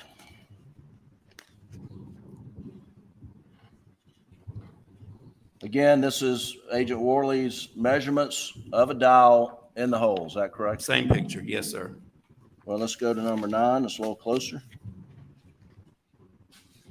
And is this measuring up and down or left and right? Horizontal or vertical? That is up and down. Okay. And I wasn't going to mention this, but the actual protractor or level finder is backwards. It would be a much more confident angle if the flat edge was up against the substance, but I wasn't going to bring that out. And SLED did this, not? SLED did that, yes, sir. But I don't know what her intentions were. Like I said, she could have just been trying to show direction. I don't know that, Mr. Griffin. Well, this is direction, but it's up and down direction, right? Yes, sir. It's showing angle of impact also. Right. And if you had confidence in the angle of impact, you could do, whether you're doing it with a ferro system, I mean, it's a way to determine.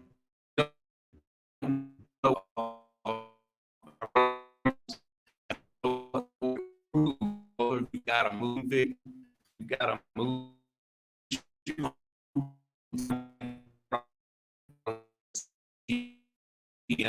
that because we identified that tire tread impression on her leg or another tire just like it. So I know already. If you go to slide 12.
Would prove, I don't see any more.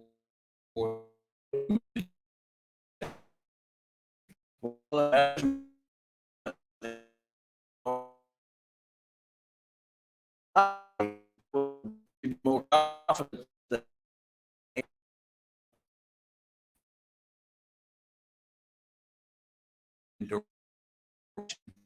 because this proves to me is that Murdaugh was close to this quail pen If this shot is related, and I have no reason to believe it's not, she was moved.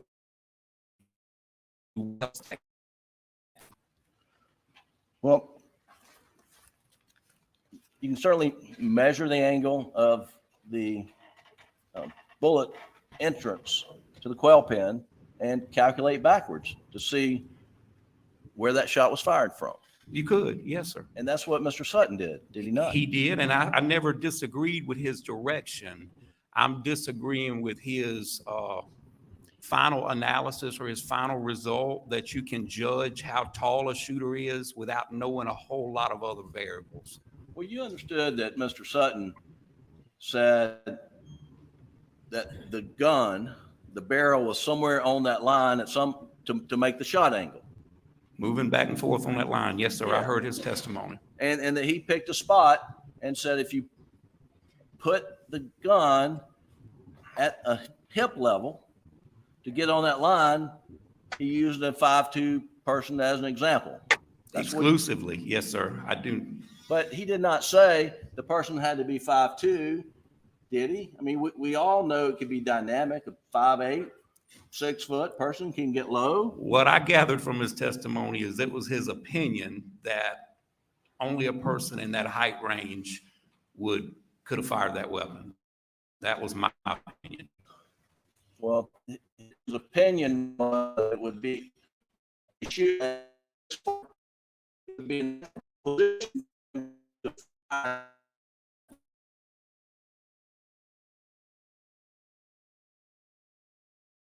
An opinion about what's natural or unnatural. Well, if someone's forward and the muzzle of the gun is being fired at 28 inches off the ground, the 6'4" person either's got to get down on the ground or hold it down below their knees. Isn't that correct? I have demonstrated several different ways, depending on distance and height, that a shooter can shoot. We don't know. We don't have a video of it, Mr. Griffin. Right. But Mr. Sutton's methodology, I think what I'm hearing you now is you don't have a real dispute to his methodology. He's an engineer. Yes, sir. Okay. What you dispute is the accuracy of the angle coming out of the quail pen because of the construction being cardboard. Is that right? Yes, sir. I said that if I was investigating that and even reviewing that case as a consult, I put little or no confidence in that angle of the impact of that cardboard. Now I put much greater confidence in the one for the dog kennel. Okay. Well, let's see if we can. You mentioned you had a fair amount of confidence in at least one of the angles coming out of the quail pen, right? Left or right? The direction, yes, sir. The direction. And so let's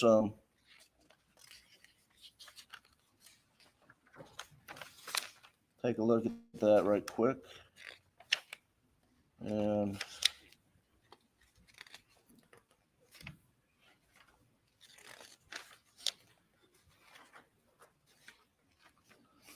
Doug, if you'll go to Time. Please go to the jury room. Please do not discuss the case. So not sure what's going on. I just heard them talking about they were about to get into some testimony, and he sent the people back to the jury box not to talk to anybody. So not sure really what's going on, if it's just a normal break or if they're going to be talking about something else. But we will see here in just a short order. Just to let you guys know, we've got less than 20 minutes. Court reporter needs a break. We'll take 15 minutes. Okay, we're going to take a 15-minute break. I just wanted to let you know we're down to about 20 minutes before I reach the hotel. Hopefully, a lot of these drops, these technical issues I'm having on the road, which is weird because I'm in a good part of Virginia that should have plenty of internet, and there's no excuse for it to be dropping like it is. I really don't know. I mean, it was doing better in BFV than it was right here in the city. So I don't know what's going on with the drops, because we had 3 drops back to back. So I apologize about that, but hopefully this should come to an end here shortly, and at least in the next 20 or so minutes, we'll get it resolved. But just to let you guys know, outside of the 20 minutes, I've made it. I can't believe I've been on the road this many hours, and it's only not even 4 o'clock yet. But we're here. Yay! So 15-minute break. I would turn you guys back onto my phone, but I have to watch my map. So you guys are just going to stay on the computer just for a little bit. Hopefully I'm not robotic. Hopefully you guys can hear me well. I don't know how the reception is. I don't know what it looks like on your end. But on my end, and it's crazy because when I'm driving, I'm hearing them talking. It's just dropping StreamYard. The court TV is still playing in my background, so if I don't catch it right away, that's what the StreamYard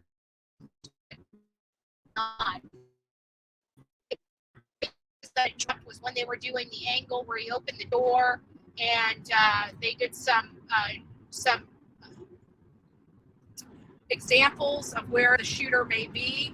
As soon as I get situated in the hotel room, I'm going to show you the diagram that we saw yesterday. It's from a TikToker. She's the one that also did the interior of the Idaho 4 and how Brian Koberger got into the house, where he went, and then how he exited the house.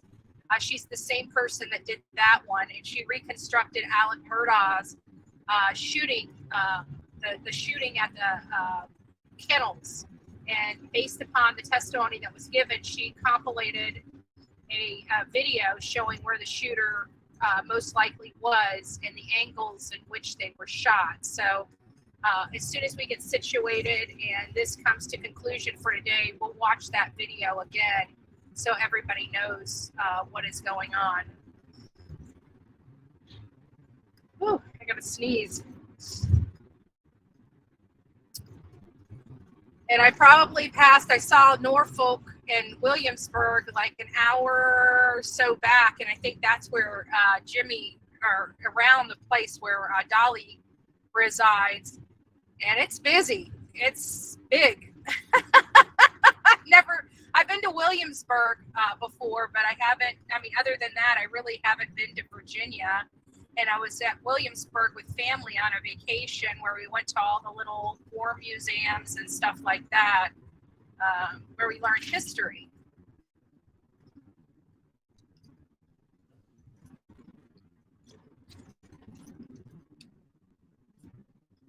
Thank you, B. Betty, for posting Oki's link to her channel. If you guys want to go over there, if you haven't subbed up to Oki's Crime News yet, please consider subbing up to her. She has been working the Athena Brownfield case and another case she was talking to me about. I forgot what it was because I've been so busy. But she's been really doing boots on the ground in her area, which I'm really thankful for. So she's just another person that really wants to do good. And for her community and for the children. So if you guys like people like that, consider subbing her up. I will be meeting her this evening sometime for dinner, just to say hi to her and see how she is and all this other good stuff. But I've talked to her on the phone multiple times. Her and I keep in contact with each other. So she's a really nice gal, and I trust her a lot. So consider subbing up to her channel.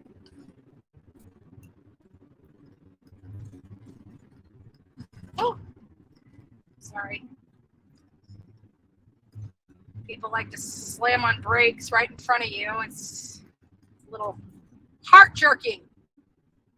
My heart was just in my throat for a split second.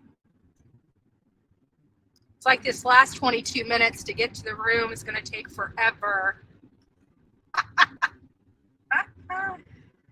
Oh, Lord. Let's see. Oh, there's Oki. Oki, I'm about 20 minutes from my hotel room since I see you in the chat. I made it. So I got here a little later than expected, but I'm probably going to go lay down for about an hour or so. So just text me where you'd like to meet for dinner and what time, and I'll make it happen.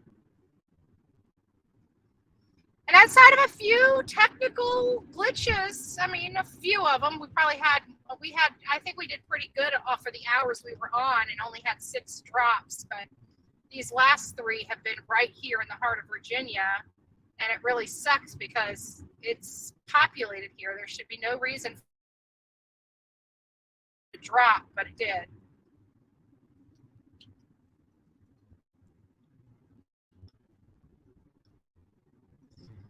Tyson Corner, Washington, and Baltimore.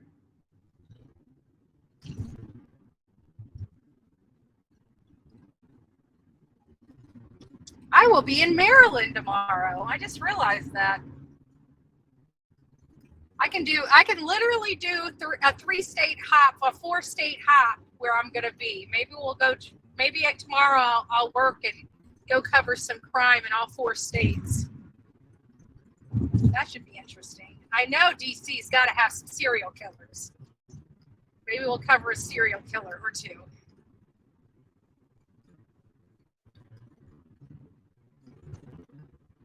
How's everybody doing? Everybody hanging in there? It's been a long day. This day has been probably the worst. Like, I'm just so ready to get to the verdict of this case. By a show of ones, how many people are ready for deliberation? I know I'm a 1. I can't push 1 in the chat, but I know I'm definitely a 1. I'm ready for the deliberation. I'm ready for the verdict. I want to find out if the jury feels that Alex Murdaugh is guilty or not guilty. I am dying to know how they perceived all of this information over all of these weeks. 6 weeks is what was said, but I don't think it was 6 weeks. We're on day 26. It's definitely been, almost a month. But you got to remember, calendar days are 5 days, Monday through Friday. So you divide that, that's, 5 weeks. 5 weeks we've been doing this. That's a long time. That's as long as we were in Northport longer. But this is about how many weeks we were covering the Quentin Simon case. I was there for 4 or 5 weeks. And she hasn't even got a trial yet. That was just us wanting her in jail.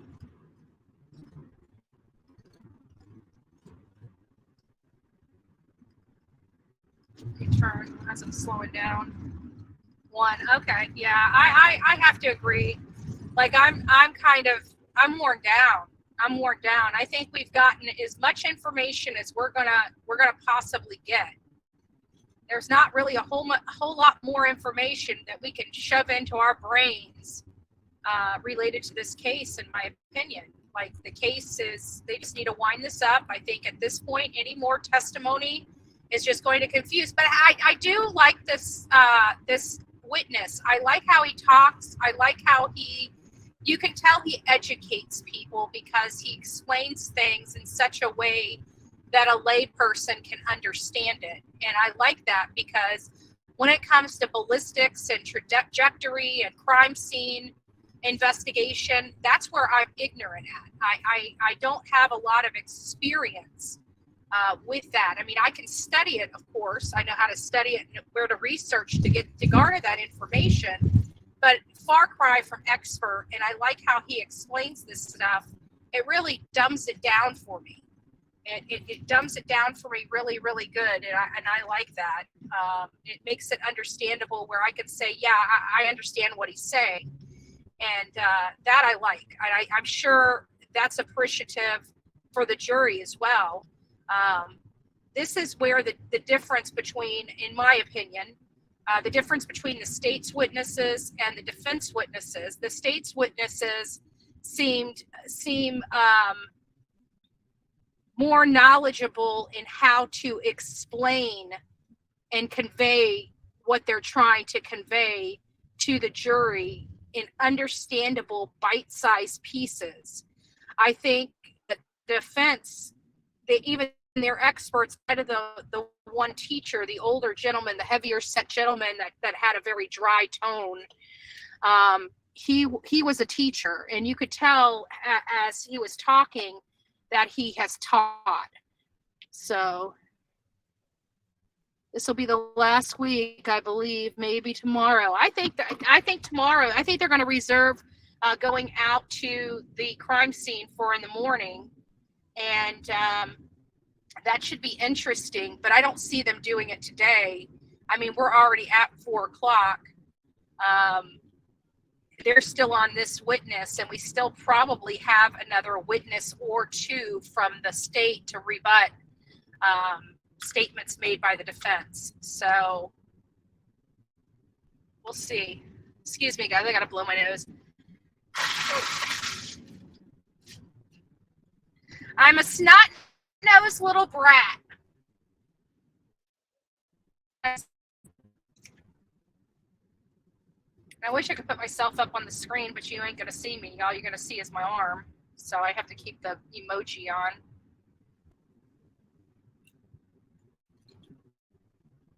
I'm glad someone has a heart in giving back to him. Yeah. So, and for those people, we had Unicorn that kind of gave us an update related to Alec Murdaugh's recent arrest for contraband. Apparently, from our understanding, even after he went on the stand and was so proud of him having 543 days of being clean and sober from pharmaceuticals, it appears that his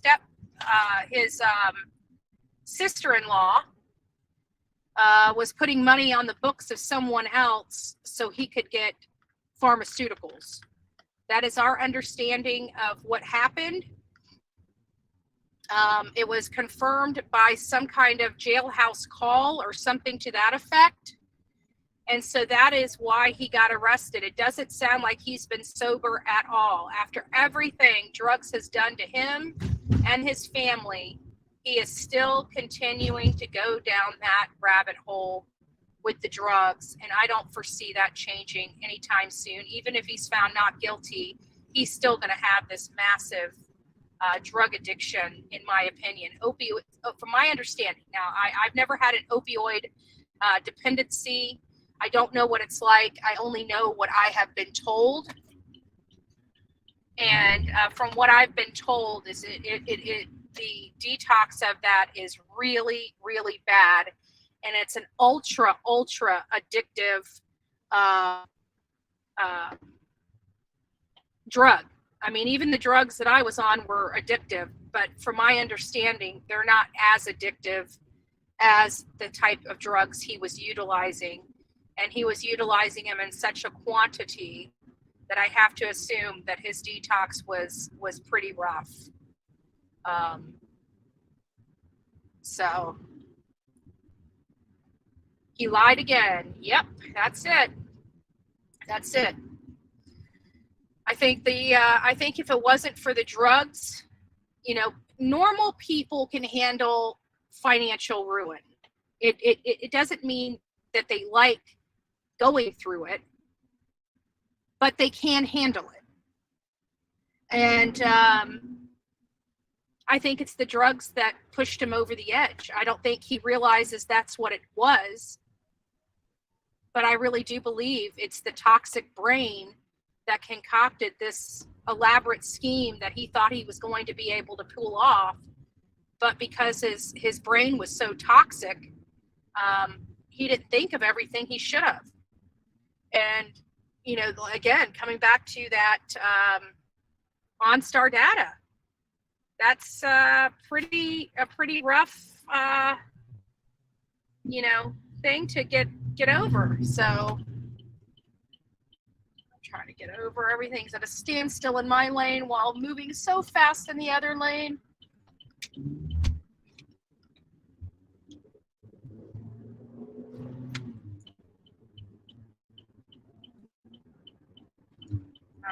I think I got it. I think I got it. I think I can. I think I can. We're almost there, guys. We're down to 7 minutes. 7 minutes. Woo-woo! 7 minutes and 3 miles.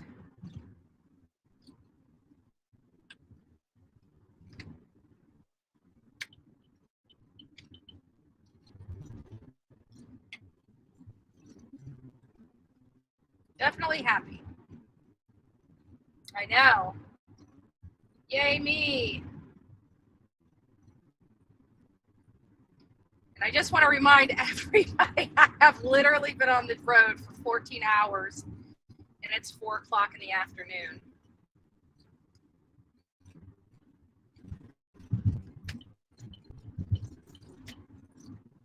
There we go.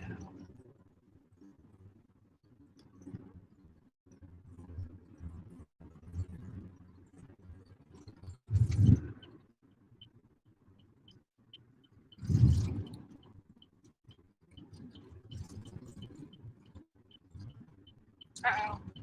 Why isn't it recalculating? There it goes. Rerouting me. Can't even see what the hell it's wanting me to do here.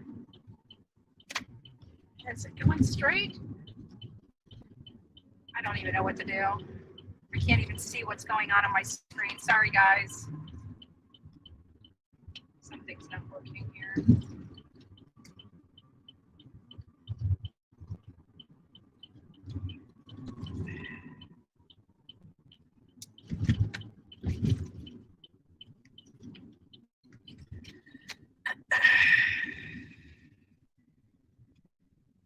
Are you guys still there? Good. We're still good. We're still going good. Okay, so what is it going here? Of course. Oh, give me a recenter on the big one. All right, looks like I got to turn around. I got to go back the other way. Yay me! I love GPSs. If AM's still using drugs, he never tells the truth. Okay, we're coming back now.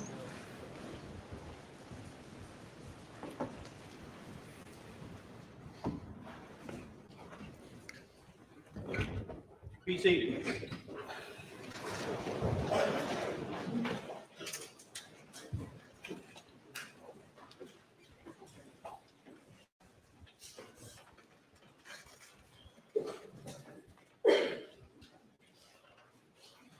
You bring the jury.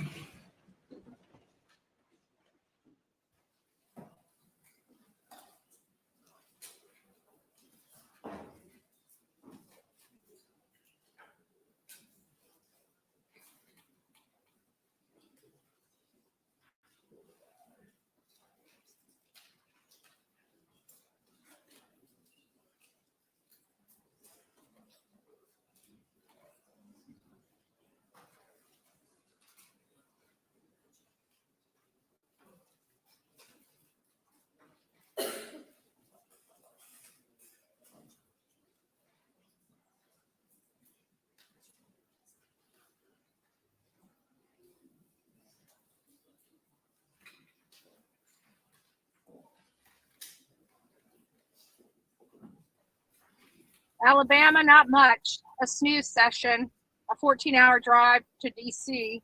That's what you missed.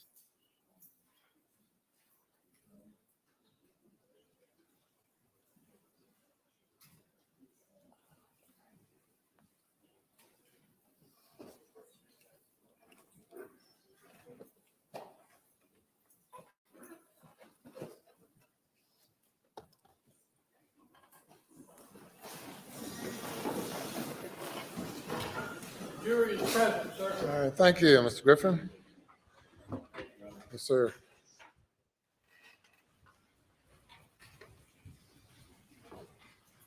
Dr. Kinsey, I'm still talking about the quail pen. Do you remember how tall off the ground that defect is?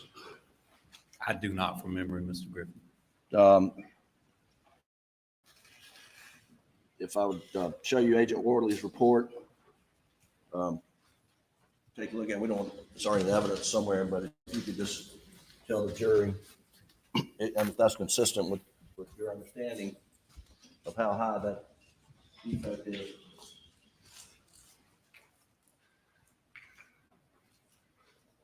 $4'2". Yes, sir. Okay. And did you inspect, when you were out there, did you inspect the entry in the quail pen or the damage to the shop behind the quail pen at all? I looked at all of it, but I did not run any angles. Okay, and did you ever talk to Agent Worley about her measurements? I did, yes, sir. I did interview Agent Worley about her work on the scene. When was that? Back the first or second week of December at the New Sled Laboratory. Okay. I can give you an exact date if I look back through my notes. I don't need that. But are you being compensated for your time? I am, yes, sir. And how much have you been paid thus far, and how much you hope to get paid before it's all said and done? Well, I'm a Baptist, so if I didn't charge something, my friends and family would talk bad about me. But my retainer is $2,500, and I have a flat $100 an hour rate. And when I added it up, I was up a little over 100 hours. But I ended my retainer myself without anyone asking me to do a little over a week and a half ago. And I'm now working off of a mutual aid agreement that my sheriff's allowing me to do that, Sheriff Leroy Ravenel from Orangeburg. Sure. So I'm not charging anything from a little bit before last week on. So 100 hours, $100, is that? That's roughly, I have expended roughly, not all of it was daytime, but if I take off, I have to use personal leave from work to do this work. So roughly 75, 80 hours I have used of time from work. Okay. So you've made $7,500, $10,000?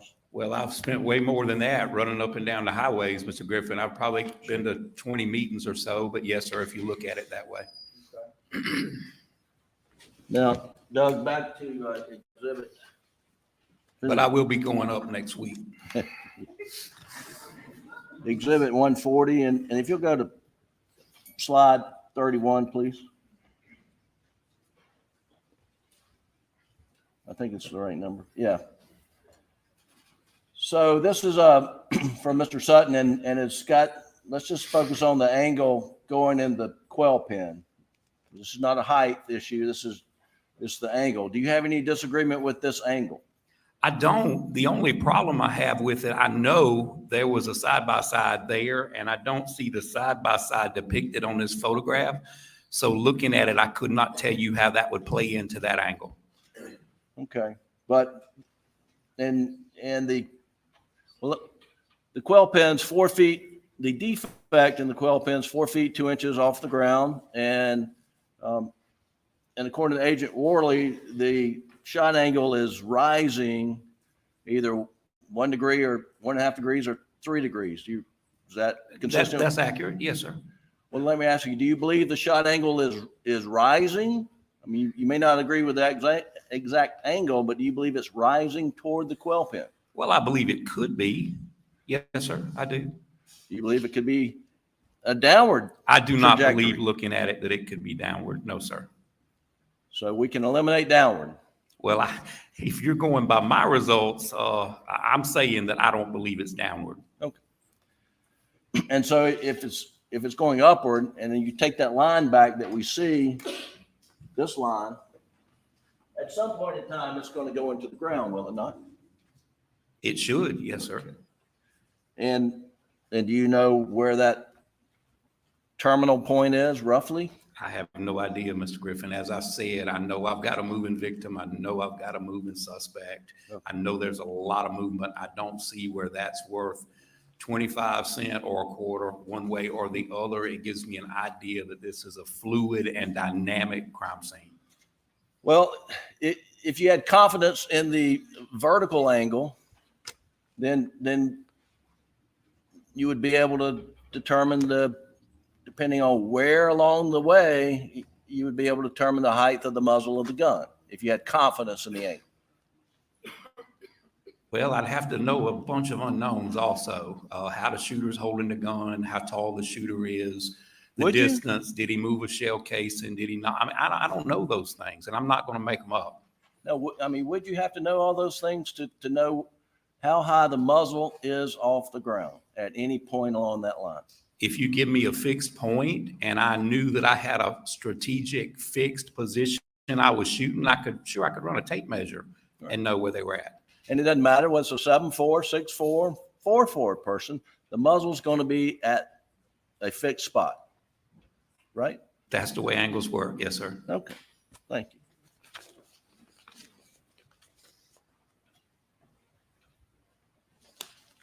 Now, on this Faro, and Faro is SLED does Faro work, do they not? Yes, sir. And it is the state-of-the-art technology of scanning and getting measurements? It is the new thing. We use the sketch pad and a pencil, but I do understand the technical part of it.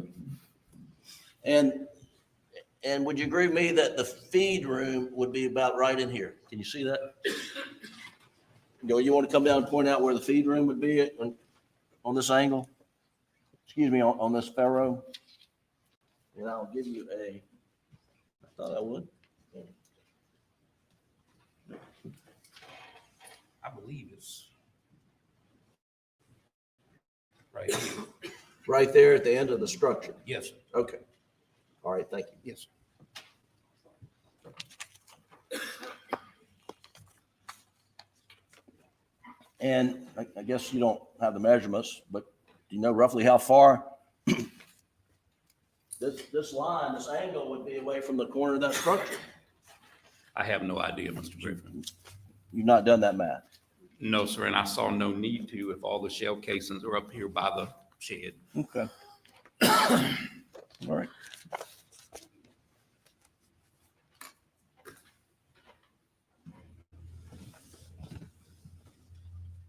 Now,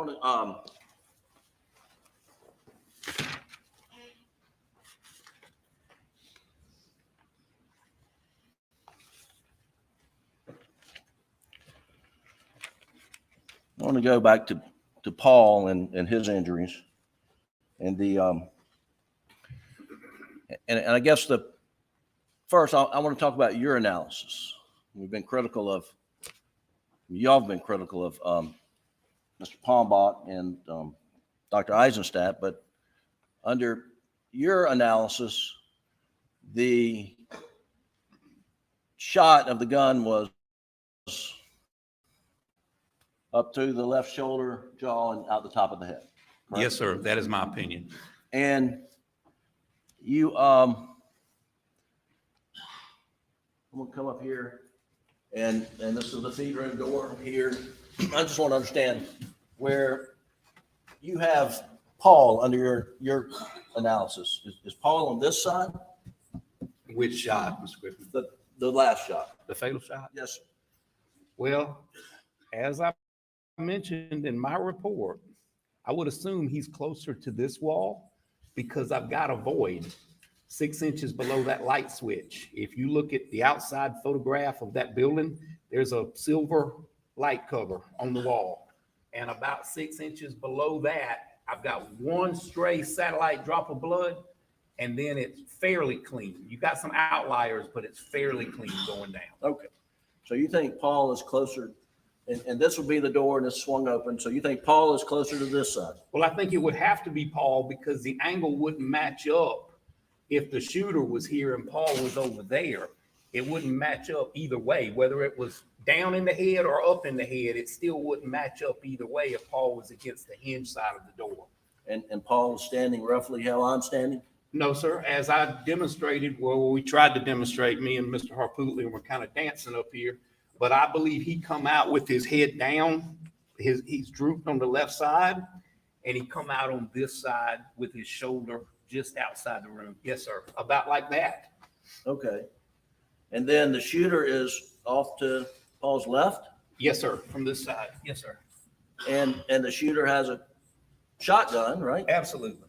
And he is some 2.5 feet away? Well, I mean, the barrel is 2.5 feet away? That's what Dr. Reamer said. Yes, sir. What do you say?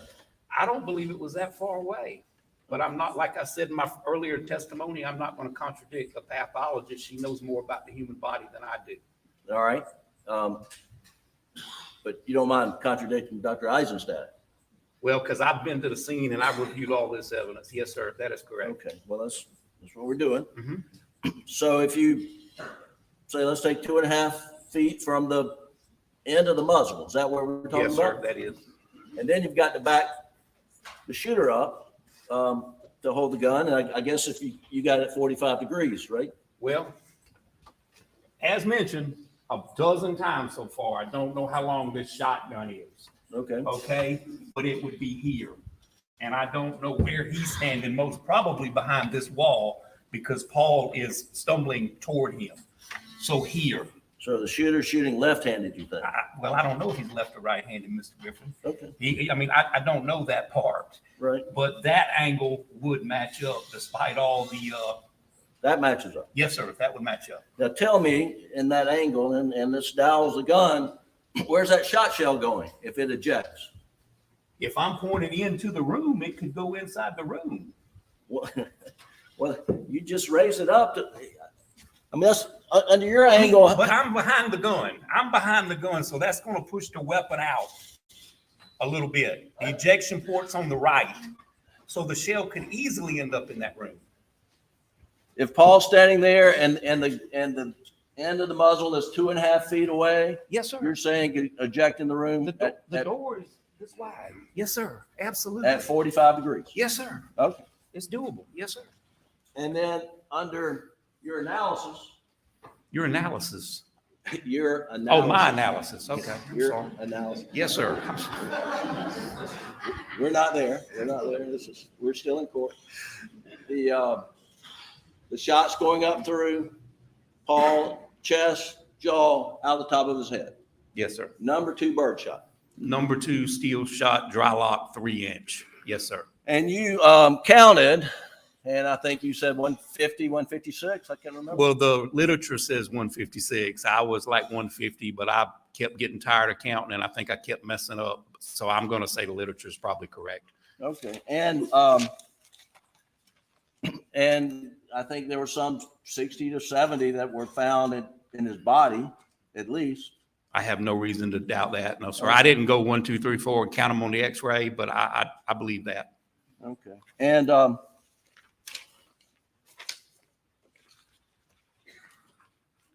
Doug, if you'll pull up, please, Defendant's Exhibit 188, which is in evidence.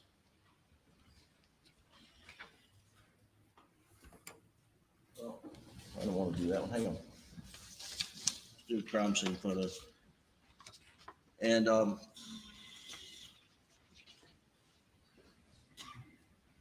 folks, this is going to be a sealed exhibit, so please cover your monitors.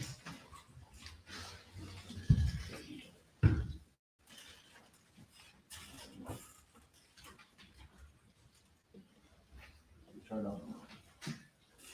And this is Defendant's 193 as soon as we're ready.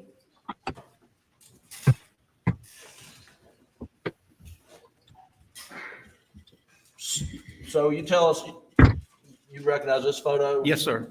And this is the door? Yes, sir. And this part of the door is blood spattered? Yes, sir, it is. And then there's hair?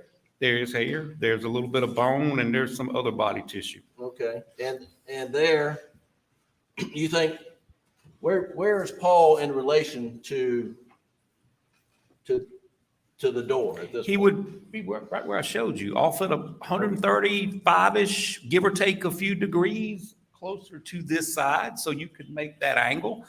You can look at the directionality in the blood and tell which direction it's going. Okay. And coming out of the top of his head would be 75 steel pellets? Yes, sir. That's no other way for him to get out. Yes, sir.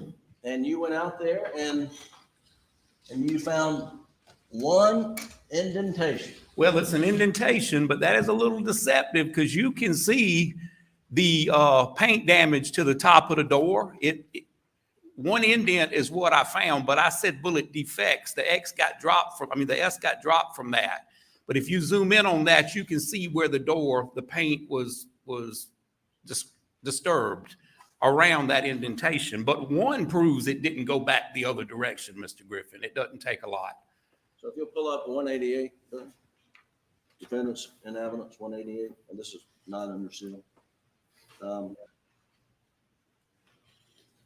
188, please.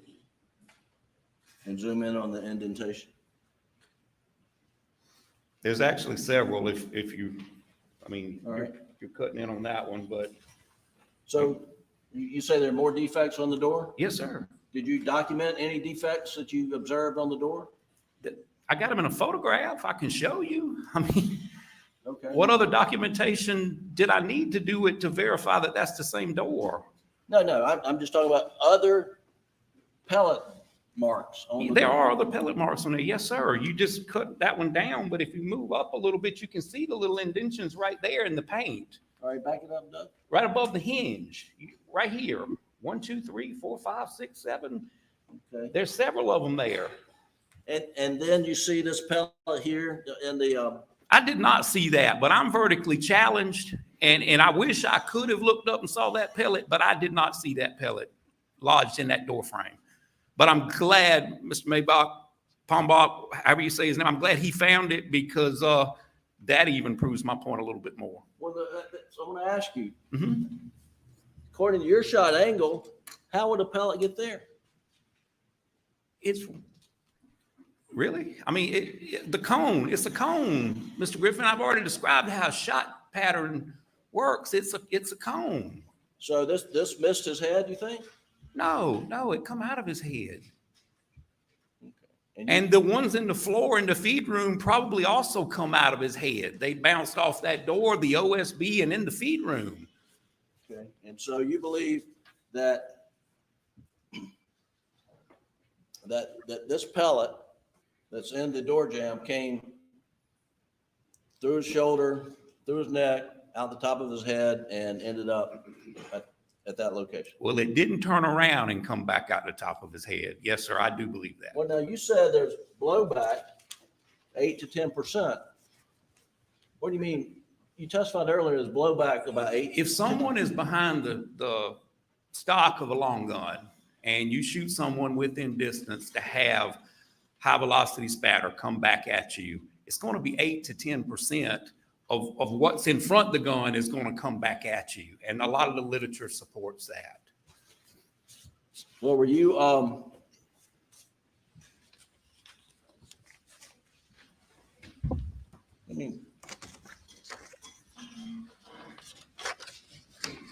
let me show you, and this is under seal. Please cover up, and it's Defendant's Exhibit 192.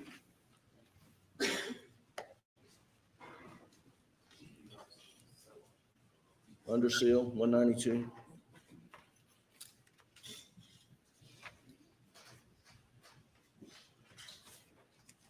You see that? What? This photo. Yes, sir. Now, this blood spatter down here where you say Paul would be standing, what's your explanation for that? What do you mean, what's my explanation? What is it? That is medium directional blood spatter. From what injury to Paul? Probably his brain hitting the sidewalk would be my best guess, but that's not high velocity. Now, you understand what Mr. Palmbach said was that that's more consistent with Paul being shot from the top of the head, going through his neck, out his shoulder, and producing that stain. I also understand Mr. Palmbach said there's no damage over here from those shot pellets, and you can't have one without the other. I disagree with that result. This from Paul's brain landing. Either his brain landing on the sidewalk, bouncing off the door, or either his body falling in body fluids outside. That's low velocity, low to medium velocity. That's not high velocity blood spatter. That's stomping in a puddle of blood or something moving in a puddle of blood. That's not the projected blood like you'd have a millimeter or less in high velocity blood spatter. That's large. It does show some directionality. It's coming from the door frame or either right outside the door frame, but it's large. That's way too large to be associated with the exit hole of a gunshot.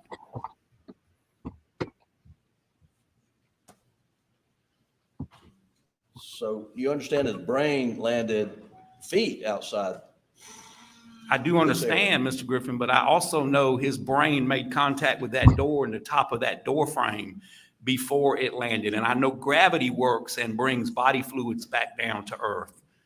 You got one or the other, either that or when he fell in existing blood. That is low velocity. Like I said, that's associated with something in a puddle or something large. That's not associated with a gunshot or high-speed machinery. Now, would you agree this is a voiding area over here on the door? I wouldn't agree it's a void area because I don't see the outline of shoes, or I don't see the outline of a implement or the outline of anything else. I would say there's more concentrated blood droplets over here on the side opposite the hinge, but I would not necessarily agree that's a void area. I see downward spatter on the door right here. For it to be a void, that would have to be absent blood. Well, you see a little bit. I do, yes, sir. But you don't see very much blood on the door. Not compared to the other side. You're correct. Okay. Now, but if there's something there, Mr. Griffin, blocking that spot, you're not going to see a little bit. You're going to see none. If you're standing there and I splash you with blood, there's going to be two perfect bloodless footprints there. So that's why I'm not considering this a void. Unless it goes up and comes down. Gravity brings it down. That is right. And if your person had time to move or whatever, I guess that could count for it. But I don't consider over the person and came down. And that would do what? If body matter went over, brain went over, hit the top of the door, and then bounced out, and blood came down, that would account for a drop here or there, would it not? It could count for a drop here or there, but like I told you, the majority of that force is applied upward. Right. Upward. That's why you got the hair on the ceiling. That's why you've got the demarcation line on the containers. That body fluid was directed upward with force. Okay. And you mentioned there's no footprints here. Was any effort made to illuminate footwear impressions through any protein enhancers? I didn't see any of that, Mr. Griffin, if they did. I saw no evidence of that when I went back to the scene. Generally, when you use dye stains and that kind of thing, it's just going to be there forever. Dye stain would have picked up perhaps stained footwear impressions you can't see with the naked eye, wouldn't they? It may have if someone had stepped in blood and left a footwear impression. Right. Well, there's a shooter somewhere inside or outside the door, correct? Yes, sir. I agree with that. And there's no effort to determine footwear impressions of the shooter. Mr. Griffin, obviously, Was there? I don't know. I don't know what the process was. I know they examined some partial footwear impressions, You can take this down, Doug. but I don't know how far they went beyond that. Well, they certainly should have gone further than they did. Would you agree with that? Mr. Griffin, I can only judge what I would do, and sometimes I would, sometimes I wouldn't. If I saw evidence that I had something that I needed some more detail, I would use chemicals, but it just depends on the situation.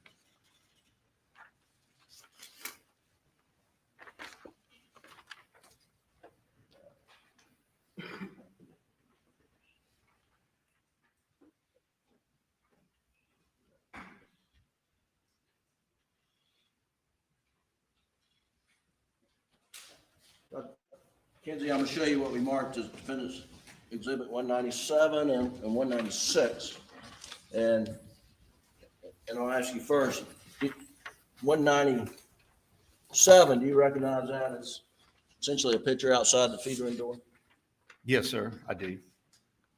And Your Honor would move 197 into evidence this time without objection, I believe. Are you offering both of them? Yes, sir. Any objection to either? No objection, Your They're Honor. both admitted. All right, 196.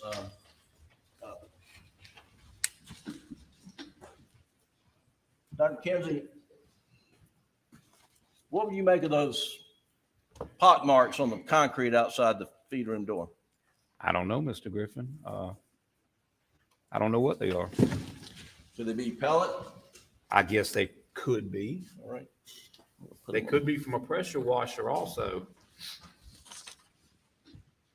You have these? Okay, great. So we're seeing for the jury 197, and then can you zoom in there? Can you, Doug, go to 196, please.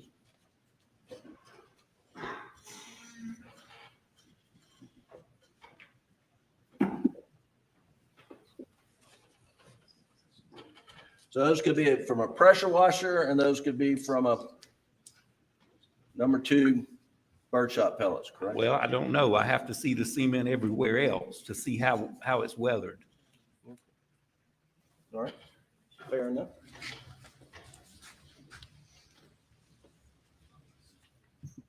Now, last few questions, you mentioned that that you had seen some 12 execution-style killings with contact wounds to the head. I said I've worked about 3 dozen total. Probably 12 of them were homicides to the head.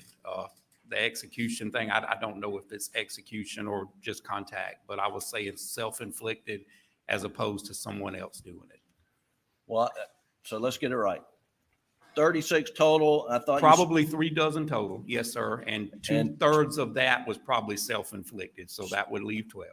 Self-inflicted are usually under the chin and the mouth on the side. Well, the one that I witnessed was to the forehead. To the forehead. Yes, sir. Now, of the 36, how many were shotguns? No, I've worked a lot of self-inflicted gunshot deaths. I was saying shotguns. Oh, About 3 so dozen. 36 shotguns. Yes, sir. Roughly 12. And a couple of them were accidents too, but yes, sir. Okay. And the and how many involved number 2 birdshot? I don't recall. I had some with birdshot. I don't recall if it was number 2, 4, 8, 9. I don't know. And how many were to the back of the head? A dozen, probably a dozen were to the head. Contact either the back or the sides, or the one I told you about in the front. Okay. And any of those, did the brain evacuate from the skull cavity? I have seen them. I have seen the brains come out. Usually that was from one here. I'm not going to say I haven't seen it. I probably have seen it, but most definitely it, like I said earlier, when I described it, it looks like it goes away. It's really still there. It's just not something you can quantify. I mean, it's just a mess. That's the only way I can explain it. In your career, have you ever worked a case where a victim's brain has been evacuated the way Paul's was in this case? Yes, sir, I have. And tongues also. Tongue and brain, I have seen them. Yes, sir. And were those self-inflicted? Both. Okay. Yes, sir, both. And we're talking about shotgun? Yes, sir. Okay. Shotguns. And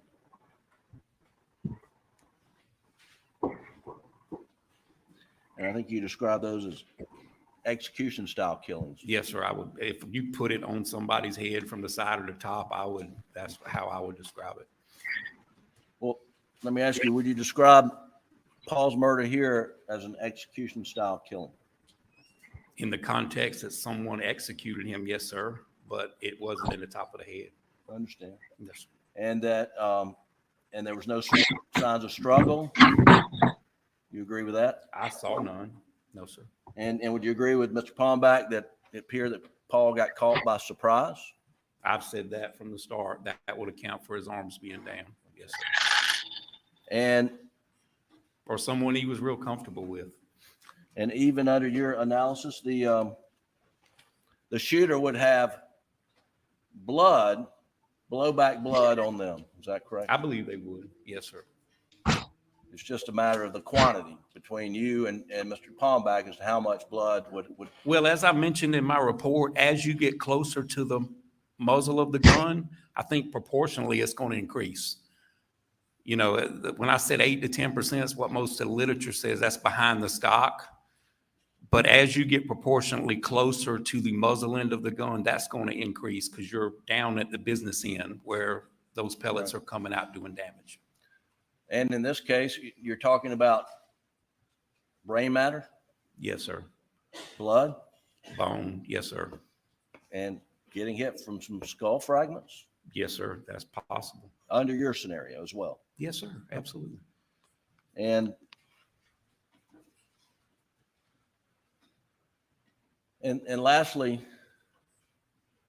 how many murder have you worked where one person brings a high-powered assault weapon that has a magazine capacity of 20 or more rounds, and a shotgun with maximum capacity maybe 3 shells? Well, I have worked multiple murders where the available weapons there were used and several calibers were used, but I can't tell you from memory the other ones.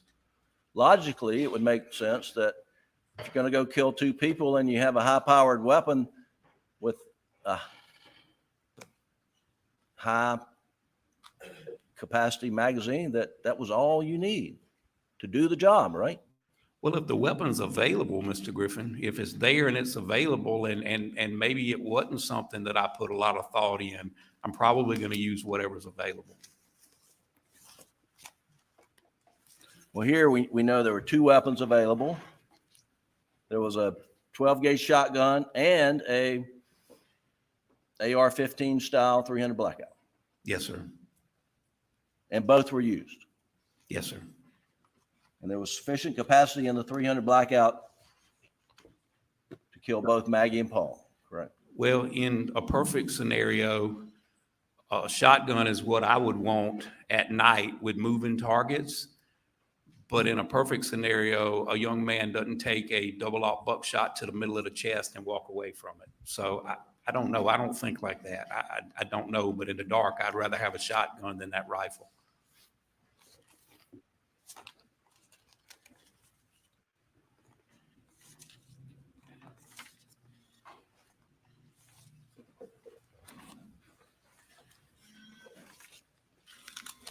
Maybe Courts and build it for just a second.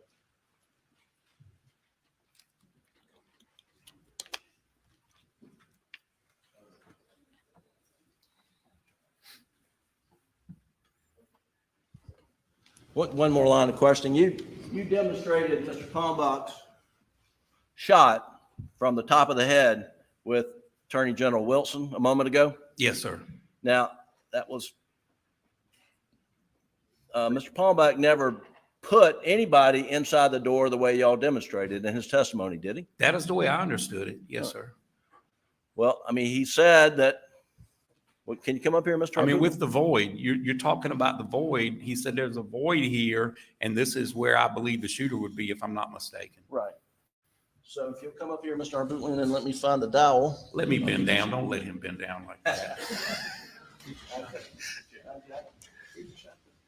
No, I don't. Come on. No, I don't. So if you're coming out of the threat, you're going to get down. Down? Yeah, get down. Almost to the ground. Bend over like this? Further. All the way. Yeah, you probably need to get down further, but you probably can't do that. But the shot to the head as it's coming out, right? Or boom. He'd have to be twisted this way for it to work out with the arm if that was the exit. Yes, sir. But that's fine. That's fine. But Mr. Kalmbach never said that they passed in the doorway. He might not have said those words, but that was my inference, that there's a void there. And when he's in the picture holding his hands here, I took that to be Paul's head. So that's. All right. Well, okay. Did y'all understand when he was in the picture there, he was demonstrating what your angle had to be to make it work? Well, I wasn't in the door with my angle. I understand. Yeah. Okay. All right. Thank you. Yes, sir. That's all we have. Thank you. All right. Briefly, Your Honor.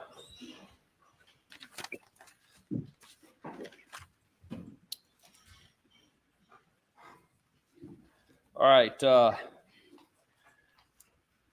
Dr. Kinsey, you've had an opportunity to speak with with Dr. Reimer, the pathologist that actually examined Maggie and Paul, correct? Yes, sir, I have. And you had an opportunity to observe and listen to the testimony of Dr.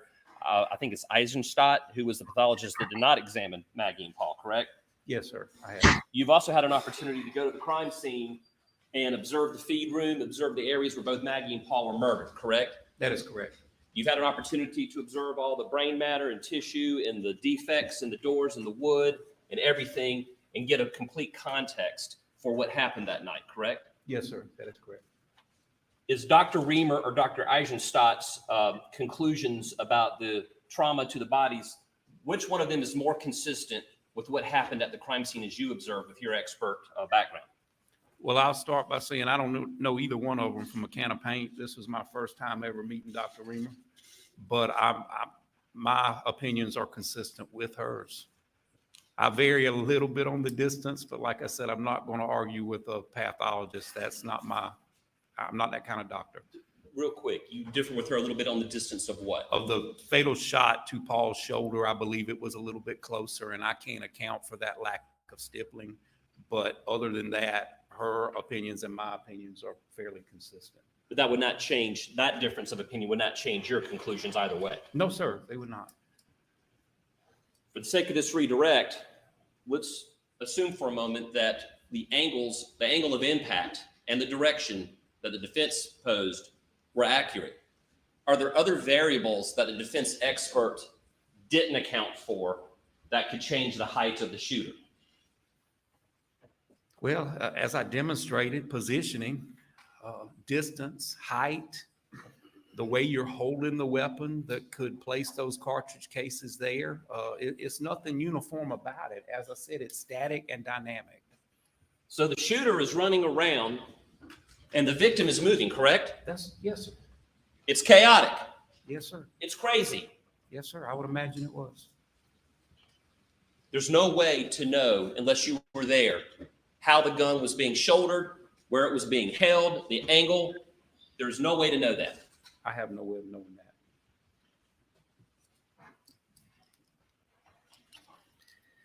You were asked about how much you were being paid to be here today. Do you recall what the hourly rates of the defense experts were when they testified? I do. Can you go ahead and tell me what those were? Some was $350 an hour, some was $650 an hour, and I think one was $5,500 a day, if I'm not mistaken.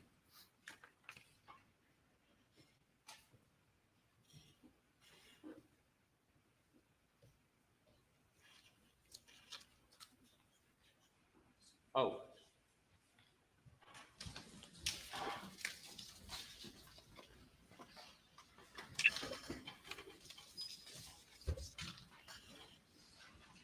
Jim, pictures you just put into evidence. Oh. I got them right here. I just found them. Thank you.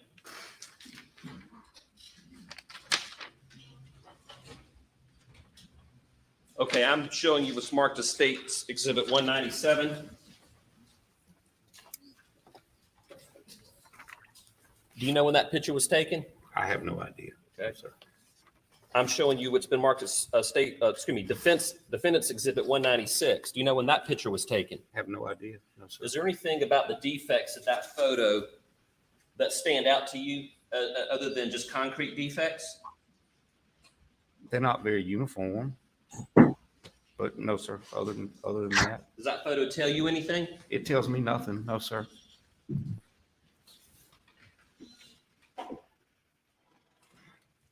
That's all I have. Thank you. Quite well. Anything further? Thank you. You may step down.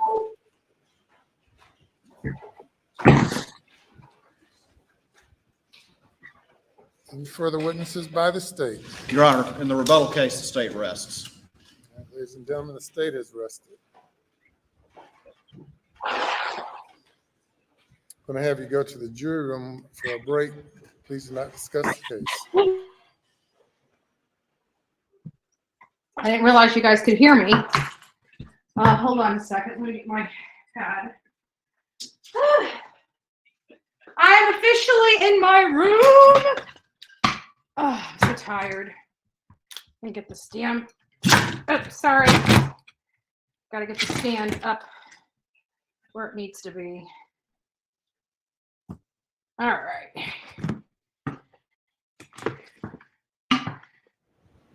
Everyone be seated.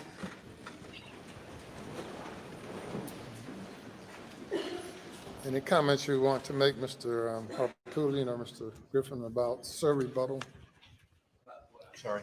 About Sir rebuttal. Sir, reply.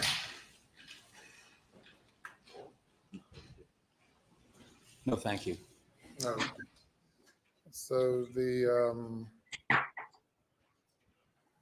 run out of time today as far as the jury view. We're going to take a recess for me to confer with counsel.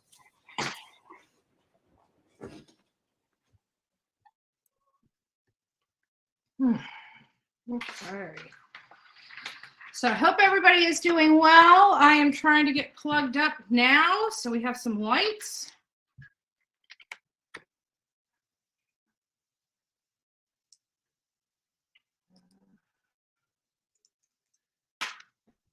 I must have my phone still on or something. I can hear the stuff playing out here.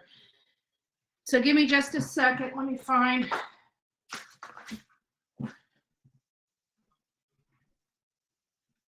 Not sure why this is not. It is all up, so I don't know what's. All right, guys. So we have made it. I'm officially in the room. I'm completely, utterly tired. I've had a long day, 14 hours on the road. And it's a lot cooler here, but we're here. We're here.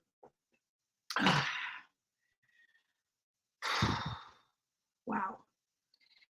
So I'm ready for this to be over. I'm ready for this. I mean, this has been a really great case. It has a lot of nuts and bolts to it. But I'm ready for it to be over. It has been a long time coming. We've been here for, this is the 26th day of trial. That includes, yes, voir dire. And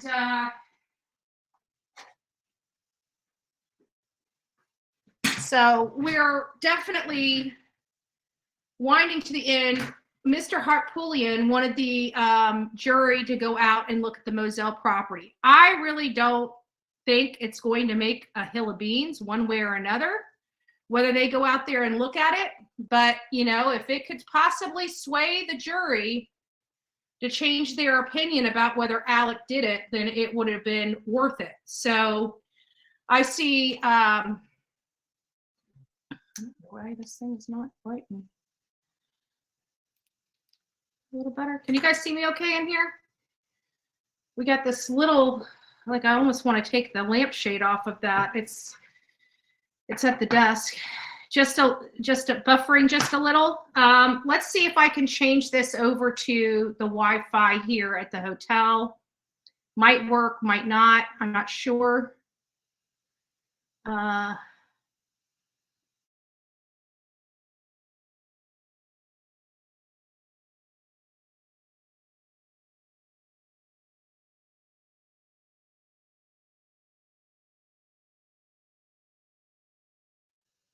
Okay, so we're back. We are now on the hotel room internet. So hopefully no more buffering, no more dropping. But I'm glad we were able to do this today because I tell you, it has been insane. This case, again, has gone on forever and ever. Amen. I think that they paid entirely too much attention to the financial aspect. I think we all kind of agree that they hammered that financial stuff down everybody's throat. And I don't agree with that at all. I don't agree with that at all. Because it really kind of, in my opinion, it took away from the murder case. I mean, I know it was the motive. That's what they were, cranky pants, me and you both. But I think the financial kind of diluted the murder. I mean, I understand it was the motive. And I understand why he did it, but he didn't have to do all of them. I think, 5 or 6 of these cases would have made just as much of a point and saved us at least a week and a half of testimony or all these other things related to the financial aspect. We know he stole money. We got that. We know he lied to the his clients. We know he had to try to convince them of his lie. We know these things. We're well versed in those things. However, it wasn't good enough for the state. They wanted to drive that message home related to the financial crimes. Now, he still has pending case for the financial crimes, so it might have been the fact that they took an opportunity to hammer him on the financial crimes because this was going to be the only opportunity to get him to admit under oath that he did do these things.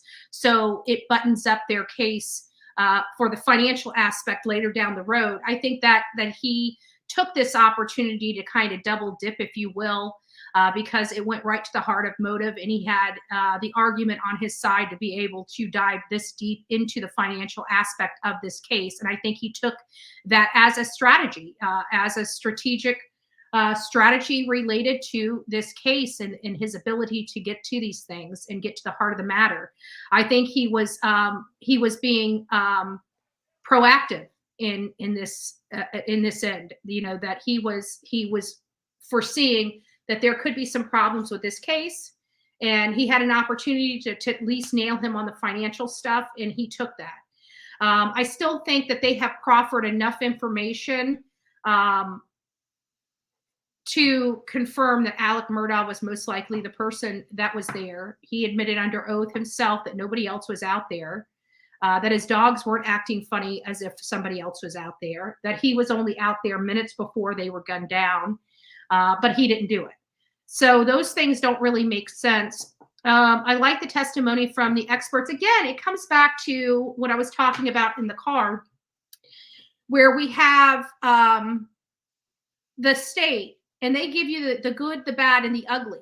They're transparent with their data and their information. However, when it came to the defenses, they didn't want to discuss anything else. They only wanted to discuss the stuff that showed that their client couldn't have done it.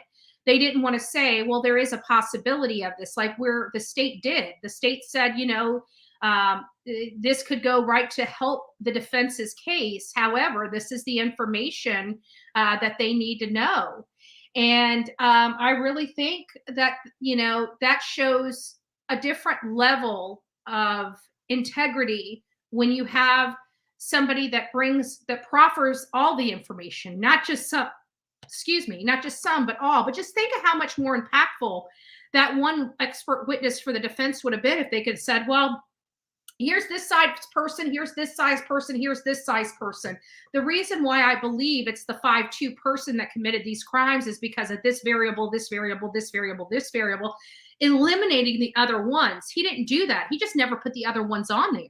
He said he checked it, but he didn't visualize that for his jury. And they had no, when you're talking about 2 feet, 3 feet, nobody really can quantify that without a ruler or some kind of measurement for, a visual aid.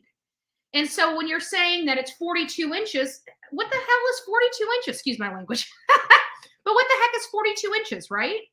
It's between 3 and 4 feet. Exactly. But where is that? When you're trying to deal with a murder trial, you want everything as blatant as possible. You want to know that, it is 42 inches and 42 inches is right here. But again, it comes down to, that's one of the reasons why I really don't put a lot of stock in the defense experts, because they only wanted to push what they wanted to push, whereas the state actually gave you both sides of it. And they also even went a little further and said, well, there's no way you can really determine this, is there? And, you would want your witness to say, absolutely, we can determine that. And this is the exact thing that we're looking for, right? But not in all cases can they do that. Sometimes they have to say, well, this is perspective. This is theory. This is my opinion. And they have to give that information to you. And what I liked about it is they gave you all the information, whereas the defense didn't. They only gave you one narrative. At least the state said it could be this, this, this, or this. And that's what I liked. And I hope that the jury appreciates that too. But again, the jury I'm going to call them layperson. because they are a lay person. They're not, you know, I doubt that there's anybody on that. There may be one person on there that might be a paralegal or an attorney or something like that. I'm unsure what their qualifications are or what their past history is. But if there is an attorney or paralegal on the case, they'll be much like me, very analytical, especially with the evidence. And a lot we're taught to remove our feelings, to remove our emotions, and look at straight facts. Look at, you know, the evidence. What in the evidence doesn't lie? What, no matter how you turn it, flip it, switch it, look at it, twist it, what will never change? And when you look at it from that lens, the only thing that will never change, that truly is facts of this case, not somebody's opinion, not somebody's theory, not somebody's emotional, you know, attachment to the case or to a person, or, you know, wears their heart on the sleeve. What is truly fact that will not change no matter what I feel, whether it's raining or shining, whether I'm having a good day or a bad day? And it's the data, it's the forensic data. Because even when you put all those witnesses on the table, even if you had somebody that was an eyewitness, or you had several eyewitnesses to the crime, you'll find out their stories change slightly, but they change. They may have seen a person in a light colored shirt, whereas the person standing right next to him saw him in a tan shirt or a white shirt. Somebody may think that they're 5'7", another person may say 5'9", 5'10". So those things, even eyewitness testimony, can change depending on who is giving the testimony. But what can't change? Hardcore facts. What are the hardcore facts? For me, the hardcore facts are the data, the cell phone, what was removed from people's phone, what was in those extractions, the tower data, the range that it was going, the steps. You know, the steps are not an exact science, but it just means, I mean, for even Maggie, those 50 in that like window of 2 minutes or something, those 52 steps may have happened at the very beginning of that 2-minute window as opposed to the very end, or it may have been throughout. So they're not really hardcore facts, but what is? What gives us turn-by-turn directions? What gives us timelines? What gives us timetables? What gives us an exact science of when somebody pulled up to a house and everything? The Snapchat video is another piece of information that can't be changed no matter what side of the bed you get up on today or tomorrow, or how you're feeling, or what your opinion is of this person, that person, or anything. The video, that's a good point. Thank you, Phoenix Rising. But for me, it was the OnStar data. And it was because I was kind of iffy. I was weary that they weren't going to be able to pull through this case without reasonable doubt, until the OnStar data came after the trial started. And when that OnStar data came out and they were able to take that, the facts of that data and put them in a timeline, unmanipulated, that's when the picture was painted. That's when I could finally clearly see what transpired, where Alec was at what time, where was he deceptive in a story. And I was able to go back to his multiple statements to law enforcement that have been released to the public. And you start matching those accounts up and you realize very quickly he was lying. Then you look at other aspects, down to the stealing from the clients. When did he become truthful? When did he start telling people, yeah, he did it? When he was caught. What did he do at this trial? He didn't admit to even being at that kennels until what? Until he was caught. Then his entire theory, his entire story, his entire trial strategy literally changed overnight once that OnStar data was provided and he was able to see what the state had on him. Now it's time to come clean. Now it's time to tell the world that, yes, I was at the kennel minutes before my wife and my son were gunned down. Yes, we were the only people there. And yes, it was minutes before they were gunned down, after he was caught. after he had no more moves to make, he was in checkmate, then boom. Now he finally admits to being down at the kennels. He never told a soul. He actually went out of his way to deny the fact he was ever at those kennels to anybody and everybody he spoke to. Colton County Sheriff's Department, SLED, his best friends, his family, everyone he knew. He looked right in their eyes and lied to them. And you have to ask yourself, why would he lie? He's trying to find the killer of his wife and son. You know how I feel about it. If something tragic happens in your life, you don't think of yourself. You don't think of your trials and tribulations. You do whatever you need to do to help your family member, whether they've been kidnapped or killed. At that point, that's when you open up and say, look, I've had a drug problem. My son was in a boat wreck. I was down here at the kennels. Everything seemed to be fine. Somebody had to have been watching us because they were killed literally as soon as I walked into that house. And that would have been more believable than deny. Freaking 2 years later, you're lying about where you've been, what you've done. Where the hell are your clothes, by the way? You wanted to have a backdoor in where your clothes were. Why didn't you just grab them and send them over to the state and say, here, test them. No blood. Where's the shoes? If he left them at a friend's house, if he left them at his brother's house, what was so difficult about him going over there and picking them up, putting them in a bag and taking them to the state to prove he had nothing to do with this, and he just took a shower? That's all he's accused of, taking a shower. Do you think if I was accused of murdering somebody, murdering my family, and my clothes weren't in the house, do you think I would sit on my hands if I was innocent and allow them to think that I murdered my family because they can't find the clothes? I'd be going through every piece of clothing I have until I found exactly what I was wearing that day, and I would send that over to the police and say, here, I haven't washed them. I haven't touched them. Here are the clothes. Do whatever testing you need to do to them. And he didn't. So he lied about the kennels. He's never provided his clothing. He's never provided the shoes he wore that day. They're seemingly disappeared. They're seemingly vanished. A 300 blackout is missing. He's trying to state that it was stolen when we have contradictory testimony that it wasn't stolen, that they were just seen just during turkey season. Both the shotgun and the blackout, the 300 blackout, but now all of a sudden they're gone. And it was stolen, but it wasn't just stolen recently. It was stolen a year or two ago.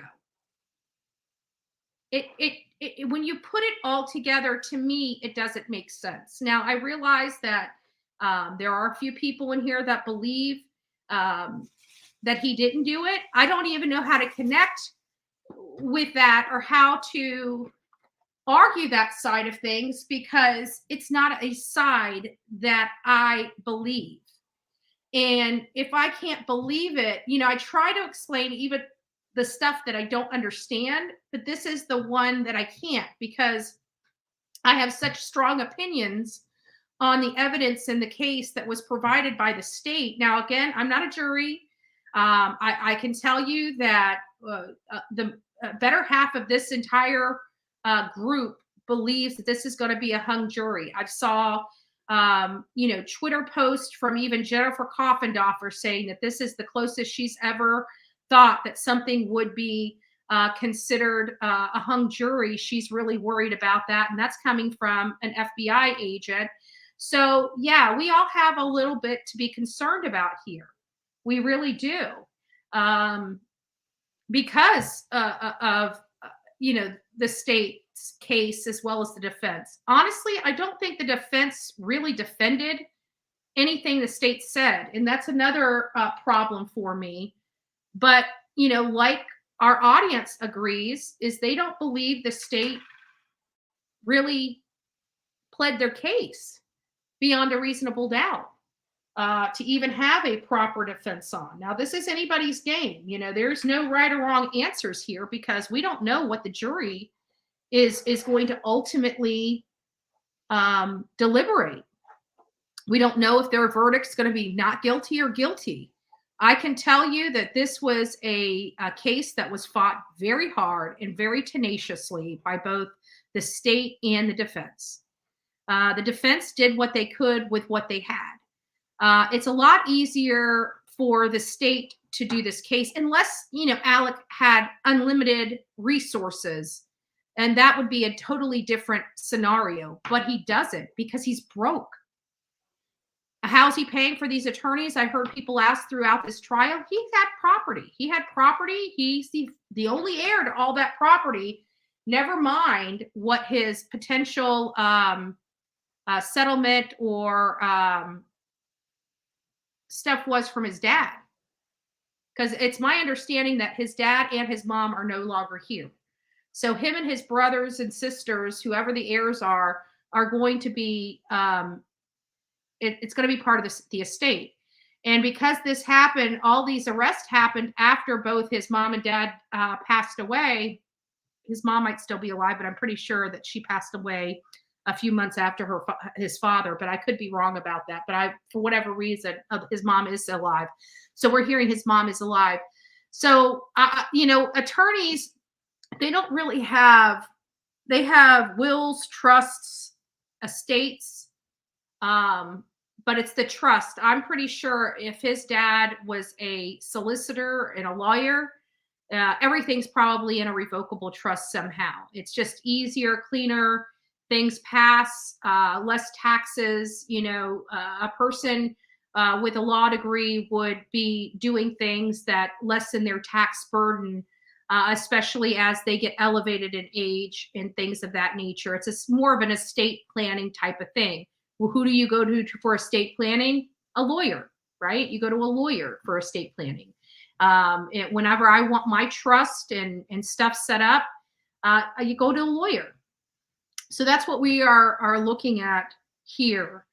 So he does have something, okay? Even if his mom maintains life estate on the house or whatnot, boy, you can see this. I'm tired. Whew, I'm tired. So what I'm going to do here is once this comes down and we break down for the day, I'm probably not even going to commentate too much because I have been commentating throughout the day and I have been driving a lot and I've still got dinner to go to tonight and I need to get just a little bit of rest. And I might come back live later tonight. I'm not sure, but we will wait and see how this whole court thing ends today, and we'll decide kind of what we're going to do from there. But as you can see, I'm very exhausted. I've been up since 2 a.m. It is past 5, and I've been up for I've been chugging it for right about 15 hours today, if I'm right, 15 hours today. I'm exhausted. So what is everybody's, well, let me do a poll. Can I do a poll? Let me do a poll. Hold on here. Let me get over here. Let me do a poll. I'd like to see what people think here. Can I do a poll from here? I think this is where I do a poll. Yes, this is where I do a poll. Oh my goodness. Okay, let's go to live chat. There we go. And then what is my poll going to be now? I think we're gonna, okay, who's,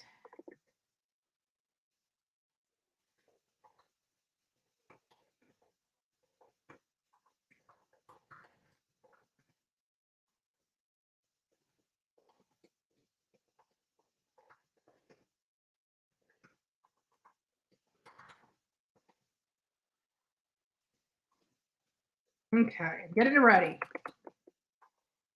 If I can.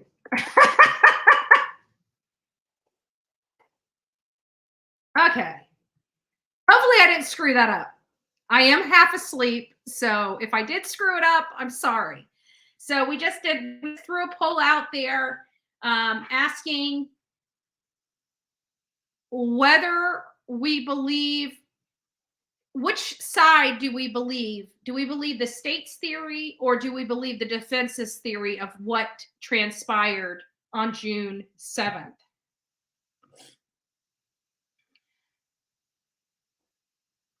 Holy crap, I got a lot of people. Oh, okay, so that must be where we're going tonight. Does this sound good? Yes, it does.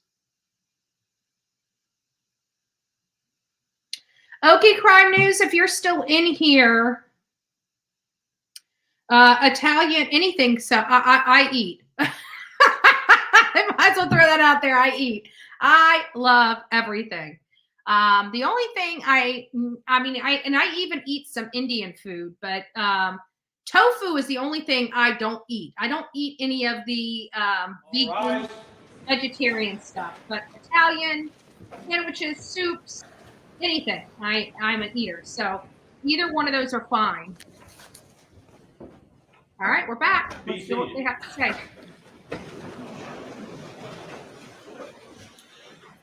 Okay, that's the end of all of the testimony. I don't know whether or not another motion or matter of law needs to be addressed. At the end of reply, do you need to preserve the record any further? No, sir. All right. So we need to discuss jury charges, also the jury view.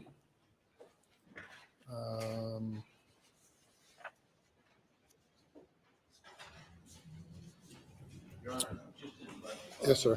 We just want to, I'm not sure I've read a case on this, but renew all previously made motions concerning directed verdict, so as to preserve them. I'm not going to argue the grounds. Yes, sir. That's what I was suggesting, and to preserve the record, and the court denies any motions regarding dismissals or directed verdicts.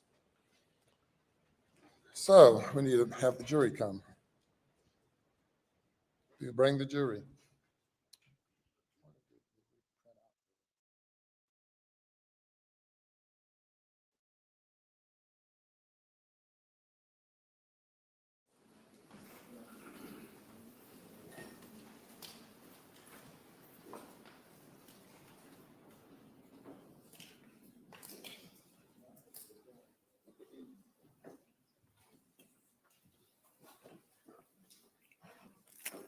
Y'all crack me up. We do not like the defense team at all, do we?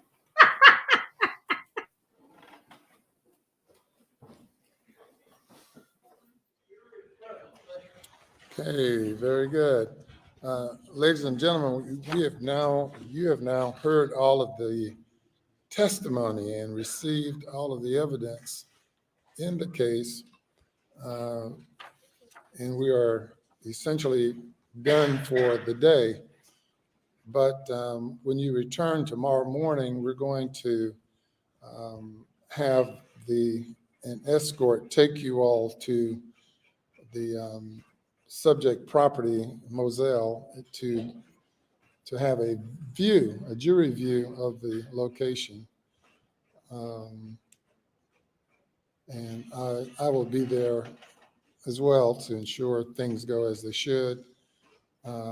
But I need to instruct you as to how it happens, and give you this instructions. And that is that you'll be taken to the scene of the alleged crimes. And while you are on your way to the scene and from the scene, you are not allowed to discuss the case with anyone, including your fellow jurors. And you're not allowed while there to ask any questions of anyone who may be there, including any law enforcement personnel or any other court officials. If you have any questions, you can only ask me. You're still you still have not heard closing arguments and have not begun deliberating. So the way tomorrow is expected to go, you will come, you have the jury view. After the jury view, you'll return for closing arguments. Then I will instruct you as to the law that you are to apply. Then you will deliberate in an effort to reach a verdict. But it's absolutely essential that you understand that you're being taken there to view the scene. Now, it has been a year and a half or more since June 7th of 2021, since the alleged crime occurred, and things have changed, or most likely have changed. You have different season of the year, just change of circumstances as far as the property is concerned. So you have to take that in mind and certainly consider that, but still it's the same location. And I've determined that it would be beneficial to you to be able to observe the scene that everyone has been talking about. And we'll do that tomorrow morning. So I want you, we'll prepare to leave now. I'm gonna have you go back to the jury room and talk with the bailiff for a moment, and then you all will be dismissed for the day, and I'll instruct the personnel to take you directly to the scene at the designated time tomorrow morning, which would be 9:30. Do y'all get here before 9:30, like 9 o'clock?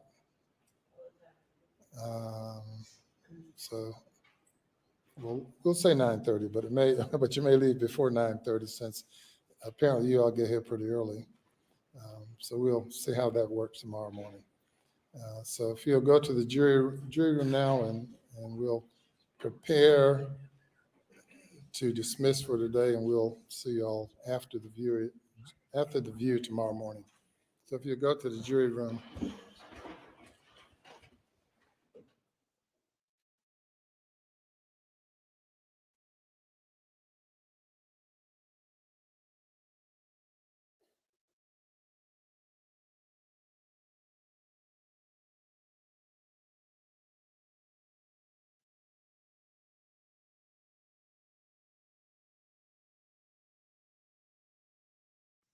Sorry, guys. I keep forgetting to turn the speaker on.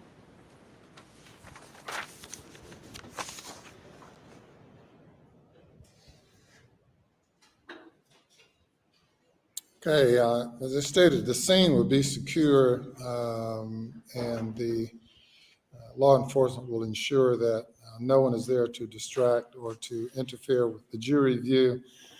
I'm going to administer an oath to the people who will be transporting the jury, bailiffs, deputies, whoever they are.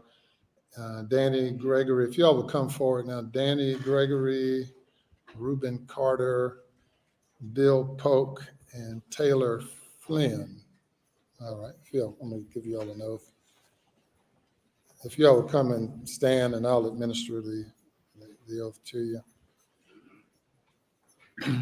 All right, and if you first just state your names. Reuben Carter. Taylor Flynn. Daniel Gregory. Bill Polk. All right, if you all raise your right hands, please. Do you swear that you will keep the jurors during the time you escort them to the property on Moselle or at Moselle, and you'll return them to the jury room, and that you will now allow no person to speak to them, including yourself, while you have them in your custody, unless the court otherwise gives you permission? If you accept that oath, please say I do. I do. All right. Thank you very much. And as I've said to the jury, the plan is to, since I've told them now about the jury review, is that when they meet in the morning, I intend to go, and maybe the clerk or two of the court folks, but we'll go there prior to the jurors, prior to them coming here. So any questions about anything? Okay. Very good. And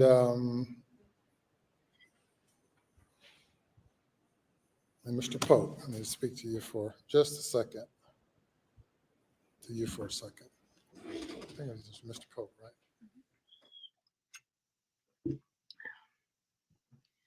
Yes, I hear people saying I look tired. I am tired. I've been up since 2 a.m. this morning, and the day's not quite over yet. The day's not quite over yet. I'm going to take a little 1-hour power nap and get ready to meet Okie Crime News in person, in the flesh. It's going to be great. It's definitely going to be something that gives me my second wind.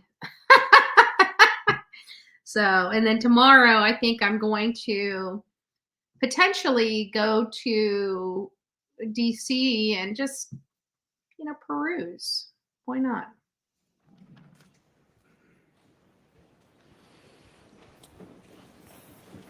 All right, I'm going to meet with the lawyers and discuss jury charges. Anything else before we adjourn for the day? Your Honor. Not from state, Your Honor. All right, very well.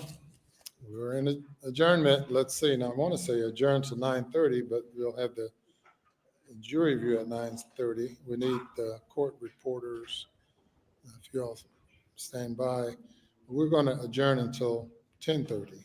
We're not adjourning. We're going to discuss jury charges. If we go out there and, I mean, I understand we're allowed to go out there and watch the jury if they look at things and not speak with them. You think they'll be back here by what time? I'm thinking 10:30, They're going to leave here at 9:30? maybe before 9:30. We're going to figure all that out, but we may not be back exactly at 10:30, but we're going to shoot for 10:30. It may be 11 o'clock. Yes, sir. Maybe 11:30. Well, we'll be Well, out let's there. say 11 o'clock. How about that? Soon not. I mean, I don't know, It's whenever we get back, really. Typically, if I'm at Moselle with the jurors and they're not, it takes 25 minutes to get there. They're going to be probably there for an hour, 25 minutes. So that's about 2 hours total. I just didn't want to have to. We'll say 11 o'clock. That'd be great. Thank you. 11 o'clock. Okay, so we're adjourned until 11.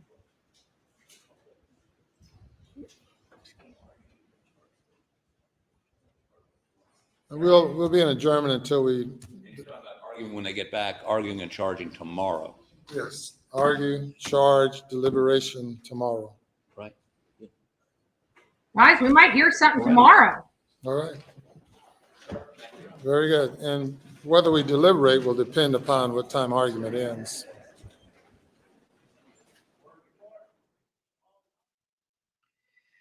All right.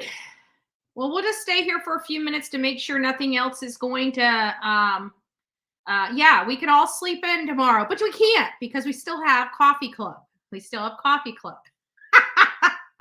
That pesky early bird coffee club, that annoying blonde that just never shuts up in the morning. Yeah, you got to be here or be square. Be there or be square.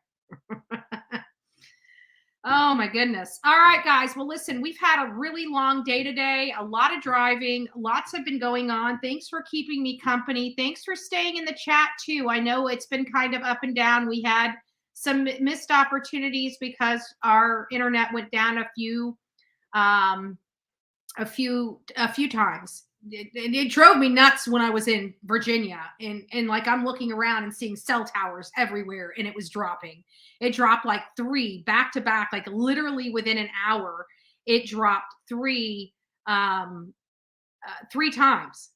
And I'm just like, we've been doing so good. We went through so many states. I mean, we went through Florida, Georgia, South Carolina, North Carolina, and then Virginia. And are you in Maryland, buddy? I'm close. I'm right on the outskirts of DC. I'm right on the outskirts of DC. Oops. And I just realized I threw my bra up. It's just right there. Sorry, I didn't mean to get that in the video. People are going to be rewinding. We'll see it on a clip channel. Bullhorn Betty takes off her bra during Gotta let the puppies breathe. Gotta let the puppies breathe. All right, guys, listen, I love you guys. Go rock it out. I need to relax. I have been going. Again, 2 o'clock this morning. I mean, we're at 5:30. 12 hours was at 2 o'clock this afternoon. So we've been going 12, 13, so 15 and a half hours. So I'm just going to go ahead and take a break. I'm going to try to clean myself up a little bit, just enough to lay down and get myself comfortable, take a small nap so I can get out and go meet some people. So I haven't had an opportunity to check the emails. Before, if you guys haven't, go out and take the poll. We're going to be ending the poll soon. It looks like, well, I'm going to go ahead and end let the poll, wait until it stops. So looks like it's 103 votes. We're going to go ahead and end it now because it is, it has so much. Hold on, let me wait until it pops up here. But it's like 86% to 40 or 14%. There it is. Okay, so whose theory do you believe more, the states or the defense? And 84% believe the state's position as opposed to the defense. 15% in our chat believe the defense's theory of events. So we'll never really know the truth. None of us were there. Alec Murdaugh is probably going to profess that he's innocent of this crime no matter what. Many people do. I just want to let you know that just because he did this doesn't mean he didn't love his family, doesn't mean he didn't care for his family, doesn't mean that he didn't have a good relationship with his son, a good relationship with his wife. Family annihilators are a different breed of killer. And I truly believe that he is a family annihilator. I believe that if Buster was there, he would have also been killed. I truly believe that. And if you read family annihilators, maybe that's a topic of discussion that after this case, maybe we'll touch on. Very interesting and very relevant, in my opinion. I truly do believe the man is guilty. And not only do I believe the man is guilty, I believe he did this himself. I do not believe he hired somebody to do this for him. I believe it was planned. I believe it was set up. I believe he somehow got everybody out away from the house into those kennels. And you can see an uptick in his calling and in his steps minutes after we knew that they were alive and minutes after he left those kennels. We see him whipping all over that house. 283 steps, literally. He's trying to, according to Alec Murdaugh's own testimony, he does not believe he was walking those 263 steps the entire 4 minutes, which means that he would have had to walk those steps within 1 to 2 minutes. So that means he had to do 100 steps in a minute. There's only 60 seconds. So he was moving fairly quickly throughout his house when he grabbed his phone, and not just moving very quickly. He was calling a lot of people, and it does kind of have that note of him setting up his alibi. Anyways, with that, guys, we'll pick this conversation up tomorrow. We'll have plenty of time to talk about it since we're not even going to be getting into the trial aspect until 11 o'clock tomorrow morning is when they're expecting to come back from the Moselle property. I can tell you that it is a good 45-minute drive, but it looked like from what the attorney was saying that they were going to go out there even earlier than 9:30. So I have a funny feeling the judge is going to make sure that they're back by 11. It seems like the judge is ready for this case to wrap up too. I think we are all ready for this case to wrap up. So with that, guys, I wish you guys the best. Have a wonderful evening. God bless each and every one of you. And until next time, please be safe and be kind to one another.